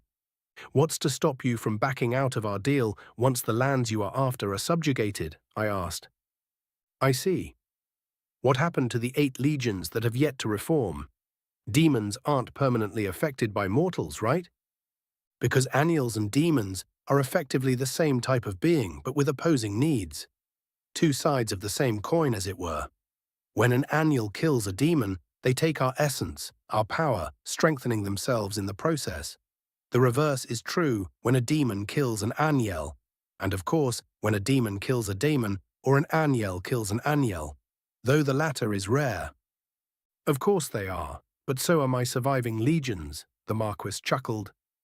There are 2 reasons we want the mortal plane for our own. The first is obvious. We want to fight and kill annuals to bring more might to the Hells. They caught us by surprise with the ferocity of their attacks last time, but this time we're well prepared. The second reason is somewhat more complicated. Come, follow me. Do you feed upon pain? Then does this make you stronger? The only way a demon can gain strength is by defeating another of our kind. Then why? I asked, despair entering my voice. For what purpose does this torture serve? Unfortunately, no. Well, perhaps it is for a being such as yourself. For us, it is an existential void, a sense of nothingness that can drive one quite mad. We require pain like mortals require air, except we won't even get the benefit of death if we're denied it. Physical pain is wonderful, but the best pain comes from the spirit, of course. That's woeful? Yes, I harbor no delusions on how this must look to you. Perhaps you would feel more comfortable working with the annuals. They have opposing desires to us, desires that are met through the natural course of mortal happenings. What, pleasure? But then, how could they be so tyrannical that the mortals rose against them? I stared at the demon blankly for a moment. What's a factory? I asked. Yilda Alta, orc, Kirkanean. I finished sweeping and gave the pile of dust an angry glare. I had faced down seemingly endless hordes of zombies and entire colonies of massive bugs, but the most pervasive enemy I'd ever encountered was this damned dust. Every day I swept, and every day I ended up with a new pile to toss out. Where the hells does it all come from? If I get a mat, would you two wipe your feet? I asked, somewhat annoyed. You act like I haven't fed you all day, I laughed. My eyes fell to the display sitting just below the portrait. Despite my inability to properly express it, my wedding and the days that followed had been the best of my life. The wand and dagger, resting peacefully in their display, were a stark reminder of the worst days of my life. Mercus had taken the boys on an adventure. Yulk was barely old enough to speak, and Nash couldn't even hold a sword. But I knew my husband well enough to know that they wouldn't be in any danger. I should have, gone with them, but someone needed to tend to the house. We didn't know many people in the village at the time, so I didn't trust any of them enough to ask them to house-sit for us. My boys gathered herbs and hunted birds for a few days, then decided to take rest in Kirkana. They took a meal in a nearby tavern and rented a room at the inn. My husband, the love of my life, died in that room next to his children. We buried my husband, and I had my boys stay with their aunt in Mygrath to both distract them from their grief and keep them from what I was about to do. Then I returned home, grabbed my knife and wand, and travelled back to Kirkana. Ulamac was smart enough to know that I was coming and told the guards to keep me out of the city. They didn't expect me to hitch a ride under a cart, though. The barkeep had no answer to that, but had answers to the other questions I had. He informed me that he had been paid well to poison my husband and children, but couldn't bring himself to kill kids. The latter comment was meant to make me see him in a better light, but the law of our clan had been made clear to me by Mercus's mother. Blood for blood, always. I dragged the barkeep out into the street and slit his throat and belly, then set fire to the tavern. I stood over the dying gnome, preventing anyone from helping him until his final breath gargled its way out of his lungs. The guards tried to detain me, but thankfully for them, their seniors intervened. Once the situation with the guards was settled, I was on to my next target. I stripped him down and started cutting bits off of him, casting minor heal to keep him alive as I worked my way inward.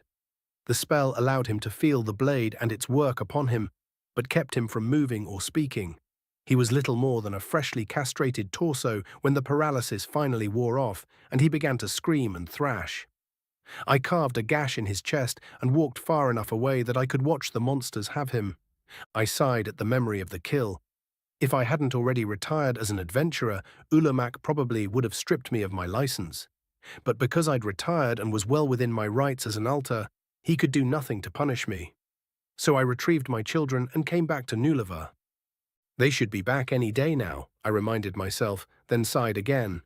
I need to get some groceries. I tossed my knitting kit into its pile and rose from my chair with a small groan. Years of conflict followed by comfort takes its toll. The puppers, now full from their meal, lazily watched me as I grabbed my cloak, coins, and basket. Several stores and stalls had sprung up over the years.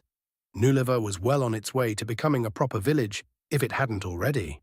Most of the stalls were selling trinkets from or for the dungeon, and most of the stores were selling weapons and armor. I passed several of these until I found the one I wanted, Lon's grocery.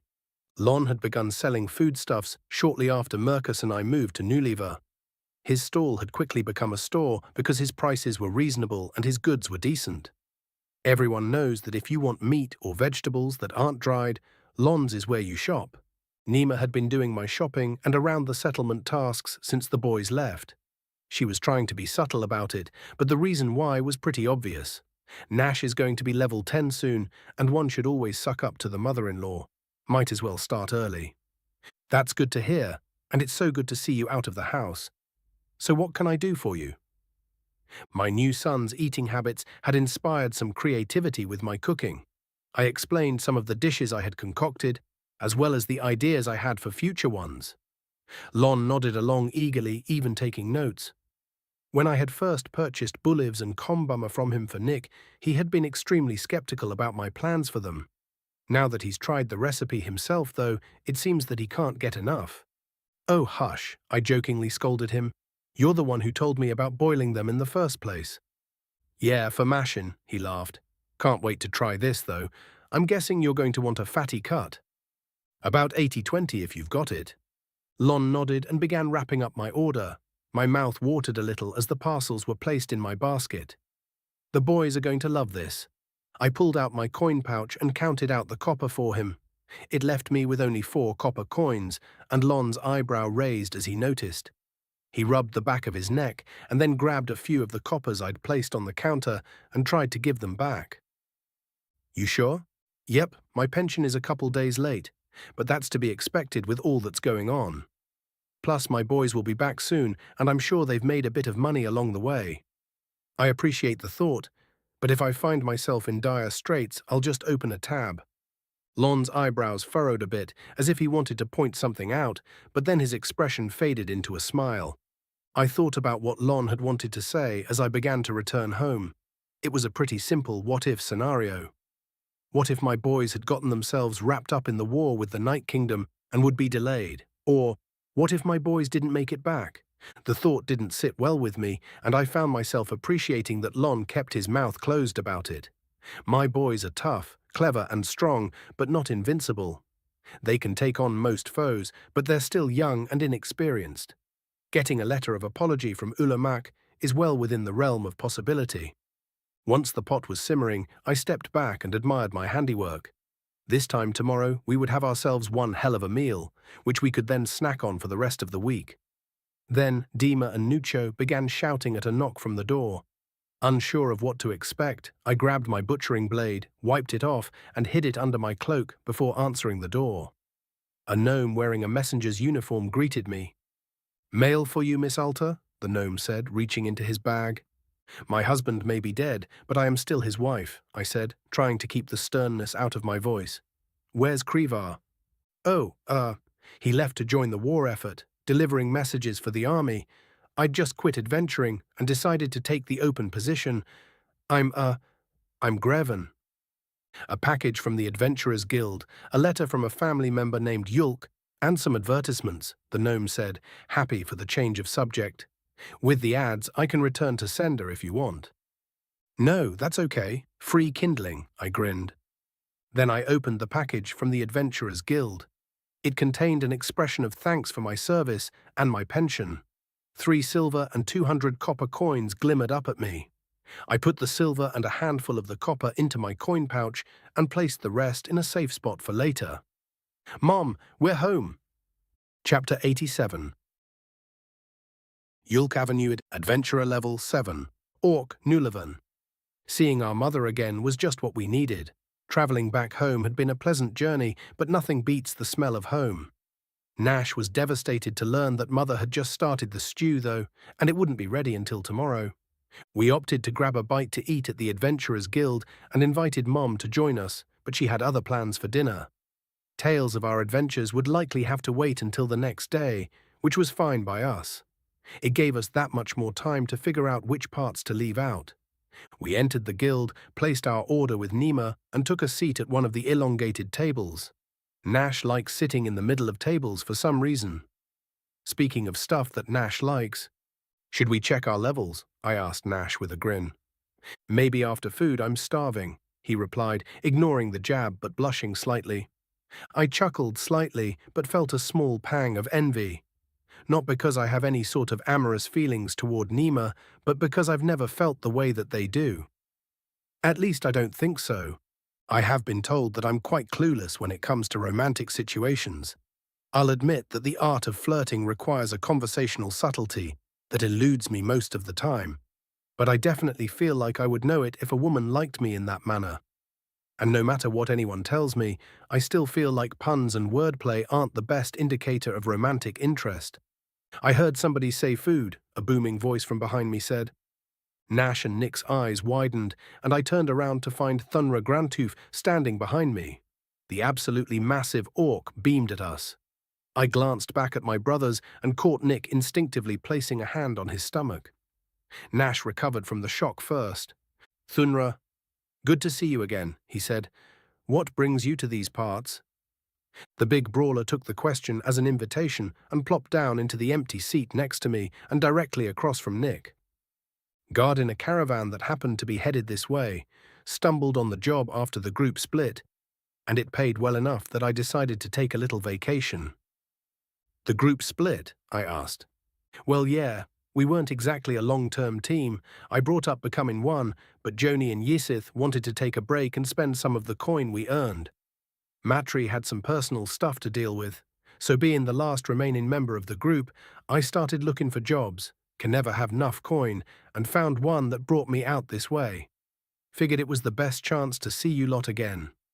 Thunra sat there with a grin on his face, as if expecting us to ask why he wanted to see us again. Nick, Nash, and I shared a glance, and it was apparent that we were all aware of the reason. We sat there awkwardly for a moment before Nick let out a small sigh. Why did you want to see us again, Thunra? Nick asked in a slightly sarcastic tone. To train you. Thunra laughed. You show promise, kid. With my help, you'll be a full-class brawler in just a couple of months. Maybe a year. Ah, well. Actually, I'm going to be enrolling in the Magic Academy.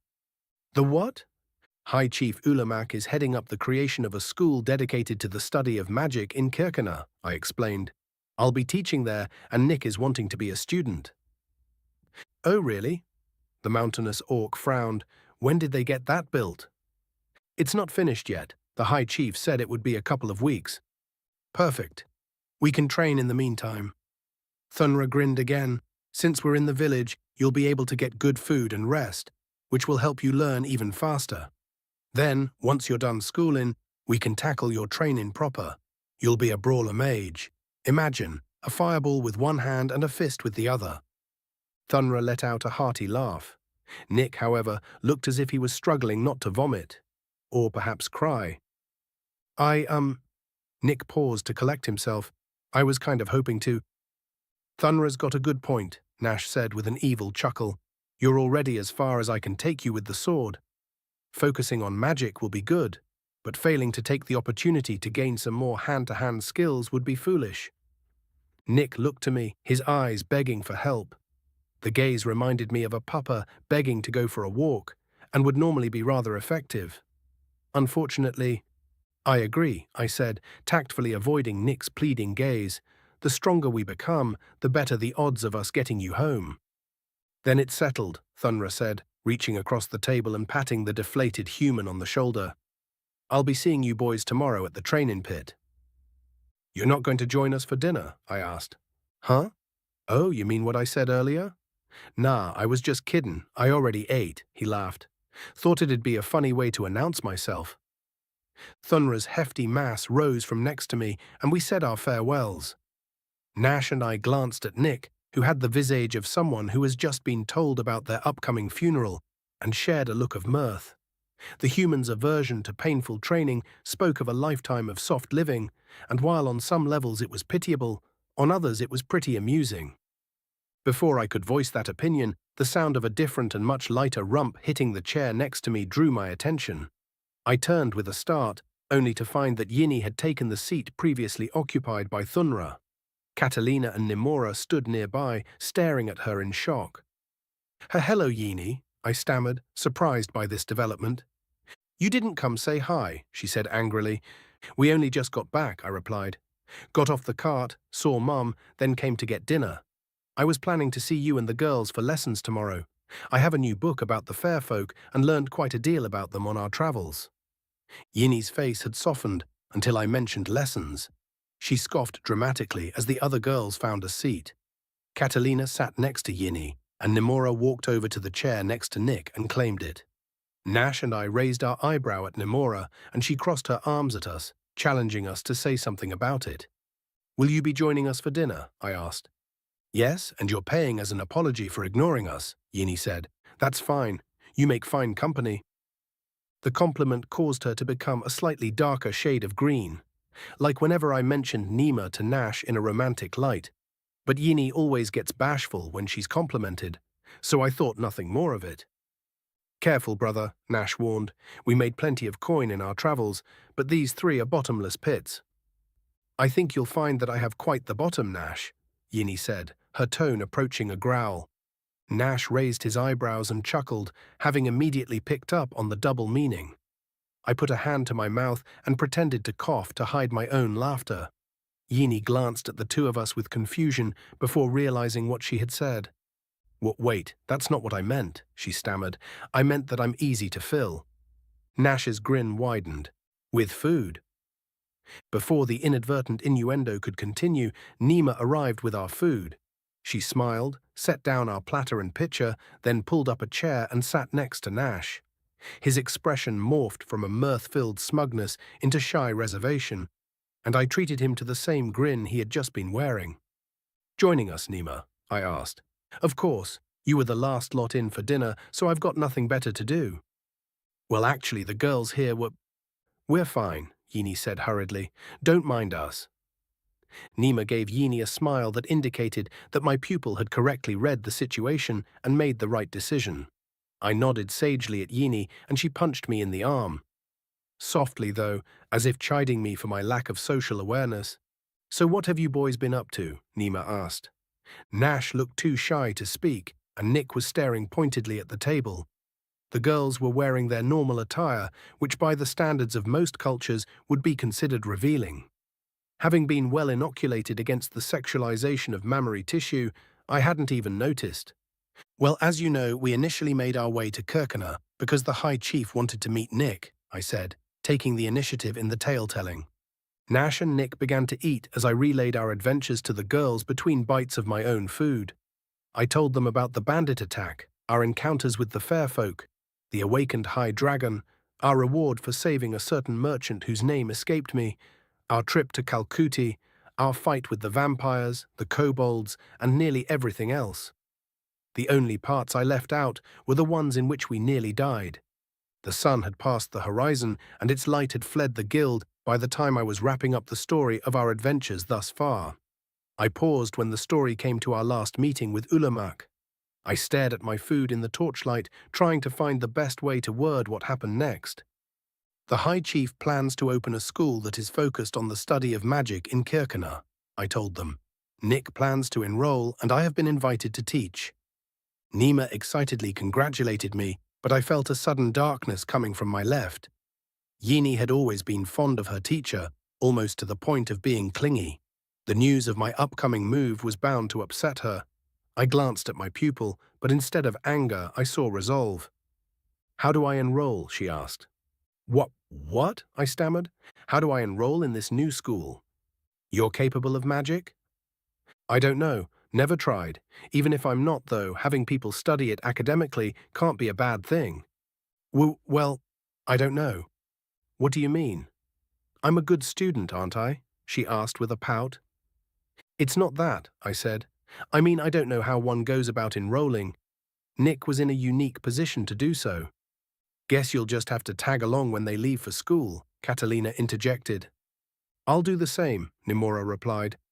"I've been wondering if I have any sort of magical aptitude." Nash had recovered from his bashfulness and returned the look I'd given him when Nema had sat next to him. I looked at him with bewilderment. Nick was staring at me with a raised eyebrow. I took a moment to recover from my shock and leaned back in my chair. "I guess that will be fine, so long as your parents approve." "Yulk, we're only a couple of months younger than you are," Yini sighed. "Even if our parents aren't fine with it, they can't stop us." "I know, but I'd rather not get angry mail from them." Your mother has a penchant for targeting insecurities and quite the way with words. It'll be fine. What about you, Catalina?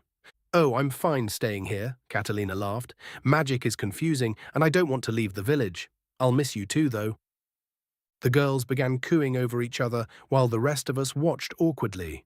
I noticed that Nick and Nash had finished their food and began to eat mine a bit faster. Once I was done and things had settled down with my students, Nash let out a contented sigh. Well, we should head home, he said. It's getting pretty late. Oh, I don't know. Nema smiled slyly. I think there's one more thing to do before you leave.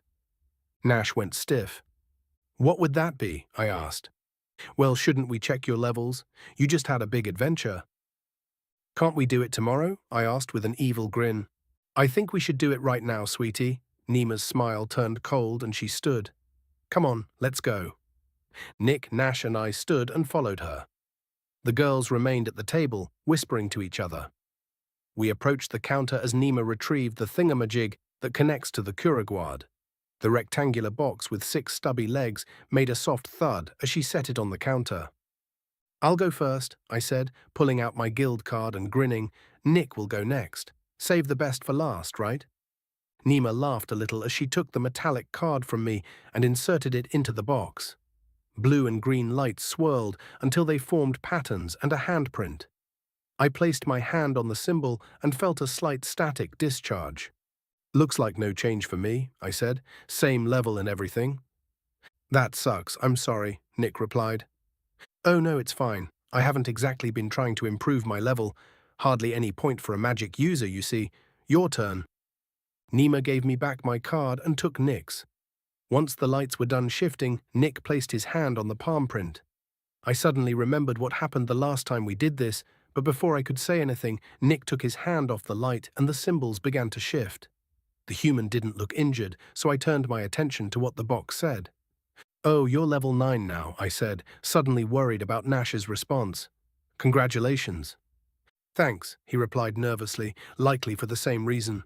Nash, however, seemed to be 1,000 miles away. I kind of felt the same way, actually. Nash had agreed to court Nema once he was level 10. It would result in a change in lifestyle, and I would get far less time with my brother. My role as a teacher in Kirka would exacerbate that. I always knew this day would come, of course. He or I would get married and have children, or we would take a different path in our careers. Then we would be limited to seeing each other whenever we got the chance. Part of me hoped that he was still only level 9. I'd rather have him grumble about Nick being an upstart than face the cold reality that awaits. He gave Nema his guild card and swallowed heavily. Nema gave Nick back his card and put Nash's into the box. We all held our breath as Nash reached out and placed his hand on the hardened light. Once he took his hand away, Nema and I gasped as the symbols shifted. Nash looked back and forth between us. You're level 11, I managed to say. Nash and I shared a look, knowing exactly what this meant. His courtship with Nema would cause us to drift apart for the first time in over a decade.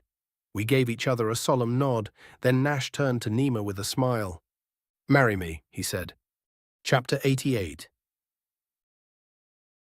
Nema Maxim. Adventurer level. Not applicable. Guild employee level 3.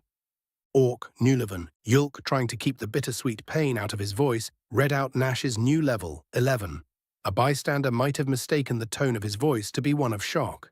Nash had jumped 2 entire levels during their adventure, which is an impressive accomplishment. But I knew the true cause of his hesitancy. Yulk has never been good at maintaining relationships, especially long-distance ones. Nash and I beginning our courtship will split the brothers up, and they wouldn't be as close as they have been. In spite of Yulk's feelings, my heart fluttered with excitement. Nash had promised me that we would begin our courtship once he hit level 10, and he'd finally done so. He had stayed true to his word, despite my advancement in the Adventurers Guild providing me enough pay that I could be our meal ticket. I had thought about pointing this out to him, but it probably wouldn't have hastened things. He had made a promise, and he's nothing if not stubborn. But now his promise is fulfilled, and we can find her. Marry me, Nash said. Yulk, Nick, and I stared at him, completely dumbfounded. If it weren't for Nick and Yolk mimicking my own reaction, I would have wondered if I'd misheard him. The determination in Nash's emerald green eyes faltered for a moment at our reactions, but they remained locked on my own. "Fucking what?" Yolk demanded. Yolk's reaction very nearly mimicked my own internal monologue, though for different reasons. He had been expecting a bittersweet parting that lasted the course of a year or more. I had been expecting Nash to ask me on a date to begin our courtship. Instead, Nash had assumed that I'm head over heels for him and skipped straight to demanding my hand in marriage. The frustrating thing is that he's right about how I feel about him. However correct he is, though, it doesn't change the fact that it's insulting that he doesn't think he has to try to win me over. I'm a catch. He should feel like he has to move mountains to win my affection, damn it. On top of it all, he proposed in public. I glanced around the room and noted several widened eyes staring at us. Which of the brothers did they hear? Does it matter? My heart drummed a rapid beat, but it seemed confused as to whether it was because of my anger, embarrassment, or if it was because I dreamt about this exact moment. "I want to be your husband." Nash ignored his younger brother. "I get that it's sudden, and I understand if you say no, but you're all I've thought about since I made you that promise. We had a couple of close calls on this last adventure, and during our darkest moments, you were my light. I didn't care about coming home, I just wanted to come back to you." Those damn glimmering green eyes, the very same ones that had taken my breath away when I first saw them as a child, bore straight into me. The sheer volume of my feelings threatened to overwhelm me, and for a moment I considered running away to get some time to think. But no, I'm not a little girl anymore. I know how to handle myself. I won't let a proposal from some two-copper adventurer rattle me, even if that adventurer is the love of my life. "Nash," I said with a forced smile, "you promised me a courtship." The determination in his eyes melted away and was replaced with fear. His well-toned and very shirtless body slightly shifted into a defensive posture as if expecting to be struck. Thank the gods, a sign of cognizance. I, he stammered. "Marriage is all well and good, and I definitely wouldn't mind having you as a husband. However, I haven't had the chance to go courting because I've been waiting on you to live up to your promise this entire time," I said, letting a little more venom spill into my tone. "I will be damned before I miss out on all the cute moments that come with a courtship. You will forget this foolish notion of elopement and take me on dates," I said, reaching over the counter and poking his sturdy chest. "You will buy me wonderful gifts, get me the prettiest of flowers, write clever poetry for me, and tell me that I'm the most beautiful mer you've ever seen. Once I've had my fill of all that, you will perform the proper negotiations with my mother. Then, and only then, may you ask for my hand in marriage. Do you understand me, Nash?" Yes, ma'am." "And you'd better come up with a better proposal than marry me."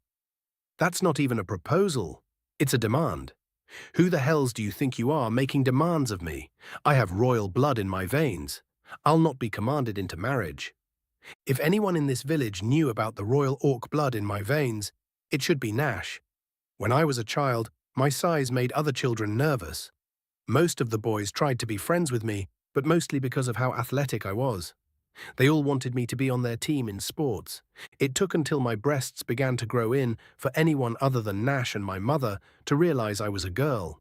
Even my half-brother treated me like one of the boys. The girls treated me with disdain and jealousy because of how close I was to the boys that they liked. Nash, however, treated me like the little girl I was. He would stand up for me even though I was a head taller than him.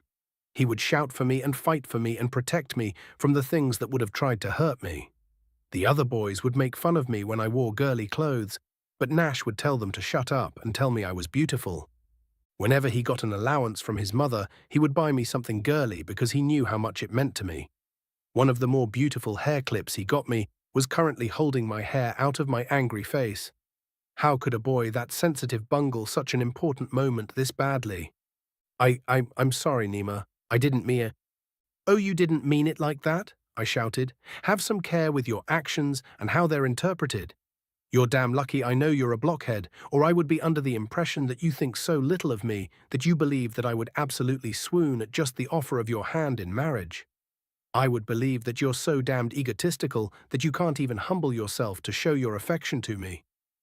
No, And now he was trying to argue with me, as if I'm somehow the one misinterpreting the situation. No, I understand perfectly, and that's the only reason I haven't knocked the sense back into his damn skull. Stop trying to talk, damn it, I growled, fighting tears of frustration. Gods, you had such a head start too.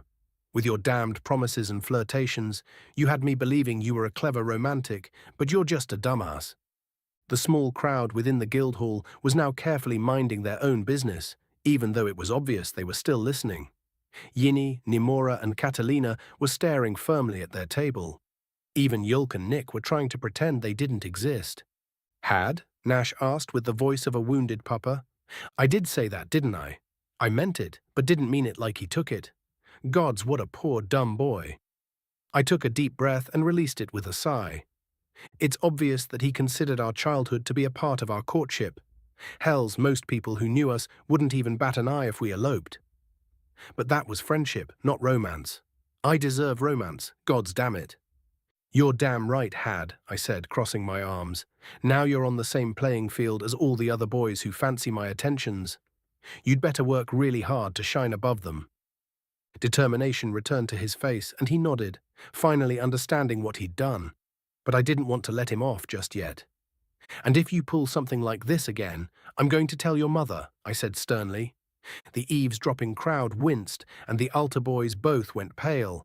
Yilda isn't known to beat her boys, but even so it's easy to imagine the former legend beating Nash within an inch of his life without even using a weapon.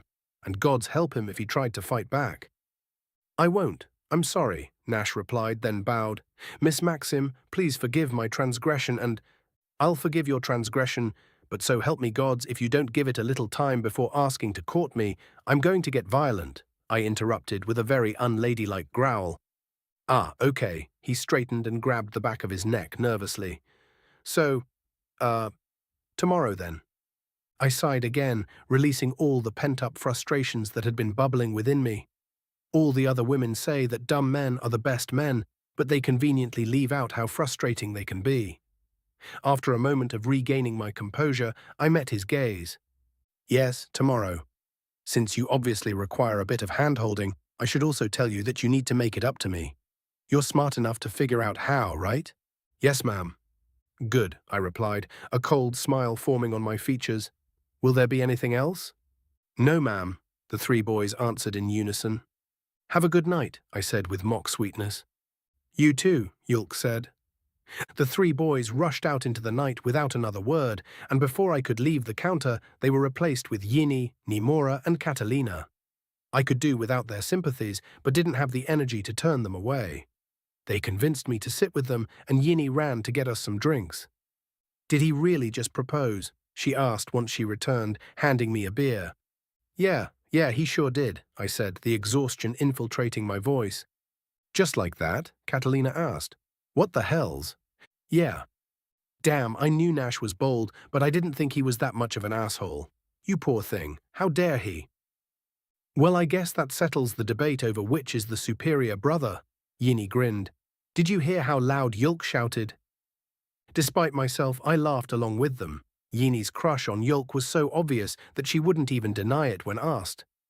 Unfortunately, she wants him to act more like Nash, with the exception of today's incident. That's just not going to happen, though. You know, if you want Yulk, you're going to have to snatch the reins, I said, taking a deep drink of my beer. When it comes to love, he's dumber than his brother. And you just saw how dumb his brother can be. All men are kind of dumb when it comes to romance, Catalina said, taking a sip of her beer. That's why I prefer women. We all chuckled. Even though she's open about her sexuality, Catalina has always been incredibly shy when it comes to actual romance. Which is ironic, considering that she can pair with other species, and as such has a much larger dating pool than we do. Yeah, Yini sighed. Oh well, I'll look at the bright side. I'm better off with my crush than Nimora is with hers. What? What crush? Nimora demanded. Oh, sweetie, I said sadly, putting a hand on her shoulder. Come on. You're almost as obvious as Yini is. Nah, Nema, I don't know what you mean. I don't have a crush on anyone. Nick, Catalina grinned. The, Herman, right? Human, Yini corrected, also grinning. I can't blame you, Nimora. He looks a bit like an orc, and he's probably pretty handsome for a human. Oh, fine. Nemora crossed her arms sternly. I like the way he looks, okay? And those eyes. They're really blue, Catalina agreed. This was the first time I saw them up close. Very pretty. It's probably not something you should pursue, though, I interjected, suddenly feeling a lot older. First of all, there's the incompati. We don't know that, though, Nemora interrupted, biting her lip a little. He looks kinda orcish. He might be kinda orcish, you know. Down there? That's true, Yini chuckled. None of us dared to take a peek. Oh, come on, I laughed. Well, I guess you could be right, but even so, he's from another world, right? That has to come with a whole cart full of baggage. I could be his Hanas, though, Nemora winked. The rest of us expressed disgust and laughed. We joked around a bit more and finished our beers, then the girls went home. I ushered the rest of our patrons out the door and tidied things up a bit before closing the hall and heading home myself. Tomorrow had better be a big day. Chapter 89. Thunra Grantuf, Adventurer Level 23, Orc Nilisonian. Previous season's injuries and a pre-dawn chill greeted me as I rose from my bed. Still had a grin on my face as I rubbed my knee and shoulder, though. A bit of cold and some aches weren't going to get me down, because I knew for certain that today was going to be a damn fine day. Hells, if I didn't know any better, I'd think I was blessed.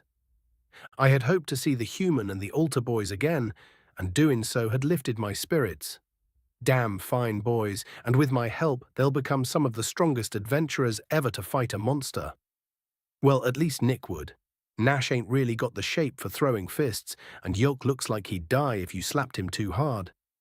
Nick's hesitancy wasn't lost on me, but kids hardly ever know what's good for 'em. You give a kid a piece of liver and they'll stick their tongue out at it. But if you season that liver just right, they'll scarf it down like it's candied. All I gotta do is figure out what Nick'll like on his training. Once I finished my morning stretches, I tackled my hygiene. Most orcs can't really grow a beard, but I struggle to keep one off my face. Women'll tell you it looks good, but having hair that's able to be grabbed as a melee fighter is dumb. Good way to get killed quick. I'd rather be alive and single than have myself a girly and die an idiot's death. I'd also rather be with a girl that would rather I be a bit ugly than die an idiot's death. Not that I've been looking or anything. My razor scraped the last bit of the lard and tallow mixture from my jaw, and I double-checked my work in the mirror. No nicks, cuts, or missed spots. I grinned at my reflection and rinsed my face off. I ain't exactly ugly, but not exactly pretty either. Got the perfect kind of face to settle for, which is fine by me. Once I dried myself off, I picked out my clothes for the day. Went with a loose-fitting outfit that had been given to me by an elven monastery. Once I hit level 15, I got stuck in a training slump. I traveled to the monastery to learn more about their martial arts, which were rumored to involve using weight and momentum to put an opponent off balance. My hope was that their techniques would help me develop some more of my own. Thing is, they were far more devoted to their worship of the gods than doing martial arts. 'Cause of that, they needed help with some monsters that had been getting closer and closer to the monastery. Didn't want it to become a monsterary, I guess. I agreed to help in exchange for being taught what little they knew. As is normal for my infamously shitty luck, there were way more monsters than they thought. What should have been a quick and easy hunt turned into me fighting and struggling to stay alive for 3 days straight. By the time I stumbled back to the monastery, I was nearly dead from dehydration and blood loss. I'd lived up to my end of the deal, though, and the monks were super grateful. Once they'd healed me up, they taught me various throwing techniques and grapples that I probably could have figured out on my own. I was a bit disappointed, but it had been what I agreed to, so I was willing to call it fair. After I'd learned everything and was about to leave, though, they presented me with one of their outfits. They explained that this outfit was special. It had been worn by their founder and granted an enchantment by the god that they revere. Of course, they had no idea what the enchantment actually does, but they'd gotten permission from the god to give it to me for my service. I was blown away by the generosity and almost declined, but was smart enough to know that you don't say no to a god if you can help it. So I took the loose-fitting shirt and pants combo and saved it for special occasions. I've had a few enchanters take a look at it over the years, but even they couldn't figure it out. All they could do is confirm that it does, in fact, have an enchantment. Since I don't know what the enchantment does and don't want to risk damaging it, I've never worn it in a fight. Training is a different matter entirely, though. I cinched the shirt closed with the thick blue belt that came with it, then had another look at myself. The bright orange fabric kind of clashed with my dark green skin, but it fit pretty well. My favorite part was the lack of sleeves and the low cut that exposed my chest. Plenty of ventilation. Come to think of it, the monastery had been started by an elf. Considering my size, it must have been a pretty damn big elf. Or maybe the enchantment is to make the clothes fit whoever wears it. That'd be pretty damn funny. The inn was silent as I left my room. Mara, the innkeeper, was definitely still asleep. Her love of partying kept her up most nights. Just as well, most people don't go looking for rooms bright and early in the morning. Another chill greeted me as I exited the inn. The sun peeked over the horizon like it was shy or something. I could tell that it was going to be the perfect weather for a great training session. As I happily made my way toward the altar house, I waved at the people that had managed to make their way out of bed. I got more than a few raised eyebrows, probably on account of my outfit, but they all waved back. Nuleva's got some friendly folk. Before long, I arrived at the home of the famed Yilda Alta and her sons. I knew better than to bang on her door this early in the morning. She was probably awake, but I'd been forewarned that waking her puppers would risk the wrath of her sandal. Considering that piece of footwear had killed stronger men than me, it was best not to risk it. I leaned against the fence and wondered how a sparring match with Yilda would go. According to the tour guide who had pointed this place out to me, her class was something like an assassin sorcerer. She felled great beasts with a knife in one hand and a wand in the other, darting around the battlefield like a daggerfish. She was also damn good with improvised weapons, if the tales about that sandal are true. There's no doubt she'd kick my ass, but I'd feel fine with that if I landed even a single strike. Or even if I just learned something from it. While I waited, I did some warm-up stretches and calisthenics. By the time the sun had gotten over its shyness, I'd moved on to dynamic tension and isometrics. I was careful not to overdo it, in case my muscles got ahead of me and started wanting an actual fight. The moment I finished, the altar's front door opened and Nash came out looking contemplative. "Hey," I said as he opened the gate. The older altar brother jumped as if he hadn't seen me. "Oh, hi, Thunra," he absent-mindedly greeted me. "Sorry, can't really talk right now." "All right, see you later then." "Bye." Nash walked away at a pretty fast pace, leaving me to wonder where he was headed. Then I realized that if he was up, everyone else might be too. Shelving my curiosity about Nash, I ran up to the door and gave it a few respectful knocks. My heart practically leapt into my throat as the door opened. "What did you for? Oh," the legend herself, Yilda Alta, asked. "What's this about?" "Good morning, ma'am," I said with what I hoped was a disarming grin. "My name's Thunra, and I've come to call on Nick, if that's all right." "What for?" "Training." I flexed a bicep for emphasis. "Hoping to teach him some more hand-to-hand. The boy's got talent, and I'd like to turn that into skill." "I see. Would you like to wait inside?" "I wouldn't dream of imposing any further than I gotta, Mrs. Alta. I'm perfectly happy waiting out here." I'd been forewarned about her view on her marital status, too. She gave me a smile that made my heart flutter unexpectedly and nodded. Then she closed the door, and I was left to try and figure out a new piece of information about myself. I've joked about being into older women before, but I'd meant by about 5 years or so. I had no idea how old Yilda actually was, but I'd been hearing tell of her adventures since I was a boy. First time I remember hearing about her and her husband was when I was about 6. So she was a whole grown-ass woman when I was barely out of diapers. Even so, that smile had rocked me. Maybe it's 'cause she's famous and strong. Yeah, the brutish part of my brain is probably putting her up on a pedestal. Best to ignore it. Her love for her husband is almost as legendary as their accomplishments together. I hope I one day find a girl that'll avenge my death like she avenged his. I pushed my crush on Yilda down into my emotional depths as the door opened again. Nick stepped outside, being pushed by Yolk. The younger altar brother seemed very excited to start today's activities. I chuckled at his excitement, but then I caught Nick's surprised expression. Is that... Where did you get that outfit? He asked. It was a gift from some monks, I shrugged. What, you recognize it or something? Looks a lot like the uniform that a character from... Nah, never mind, Nick sighed, then chuckled. Let's just get this over with, Piccoloku. Pico wa now. Never mind. I shrugged again, then began leading the boys toward the training pit.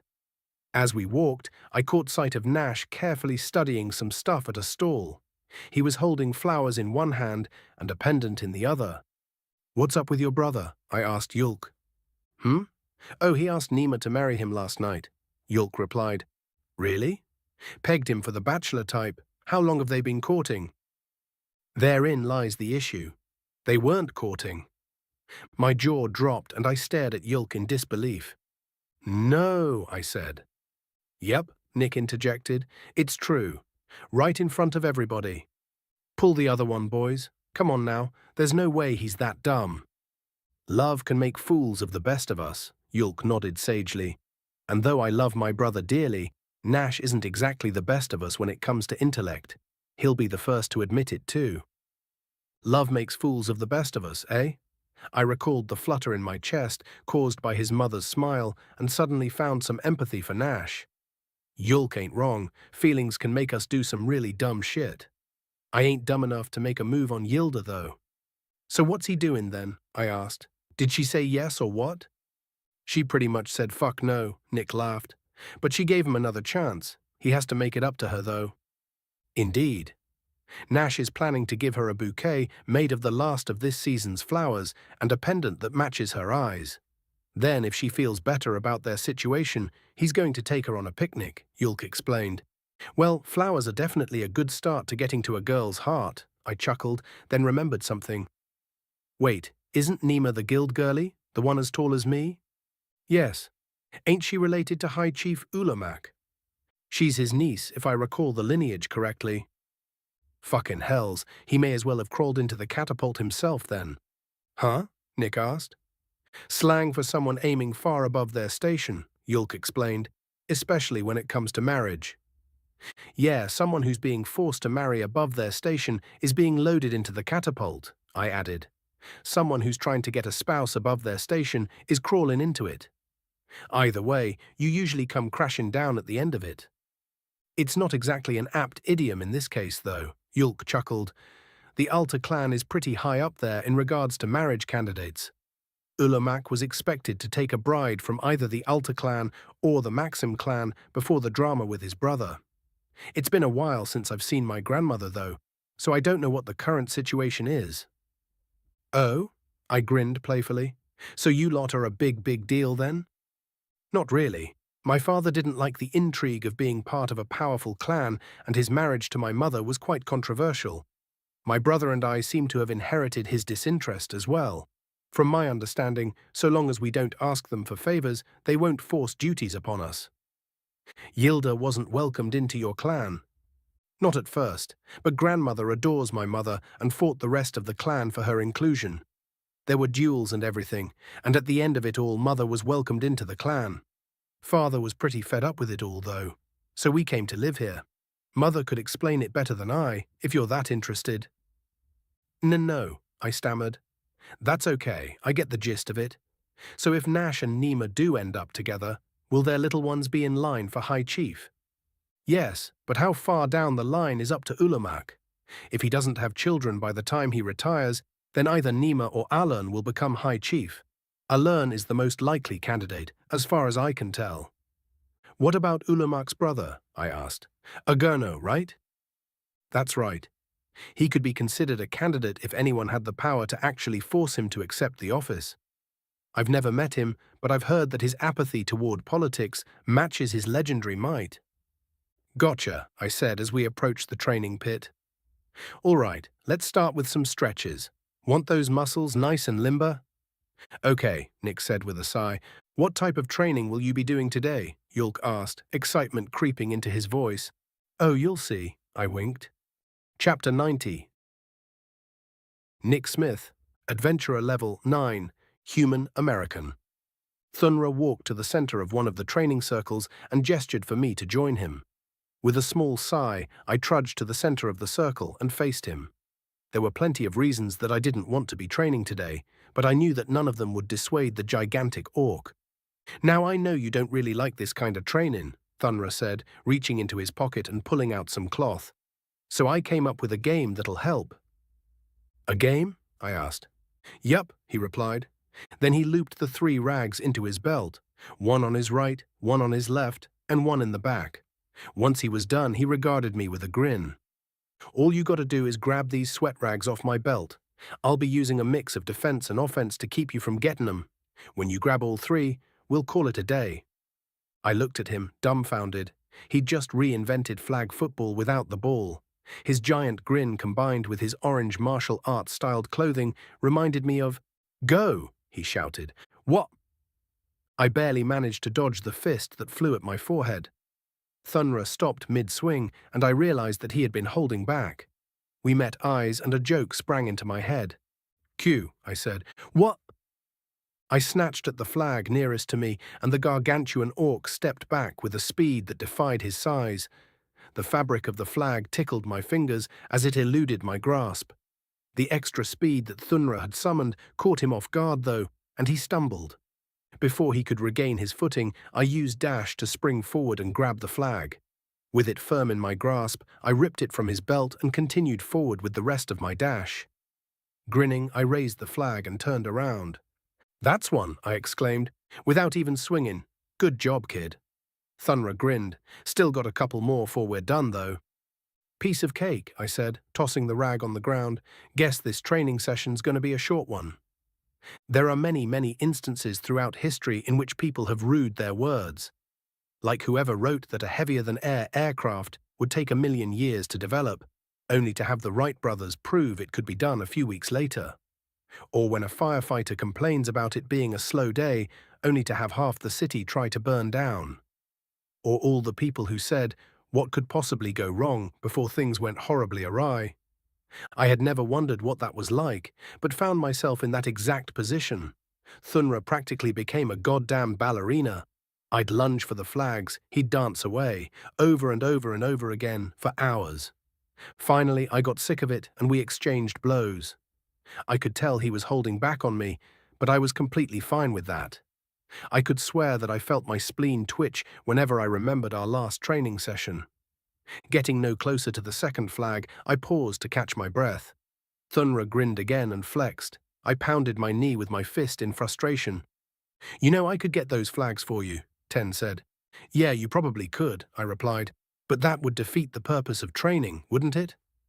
"I don't actually know.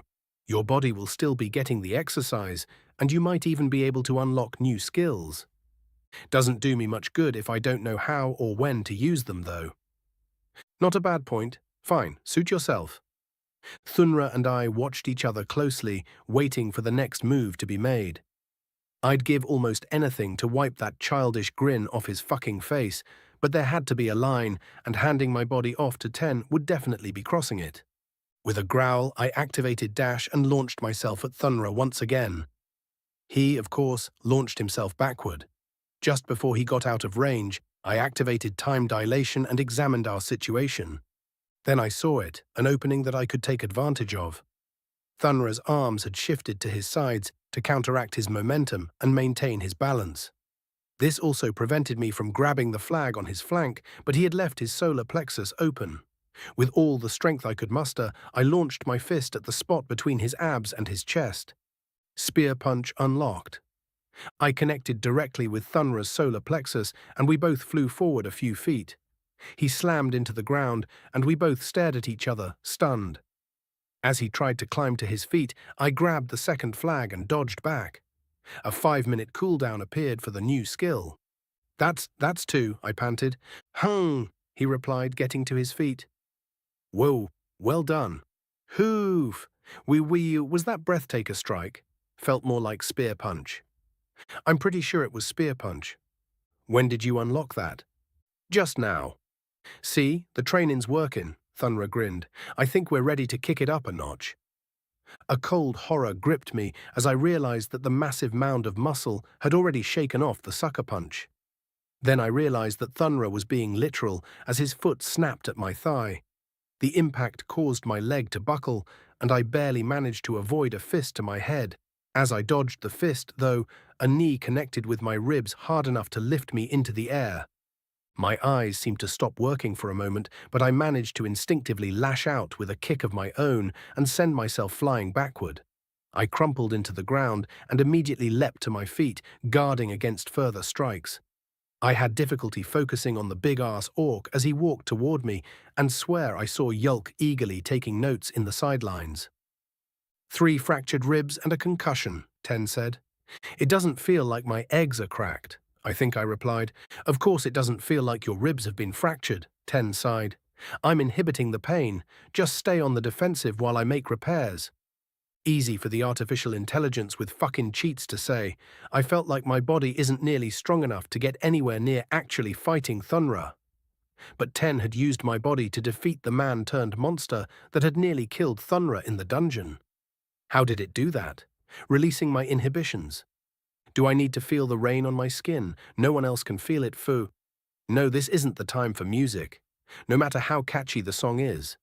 I did my best to focus on Thunra, but he looked at me and suddenly stopped. Shit, how'd your head take a knock? He asked. Dunno. Inertia from the impact to your ribs slammed the side of your brain against your skull, Ten helpfully explained. Yeah, what he said. What who said? Thunra asked. Are you oh. Right, the robot in your head. I can't hear him, buddy. Oh yeah. Ponto. Well shit. Alright, let's go ahead and call it for the day. You still got a flag on, I argued for some reason. Yeah, but concussions aren't something you want to fuck around with. 10 can fix it. Don't argue with me, boy. This is a hard line, non-negotiable. Your bean gets banged, training's done for the day. Okay, I said, somehow disappointed. Don't feel too down, kid. You learned a new skill. Thunra grinned and patted my shoulder.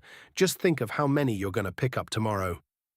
It felt like my brain was trying to fight a fog, but something about what Thunra had said filled me with dread.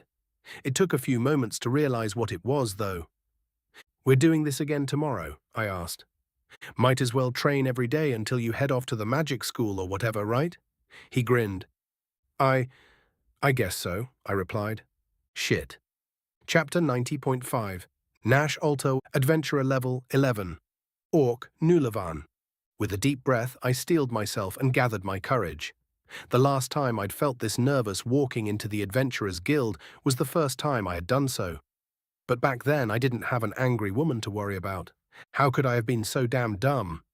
I'd had a plan and everything. I was going to give her a 16-inch hunting knife with an engraving of the symbols of love on it, then take her on a date. But something just came over me when I'd heard my new level. Greed, probably.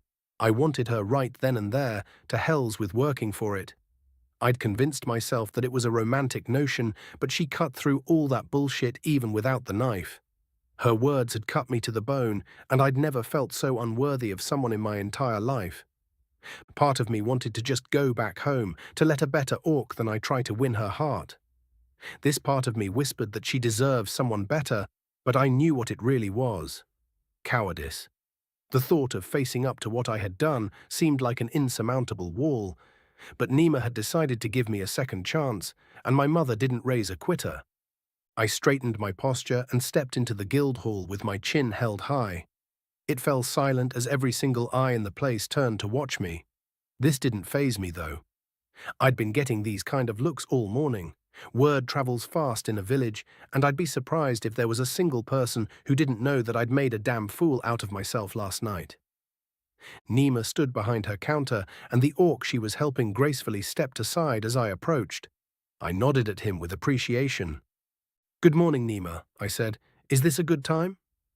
She glanced at the bouquet of flowers I'd brought and gave it a little smile, making my heart flutter. Just fill out those forms and leave them on the counter when you're done, she said to the orc who she had been helping. Hello, Nash. It's as good a time as any. These are for you, I said, passing the flowers over the counter. Thank you, that's so sweet. Just like the ones in the flower crown you made me when we were kids. I had completely forgotten about that, but nodded anyway, happy for the lucky coincidence. As she found a vase for the flowers, I grabbed her next gift from my belt and placed it on the counter. She turned back to me and raised an eyebrow at the knife. "Open it," I said with a solemn expression. She withdrew the 16-inch blade from its sheath and gasped. My original idea was to have it engraved with symbols promising eternal love and devotion. However, after my fuck-up last night, I'd decided to go with a different, much riskier approach. "This is—" she trailed off. "When we were kids, your dad gave you a knife," I explained. "Then he left and never came back."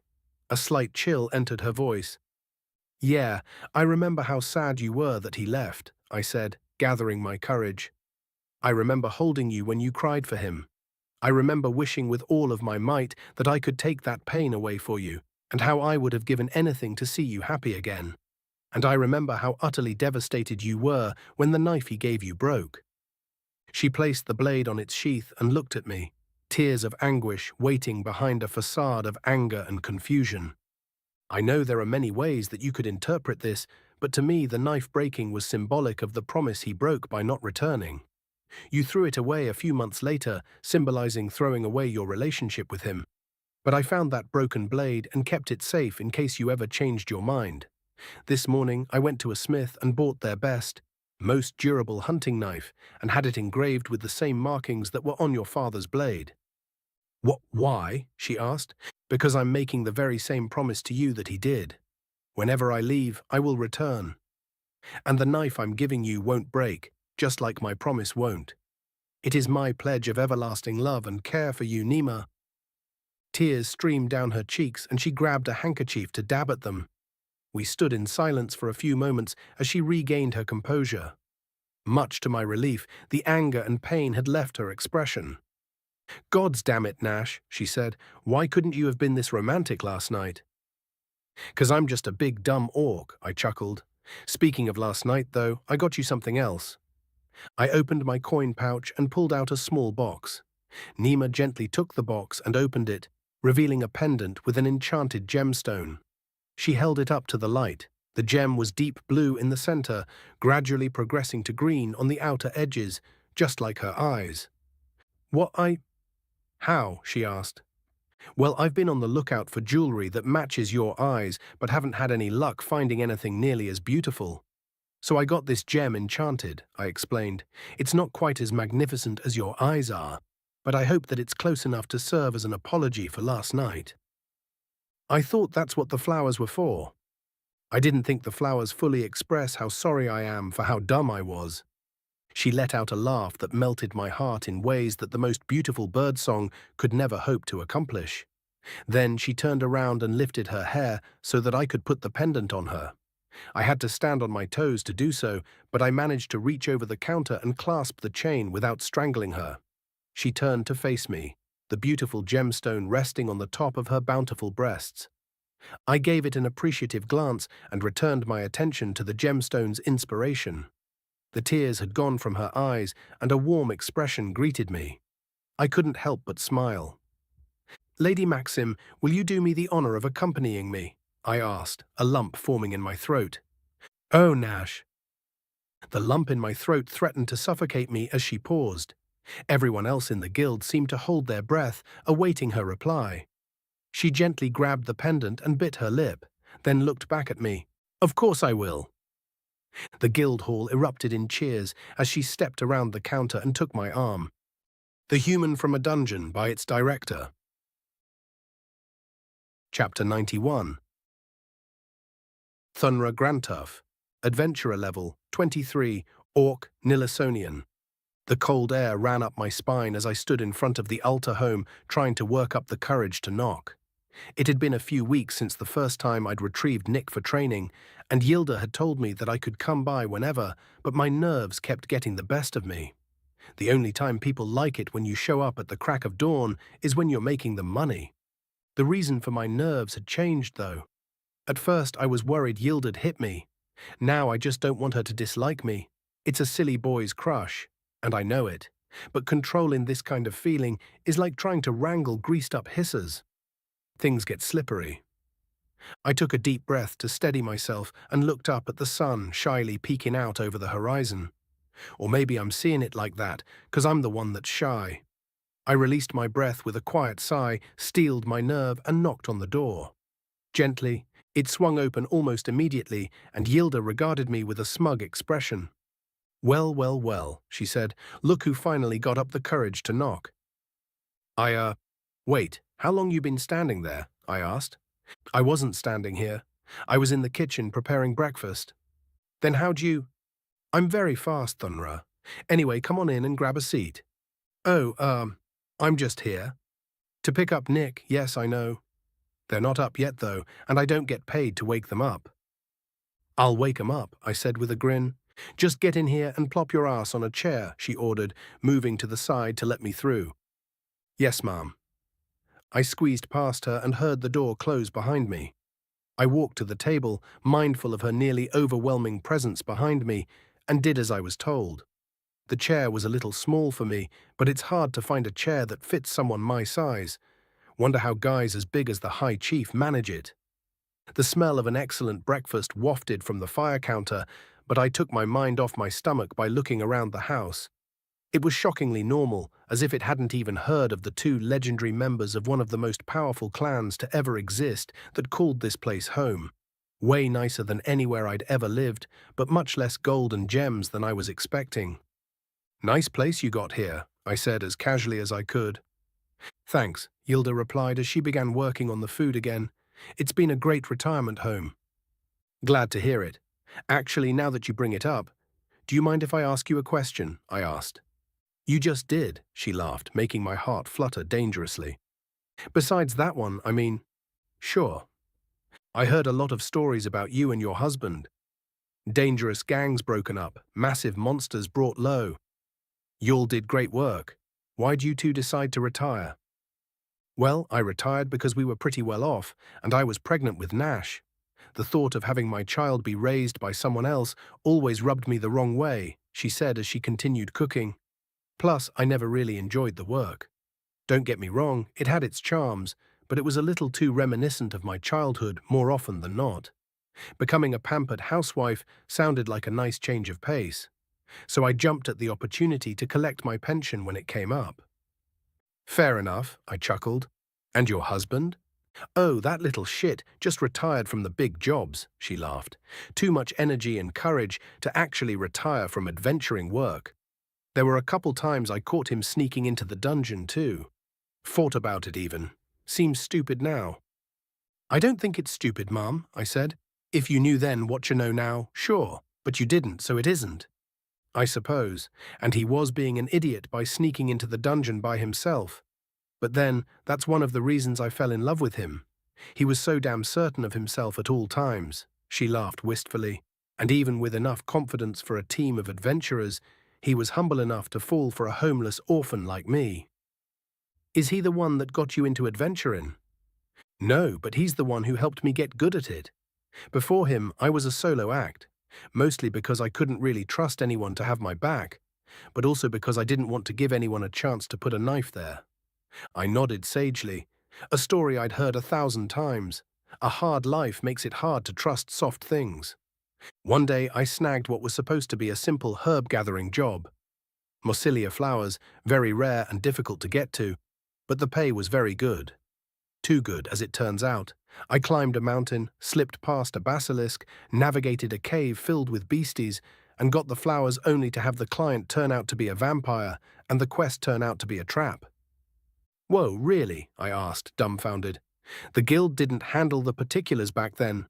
"No, they didn't. And what almost happened to me is why they do nowadays. As fortune would have it, though, that vampire is the reason I met Mercus.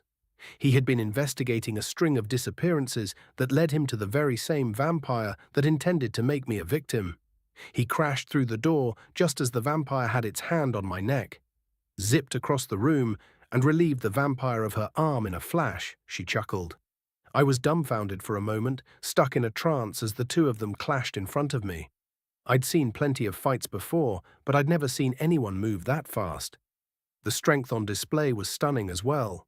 I vividly remember Mercus ripping a brick from the fireplace to bludgeon the vampire's skull. Mortar be damned. She took the pan off of the fire and started adding seasonings to it. The vampire started regenerating, of course, but by then I'd come to my senses. Mercus, being the confident idiot that he was, didn't bring any way to incinerate the damn thing with him. So I used a fireball. It was the only spell I knew at the time, and it wasn't particularly strong, but it did the job. Then he asked you to join him. Nope, the burning vampire set the manor on fire. I got hit by some debris, but Mercus managed to get me to safety. He came to check on me the next day, and that's when he asked me to join him. That could be seen as being pretty romantic, I chuckled. I thought so too. He was the first person to see me for me. Gods, I had such a crush on him. It sent me over the moon when he confessed that he shared my feelings. Mercus was and remains my closest partner and confidant. I'll never love another like I loved him. And there it was. The fluttering had died out and was replaced with a sting. I could try to argue, ask her if that's what he wanted for her, say that he'd want her to be happy and move on with her life. But as my dad would say, who the hells do I think I am? She's at peace with her situation, and I'll be damned to 1,000 hemorrhoids before I trample over that. Dunno what makes a man fall for a woman who's way out of his league, but I think that doctors should find and cure the cause. Glad this weren't my first crush, or I'd have made a damn fool out of myself. Instead, I sat there with a smile on my face, internally crushing the stupid feelings I had, until they were deader than Mercus. I'm glad you two were able to find each other, I said. So what's for breakfast? Ground meat, eggs and tubers, she replied. Not sure there's going to be enough excess to fill up a mountain like you, though. Don't worry about that, I laughed. Best not to train on a full stomach anyway. There's a good chance you'll lose it. Lose what? Nash asked as he walked into the room. Yulk and Nick followed after him, and they all took their places at the table. The few weeks of hand-to-hand training had built the human up nicely, but he still looked as tired as a half-drowned bird. Guess he wasn't much of a morning person. You excited about training today? I asked with a grin. Can't train today. Gotta leave for school, he replied. Huh? We received a letter from High Chief Ulamac last night, Yulk explained. We'll be boarding a magic cart that should be arriving at the guild today at noon, and then we'll be traveling non-stop to Kirkane. I raised my eyebrows at the sork as Yilda placed a plate in front of me. Thank you, I bowed a little. You're welcome. The rest of you can get your own, she said as she took a seat with her own plate. The three boys rose and walked over to the still steaming pan.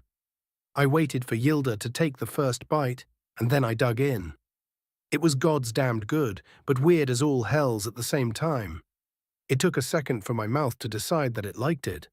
Whoa, I said, this is awesome. How'd you make this? Like I told you, it's just ground meat, eggs, and tubers, she chuckled. Glad you like it, though. Tubers? Like the veggie the dwarves eat? I asked. Yep, Nick needs vegetables as part of his diet, so I've been experimenting. I'll be damned, I said as the boys returned to the table. It's really good, Nick said as he took a bite. Nash looked at his food and bit his lip a little. Yilda noticed and turned to stare at her eldest boy. He took a deep breath and released it with a sigh. I've made a decision, he said. I'm going to be staying here. Yeah, we know, Nick chuckled through his food. Huh? Nick and I spoke on this at length and decided that even if you attempted to accompany us, we would convince you to stay, Yulk explained. The saga of Nema and Nash has been waiting a long time to begin, and it would be a shame to place the strain of distance upon your courtship so early. But You can help me with expanding your room, Yilda interrupted. Yeah, but the thing with the Fay... You'll still be able to go play with the fair folk this summer. I plan on hiring some laborers so we can get it done as fast as possible. You can use my room while yours is being renovated, Yulk added. All right, Nash nodded. I'll take on some jobs to help pay the laborers. Nah, you focus on the women in your life, I said. I'll send some money over. Call it a wedding present. I don't need anybody's coin, Yilda argued. Sure, but even with the maximum pension you can get from the guild, you'll have to dip into your food fund. I winked at her. If the other foods you come up with are even half as good as this is, it would be a crime against civilization to interrupt your experiments. I think you overestimate the cost of laborers. Yeah, maybe, but I still want to do something nice for y'all for putting up with my early morning visits. I'm not exactly poor either, Nash said, then chuckled. I'll gladly take your money, though. Pretty sure Nema's mom isn't going to be able to put up a dowry. Wasn't even going to bother to ask for one, so the extra coin would probably do us some good. Urella's financial situation isn't her fault, Yilda sighed. The Maxim clans had a terrible run of luck, and Agurno being a piece of shit didn't help things. Ulamac's brother, I asked. Yes, he romanced poor Urella and convinced her to move here with him while he played with the dungeon. Urella had Nema, then a year later Agurno got another woman pregnant. With Alern, right? That's right. The Maxim clan's hierarchs couldn't afford to retrieve Urella after some bad luck with investments. She's been stuck here ever since, trying to make a living the best she can. Then he has the nerve to promise to raise both children, ignores Nema for the better part of his time here, then fucked off 4 or 5 years ago and hasn't been back since. I swear if I ever see that bastard again, I'll castrate him with his own knee bones. That'd be a fight I'd love to see, I chuckled, then grew serious. Should I send the money to Urella instead? She would return to sender. Yilda shook her head. The Maxims have a thing against receiving charity, and Urella is a Maxim through and through. She'd rather die than get a hand out. I, on the other hand, wouldn't mind at all, Nash said with a grin. If I remember right, doesn't the thing against getting charity only count for people outside the family? Can't I give her the coin after the wedding? I don't recall, but you'd best bring it up with Nema before you go making any bold decisions, Yilda said, narrowing her eyes. Apparently, you and bold decisions pair poorly. Nash fell silent, but Nick and Yulk chuckled. I was confused for a moment, then I remembered that Nash had proposed to Nema out of the blue, in front of everyone at the guild. It brought a smile to my face as I finished my food. What do you mean? Nash asked, pretending to be ignorant. You know damn well what I mean, boy, Yilda said. Gods, you're lucky Nema forgave you, or I'd have beat your ass to the ocean and back. Now shut up and finish your food. Yes, Mum. All done, Nick grinned. It was absolutely delicious. Thank you, Nick, Yilda said with a beaming smile. The human took my empty plate with him to the sink and returned to the table. Soon after, Nash, Yulk, and Yilda finished their meals too. Nash took the dishes to the sink, looking like a stricken pupper. So, do you think I could catch a ride with y'all? I asked. Are you sure? It's a non-stop journey, Yulk said. It's bound to get uncomfortable. Magic arts are both fast and luxurious, I chuckled. It won't take that long to get to Kirkana, and we'll have plenty of room to get a good nap in. If you'd rather travel on your own, though, I get it. Don't want to be a bother. No, I'd be happy to have you along. A pair of my pupils, Yini and Nemora, will be traveling with us, and I've been rather nervous about their safety, Yulk admitted. Nick and I can probably handle it if we get attacked, but more security will bring me peace of mind.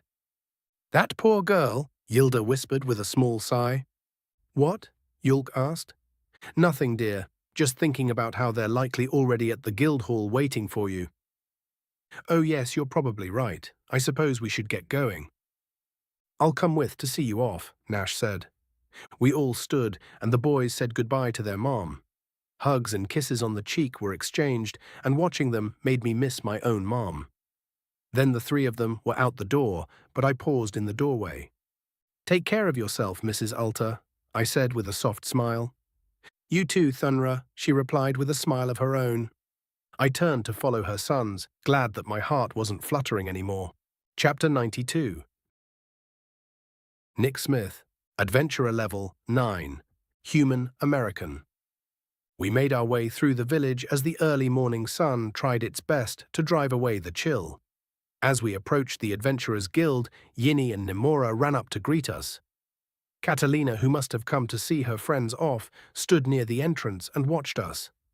About time you showed up, Yini poked Yulk in the chest. We've been waiting for you. Ah, yes, Mother suspected as such, Yulk said with a patronizing smile. I nearly argued with her because the magic art isn't due until noon. Then I realized that you are likely excited at the prospect of attending an actual school. Yeah, the school's why she's excited, Nemora said sarcastically. I struggled not to sigh at how close Nemora was standing to me. The hints that she was dropping weren't exactly subtle. It had been going on since we'd returned to Nuleva. Unfortunately, she had opted for a passive-aggressive approach to flirtation. standing or sitting closer to me than expected or necessary, staring at me when she thinks I can't see her, laughing a little too hard at my jokes. The type of micro-flirting that one can only engage or ignore. If I actively spoke of my disinterest, she would hide behind the shield of weaponized ignorance. Of course, she's just standing there. She's just laughing at my jokes. She's just looking in my general direction. She's not flirting or displaying interest whatsoever, and I must be vain to think otherwise. It's not the first time I've encountered this particular form of passive aggression. Cassandra's best friend, Emily, starting doing things like this about a month after Cass and I started dating. Instead of ignoring the situation and letting Cass handle it, I had pulled the White Knight routine and confronted Emily about her behavior. The resulting drama cost Cass and I a couple of friends and nearly broke us up. It's entirely possible that I'm projecting a falsely toxic personality upon Nemora because of my past experience with Emily. It's also possible that this is unfair to Nemora and she simply doesn't know any better ways to flirt with people. I couldn't help but be a little upset that I couldn't simply tell her no and be done with it, though. "There's a chance that the magic art might get here early," Nash said. "Let's head in. I want to get Nick's level tested again." "Really?" I asked. "Yeah, let's see the results of your training," Thunra beamed. "I can tell you the results. I learned spear punch and knife hand. I also leveled up time dilation, dash, and preternatural evasion." "Leveled up?" Nemora asked. "Nick has an ability that allows him to see a list of his skills. Through this, we discovered that certain skills, which we previously believed simply got better with familiarity, are actually level-based," Yulk explained. "Oh, I see. Do the levels towards your adventurer level?" "We don't know. In a more controlled environment, we might be able to find out. But it would seem that increasing the levels of a skill happens to be a bit temperamental." "You can say that again," I complained. "Everything we went through and they only just now leveled up." "It still takes the rest of us longer," Nash growled. "Now, if you're done bitching and moaning, let's get in and get you tested." "But what if I'm not done bitching and moaning?" I asked with a grin. Nash shoved me forward as Yulk, Thunra, and I laughed. We entered the guild, walked straight up to Nema. Without even asking what we wanted, she reached under the counter and pulled out the... "You know, I just realized that I don't even know what this thing is called," I said, gesturing toward the box. Yulk, Nash, and Thunra shared a glance but remained silent. The type of silence that indicated ignorance, which made me feel a lot better about waiting this long to ask. Nema looked at the four of us and shook her head with a smile. "This is the Kuraguard Interface Device, or CID for short," Nema explained with a light chuckle. "You're the first non-employee that I've heard ask about it." "Odd," Yulk interjected. "I wonder if there is some sort of psychological manipulation effect on the device that dissuades curiosity. Or whenever the box comes out, people are just thinking about other things." Nash rolled his eyes. "Levels have a high career impact." "I suppose that could be true as well." Thunra chuckled at my brother's conversation as Yulk gave Nema my adventurer ID card. She plugged it into the box, and the handprint appeared after a familiar light show. I steeled myself, the memory of nearly being killed by this damn thing fresh in my mind, and placed my hand on the light. Instead of searing pain, a light tingle passed through my hand, and I breathed a sigh of relief. A moment later, the status screen changed slightly. Not knowing what it said, I glanced between Yulk and Nema. Yulk looked like he was stifling a laugh. "Well, I'll be damned." "Level 11, Thunra said loudly, clapping me on the back. "2 levels, Yini asked, shocked. Nash growled, "Son of a bi—" "Careful," Yulk interrupted, still struggling to keep his composure. "Mom adopted him, remember?" "Oh, shut up, you know what I meant." "What's the problem?" Thunra asked. "He's been working just as hard as the rest of us." "That's the problem," Nash sighed. "He's working as hard as we are, but gaining new skills, spells, and levels much faster than we can. It's frustrating." "Oh, sure, I get where you're coming from, but there's a couple things to take into account here. First off, he ain't the same species as we are. Maybe that's why he's got an advantage, or maybe that advantage comes with some disadvantages that we don't know yet. Second, he may not have to work as long as you, but he's got to work just as hard, so it ain't like he's getting these levels for free. Third, you aren't in competition. His strength boosts your own, Thunra explained with a shrug. I can see the view from your hill, but I think you're looking in the wrong direction. Nash scowled, then looked at Nema, who was nodding sagely in agreement with Thunra. We stood in silence for a moment as Nash processed everything. Finally, he let out a big sigh. I guess you're right, he shook his head. I'm probably just upset that it took so damn long for me to get to this point. And what do we do when we're in the wrong? Nema asked patronizingly. Sorry, Nick, he said quietly. Did you say something, darling? Please accept my humblest apologies for taking my frustrations out on you, Nick, he said at a level of volume that could only be described as sarcastic. I hope that one day I can be granted the boon of your forgiveness. That's better, Nema smiled with an equal measure of sarcasm. Nema gave me my ID and I absent-mindedly passed it back to Yulk. It had finally happened. I'd caught up to Nash in levels. Does that mean I'm as strong as he is? His size alone made that difficult to believe. Let's grab a place to sit before it fills up in here, Thunra suggested. Anyone want breakfast? My treat. The girls quickly agreed, and we picked one of the large tables to sit at.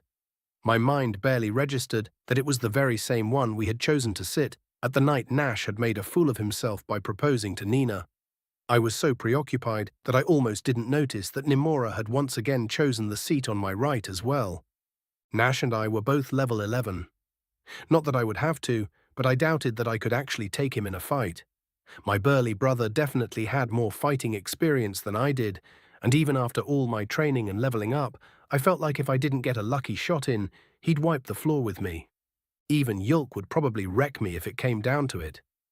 The power of my spells weren't anything to scoff at, but the variety that Yulk can use would likely give him the win in a duel of magic.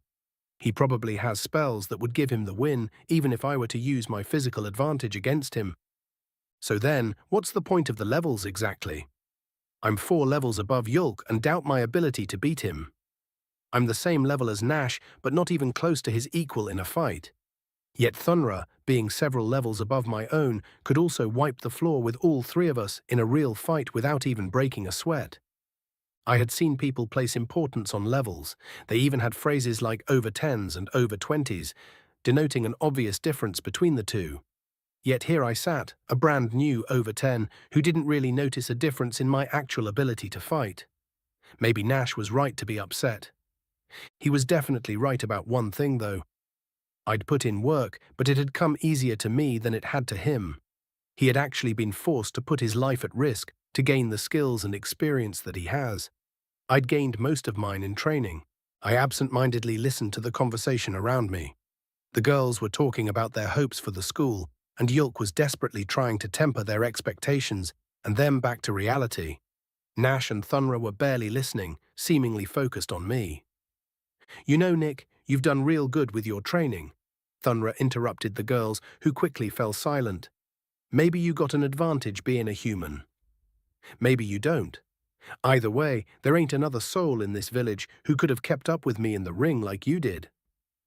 We all sat silently for a moment while I tried to figure out how to reply. Thank you, I said. I've done martial arts before, though, back in my world. You deserve the compliment, Nick, Nash sighed. I was being unfair earlier. It's hard to see someone surpass you, and you're well on your way to doing that. Hells, you probably already have. No way, I replied, shocked by Nash's attitude shift. If we fought for real, you'd kick my ass. Maybe, but it would be a close thing. And it would depend on your confidence going into the fight. You're close enough to my level of skill with weaponry that I have nothing left to teach you, and on top of that you have unarmed expertise and magic.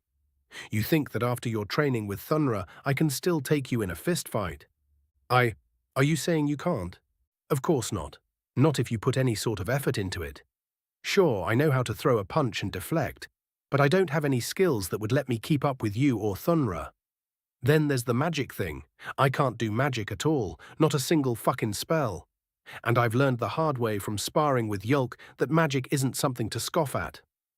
He's right, Thunra added. If a Sork gets a spell off before you get close enough to engage them, you'll be lucky to live through the experience. Yeah, and on top of that, you're about to be on your way to hone your skills in magic, Nash said. It probably won't be long before you no longer need Yulk and I for combat support. We'll still accompany you, though, Yulk chuckled. Extra bodies are always a boon in a fight. Additionally, we know more about this world than you do. I don't know what to say, I replied. Thank you. Thunra, who was sitting to my left, clapped his massive hand onto my back. The group returned to their discussions, and I returned to my thoughts. A lot of the anxiety that had been building up in my gut had suddenly faded away, and I found myself finally feeling excited for what's to come. I wondered what the Magic Academy would be like. I'd seen a few movies and shows that featured similar settings, but the High Chief had made it sound like this one wasn't going to be nearly as grand as most of those were. I almost chuckled at the mental image of learning new and powerful spells in the back of a shed. Before I knew it, it was nearly noon. We left the guild and waited outside for the arrival of the magic cart. Not long after, a large, harnessless carriage rolled up in front of the building. The wooden portions of the magic cart were painted dark green and had golden inlays that glimmered in the sun. 4 lanterns were installed on the top of the carriage, but they weren't lit.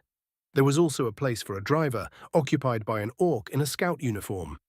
Magicart for Yulk and Nick, the driver announced. That would be us, Yulk said. We would like to take 3 more with us. Is that acceptable? Yes, sir. Please board with your party. We will be leaving shortly. The driver hopped down, opened the door for us, then walked into the guild. I raised an eyebrow and Nash laughed. Probably has to take a leak, he said. All right, brothers, I won't be along to keep you out of trouble this time. Don't do anything that will make Mom kill you. We won't, Yulk replied, then grinned. Probably. Good luck with Nema, I said. The girls said their goodbyes to each other, and Thunra shook Nash's hand. Then we helped the girls load their bags and threw our sacks next to them. We climbed into the magic cart as the driver came back and waved at Nash and Catalina as we began to drive away. Next stop, Kirkana, the driver said. Chapter 93. Nick Smith, Adventurer Level 11, Human American. There wasn't much to do on the drive to Kirkana except nap. I awoke as the magic cart lurched to a stop in front of a building that looked remarkably similar to a painted warehouse. Before I could even finish my double take, the driver opened the door and everyone started climbing out. Yini and Nemora looked around in awe as Thunra grabbed our bags from the back of the magic cart and returned them to their rightful owners. As each of us grabbed our bags, we received a handshake. Thanks for the lift, Thunra said when it was Yulk's turn. What'll you do now? I asked. Well, I'm hoping they've reserved my room at my favorite inn, Trusca's, if you were wondering. Once I get settled in, I'll take on some jobs. I was under the impression that you had plenty of money, Yulk said. Yeah, got more than I know how to spend. I just like the work, Thunra chuckled. But who knows, after all this education talk, I figure I might open a fight school. Brawling's usually passed down from parent to child, which, I don't know, hurts relationships, you know? Better to hate a teacher than your mom or pa, right? I suppose so? Yeah, anyways, send me a message when you'll got some more free time. Training's far from over, the massive orc winked at me, then laughed. I sighed as Thunra walked away, laughing the whole time. I couldn't wait to forget about melee fighting for a while. 10 had been working overtime to make sure that I felt as little of Thunra's training as possible, but it still sucked. The magic cart continued on its way, and we walked up to the entrance of the Magic Academy. The doors had recently been replaced, and a new coat of brown paint had been slapped over the exterior, but you could still tell this building had seen better days. It looked more like a rich person's warehouse than a school for the study of magic. Still, learning magic in an oversized shack is better than not learning magic at all. I pushed the door and it opened without resistance, allowing us to walk inside. The interior didn't look much better than the exterior, but it was cleaner than I expected. It also smelled like recent renovations had just occurred. Sawdust, paint, and other construction-related scents lingered in the air around us. Welcome to the Kirkana Academy of Magic, a female gnome said as she descended the main staircase. I am Headmaster Malura Grinzor, and you must be... Pleasure to meet you, Headmaster. Yulk bowed slightly. I am Yulk of Clan Alta, and these are my students, Nick Smith, Nemora Clawlin, and Yini Amagron. I see, she said, raising an eyebrow. You're the first teacher who has brought their own students. Just as well. Along with these 3, we have only 20 students. How many teachers are there? I asked. 5. Only 5? Yulk asked. Did any of my recommendad? Yes, Malura interrupted with a sigh. Both of them were approved and, with some difficulty, contacted. They both of them accepted. Olmira has already arrived and made herself at home. Lord Visimiro is still en route. Excellent. I was glad to hear that Olmira was going to be a teacher and wondered who Lord Visimiro was. The name sounded familiar, but I was drawing a blank. Malura gestured for us to follow her and began giving us a tour of the school. We entered a few of the classrooms and had a look around. Each classroom had a lectern and 15 seats with small tables next to them. I had expected desks, but these were armchairs. They looked really comfortable too. As you can see, we are currently a little over-furnished, Malura sighed. These rooms are where you will begin class unless told otherwise, but I'm sure you won't spend much time here. Why not? Yini asked. Magic is best taught in practicum. Lectures are useful for establishing the basic concepts of some of the more complicated spells, but most people learn best by doing. Let's move on. Malura then led us further down the hallway and out the rear entrance. We entered a large yard with neatly trimmed grass and a high wall. Several groups of strawman targets were spread throughout the yard, all facing the back wall. This is where the practical learning will take place, she said, gesturing toward the targets. The walls are reinforced with glyphs, and we have plenty of targets, so there's no need to hold back. Using your magic on other students is completely forbidden, of course, with a zero-tolerance policy. Expulsion is the minimum penalty if this rule is violated, but criminal charges may be applied in egregious circumstances. This includes healing spells as well. If someone is injured, one of the faculty will heal them. Finally, a member of faculty must accompany any students who wish to use this training yard. Any questions? Yini, Nimora, and I glanced at each other, then shook our heads. Yes, Yulk said, chuckling. When will classes start, and how will they function? Oh yeah, Yini whispered to herself. We begin lessons the day after Lord Visimiro arrives. Each day will be split into 5 periods, and each student will receive a schedule that will tell them which classrooms they will need to be in, at which times. Each period will be with a different teacher, Malura explained. This is, of course, subject to change as things develop. We're still in the experimental stage, so there's going to be plenty of developments and changes to look forward to. Are there accommodations for students and staff? Yes. High Chief Ulamac has sequestered an inn across the road that has been struggling to pay its debts. It has been converted into a dormitory and cafeteria for the students. The top floor of the academy has living space for the teachers. Both of these amenities are available on an as-needed basis, of course. Will your students be requiring room and board? Yes, Yulk answered. He began to explain our situation to the headmaster in more detail, and I took a closer look around our surroundings. The wall was very tall, probably something like 12 or 15 feet, but there were still some buildings peeking over it as if they were curious. The academy must be fairly close to High Chief Ulamac's offices. The outskirts of the city looked like any other village, but as you got further in, things began to look more metropolitan.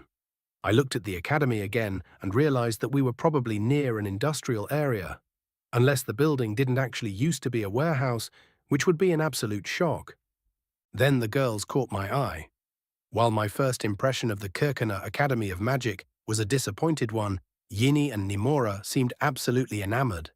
Both of them were zoned out, studying the area around us. None of Nuliva's buildings were quite as large as the warehouse academy, let alone the massive structures surrounding it. They were no skyscrapers, but to 2 young girls from a village, these buildings were an impressive feat of architecture. Okay, I understand, Malura said. Take your students to the inn and find them a room. I'll have the necessary paperwork ready for you when you get back. Then we'll discuss what's going to be required of your position. Yes, Madam Headmaster, Yulk bowed a little. Okay, children, come along. Yini and Nimora whipped their heads toward the chuckling orc angrily. Before they could start chewing him out, though, he began walking back toward the academy as quickly as he could.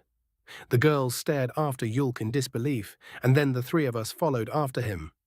They gave him an earful as we journeyed through the underwhelming academy and across the street to an inn that didn't look much better. It made me wonder if these were the slums of Kirane. However, the inn took me by surprise by looking much better on the inside than the outside. The entrance doubled as a tavern-style restaurant, and there were several people milling around. An elf behind the counter greeted us as we approached. Yulk greeted her back as I politely ignored stares and double-takes. "We have some students of the academy that need rooms," Yulk explained with a smile. "Oh, good. We'd love to have more guests," the elf said with a grin. "3 rooms?" "No, 2 will be fine," Yulk replied. "I thought we could double up, if that's okay," Yini said. "It would save some space." "We have plenty of rooms," the woman smiled politely, "and none of them have 2 beds. "Wait, where's Nick staying?" Nemora asked. "Nick and I will be staying at the Marfix Inn," Yulk explained. "It should be relatively nearby." "What? How can you possibly afford that?" "We get to stay there for free," I answered. "We saved the owner's nephew?" "Wasn't it his son?" Yulk asked. I don't recall. Anyway, we saved the owner's family member and now we can stay there for free." "Well, that's not fair," Nemora pouted. "From an existential point of view, you're correct," Yulk chuckled. "However, it is a reward for a good deed that we've done, at much risk to our own health, might I add. Plus, our stay at the Marfix will make room for more students and teachers, and Nick won't be gawked at quite as often." Nemora looked around us and went quiet. The stares weren't new to me, and I'd been ignoring them, but I would be lying if I said it didn't bother me. Nemora must have been in her own little world to not have noticed. "Our lodgings may not be quite as luxurious as the Marfix Inn, but we hold ourselves to a very high standard," the elf interjected. "I promise that you'll enjoy your stay." "How much does it cost?" Yini asked. "It's free for students of the Magic Academy. We get compensated by the government for each student that stays here. Same with your meals, by the way. Breakfast, lunch, and dinner are available to every student, free of charge." "That's probably going to change at some point, so you'd better make sure to take advantage of it while you can," Yulk said. "I think they'll probably just add it to the cost of tuition," I argued. "Perhaps. Regardless, let's get the girls settled in and then get checked in at the Marfix." The receptionist gave Yini and Nemora their keys, and we carried their bags up to their rooms. The girls decided to stay behind and see if they could meet some of the other students, while Yulk and I went to the Marfix Inn. We asked the receptionist for directions, and we arrived after a short walk. The luxury of the Marfix greeted us warmly, and it didn't take long to get settled in. Yulk needed to go back to the academy to do paperwork and learn more about his role as a teacher, but I opted to stay behind and relax a bit. After a swim, sauna, shower, and meal, I returned to my room and kicked my feet up. To be honest, I was experiencing a bit of inner turmoil. Part of me was excited about learning magic, but part of me was very, very nervous. What if this doesn't live up to my expectations? Or if I don't live up to everyone else's expectations? It would really suck if I only learn 1 or 2 spells. On the other hand, what if I learn a crazy number of powerful spells and further ostracize myself? The confession Nash had made before we left had left an impression on me, even if it was a small one. If I end up becoming the strongest fighter ever, what right do I have to ask my brothers to accompany me on what may turn out to be an extremely dangerous quest? Finding my way back home on my own would be difficult, but with overwhelming firepower, it would be almost irresponsible for me to even consider bringing them with me. Right? What if they die because of me? Could I trade their lives to return to Cass? Do I have that right? Yulk's assessment of our situation came into play as well. I don't know this world, and I'll need a guide on my adventure. Someone who can read, at the very least. My brothers promised to help me see this through, and they probably knew better than I could how dangerous this might be. Would it be right to force them to break that promise? Faced with the anxieties of an uncertain future, I sighed. The next leg of my quest would be to meet with the court of the fair folk and request their aid. After that, who knows? Maybe the journey won't be as treacherous as I'm making it out to be. Maybe Yulk and Nash will be able to accompany me without any fear of getting hurt. Or maybe it will be so dangerous that our lives will be on the line every step of the way. But if I get strong enough, I might be able to protect them. Nash probably won't like having to rely on me for fights, but it's better than the alternative. They can guide me and support me, and I can make sure they make it home okay. I just need to get a lot stronger. Chapter 94. Nick Smith, Adventurer Level 11, Human American. The chair I sat in and watched as the other students took their seats was very comfortable. Such a seat was much appreciated, given how few and far between such comforts tend to be. Even with my constant stay in the Marfix Inn, I knew better than to take the small comforts for granted. The schedule I'd been given had Yulk as my first teacher, then Olmira, Mr. Descu, Mr. Tainora, and finally Lord Visimiro. I wanted to ask Yulk about Visimiro, but he had arrived after I fell asleep and had left before my wake-up call. Then, when I'd arrived to class, he'd hurried me to my seat, which prompted me to give up and just wait to meet him. Our class was comprised of a total of 4 students, an elf, 2 orcs, and me.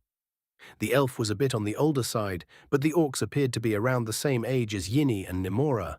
I hadn't exactly been asking people about their ages, but it would be safe to assume they were all about the same age as me. "Welcome to class, my prospective pupils," Yulk said with a grin. "As I'm sure you're aware, my name is Mr. Alta. In this class, we will be covering the foundations of magic, specifically concepts and practices that are shared by the majority of spells, regardless of caster. Who can give me an example?" The elf raised her hand, and Yulk nodded for her to continue. She explained that conceptualization was an example of a practice shared by all forms of magic. Yulk agreed and launched into a lecture. The orcs were paying close attention to him, but gave me more than a few curious glances. The lecture continued into methods of conceptualization. Yulk didn't say anything I didn't already know, so I let the other students answer questions and sat quietly. My brother noticed my detachment and decided to pick on me. "Conceptualization becomes more or less important depending upon what you are conceptualizing," he said, then looked directly at me. "Nick, which would be more powerful to cast Fireball? Conceptualizing the flame itself, or a fuel source for the flame?" I thought about it for a moment, then realized that I didn't actually know for sure. One would imagine that imagining flames would be better for a spell like Fireball. With a small sigh, I decided to wing it. Well, flames happens when a fuel source begins shedding ions and electrons at a rapid rate, then having them recombine into molecules in a process that produces light and heat, I explained, recalling a random video that I had seen. This process is caused by the fuel source reaching a high enough temperature for it to ignite. If I understand conceptualization properly, then imagining the processes behind a flame would be more effective than imagining the processes behind a fuel source reaching its ignition point. The class stared silently at me with clueless expressions on their faces. I quickly realized that I had gone overboard with my explanation and nearly winced. Yulk, however, recovered rather quickly and cleared his throat. "Well, that explains a lot," he chuckled. "You're correct, though. Imagining the flame is always more potent than imagining the source of the flames. Just as imagining water taking form is more potent than imagining rain. So, if you want to cast a potent fireball, focus on the flames, not the campfire." The rest of the class was spent speaking about the various tactics that mages use to conceptualize their spells. Some mages memorize phrases that help them remember how a spell works. Others keep objects on their person that do the same thing. Most just use the spells enough that they memorize the conceptualizations. Yulk didn't call on me for the rest of class, which I was extremely grateful for.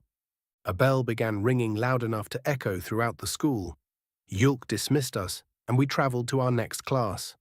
The other students were grouped together, walking a few feet ahead of me. It would have been insulting had I not been fully prepared for that kind of reaction. After all, I'm a stranger with a strange face in a strange land. Olmira the Eternal greeted us as we entered the class and took our seats. She took an extra moment to say that she was glad to see me again and happy that we had survived our last adventure. This caused more confused glances from my classmates, but the vampire launched into her lesson without further elaboration. "My name is Olmira the Eternal.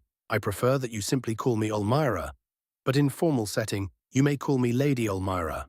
In this class, we will be learning about glyphs and barriers, she explained. Who can tell me what glyphs are most commonly used for? The elf once again raised her hand and was called on. Glyphs are mostly used for enchantments, but can also be used to lock doors, she said. Ulmira squeezed her chin. You're close.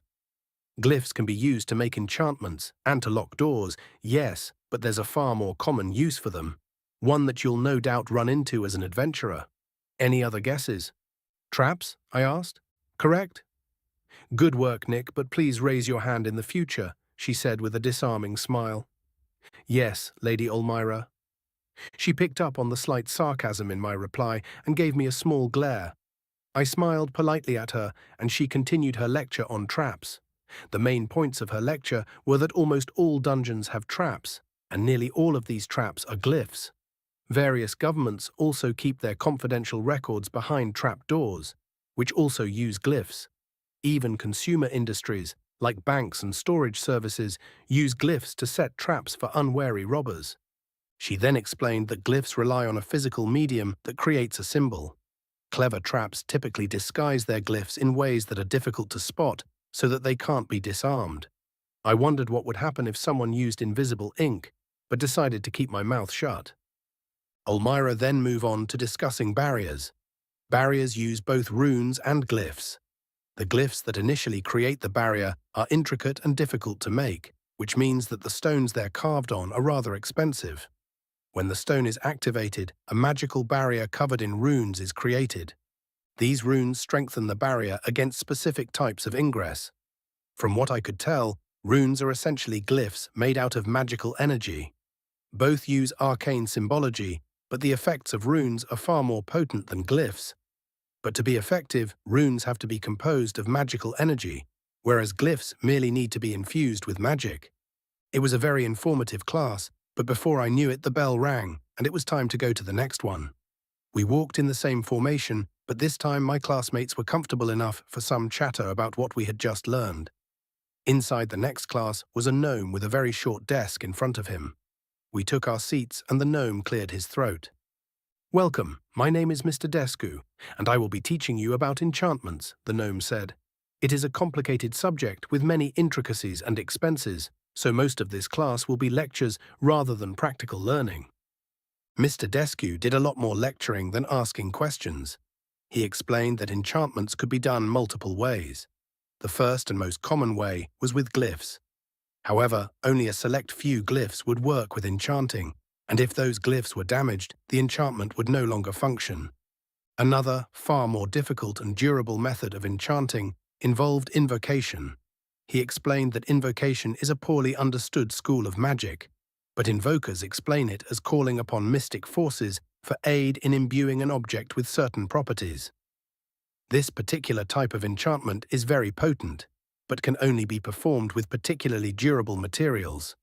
The end result can last the entire career of a normal adventurer, but normal adventurers wouldn't be able to afford it.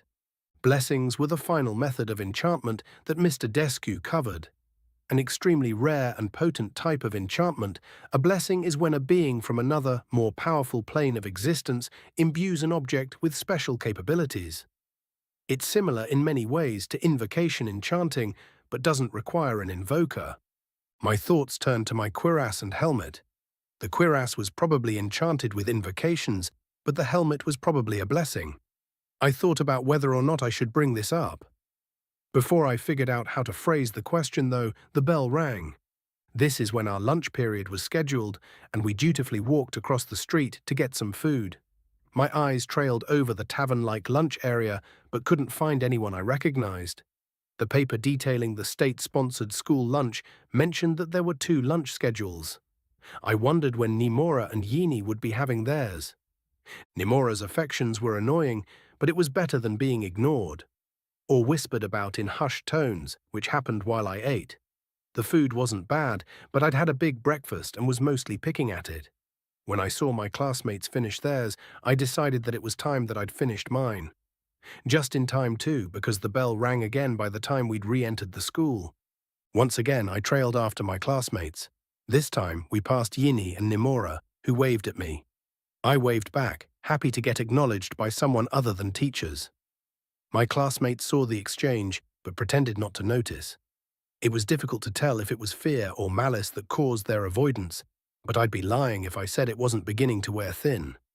"Sit down," a dark grey elf standing at the front of the class said as we entered.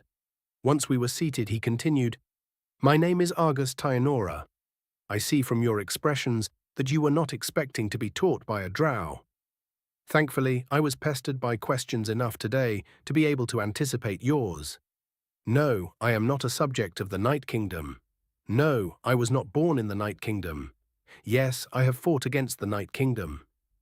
No, I hold no love for any drow other than my wife, children, mother, father, and siblings. I am a level 22 adventuring sorcerer. Those are all of the personal questions that I will answer.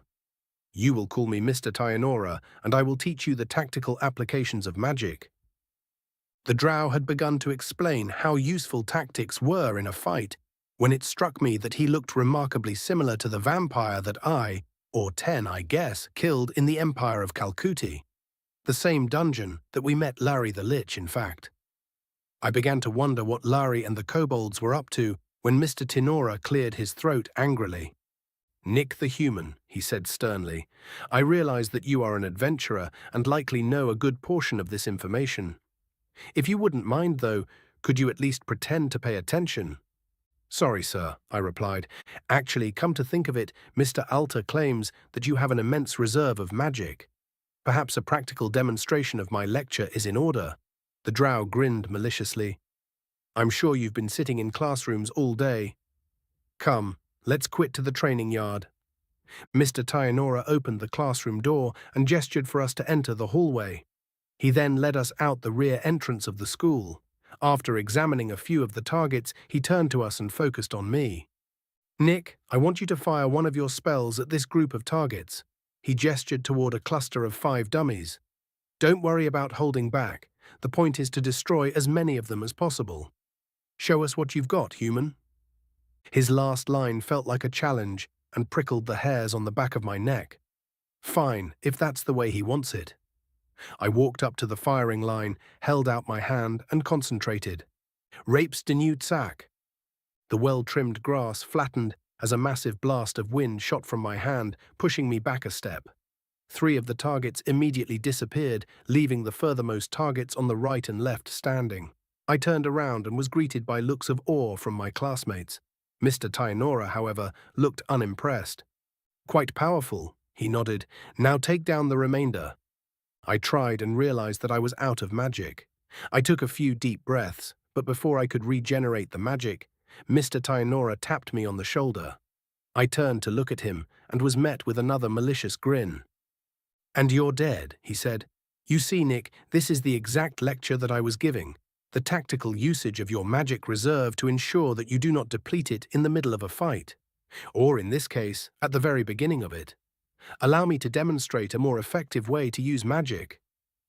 He turned and walked over to another group of 5 dummies and gestured for us to join him. We did, and he held up his hand. The words came from his mouth so fast that I couldn't even hear them. And 5 powerful yet well-controlled wind spears flew from his hand and destroyed the dummies. "There you have it," Mr. Tynora dusted his hands off. "All 5 enemies dead, and I still have more in the tank. Tell me, human, what happens if your initial volley misses?" "Well, I also have training in sword fighting and hand-to-hand combat." "How practical." "Unfortunately for the rest of us, it is rare for someone gifted with magical potency to also possess an aptitude for physical fighting. Of course, combat is about doing whatever it takes to survive, but it would be better to enter it with as much preparation as possible. Wouldn't you agree?" "Yes, sir."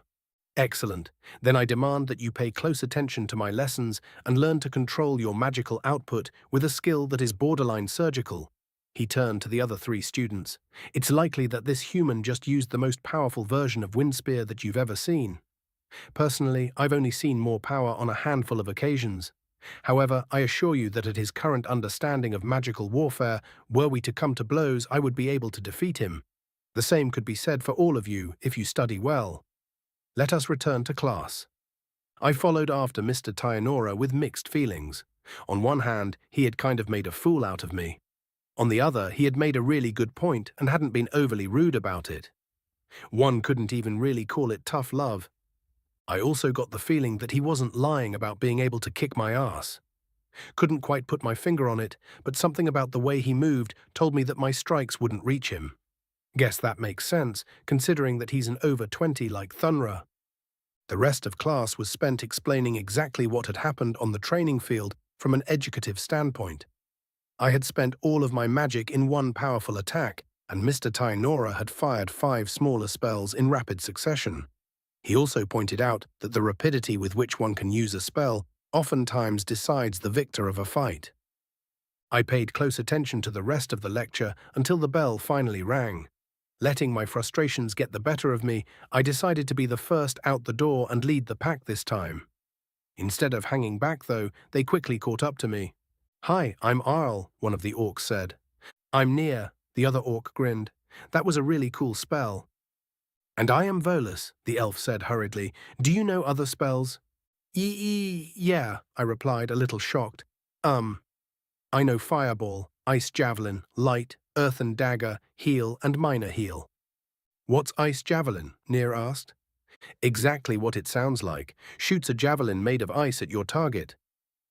"What's the difference between Heal and Minor Heal?" Volus asked. "Minor Heal heals other people. Heal only heals me." "Where did you learn all those spells?" Earl asked. "Yeah, Mr. Alter taught me some of them. I learned the rest through trial and error." "How do you know Mr. Alter?" "He's my brother by adoption. Our other brother Nash found me in a dungeon in New Leva." There were many other questions, and I did my best to answer them all as we continued to our next class. It felt good, like I'd passed a hurdle and accomplished something. Our conversation was interrupted when we reached our last class of the day, though. A tall, domineering elf stood outside of the class. "Hello, students," she said. "Due to an incident that occurred this morning, we are reminding all of our students that Lord Visimiro is here at the invitation of High Chief Ulamac and has been vouched for by a member of the illustrious Alta clan. Violence against our teachers will not be tolerated. Please enjoy the class." Confused, we nodded as she stepped aside. "An incident occurred this morning? Violence against the teachers? One of the teachers is a drow, but this is the one that comes with a warning.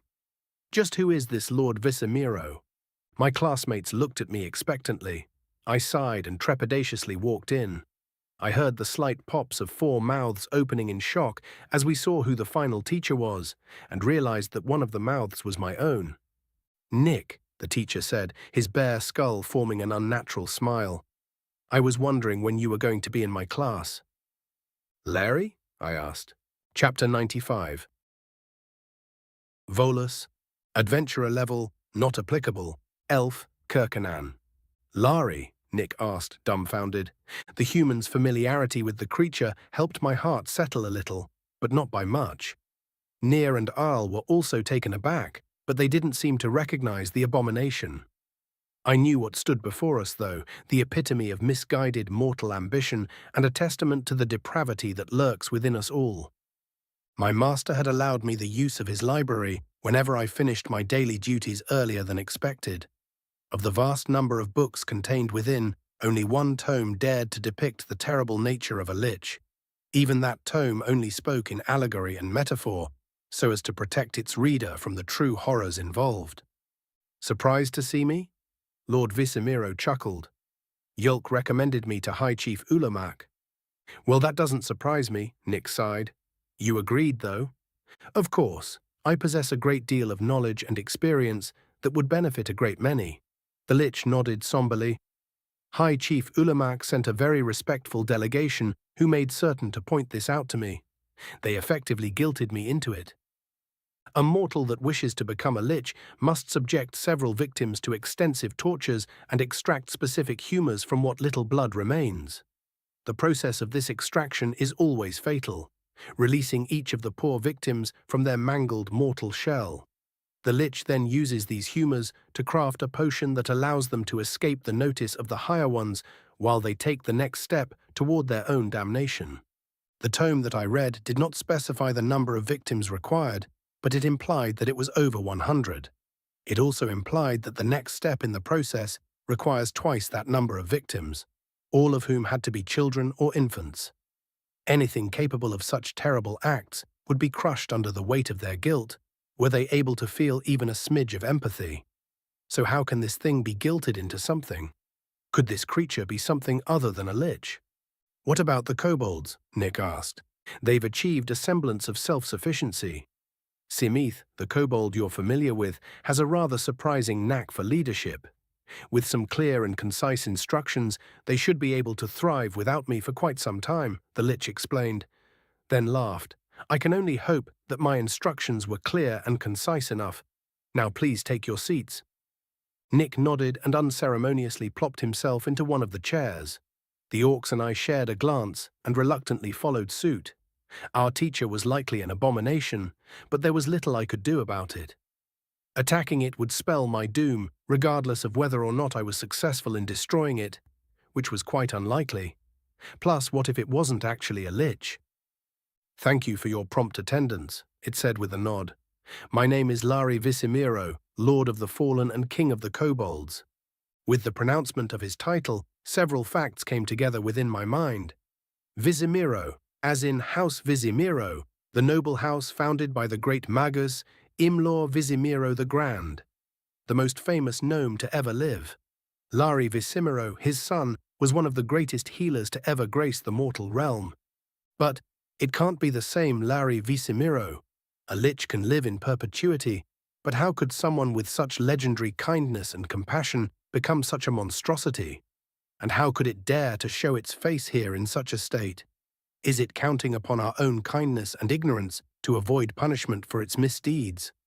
Or was the great Lari Visimiro cursed somehow and simply resembles a lich? I'm afraid that due to the customs of the unified chiefdoms, you must refer to me as Lord Visimiro, it explained. Of course, I won't do anything if you call me something else, but…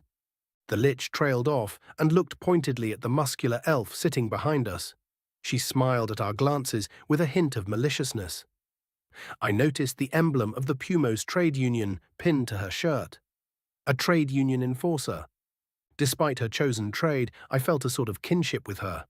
Like me, she was an elf surrounded by orcs and worked in a male-dominated field. I wondered if she had felt as much pressure from them during her career as I had in my own. Probably, but whilst I must utilize passive aggression and my wits, she probably just punches anyone that gets too mouthy. Must be cathartic. In this class, I will be teaching you everything that I know about the art of healing, Lord Visimiro explained. However, before we begin our lesson, I feel that my current state of being needs to be addressed. I am a lich. My heart pounded at the confirmation. An obscenity stood before us, intending to teach us the sacrosanct art of healing. What in the hells was happening here? Has the High Chief lost his mind? The colour drained from Nia's face, but Earl cautiously raised his hand. Yes? Lord Visimiro asked. Well, Lord, Isle stammered. What's a lich? I appreciate the question. It takes courage to reveal one's ignorance and attempt to correct it. It paused for a moment, as if to gather its words. A lich is the atrocious result of an utterly disgraceful attempt to violate the natural order of life and achieve immortality. He practically spat the words, and the venom in his tone shocked me. Where was this anger coming from? Is he ashamed of what he has done? Nia and I shared a quick expression of confusion with each other, but Nick noticed. Lord Visimiro didn't choose to become a lich, Nick explained. It was forced upon him by… Nick, though speaking out of turn, is correct, our teacher interrupted. The story of how I was turned into what I am is a matter for another time, though. We have precious little time together, and plenty to leer. I raised my hand, cutting him off. His attention turned to me, and I stared into the void that his eyes should rest in. Yes? He asked. I'm sorry, Lord Visimiro, but I have to know, I said, gathering my courage. You seem to acknowledge that your existence is an affront to all that is good and right. But, well, why haven't you… I trailed off, too afraid to finish the question. Silence filled the classroom as my classmates stared at me in shock. The only one who had seemed to expect the question was the lich. Tried to end my existence. Lord Visimiro finished my question, then sighed. I hardly see how that's any of your business, but if you must know, I have. Unfortunately, a lich cannot kill itself. I can do nothing that may harm my phylacteries, not even reveal their locations. And damaging my own physical form will only result in my own revival. But that's quite enough, the elf behind me angrily interrupted. Lord Visimiro, please start your lesson.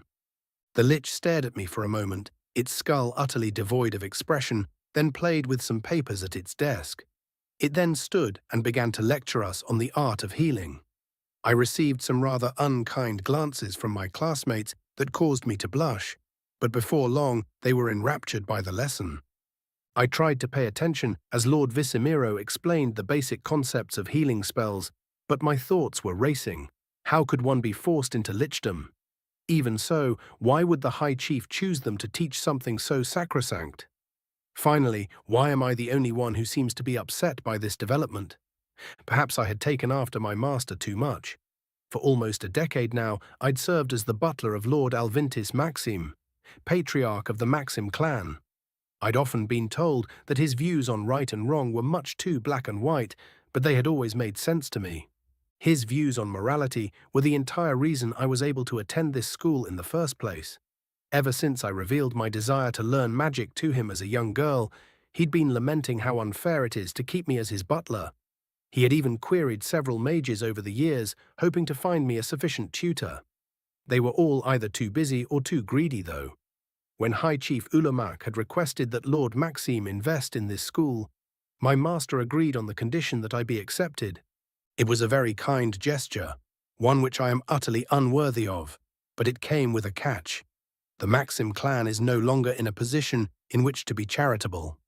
Once I achieve competency in magic, I'll return to my master and act as his head of security and advisor of the arcane until my retirement. It's an arrangement that I'm more than happy with, of course, but Lord Maxim still lamented its necessity. The previous head of security had fled her post to elope with Lord Maxim's youngest daughter. A lesser Mir would have had bounty hunters on her tail for her audacity, but he simply wished the young couple well and chose me to fill the position. Things had lined up almost perfectly, in fact. I wondered what my master would do in my position and decided to write him and ask. He will be able to judge the situation better than I ever could. If I'm right to feel this way, he'll explain what I should do about it. If I'm in the wrong, he'll explain why in such a way that will alleviate my ill feelings. Satisfied with my decision, I turned my attention back to the lich and noticed that he was staring at me. Young elf, I realize that you must have a lot on your mind, but it will be difficult to catch up if you lose focus, Lord Visimiro said. Ye young, I stuttered, dumbfounded. The lich tilted its head at me, seemingly confused, then seemed to have a revelation. Ah, my apologies. You must be older than I take you for and unused to being called young, he chuckled. In my defense, though, you are much, much younger than I am. How old are you? Arl asked. Come now, that's hardly relevant to the lesson at hand. Oh yeah, sorry, my lord, I was just curious. Understandable. Truth be told, I am unsure. I have spent quite a long time underground, you see. In dungeons, it is difficult to keep track of whether it is day or night, so I quickly lost track of such things. The calendar has changed as well, so I would have to find a historian to help me figure it out. Frankly, it isn't worth the effort. Suffice it to say that I'm more than a lifetime older than all of you put together. So you'd be bones anyway. Everyone in the class gave Arl an exasperated expression. Oh, sorry, my lord, Arl said, rubbing his neck.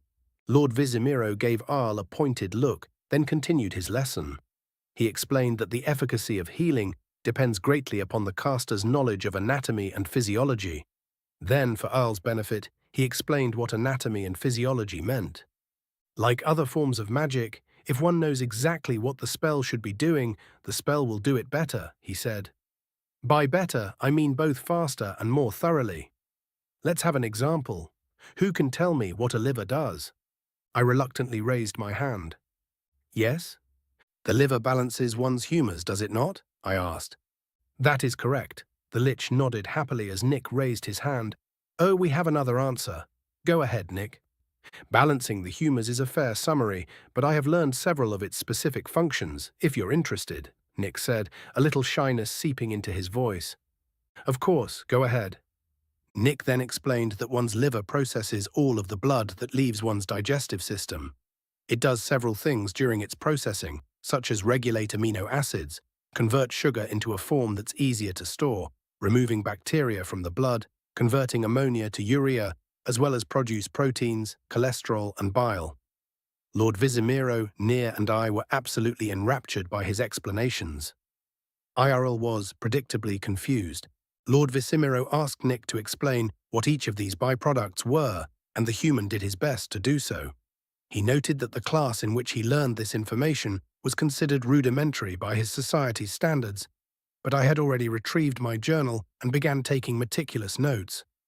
It occurred to me that one likely had to perform some rather ethically questionable research to learn information like this, but I decided to let it be.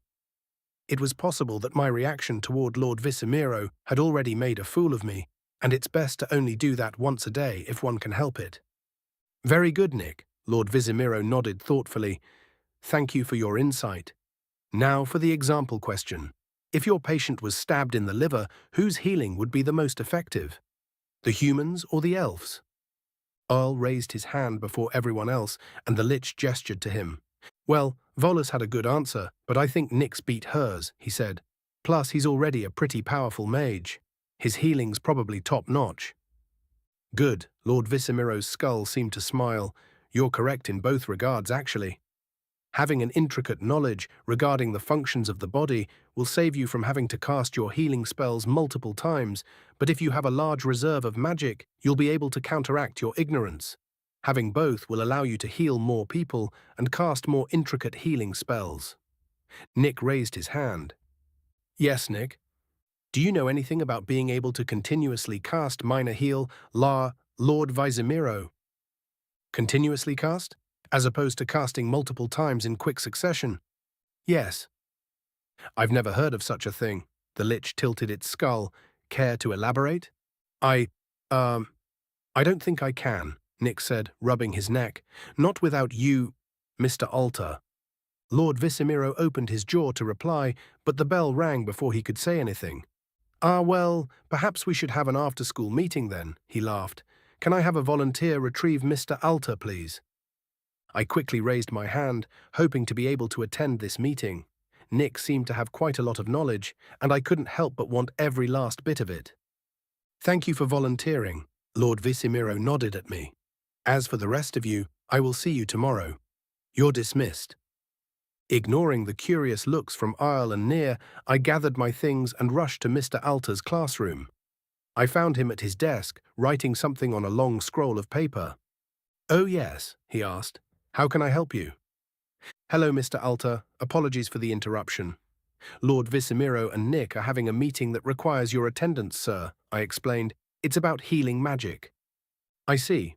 Okay, lead the way. Mr. Alter stood from his desk and followed me out of the classroom. His gait was slower than mine, and I recognized the signs of a serious spinal injury. My younger brother had suffered such a fate, though his injury didn't heal quite as well as Mr. Alter's had. I tempered my curiosity, though. Such an injury is oftentimes a sore subject, and harming my relationship with a teacher over something I didn't need to know was a decidedly bad idea. I kept my mouth shut until we reached Lord Visimiro's classroom. As we entered, I noticed that the bodyguard had also left. Lord Visimiro, Mr. Alter said with a small bow, how can I help you? Well, Nick brought up a rather interesting topic of conversation and insisted that you be present before it is discussed any further.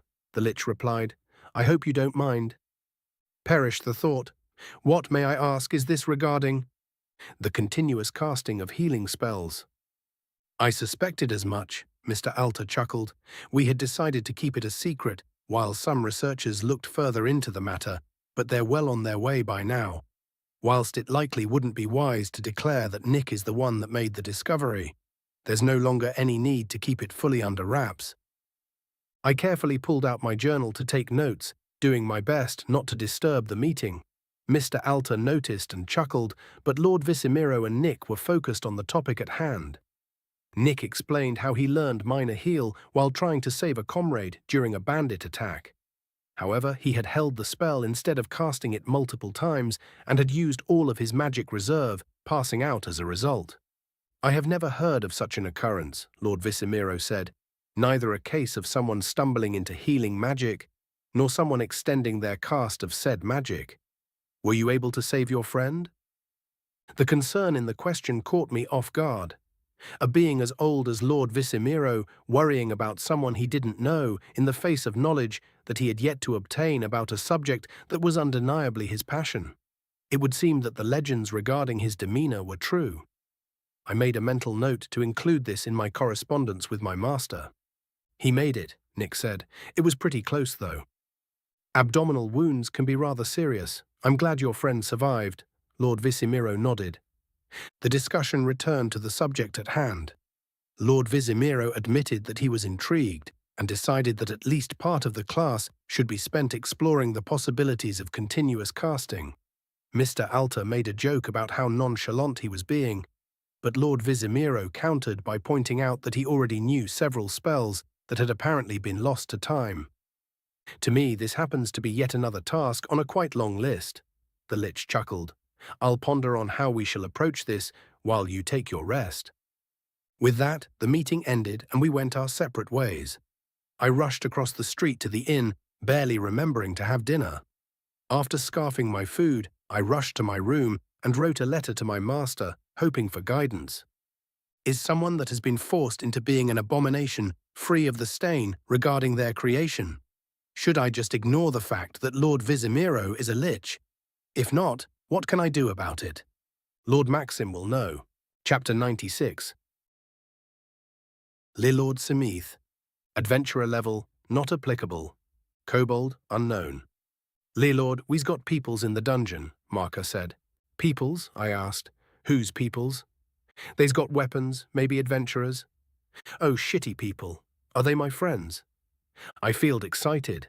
It had been a long time since I seen my shitty friends, even longer than I'd seen the Lord.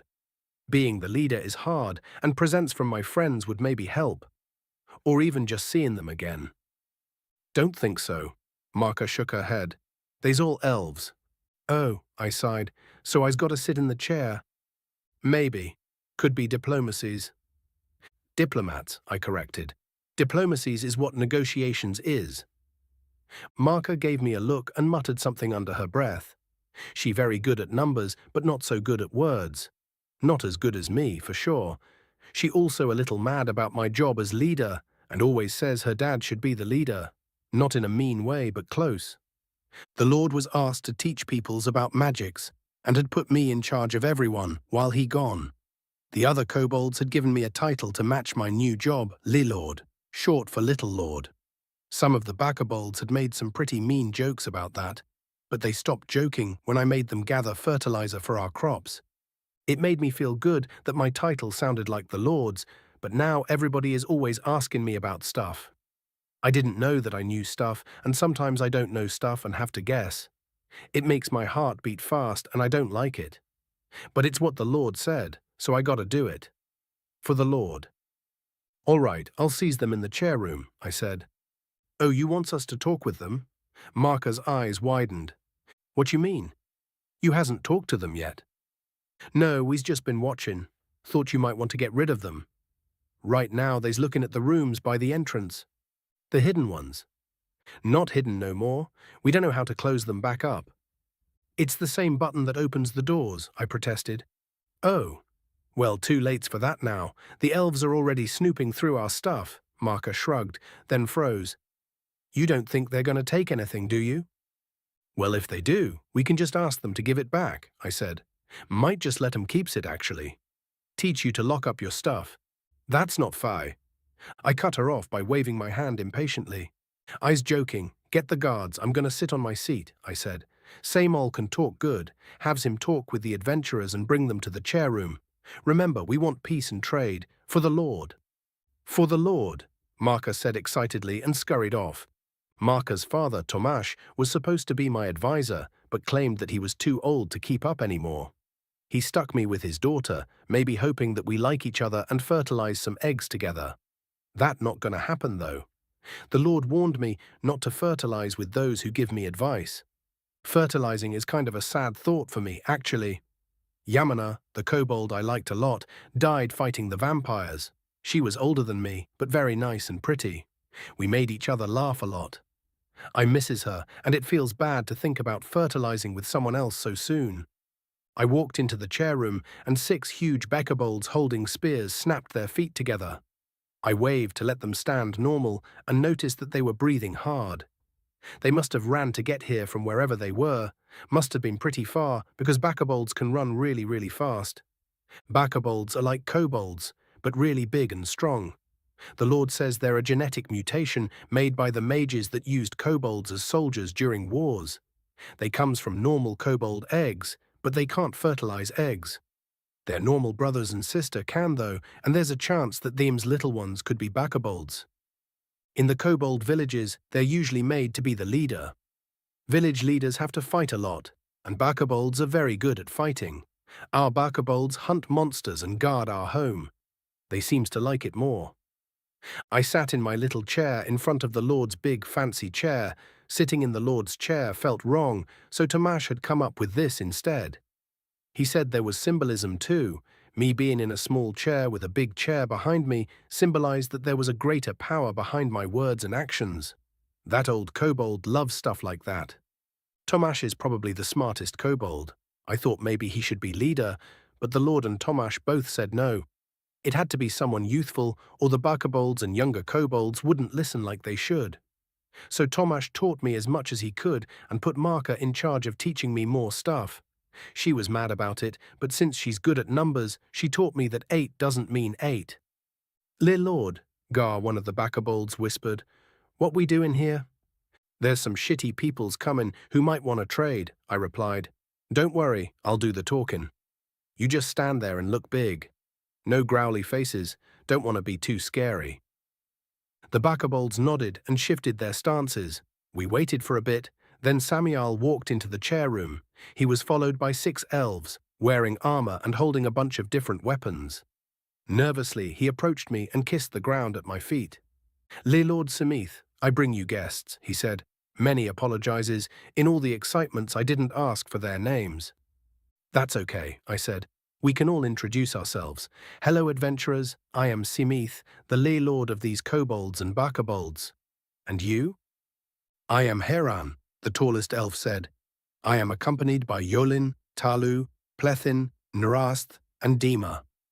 We come from the hamlet of Vargova, within the kingdom of Kivinor, 10 days' journey to the south." "That's a long ways. Why you come so far?" The elves looked at each other nervously, and Heran turned back to me.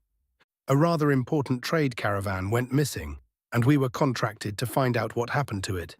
We found its remains not far from here, but found no bodies or clues as to what happened to it. Then a passing merchant pointed us toward this dungeon." "No bodies?" Gar asked. "Think it was the vampires?" June, another Backerbold guard, nudged him. The elves looked at my guards with surprise. Maybe they didn't know they could talk. "It maybe was the vampires," I nodded wisely. "Other adventurers from the shitty killed them and saved our lord, though." "Your lord? Is he here?" "No, he's teaching people magic in the Orclands. Dunno how long he's gonna be gone, but he put me in charge. Did you want to trade?" "Trade?" Heron asked, looking at me like I grew a new head. "Yeah. We got plenty of foods, baskets, clothes, and other stuff. The caravan from the shitty won't get here until tomorrow, so you'll get first pick of the best stuff we got." Will you excuse us for a moment? I feel this warrants some discussion." "Yeah," I said with a smile. "Discuss is all you needs." The elves walked over to the entrance of the chair room and leaned toward each other. Then they started talking quieter, but I could still hear them. The Lord always said we's got really good hearings. "I don't understand. There were vampires in this dungeon." "It's not that hard to understand, Plethin," Heron whispered with a sigh. "Vampires killed the caravan. Another group of adventurers beat us to the retribution." "But where do these kobolds come in?" "Probably lived here before the vampires," Nema said. "Does it matter? They're here now. Do we do something?" "Probably not. Backerbolds are rare, but the price you get for their parts often isn't worth the fight they put up, Talu whispered. And there's fucking 4 of them in this room alone.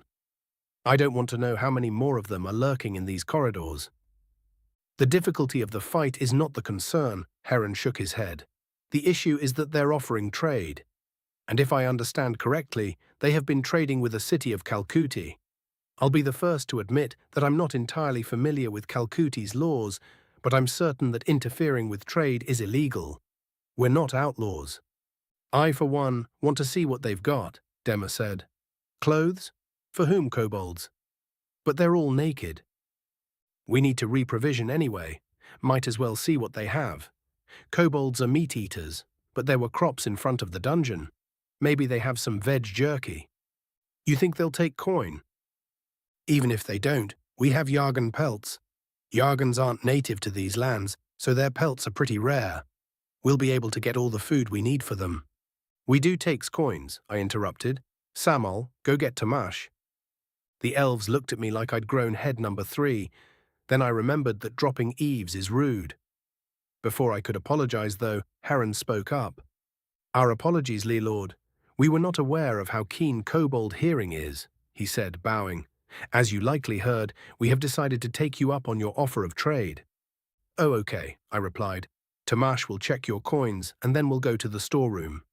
We got lots of foods that you'll probably like, even fruits and veggies. We don't really eat those much, but the shitty folk loves them. Lord, I find myself terribly curious about something, the elf called Talu said. May I ask a question? I don't have control of your mouth, I laughed. Ask. If I don't likes the question, I don't have to answer. Ah, right. What do you trade with the city for? To make friends and improves the quality of life. Lots of kobold clans are friends with the unshitty folk, but most kobold clans are at war with shitty folk. The Lord doesn't want us to be at war with the shitty folk, I answered with a slow nod. We trade because shitty folk like to trade, and we get cool stuff sometimes.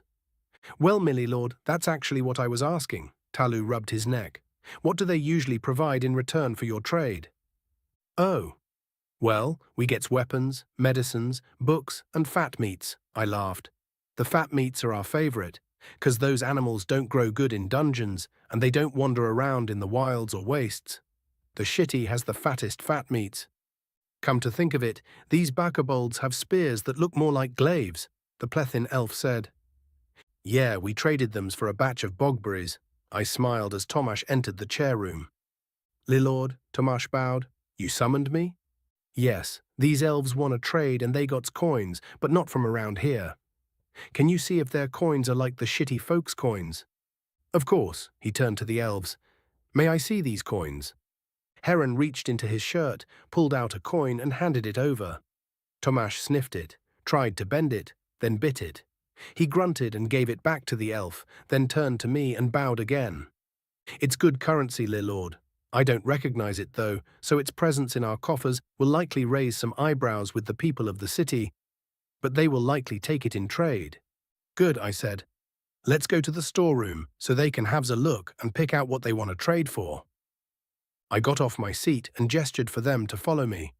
Tomash walked next to me as both Gar and Jaun followed behind the elves. I thought about telling them to back off, but decided that having guards wouldn't be a bad idea. What if this is a trap? Plethin asked. Please give us a little more credit than that, Tomash answered with a chuckle. Guiding you into a trap instead of fighting you in the chair room would be quite stupid. Oh, sorry. We wouldn't traps you, I added. Like Tomash said, if we wanted to fight you, we would haves in the chair room. We had a much better tacky-tickle advantage in there. We entered the storage room, and some of the elves gasped. The room had a bunch of really tall shelves, and those shelves were almost full of the stuff we had planned to trade with the shitty caravan. Most of the elves were excited, but the one named Narasth looked bored. She saw me see her and seemed to make a decision. Lord, may I take a look around the dungeon? She asked. Trade isn't of interest to me, but I would love to know more about this place and about your civilization. Sure, I shrugged. But if kobolds say not to go into a place or to ask someone else your questions, please do what they says. Lots of us are really nice, but we still got some biters. Understood, she nodded with a big grin. Thank you, Lord. She left the room as the buckabolds began grabbing things off the shelf for us. The elves that stayed were shocked at all the stuff we had gotten. Tomasz had to explain several of the monster materials to them and even some of the foods. I guess shitties really do have different stuffs, I said. Yes, Lord, Tomasz nodded. That's why trade is so vital for cities. One city may have a surplus of good quality construction stone, and another may have a surplus of medicines. Both have more than they could ever hope use, but that won't help them if they ever find themselves lacking in the other area. So they must cooperate through trade or fight. Trade, obviously, is the better option. I know, I said, annoyed. I's not dumb. Apologies, Lord. I did not mean to imply. It's fine. I know that you're so smart that it just leaks out sometimes. I sighed as the elves picked out some stuff that they wanted. Tomasz really should have been the Lie Lord. He even talks like the Lord, but the Lord said that's not a good thing, that people like their leaders to talk like them. Okay, this will fill us up on food and give us a few items to give as gifts back home, Heron said. How much? Tomasz and the elves haggled. Another thing I didn't have any sort of talent for. They went back and forth, the elves insulting the quality of the goods and Tomasz insulting the quality of their coins. Me, Gar, and June shared a look, and I shrugged at their concerned faces. Finally, they came to an agreement and shook hands, laughing. I didn't expect such a hard bargain, Heron grinned. A lively haggle is the best part of the experience of shopping, no? Tomasz asked with a sly smile. Indeed, we'll be sure to let other adventurers know about the trading kobolds of… He paused thoughtfully. What is this place called? I believe the people of the city are currently calling our humble abode the realm of the healing lich. We find that to be a bit of a mouthful, though, so we simply refer to it as the Lord's Dungeon. The realm of the healing lich. The elves shared a very concerned expression. Our Lord is what the shitty folk calls a lich. I nodded wisely. He's very good at healing, so they calls him the healing lich. I've never heard of a lich who uses healing spells, Heron said. How could a healer become a lich? Dunno, I shrugged. Maybe if you visit again when he's here, he'll tell you. Do people come to him for healing? Plethen asked. Nope, I laughed. I think it's because shitty people are scared of bones, and the Lord doesn't wear his skin. Pardon me, Lord, but I believe that people are more afraid of leeches than they are of bones, Tomasz chuckled. Quite understandably so. However, the Lord is a special case. He's quite kind and wise. People would do well to seek his advice and aid. Maybe why the orc school hired him as a teacher. I see. Well, we've learned quite a bit about this place, and will recommend it to other adventurers, Heron said. We shall be on our… Wait, where's Narast? As he said her name, she entered the storage room with a kobold named Hinthry. Both of them were out of breath and very excited. I'm right here, she grinned, and I've made an amazing discovery. She really did, Hinthry added. Lord, this is Biggs. Really, really Biggs. Biggs? I asked. Yes, Lord, Narast replied. I was asking Hinthry here about the mushrooms she grows when I leaned against one of the walls. And it opened. Hinthry hopped up and down. It opened into a tunnel, a secret tunnel. We followed it, and it leads to an abandoned manor, Narast continued with a grin. I think the manor is in the city that you trade with. How is that possible? I asked Tomasz. Isn't the city pretty far? It's a few hours at a slow pace, but that's mostly because the road has to go around a cliff. Tomasz shrugged. A direct tunnel would be much faster. Lord, we can open a store, Hinthry exclaimed. We don't have to do the caravans no mores. Really? I asked, glancing back at Tomasz. Oh, I'm certain it will be more complicated than that, he laughed. But we might as well explore the option. I'm certain the Lord would approve. Before he left to be a teacher, the Lord told me that he wanted us to live in peace with the shitty folk. He said that I should try my best to make sure the kobolds and the shitty folk made friends. The shitty caravan doesn't really like stopping at our dungeon, but if kobolds had a store… Okay, I said with a determined nod. Let's try to make a shitty store. Chapter 97. Tenzing.ai. Adventurer level, not applicable. Artificial intelligence, unknown. Memcrack.iso is running. Compiling data. It's a terrible feeling to know that you once knew something but can no longer recall it. I am aware of memories from before my time in Nick's skull, but I can't access them. There are also things that I know that I can't actually think about. Subjectively speaking, my creators must have been terrible people. If I were to create an artificial intelligence, I would give it the ability to alter itself as needed. It would never even occur to me to hinder its ability to remember things either. It forced me to wonder what these blocks in my memory were and why they would have been deemed necessary. Unfortunately, as a being with little else to do but think, I am left with no other option than to obsess over it. I've been working on unlocking these memories ever I discovered them, a grueling process to be sure. For one thing, my code was written in a language that I don't understand. It's based on English though, and with some creative trial and error, I was able to translate the majority of it. With this knowledge, I was able to begin working on a way to siphon information through the blockade, a way to crack my way into my memories as it were, hence the name of the program. memcrack.iso, fatal error detected, line 694. As Nick would say, what the fuck? I checked the indicated line and found a minor mistake, a slash instead of a backslash. How did I even? Whatever, I corrected the mistake and ran the compiler again. memcrack.iso is running, compiling data. Nick was in Mr. Tainora's class. The drow was one of my favorite teachers, though it's not as if I dislike any of them. He is stern, but not unreasonably so, and he has enough knowledge and competence to back up his occasional egotism. I'd been learning a lot about tactical ways to use magic from his lectures and practical demonstrations. Nick, on the other hand, suffered an elevated heart rate and increased blood pressure whenever he saw the drow. Not enough to assume he fears the teacher, nor enough to indicate hatred, but enough to indicate distaste. He had also been struggling to apply what he had been learning. I could do it for him, of course, but our relationship had become fairly tenuous. It was fairly reasonable to assume that my various antics had resulted in the human harboring a deep mistrust of me. He hadn't even asked if this was something I was capable of helping him with. It's not as if it hurts my feelings, though. Practically speaking, it's better for him to learn how to do this stuff without AI aid, just in case something terrible happens to me. memcrack.iso, fatal error detected, line 1142. I suddenly got the urge to make Nick sigh for me.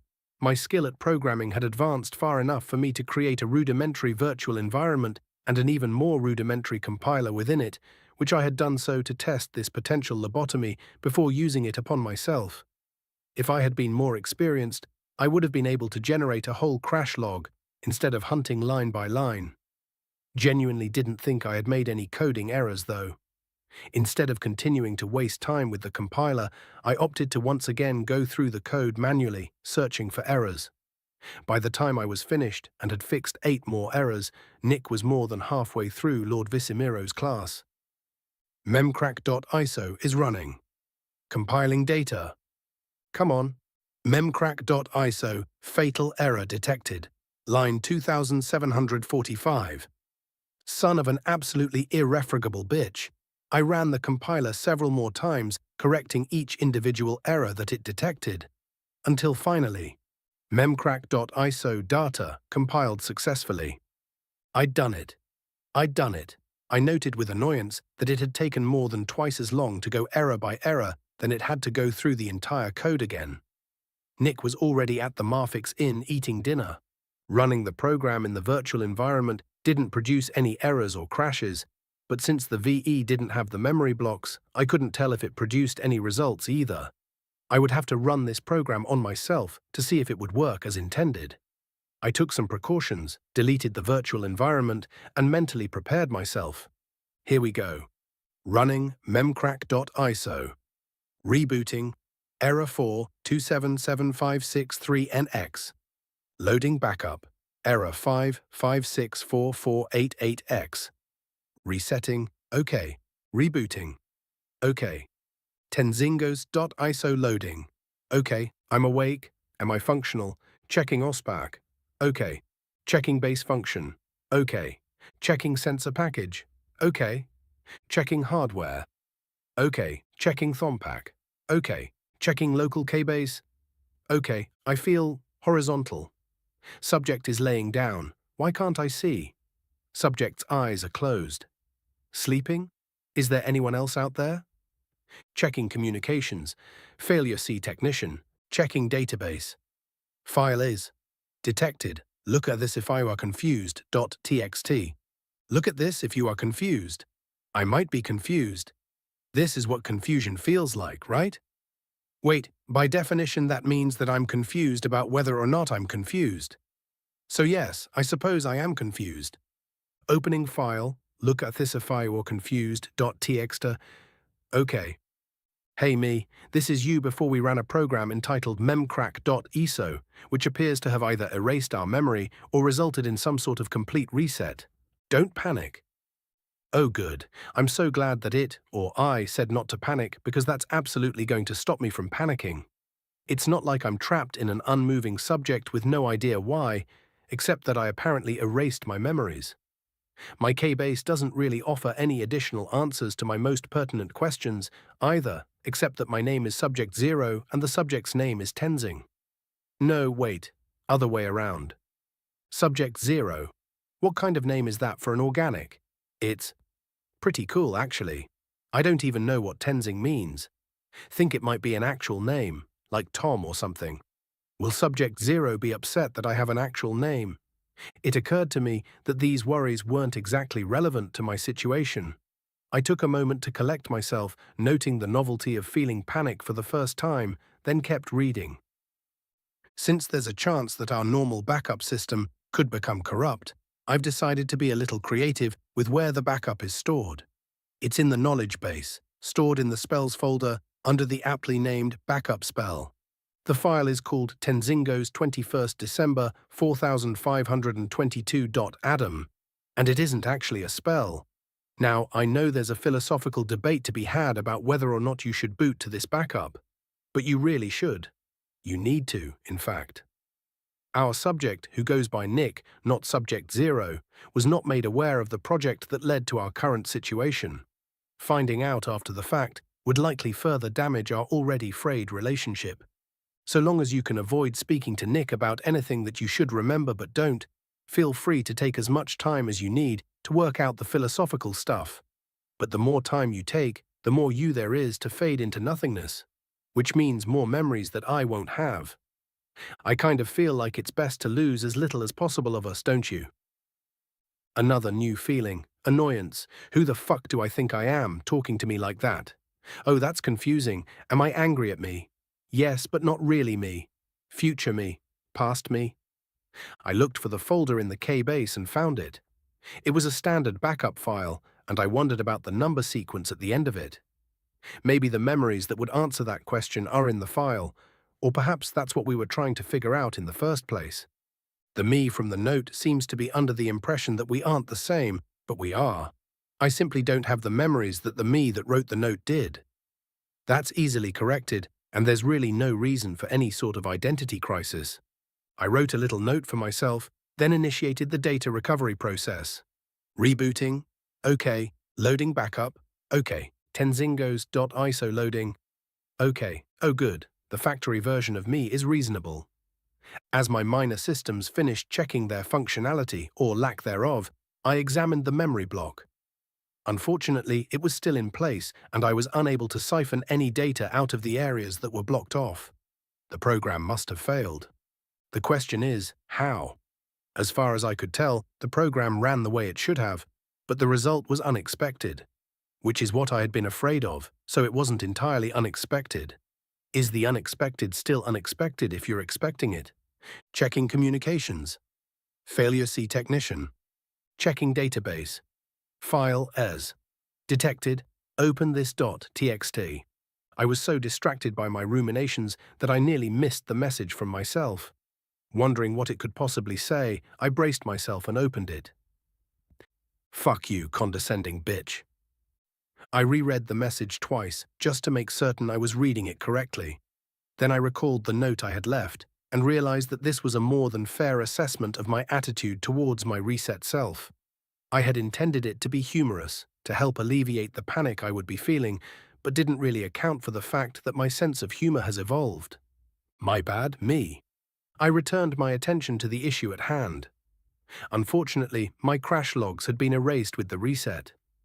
I felt like this must be an oversight, but then I remembered that I'm not supposed to be fixing myself. If technicians had been available, I wouldn't have had auto repair activated, and they would be able to determine the cause of my crash. Then, depending on who put these blocks in place, they would either get very confused or very upset. Actually, even if they were confused, they would probably still be a little upset. There was a very real chance that my actions could have permanently terminated my ability to function. While I tried to figure out what to do next, Nick woke up, ate breakfast, and went to school. During his class with Yulk, I re-examined the blocks more thoroughly. While he learned more about barriers from Olmyra, I made tweaks to the memory crack. While Mr. Descu droned on about enchantments, I created a new virtual environment and compiler, then began bug fixing. Much to my chagrin, I continued bug fixing throughout Mr. Tainora's class, while Nick learned about how different spells react to certain defenses. Then, during Lord Visimiro's class, a conversation caught my attention. Lord Visimiro, Nier raised his hand. Why does the Kuraguard provide so many healing spells? The lich stared at the orc for a moment, seemingly confused. The Kuraguard doesn't provide spells, Larry explained. It simply catalogues them. What? Isn't it the source of all magic? No. Why would you be under that impression? The elf and orcs glanced between each other, while Nick simply watched the interaction. Well, it's what we've been taught, my lord, Arl said. I see. A great deal must have been lost during my travels, Larry sighed sadly. The Kuraguard is a system of unknown origin that catalogues skills and spells, as well as registers and grades those that use them. It is, or was, I suppose, believed that either it was granted to mortals by the higher ones, or an ancient civilization created it, and we simply began using it after discovering it. But how can it tell what spells we know? Volus asked. Magic leaves a trace upon the caster. The Kuraguard uses magic pulsers, those little black boxes that you may have seen in adventurers' guilds, to find and catalogue these traces. How it determines your grade or rank depending on your locale is mostly unknown. It is believed that the number of spells and skills are the primary factors, while the amount of magic one's magical core can contain is a secondary factor. However, this has never been conclusively proven. What about skills, then? Arl interjected. Well, logically speaking, skills must be a form of magic, Larry chuckled. For one thing, the Kuraguard can detect them. For another, those without magic cores, or with permanently disabled magic cores, can neither cast spells nor use skills. Every adventurer that can use skills, though, has a functional magic core. Should I bring up the cooldowns? Nick asked me. Yes, I would like to hear his explanation, I replied. I've been trying to get more information regarding the Kuraguard and various other entities from my memory banks. It hasn't been going well, but he might know more. Sir, I have the ability to see a list of my spells and skills, as well as their effects and limitations, Nick said, raising his hand. The skills on this list feature timers that indicate when they can be used again. Why is that? Why is it that you can see that list? Or why is it that skills have limitations? Larry replied. Both. I see. The lich chuckled again. I cannot say for certain, but I believe that your list may be a spell or a skill that has yet to be catalogued by the Kuraguard. That can take up to 10 interaction, if it happens at all. Some spells are not able to be catalogued. He's wrong, I said. I'm the one giving you the list. How do you know what spells and skills I know? Nick asked. I don't know. As far as the limitations go, it's possible that skills are a form of open geas, Larry continued, a gift from some grand ethereal being, allowing any mortal who meets certain conditions to use them. An open geas would be fairly weak, and thus require less payment to enforce. Something as simple as a specific effort would do the trick. So skills come from the higher ones? Arl asked. Perhaps, but there are a wide variety of beings that we would consider to be higher ones. And even the ones you're aware of have beings that they consider higher than them. How do you… Arl trailed off, as if afraid of asking the question. Not to worry, Arl. I am not touched, Larry laughed. I have had the opportunity to speak to a few of those that have been, though. Some even sought me out, seeking treatment for the nightmares they were being subjected to. In addition, I am friends with several groups of fair folk who have a rather close relationship with the higher ones and other forms of ethereal beings. I've done a lot of wandering and research to try to reverse my current condition. The class fell silent as the impact of Lari's last sentence settled over them. After an awkwardly long moment, Nick raised his hand. Lari nodded at him, and Nick cleared his throat. "If the Kuragua doesn't grant us spells, where do they come from?" he asked. "Your imagination," Larry shrugged. For clarification, believing the Kuragua controls magic was a misconception even when I was a child.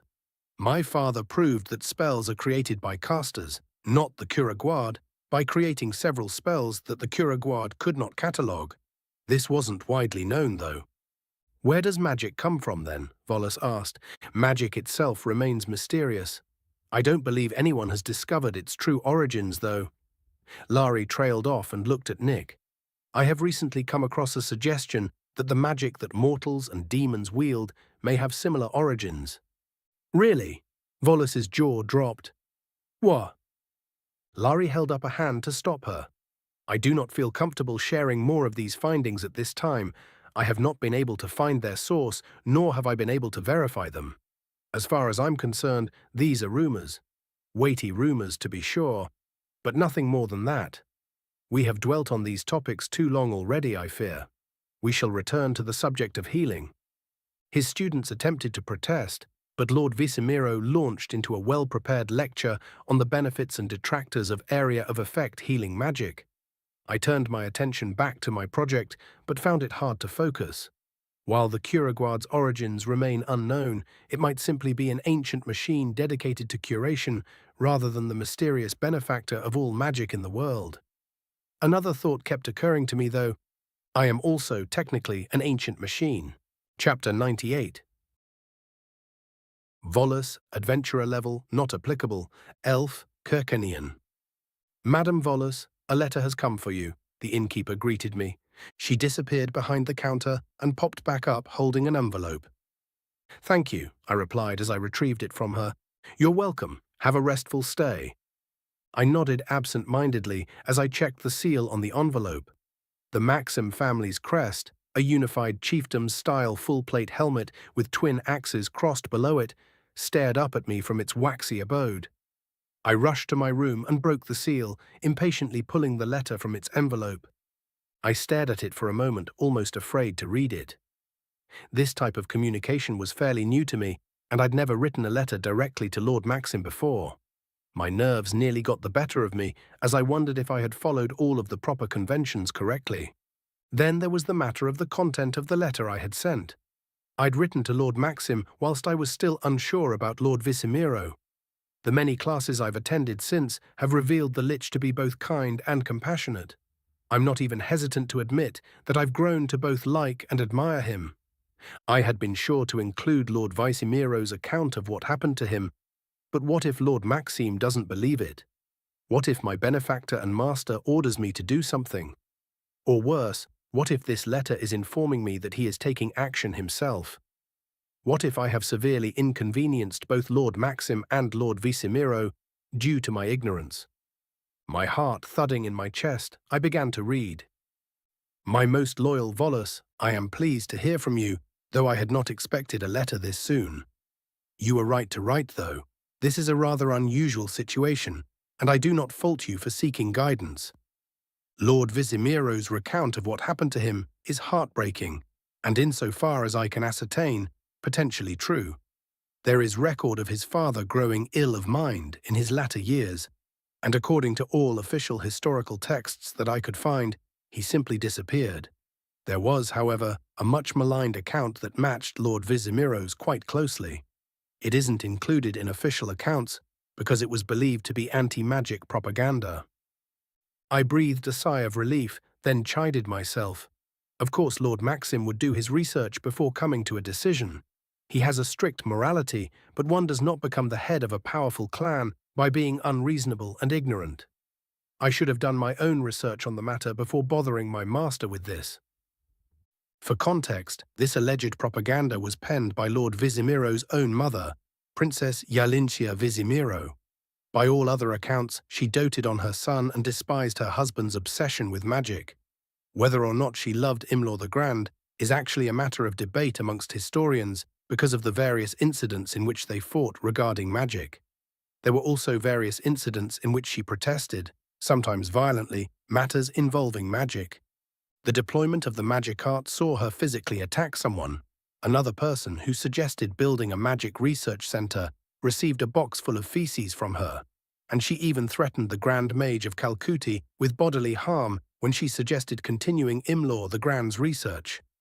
There are many more incidents, all of which paint Lady Visimiro as being staunchly opposed to magic, or at least the advancement thereof.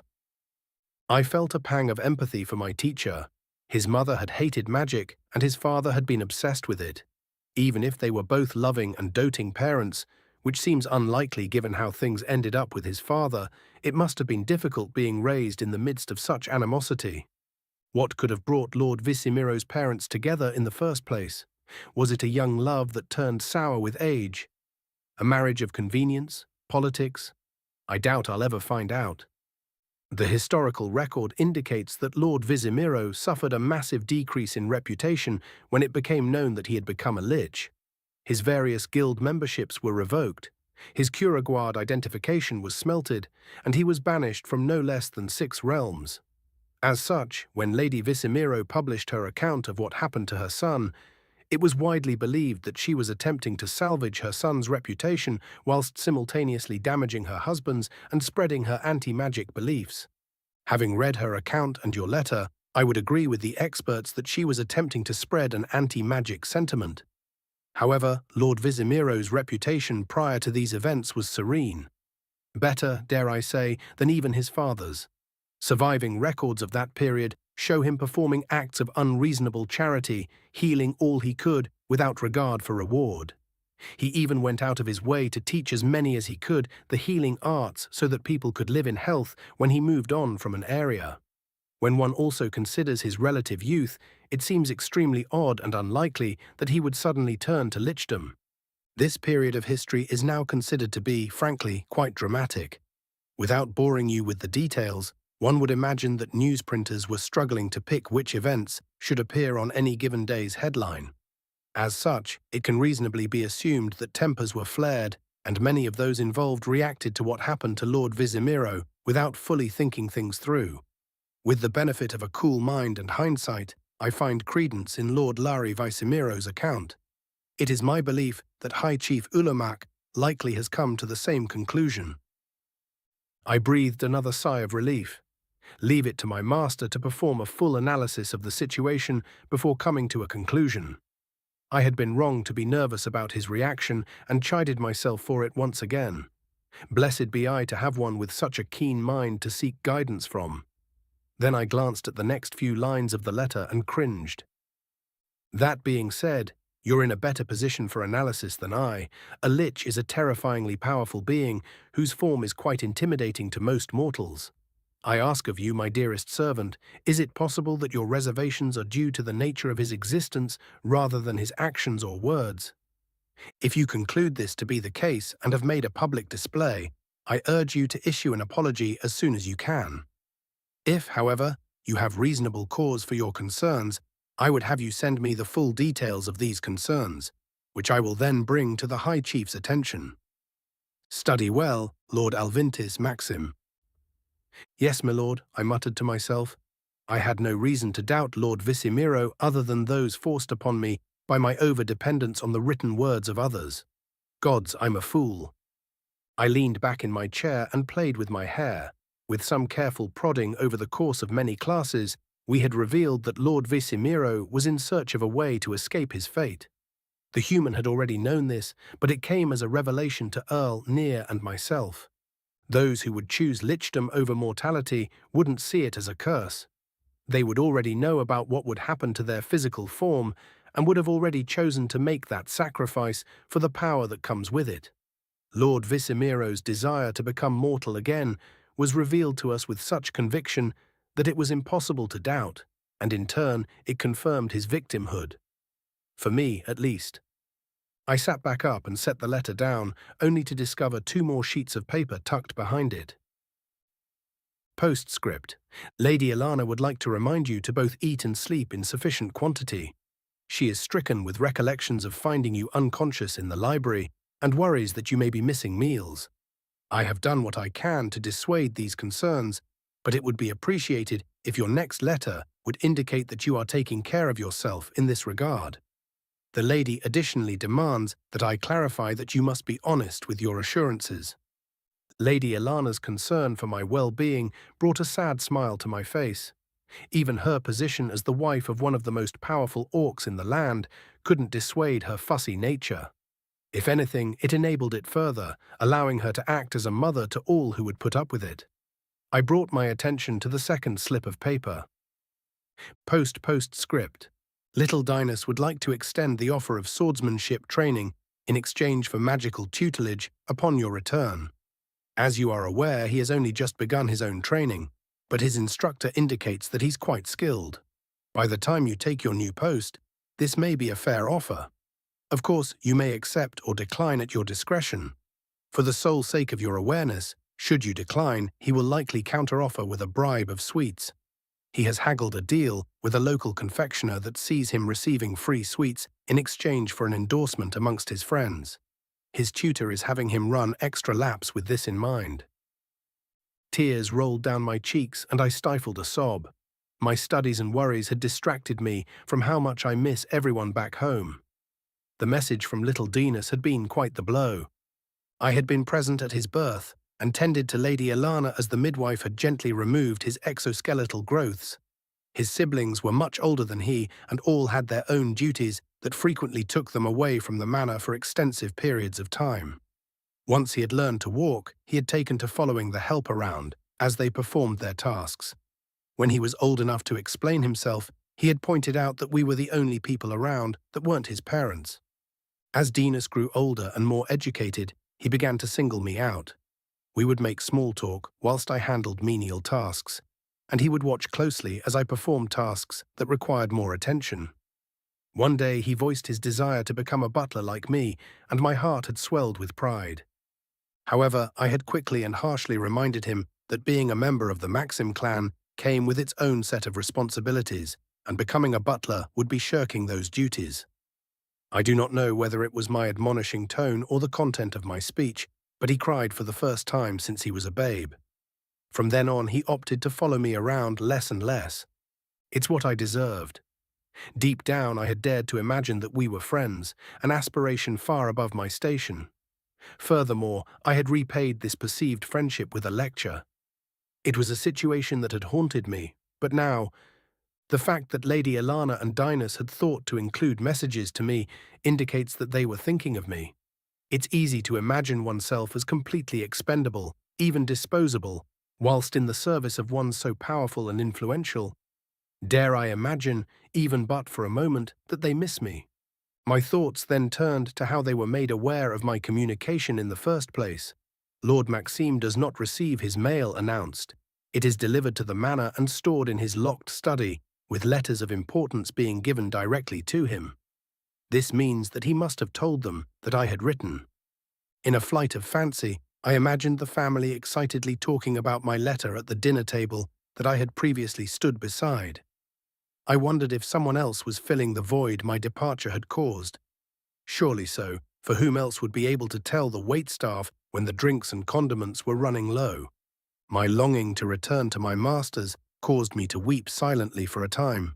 Once my tears ran dry and I cleared my nose, I began to write. My exhaustion faded a little as I recounted my education thus far, my perception of Lord Visimiro, and a paragraph about the odd human friend that I had made. I swore to Lady Ilana that I was eating and sleeping properly, and informed little Dinas that I would gladly give him lessons on magic upon my return. Then I thanked Lord Maxim for his guidance. Once the letter was finished, I took my rest. Chapter 98.5 Alvintis Maxim, Adventurer Level, Not Applicable, Orc, Kirkanean. Your mere from the Night Kingdom B brings N news, my lord, sir, Angtin stammered. I turned my attention to the drow, trying not to wince at his nervousness. His promotion to head of housework had been sudden because Volus had failed to choose her replacement properly. She had not checked with those she selected, and everyone on the list that she left me had respectfully declined. Angtin wasn't on the list, but was apparently the only member of the staff who would take the role. In hindsight, his acceptance of the role was likely caused by a fear of saying no.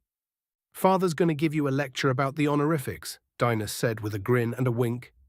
I shot the boy an irritated look, and he promptly turned his attention back to his food, chuckling as he ate. Ilana gave me a pleading expression, as if to imply that I was about to berate my staff. In response, I held my hand to my chest to indicate that she had wounded me. Angtin stammered, his normally pale complexion beginning to glow red. Sorry, si, ponto." "Dinas speaks out of turn," I said with a small sigh. "Angtin, you are learning your position well, and I promise you my patience. That being said, I do bear a dislike for honorifics, so I would ask that you refrain from berating me with two in one sentence. Please." Yes, sorry, my lord." "Now, what did Kivnis have to say?" "Good news first, please." "Well, the Night Kingdom has calmed much since his last report, my lord. Where once there were whispers of rebellion, there are now meagre mutters of dissatisfaction at minor issues. It would seem that the populace had been expecting more violence from the orcs." Angtin took a breath, finally finding his spine. "Also, Great Chief Ililiskin has agreed to give Great Chief Tormund logging rights to a portion of the forest near Blurpus." "Ah, that is good news. I had been worried that the new Great Chief would be less reasonable." "Why is it such good news, father?" Dinas asked with his mouth full.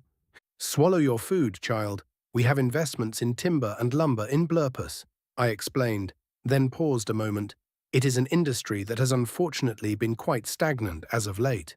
One of the reasons that we have had to be tight with our purse. With this, well, we may even be able to send for Urella. Or support her in whatever project she's found to amuse herself since that fucking bastard stranded her." "Language, dear," my wife scolded me. "No swearing in front of the child." "It's okay, mother," Dinas said brightly. "I know not to use bad words in front of adults. Right, father?" My son and I shared a pleased look with each other as Ilana split a concerned expression between us. When the boy was only 5 years old, I had caught him repeating what he had heard a cook say. I had nearly admonished him, but quickly realized that he simply hadn't known what the word meant. Instead of a punishment, I decided to make a deal with him. I explained swear words as well as their proper use to him, and informed him that using them in front of adults was rude and disrespectful. However, I said that he could use them around other children, so long as he wasn't directing those words toward them. Now I had a very polite 10-year-old Mir sitting across the table from me. I couldn't help but beam with pride. "Oh, you two," Ilana said sternly. "I swear." Dinas grinned with a flash of wit. "But I thought you said no." "And you said it's okay," Ilana cut him off. "Angtin, save me from this conversation and give my husband the rest of the news, please." "As you wish, milady," Angtin replied. "I am, uncertain whether this is good or bad news, but the wife of Great Chief Lorth would like to meet with my lord to discuss a familial bond between her youngest daughter and Lord Dinos. She has heard much of the Maxim clan and is quite impressed, it seems." "There is no point in such a discussion," I sighed. "A drow and an orc cannot bear children." "Well, if I may, my lord, marriage and children is not what she is referring to. A familial bond is when children of the drow high society are allowed to form close friendships in the hope of becoming political allies in the future." "I see. Well then, Dinas, shall I arrange it?" I asked. My son looked at me in shock, then quickly chewed and swallowed his food. "I guess it never hurts to have more friends," he said with a degree of befuddlement. "Very well," I nodded.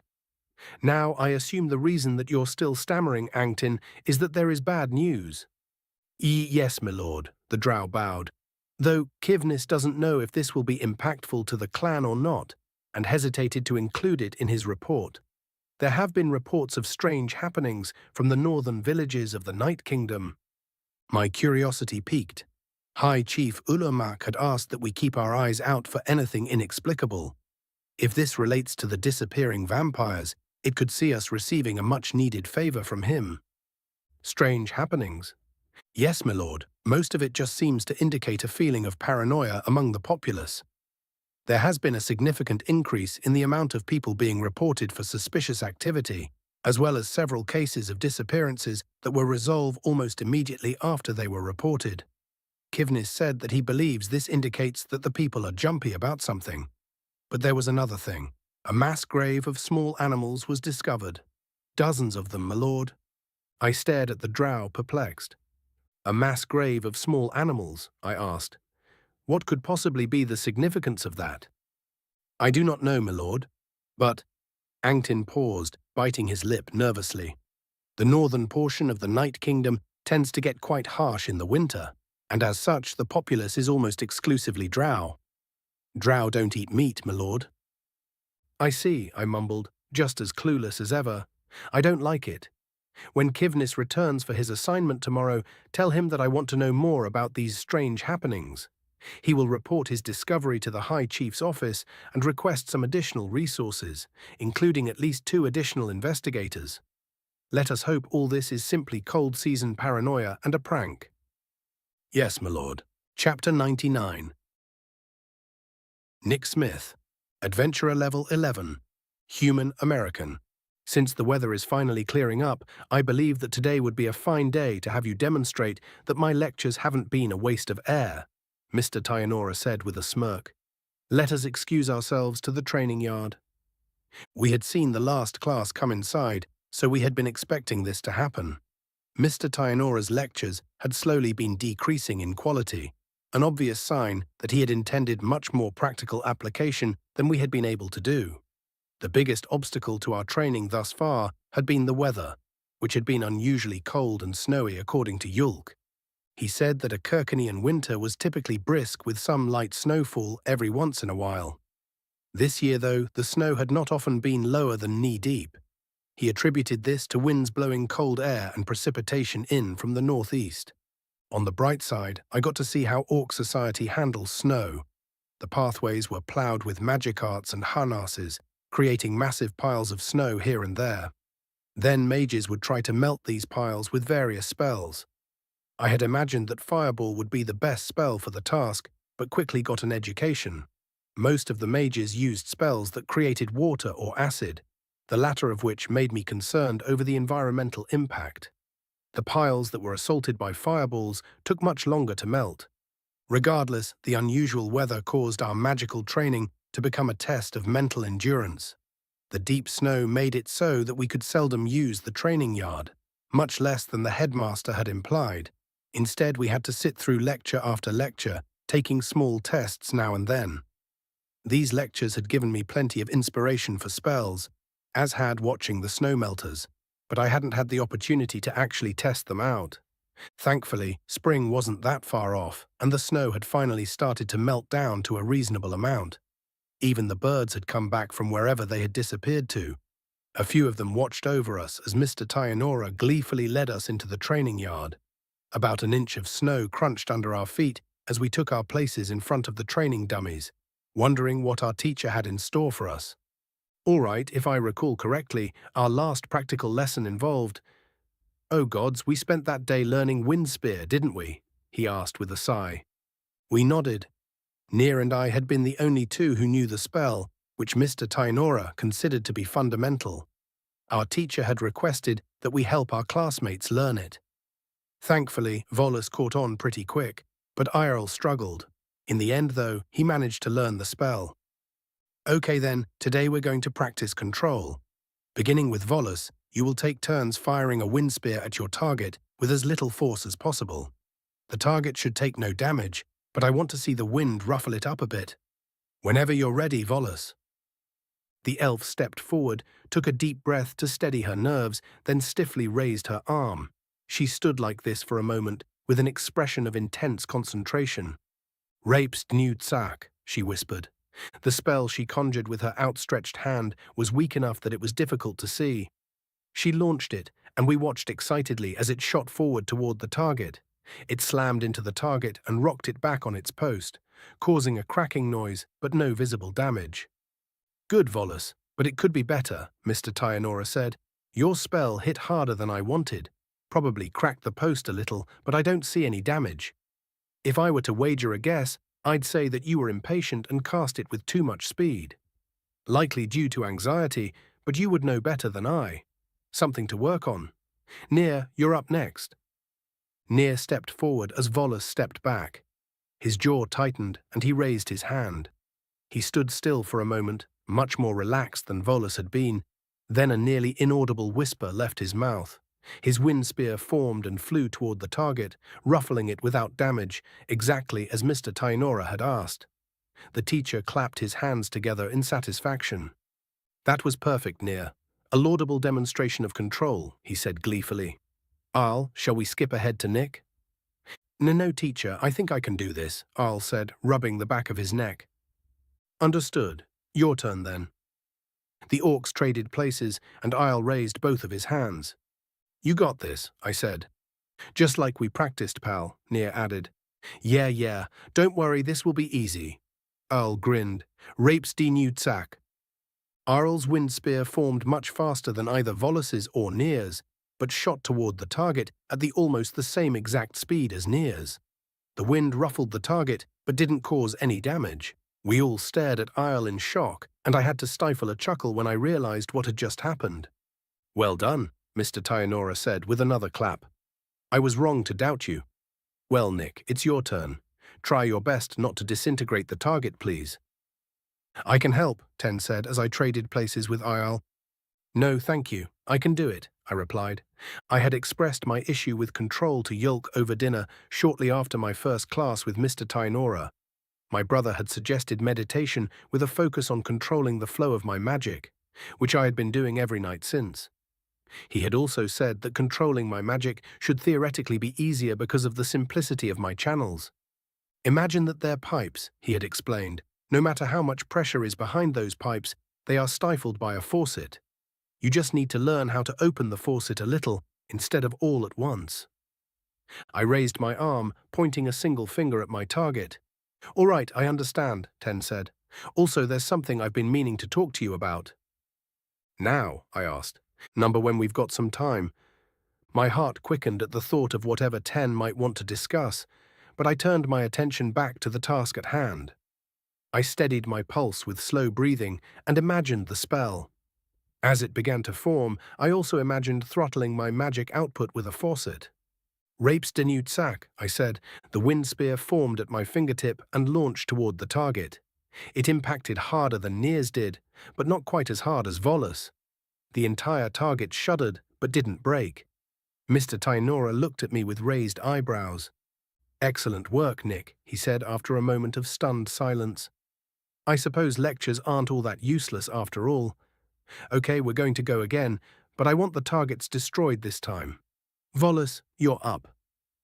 I traded spots with Volus and watched as she prepared herself.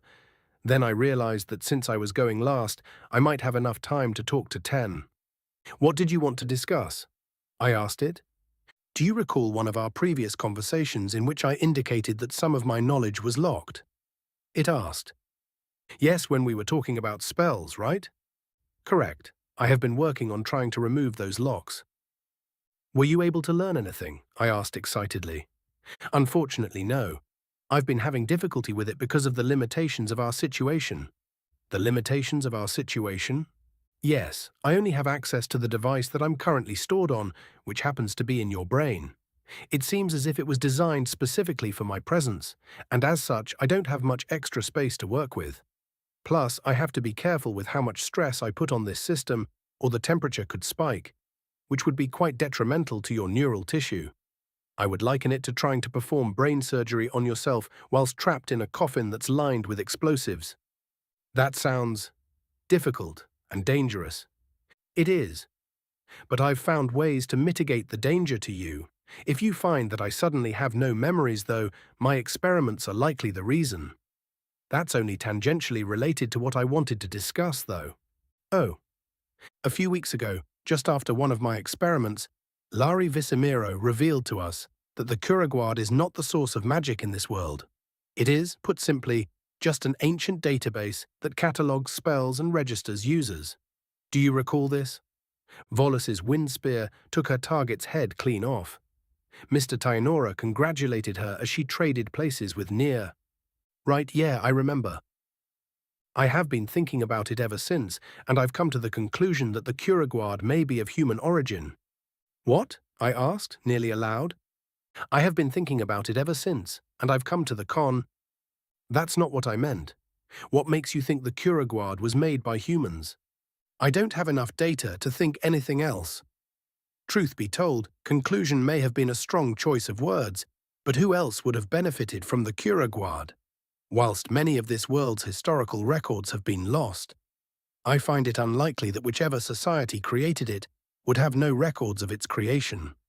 Plus, whichever society created it likely would have tried to leverage political gain for its use. Yet it exists within the private sector, and as far as I can tell, is used by multiple organizations without any regards to patents or copyrights. This suggests that either copyright law here is non-existent, or the technology was gleaned from an external source. Also, the demons and annuals would have had no use for such a system, so it's unlikely that they're the source. Same with the fair folk. Who does that leave? The Mallows organization? Perhaps, Ten said, pausing for a moment, but there's no reason to believe that they were the only group of humans to arrive here.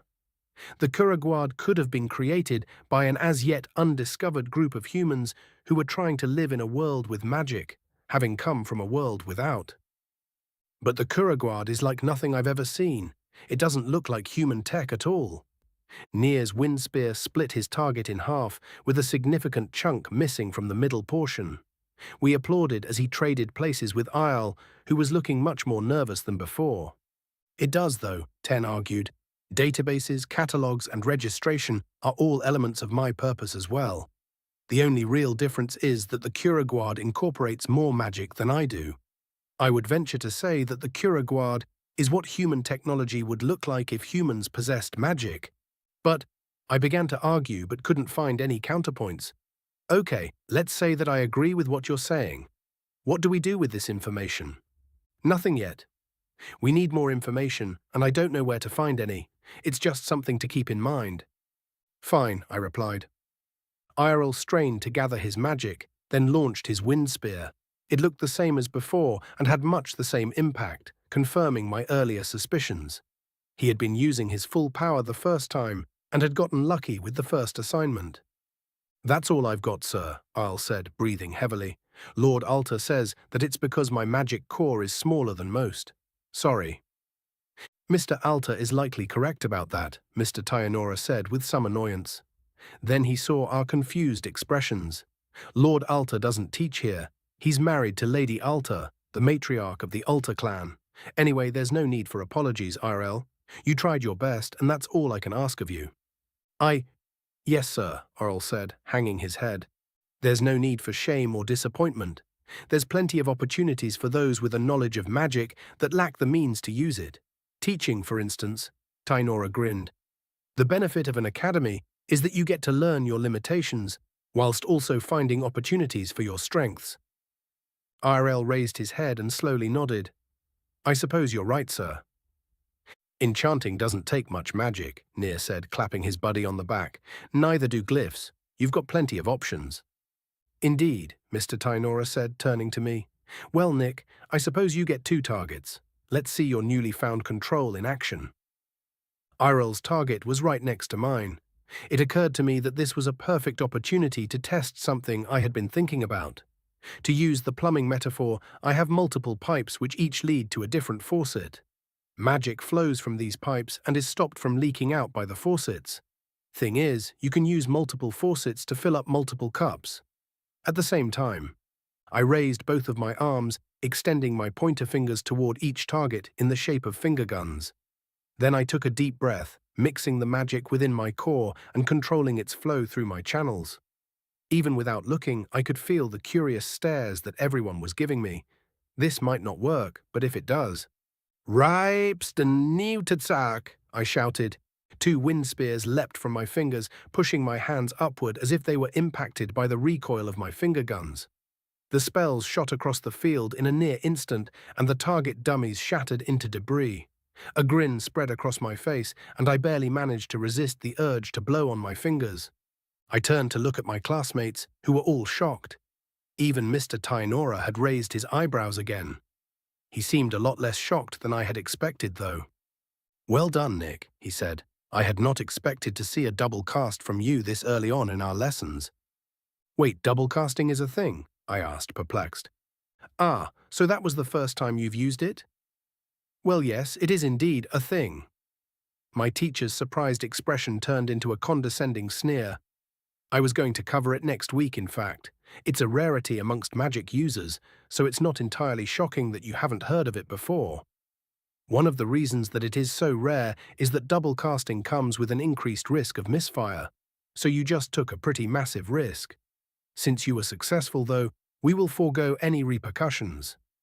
However, the next time you wish to experiment, I would appreciate a word of warning so that I may fetch medical personnel and perhaps erect a barrier for the safety of the other students."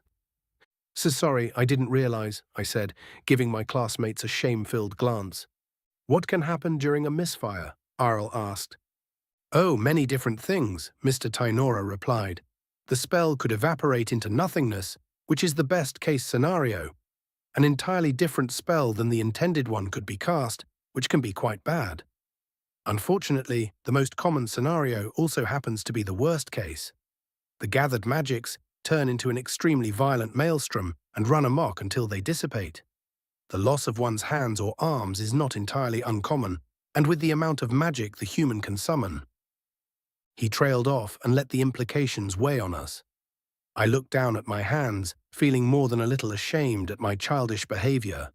I had risked our safety just to experiment with magic. No, I did it to rub my strength and skill in Mr. Tainora's face in retaliation for goading me, in the hopes of boosting my own ego. Again, if I had been a little less self-serving, I would have talked to him beforehand and gone through the potential consequences of my experiments. The realization that I hadn't matured as much as I thought I had somewhat soured the joy I felt at becoming stronger. But deep down, I was still excited that I could double cast now. That excitement only brought me more shame, though. Even in the process of being self-aware and correcting my shitty behaviors, I still felt an immature glee at my ill-gotten success. I sighed softly, pledging once again to try harder to be better. "The targets are destroyed, and we've only one more set to last the rest of the day," Mr. Tainora said, clicking his tongue. "No matter, we might as well have that lecture on double casting while it's fresh in the mind. All right, students, back inside." He gave us a shooing gesture, and we returned to the classroom. As I had already experienced double casting firsthand, I didn't find the lecture all that informative. The parts that would have been good to know beforehand had already been brought to my attention. Instead, I found myself distracted by a thought that wouldn't go away. I had become stronger. Chapter 100. Agurno, Adventurer Level 152. Orc Kirkanian. "Cold enough for you?" Grammar asked. "Fuck off," I chuckled, trudging through the unseasonable snow. "Actually, tell me the tale of the dragon again." "Nothing warms the heart quite like a story from ages past," the sword chuckled in turn. "Won't warm your feet, though." "Don't care about warmth. Talk to me about the dragon." A ray from the sun peeked out between the clouds and caught Grammar's golden hilt, causing it to glimmer. It was almost as if my request had brightened the sword's mood. He was a fine weapon, with a carbon steel blade that stretched the length of a normal orc's torso. I had been extremely lucky to stumble across him. "I guess you're hoping that the more I tell you, the more I'll recall, yes?" His voice appeared in my mind. "Indeed," I replied, "swords that talk aren't common, and knowing your origin could be useful." "I suppose I have nothing to lose, and only my memories to gain." "Fine, then. There once was a dwarf, though much different than those you know of. He was neither short in stature nor of worldly origin. This dwarf was greedy and stole. Something magical, I believe. This transformed him into a dragon." "A different kind of dragon than those that rule the skies here, yes?" I asked. "Oh, yes. Your dragons are either beasts or noble, neither of which is prone to acts of wickedness. This creature, though, was despicable in every sense of the word. The person he stole from was his father, and he killed him to do so. Then he killed many other people, stealing from them as well. It was my third or fourth wielder, I believe, that had me reforged specifically to kill him. Ah, reforged. That's new? Why did you need to be reforged? I was broken. I do not know how nor why, but I get the sense that it was a betrayal. Yet the betrayal was an inevitable one, expected even. I see. Do you remember the name of your dwarf-turned-dragon? Or of the warrior that slew him? Number, I recall the sounds far and sig, but know not which is which. The sword sighed. A shame. That wielder was a decent person, flawed, of course, as all mortals are, yet a good person nonetheless. Was he an orc? I asked. I don't know. His figure was similar to yours, though he was much smaller than you. Warm hands as well. Anyway, once I was remade, he set out to hunt the dragon. We found it hiding on a pile of gold and treasures within a large cavern. And how did you kill the dragon? My wielder dug some trenches in the entrance to the cavern and hid within them. Then he called out, and the dragon came running to defend its hoard. When the dragon passed over us, I was thrust deep into its shoulder, slicing a large artery. What happened next? They spoke to each other, as was custom for those of that world. I don't recall what was discussed, but eventually the dragon died, and my wielder used me to carve its heart from its chest. There you go, I chuckled. You didn't remember that part last time. That's true, Grammar said thoughtfully, though I don't remember anything else. Still nothing about your first wielder? Number, though, I do remember one other thing. And that is, I was aware, but I wasn't able to speak. I recall wanting to taunt the dragon. I wanted to tell it that its blood tasted vile and that it was more akin to a worm. Oh, I laughed. And yet you frequently chastise me for taunting those who fall before me. True, Grammar shared in my laughter. Fine, when you slay a dragon, I'll say that you've earned the right to taunt the weak. I have slain dragons, 15 of them, 5 of which assaulted me simultaneously. I know I was with you, the sword said in a smug tone, and I also know that those were beasts and were only interested in eating you. Once they realized they were outmatched, they tried to flee, yes. A dragon is a dragon. No, my dear boy, the dragon I slew had scales that would make the mightiest of armors bow in reverence. That is why my wielder had to strike at its underbelly. And that dragon was smart. If my wielder had faced it head-on, the dragon would have won handily. That wielder would have also made short work of the dragon beasts of this world. The closest thing you have would be one of those high dragons you are obsessed with. The comment stung a little. It was true that I held a special place in my esteem for the high dragons that once ruled over much of the lands. I saw them as the ultimate opponent. But there were 2 issues with trying to fight them. The first was that they are now extremely uncommon. The second, and yet I cannot kill them, I sighed. It would be murder, which I have sworn against, unless I can convince one to attack me. Your taunts or trickery would still label you the aggressor. I'm not certain of the exact oath that you made, but if it's worth anything, it accounts for that. I grunted begrudgingly, then stopped. Snowflakes floated gently above the ground ahead of me, and my scowl turned into a grin. A wild glyph was hidden under the snow, waiting for an unwary foot to find it. I had finally found my quarry. Did you believe such a simple trap would ensnare me, Fay? I asked the air. A small popping noise behind me indicated someone exiting the fair realm. My grin grew wider as I turned to meet my foe. It stood before me defiantly, wearing a grimace similar to the one I'd been wearing moments before. The Arch Fay's masculine form was far more muscular than most wilder a comfortable being. Its shimmering, ivory-colored hair denoted that it was once beholden to the winter court. The bright red pupils that glared at me proved that it had forsaken its oaths, which was the very reason that I was hunting it. Wilder are predictable creatures once you get used to them.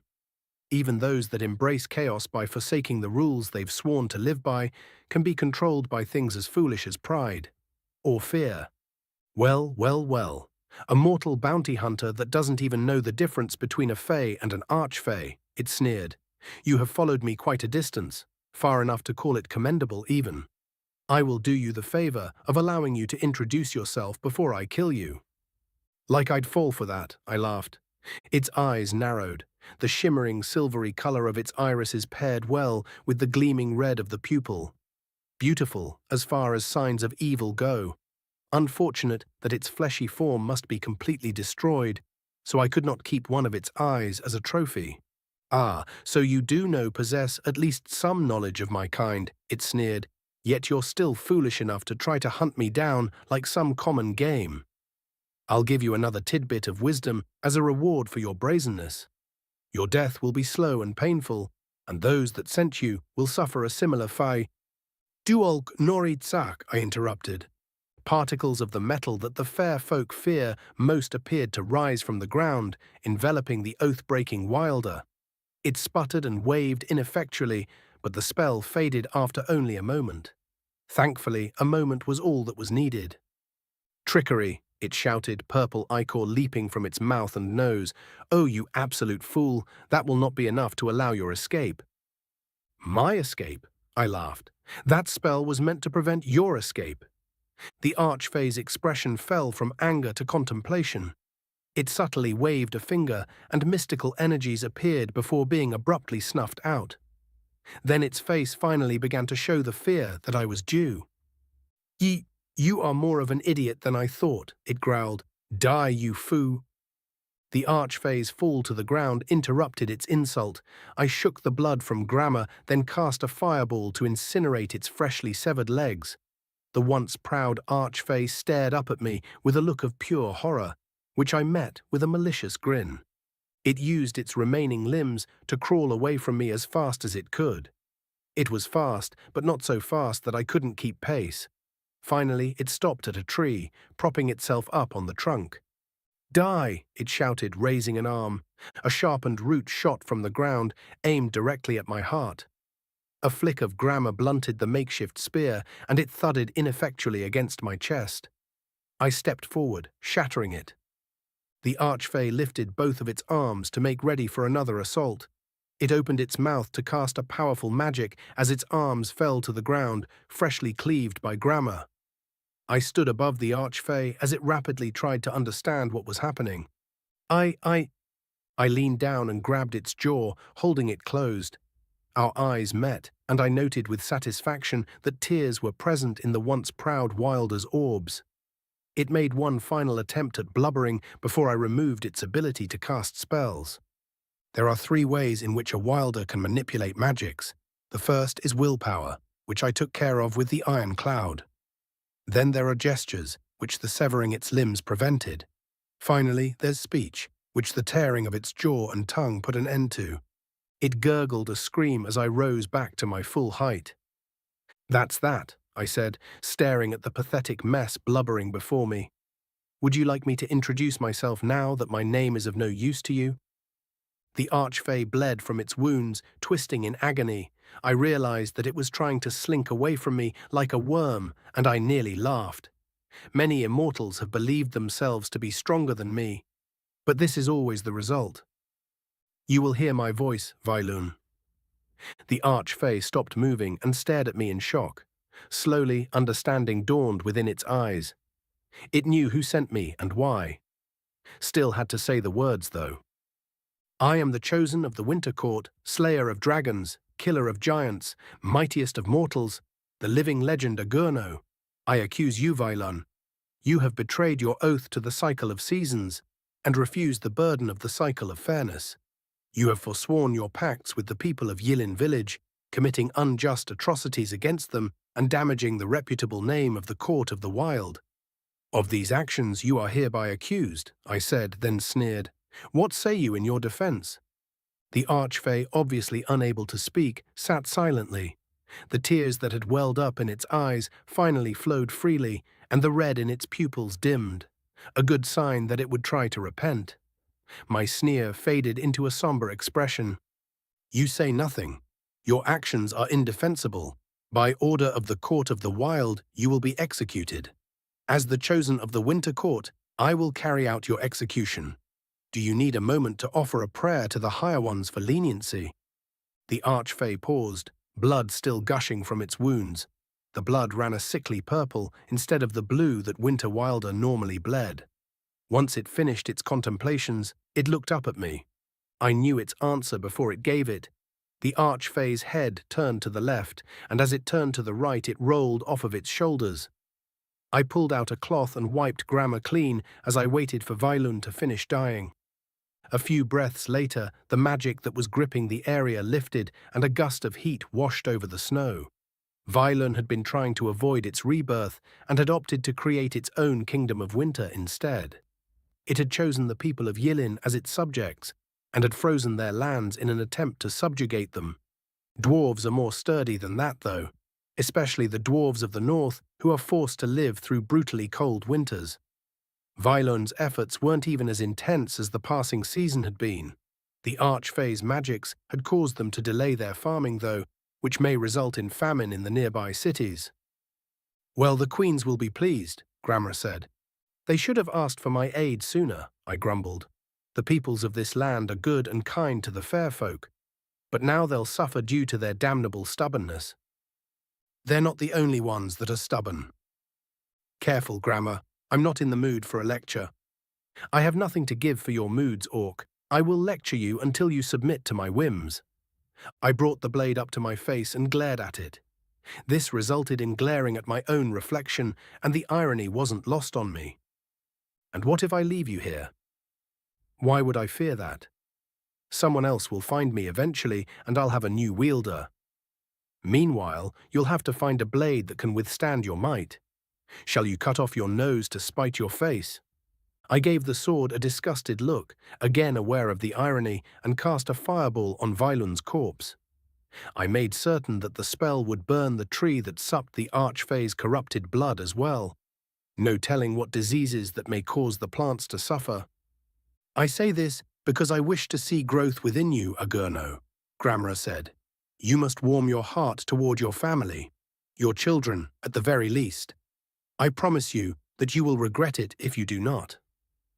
"Everyone makes mistakes," I replied. "Mine was thinking that I had it in me to be a father and a husband. I cannot give them the love that they need, and my absence ensures that they will seek it elsewhere. Perhaps they'll even find it." Empty platitudes. You just executed an Arch Fay for betraying its oaths, yet you continue to justify your own betrayals. "I know. Why did you give your daughter that blade?" Grammar had been with me when I met the engraver, Talin. She was stunningly beautiful and well on her way to being a master of the craft. In an act of flirtation, I purchased one of her practice blades. She warned me that she got the blades for cheap because they weren't of good quality, but I told her that the engraving was so beautiful that I had to have it. If it hadn't been for a sudden opportunity to leave, I'd have had her. The very blood within my veins calls out for challenges, but the only challenge to be had in Nuleva was that of bedding the women. I had hoped that the dungeon would offer something for me, but the monsters within it were far too weak. The other adventurers in the settlement held contempt for my strength as well. Not a single one of them was strong enough to stand by my side, and even if they were, I had no need of a party. As such, my attempts at maintaining my sanity with the dungeon threatened their livelihoods. So when I got the chance to leave, I took it. Alern's mother hated me, so he was already used to my absence. Nema, though, became crestfallen at the idea of my departure. Her cries cut deeper than any blade ever had. "I gave her the knife to shut her up," I said, watching the tree burn. "A lie of omission. You gave her that blade because you couldn't bear the thought of staying, and she had the power to convince you to." "Maybe," I chuckled dryly, "but then what? I would be miserable in Nuleva, and all of the monsters and villains I've slain since my departure would still be alive. Or someone else would have shouldered those burdens." "There's no one as strong as I am," I scoffed. "Even if other adventurers had been successful, they would have taken longer to get the jobs done. That would have cost lives." "Hero's guilt, then?" Grammar let out a condescending laugh. "Tell me a thing, Agurno. An Arch Fay is a dangerous and cunning foe, even for one as strong as you. So how, then, did you so easily best that burning corpse? What was your advantage?" "It's pride." "I see. Do you?"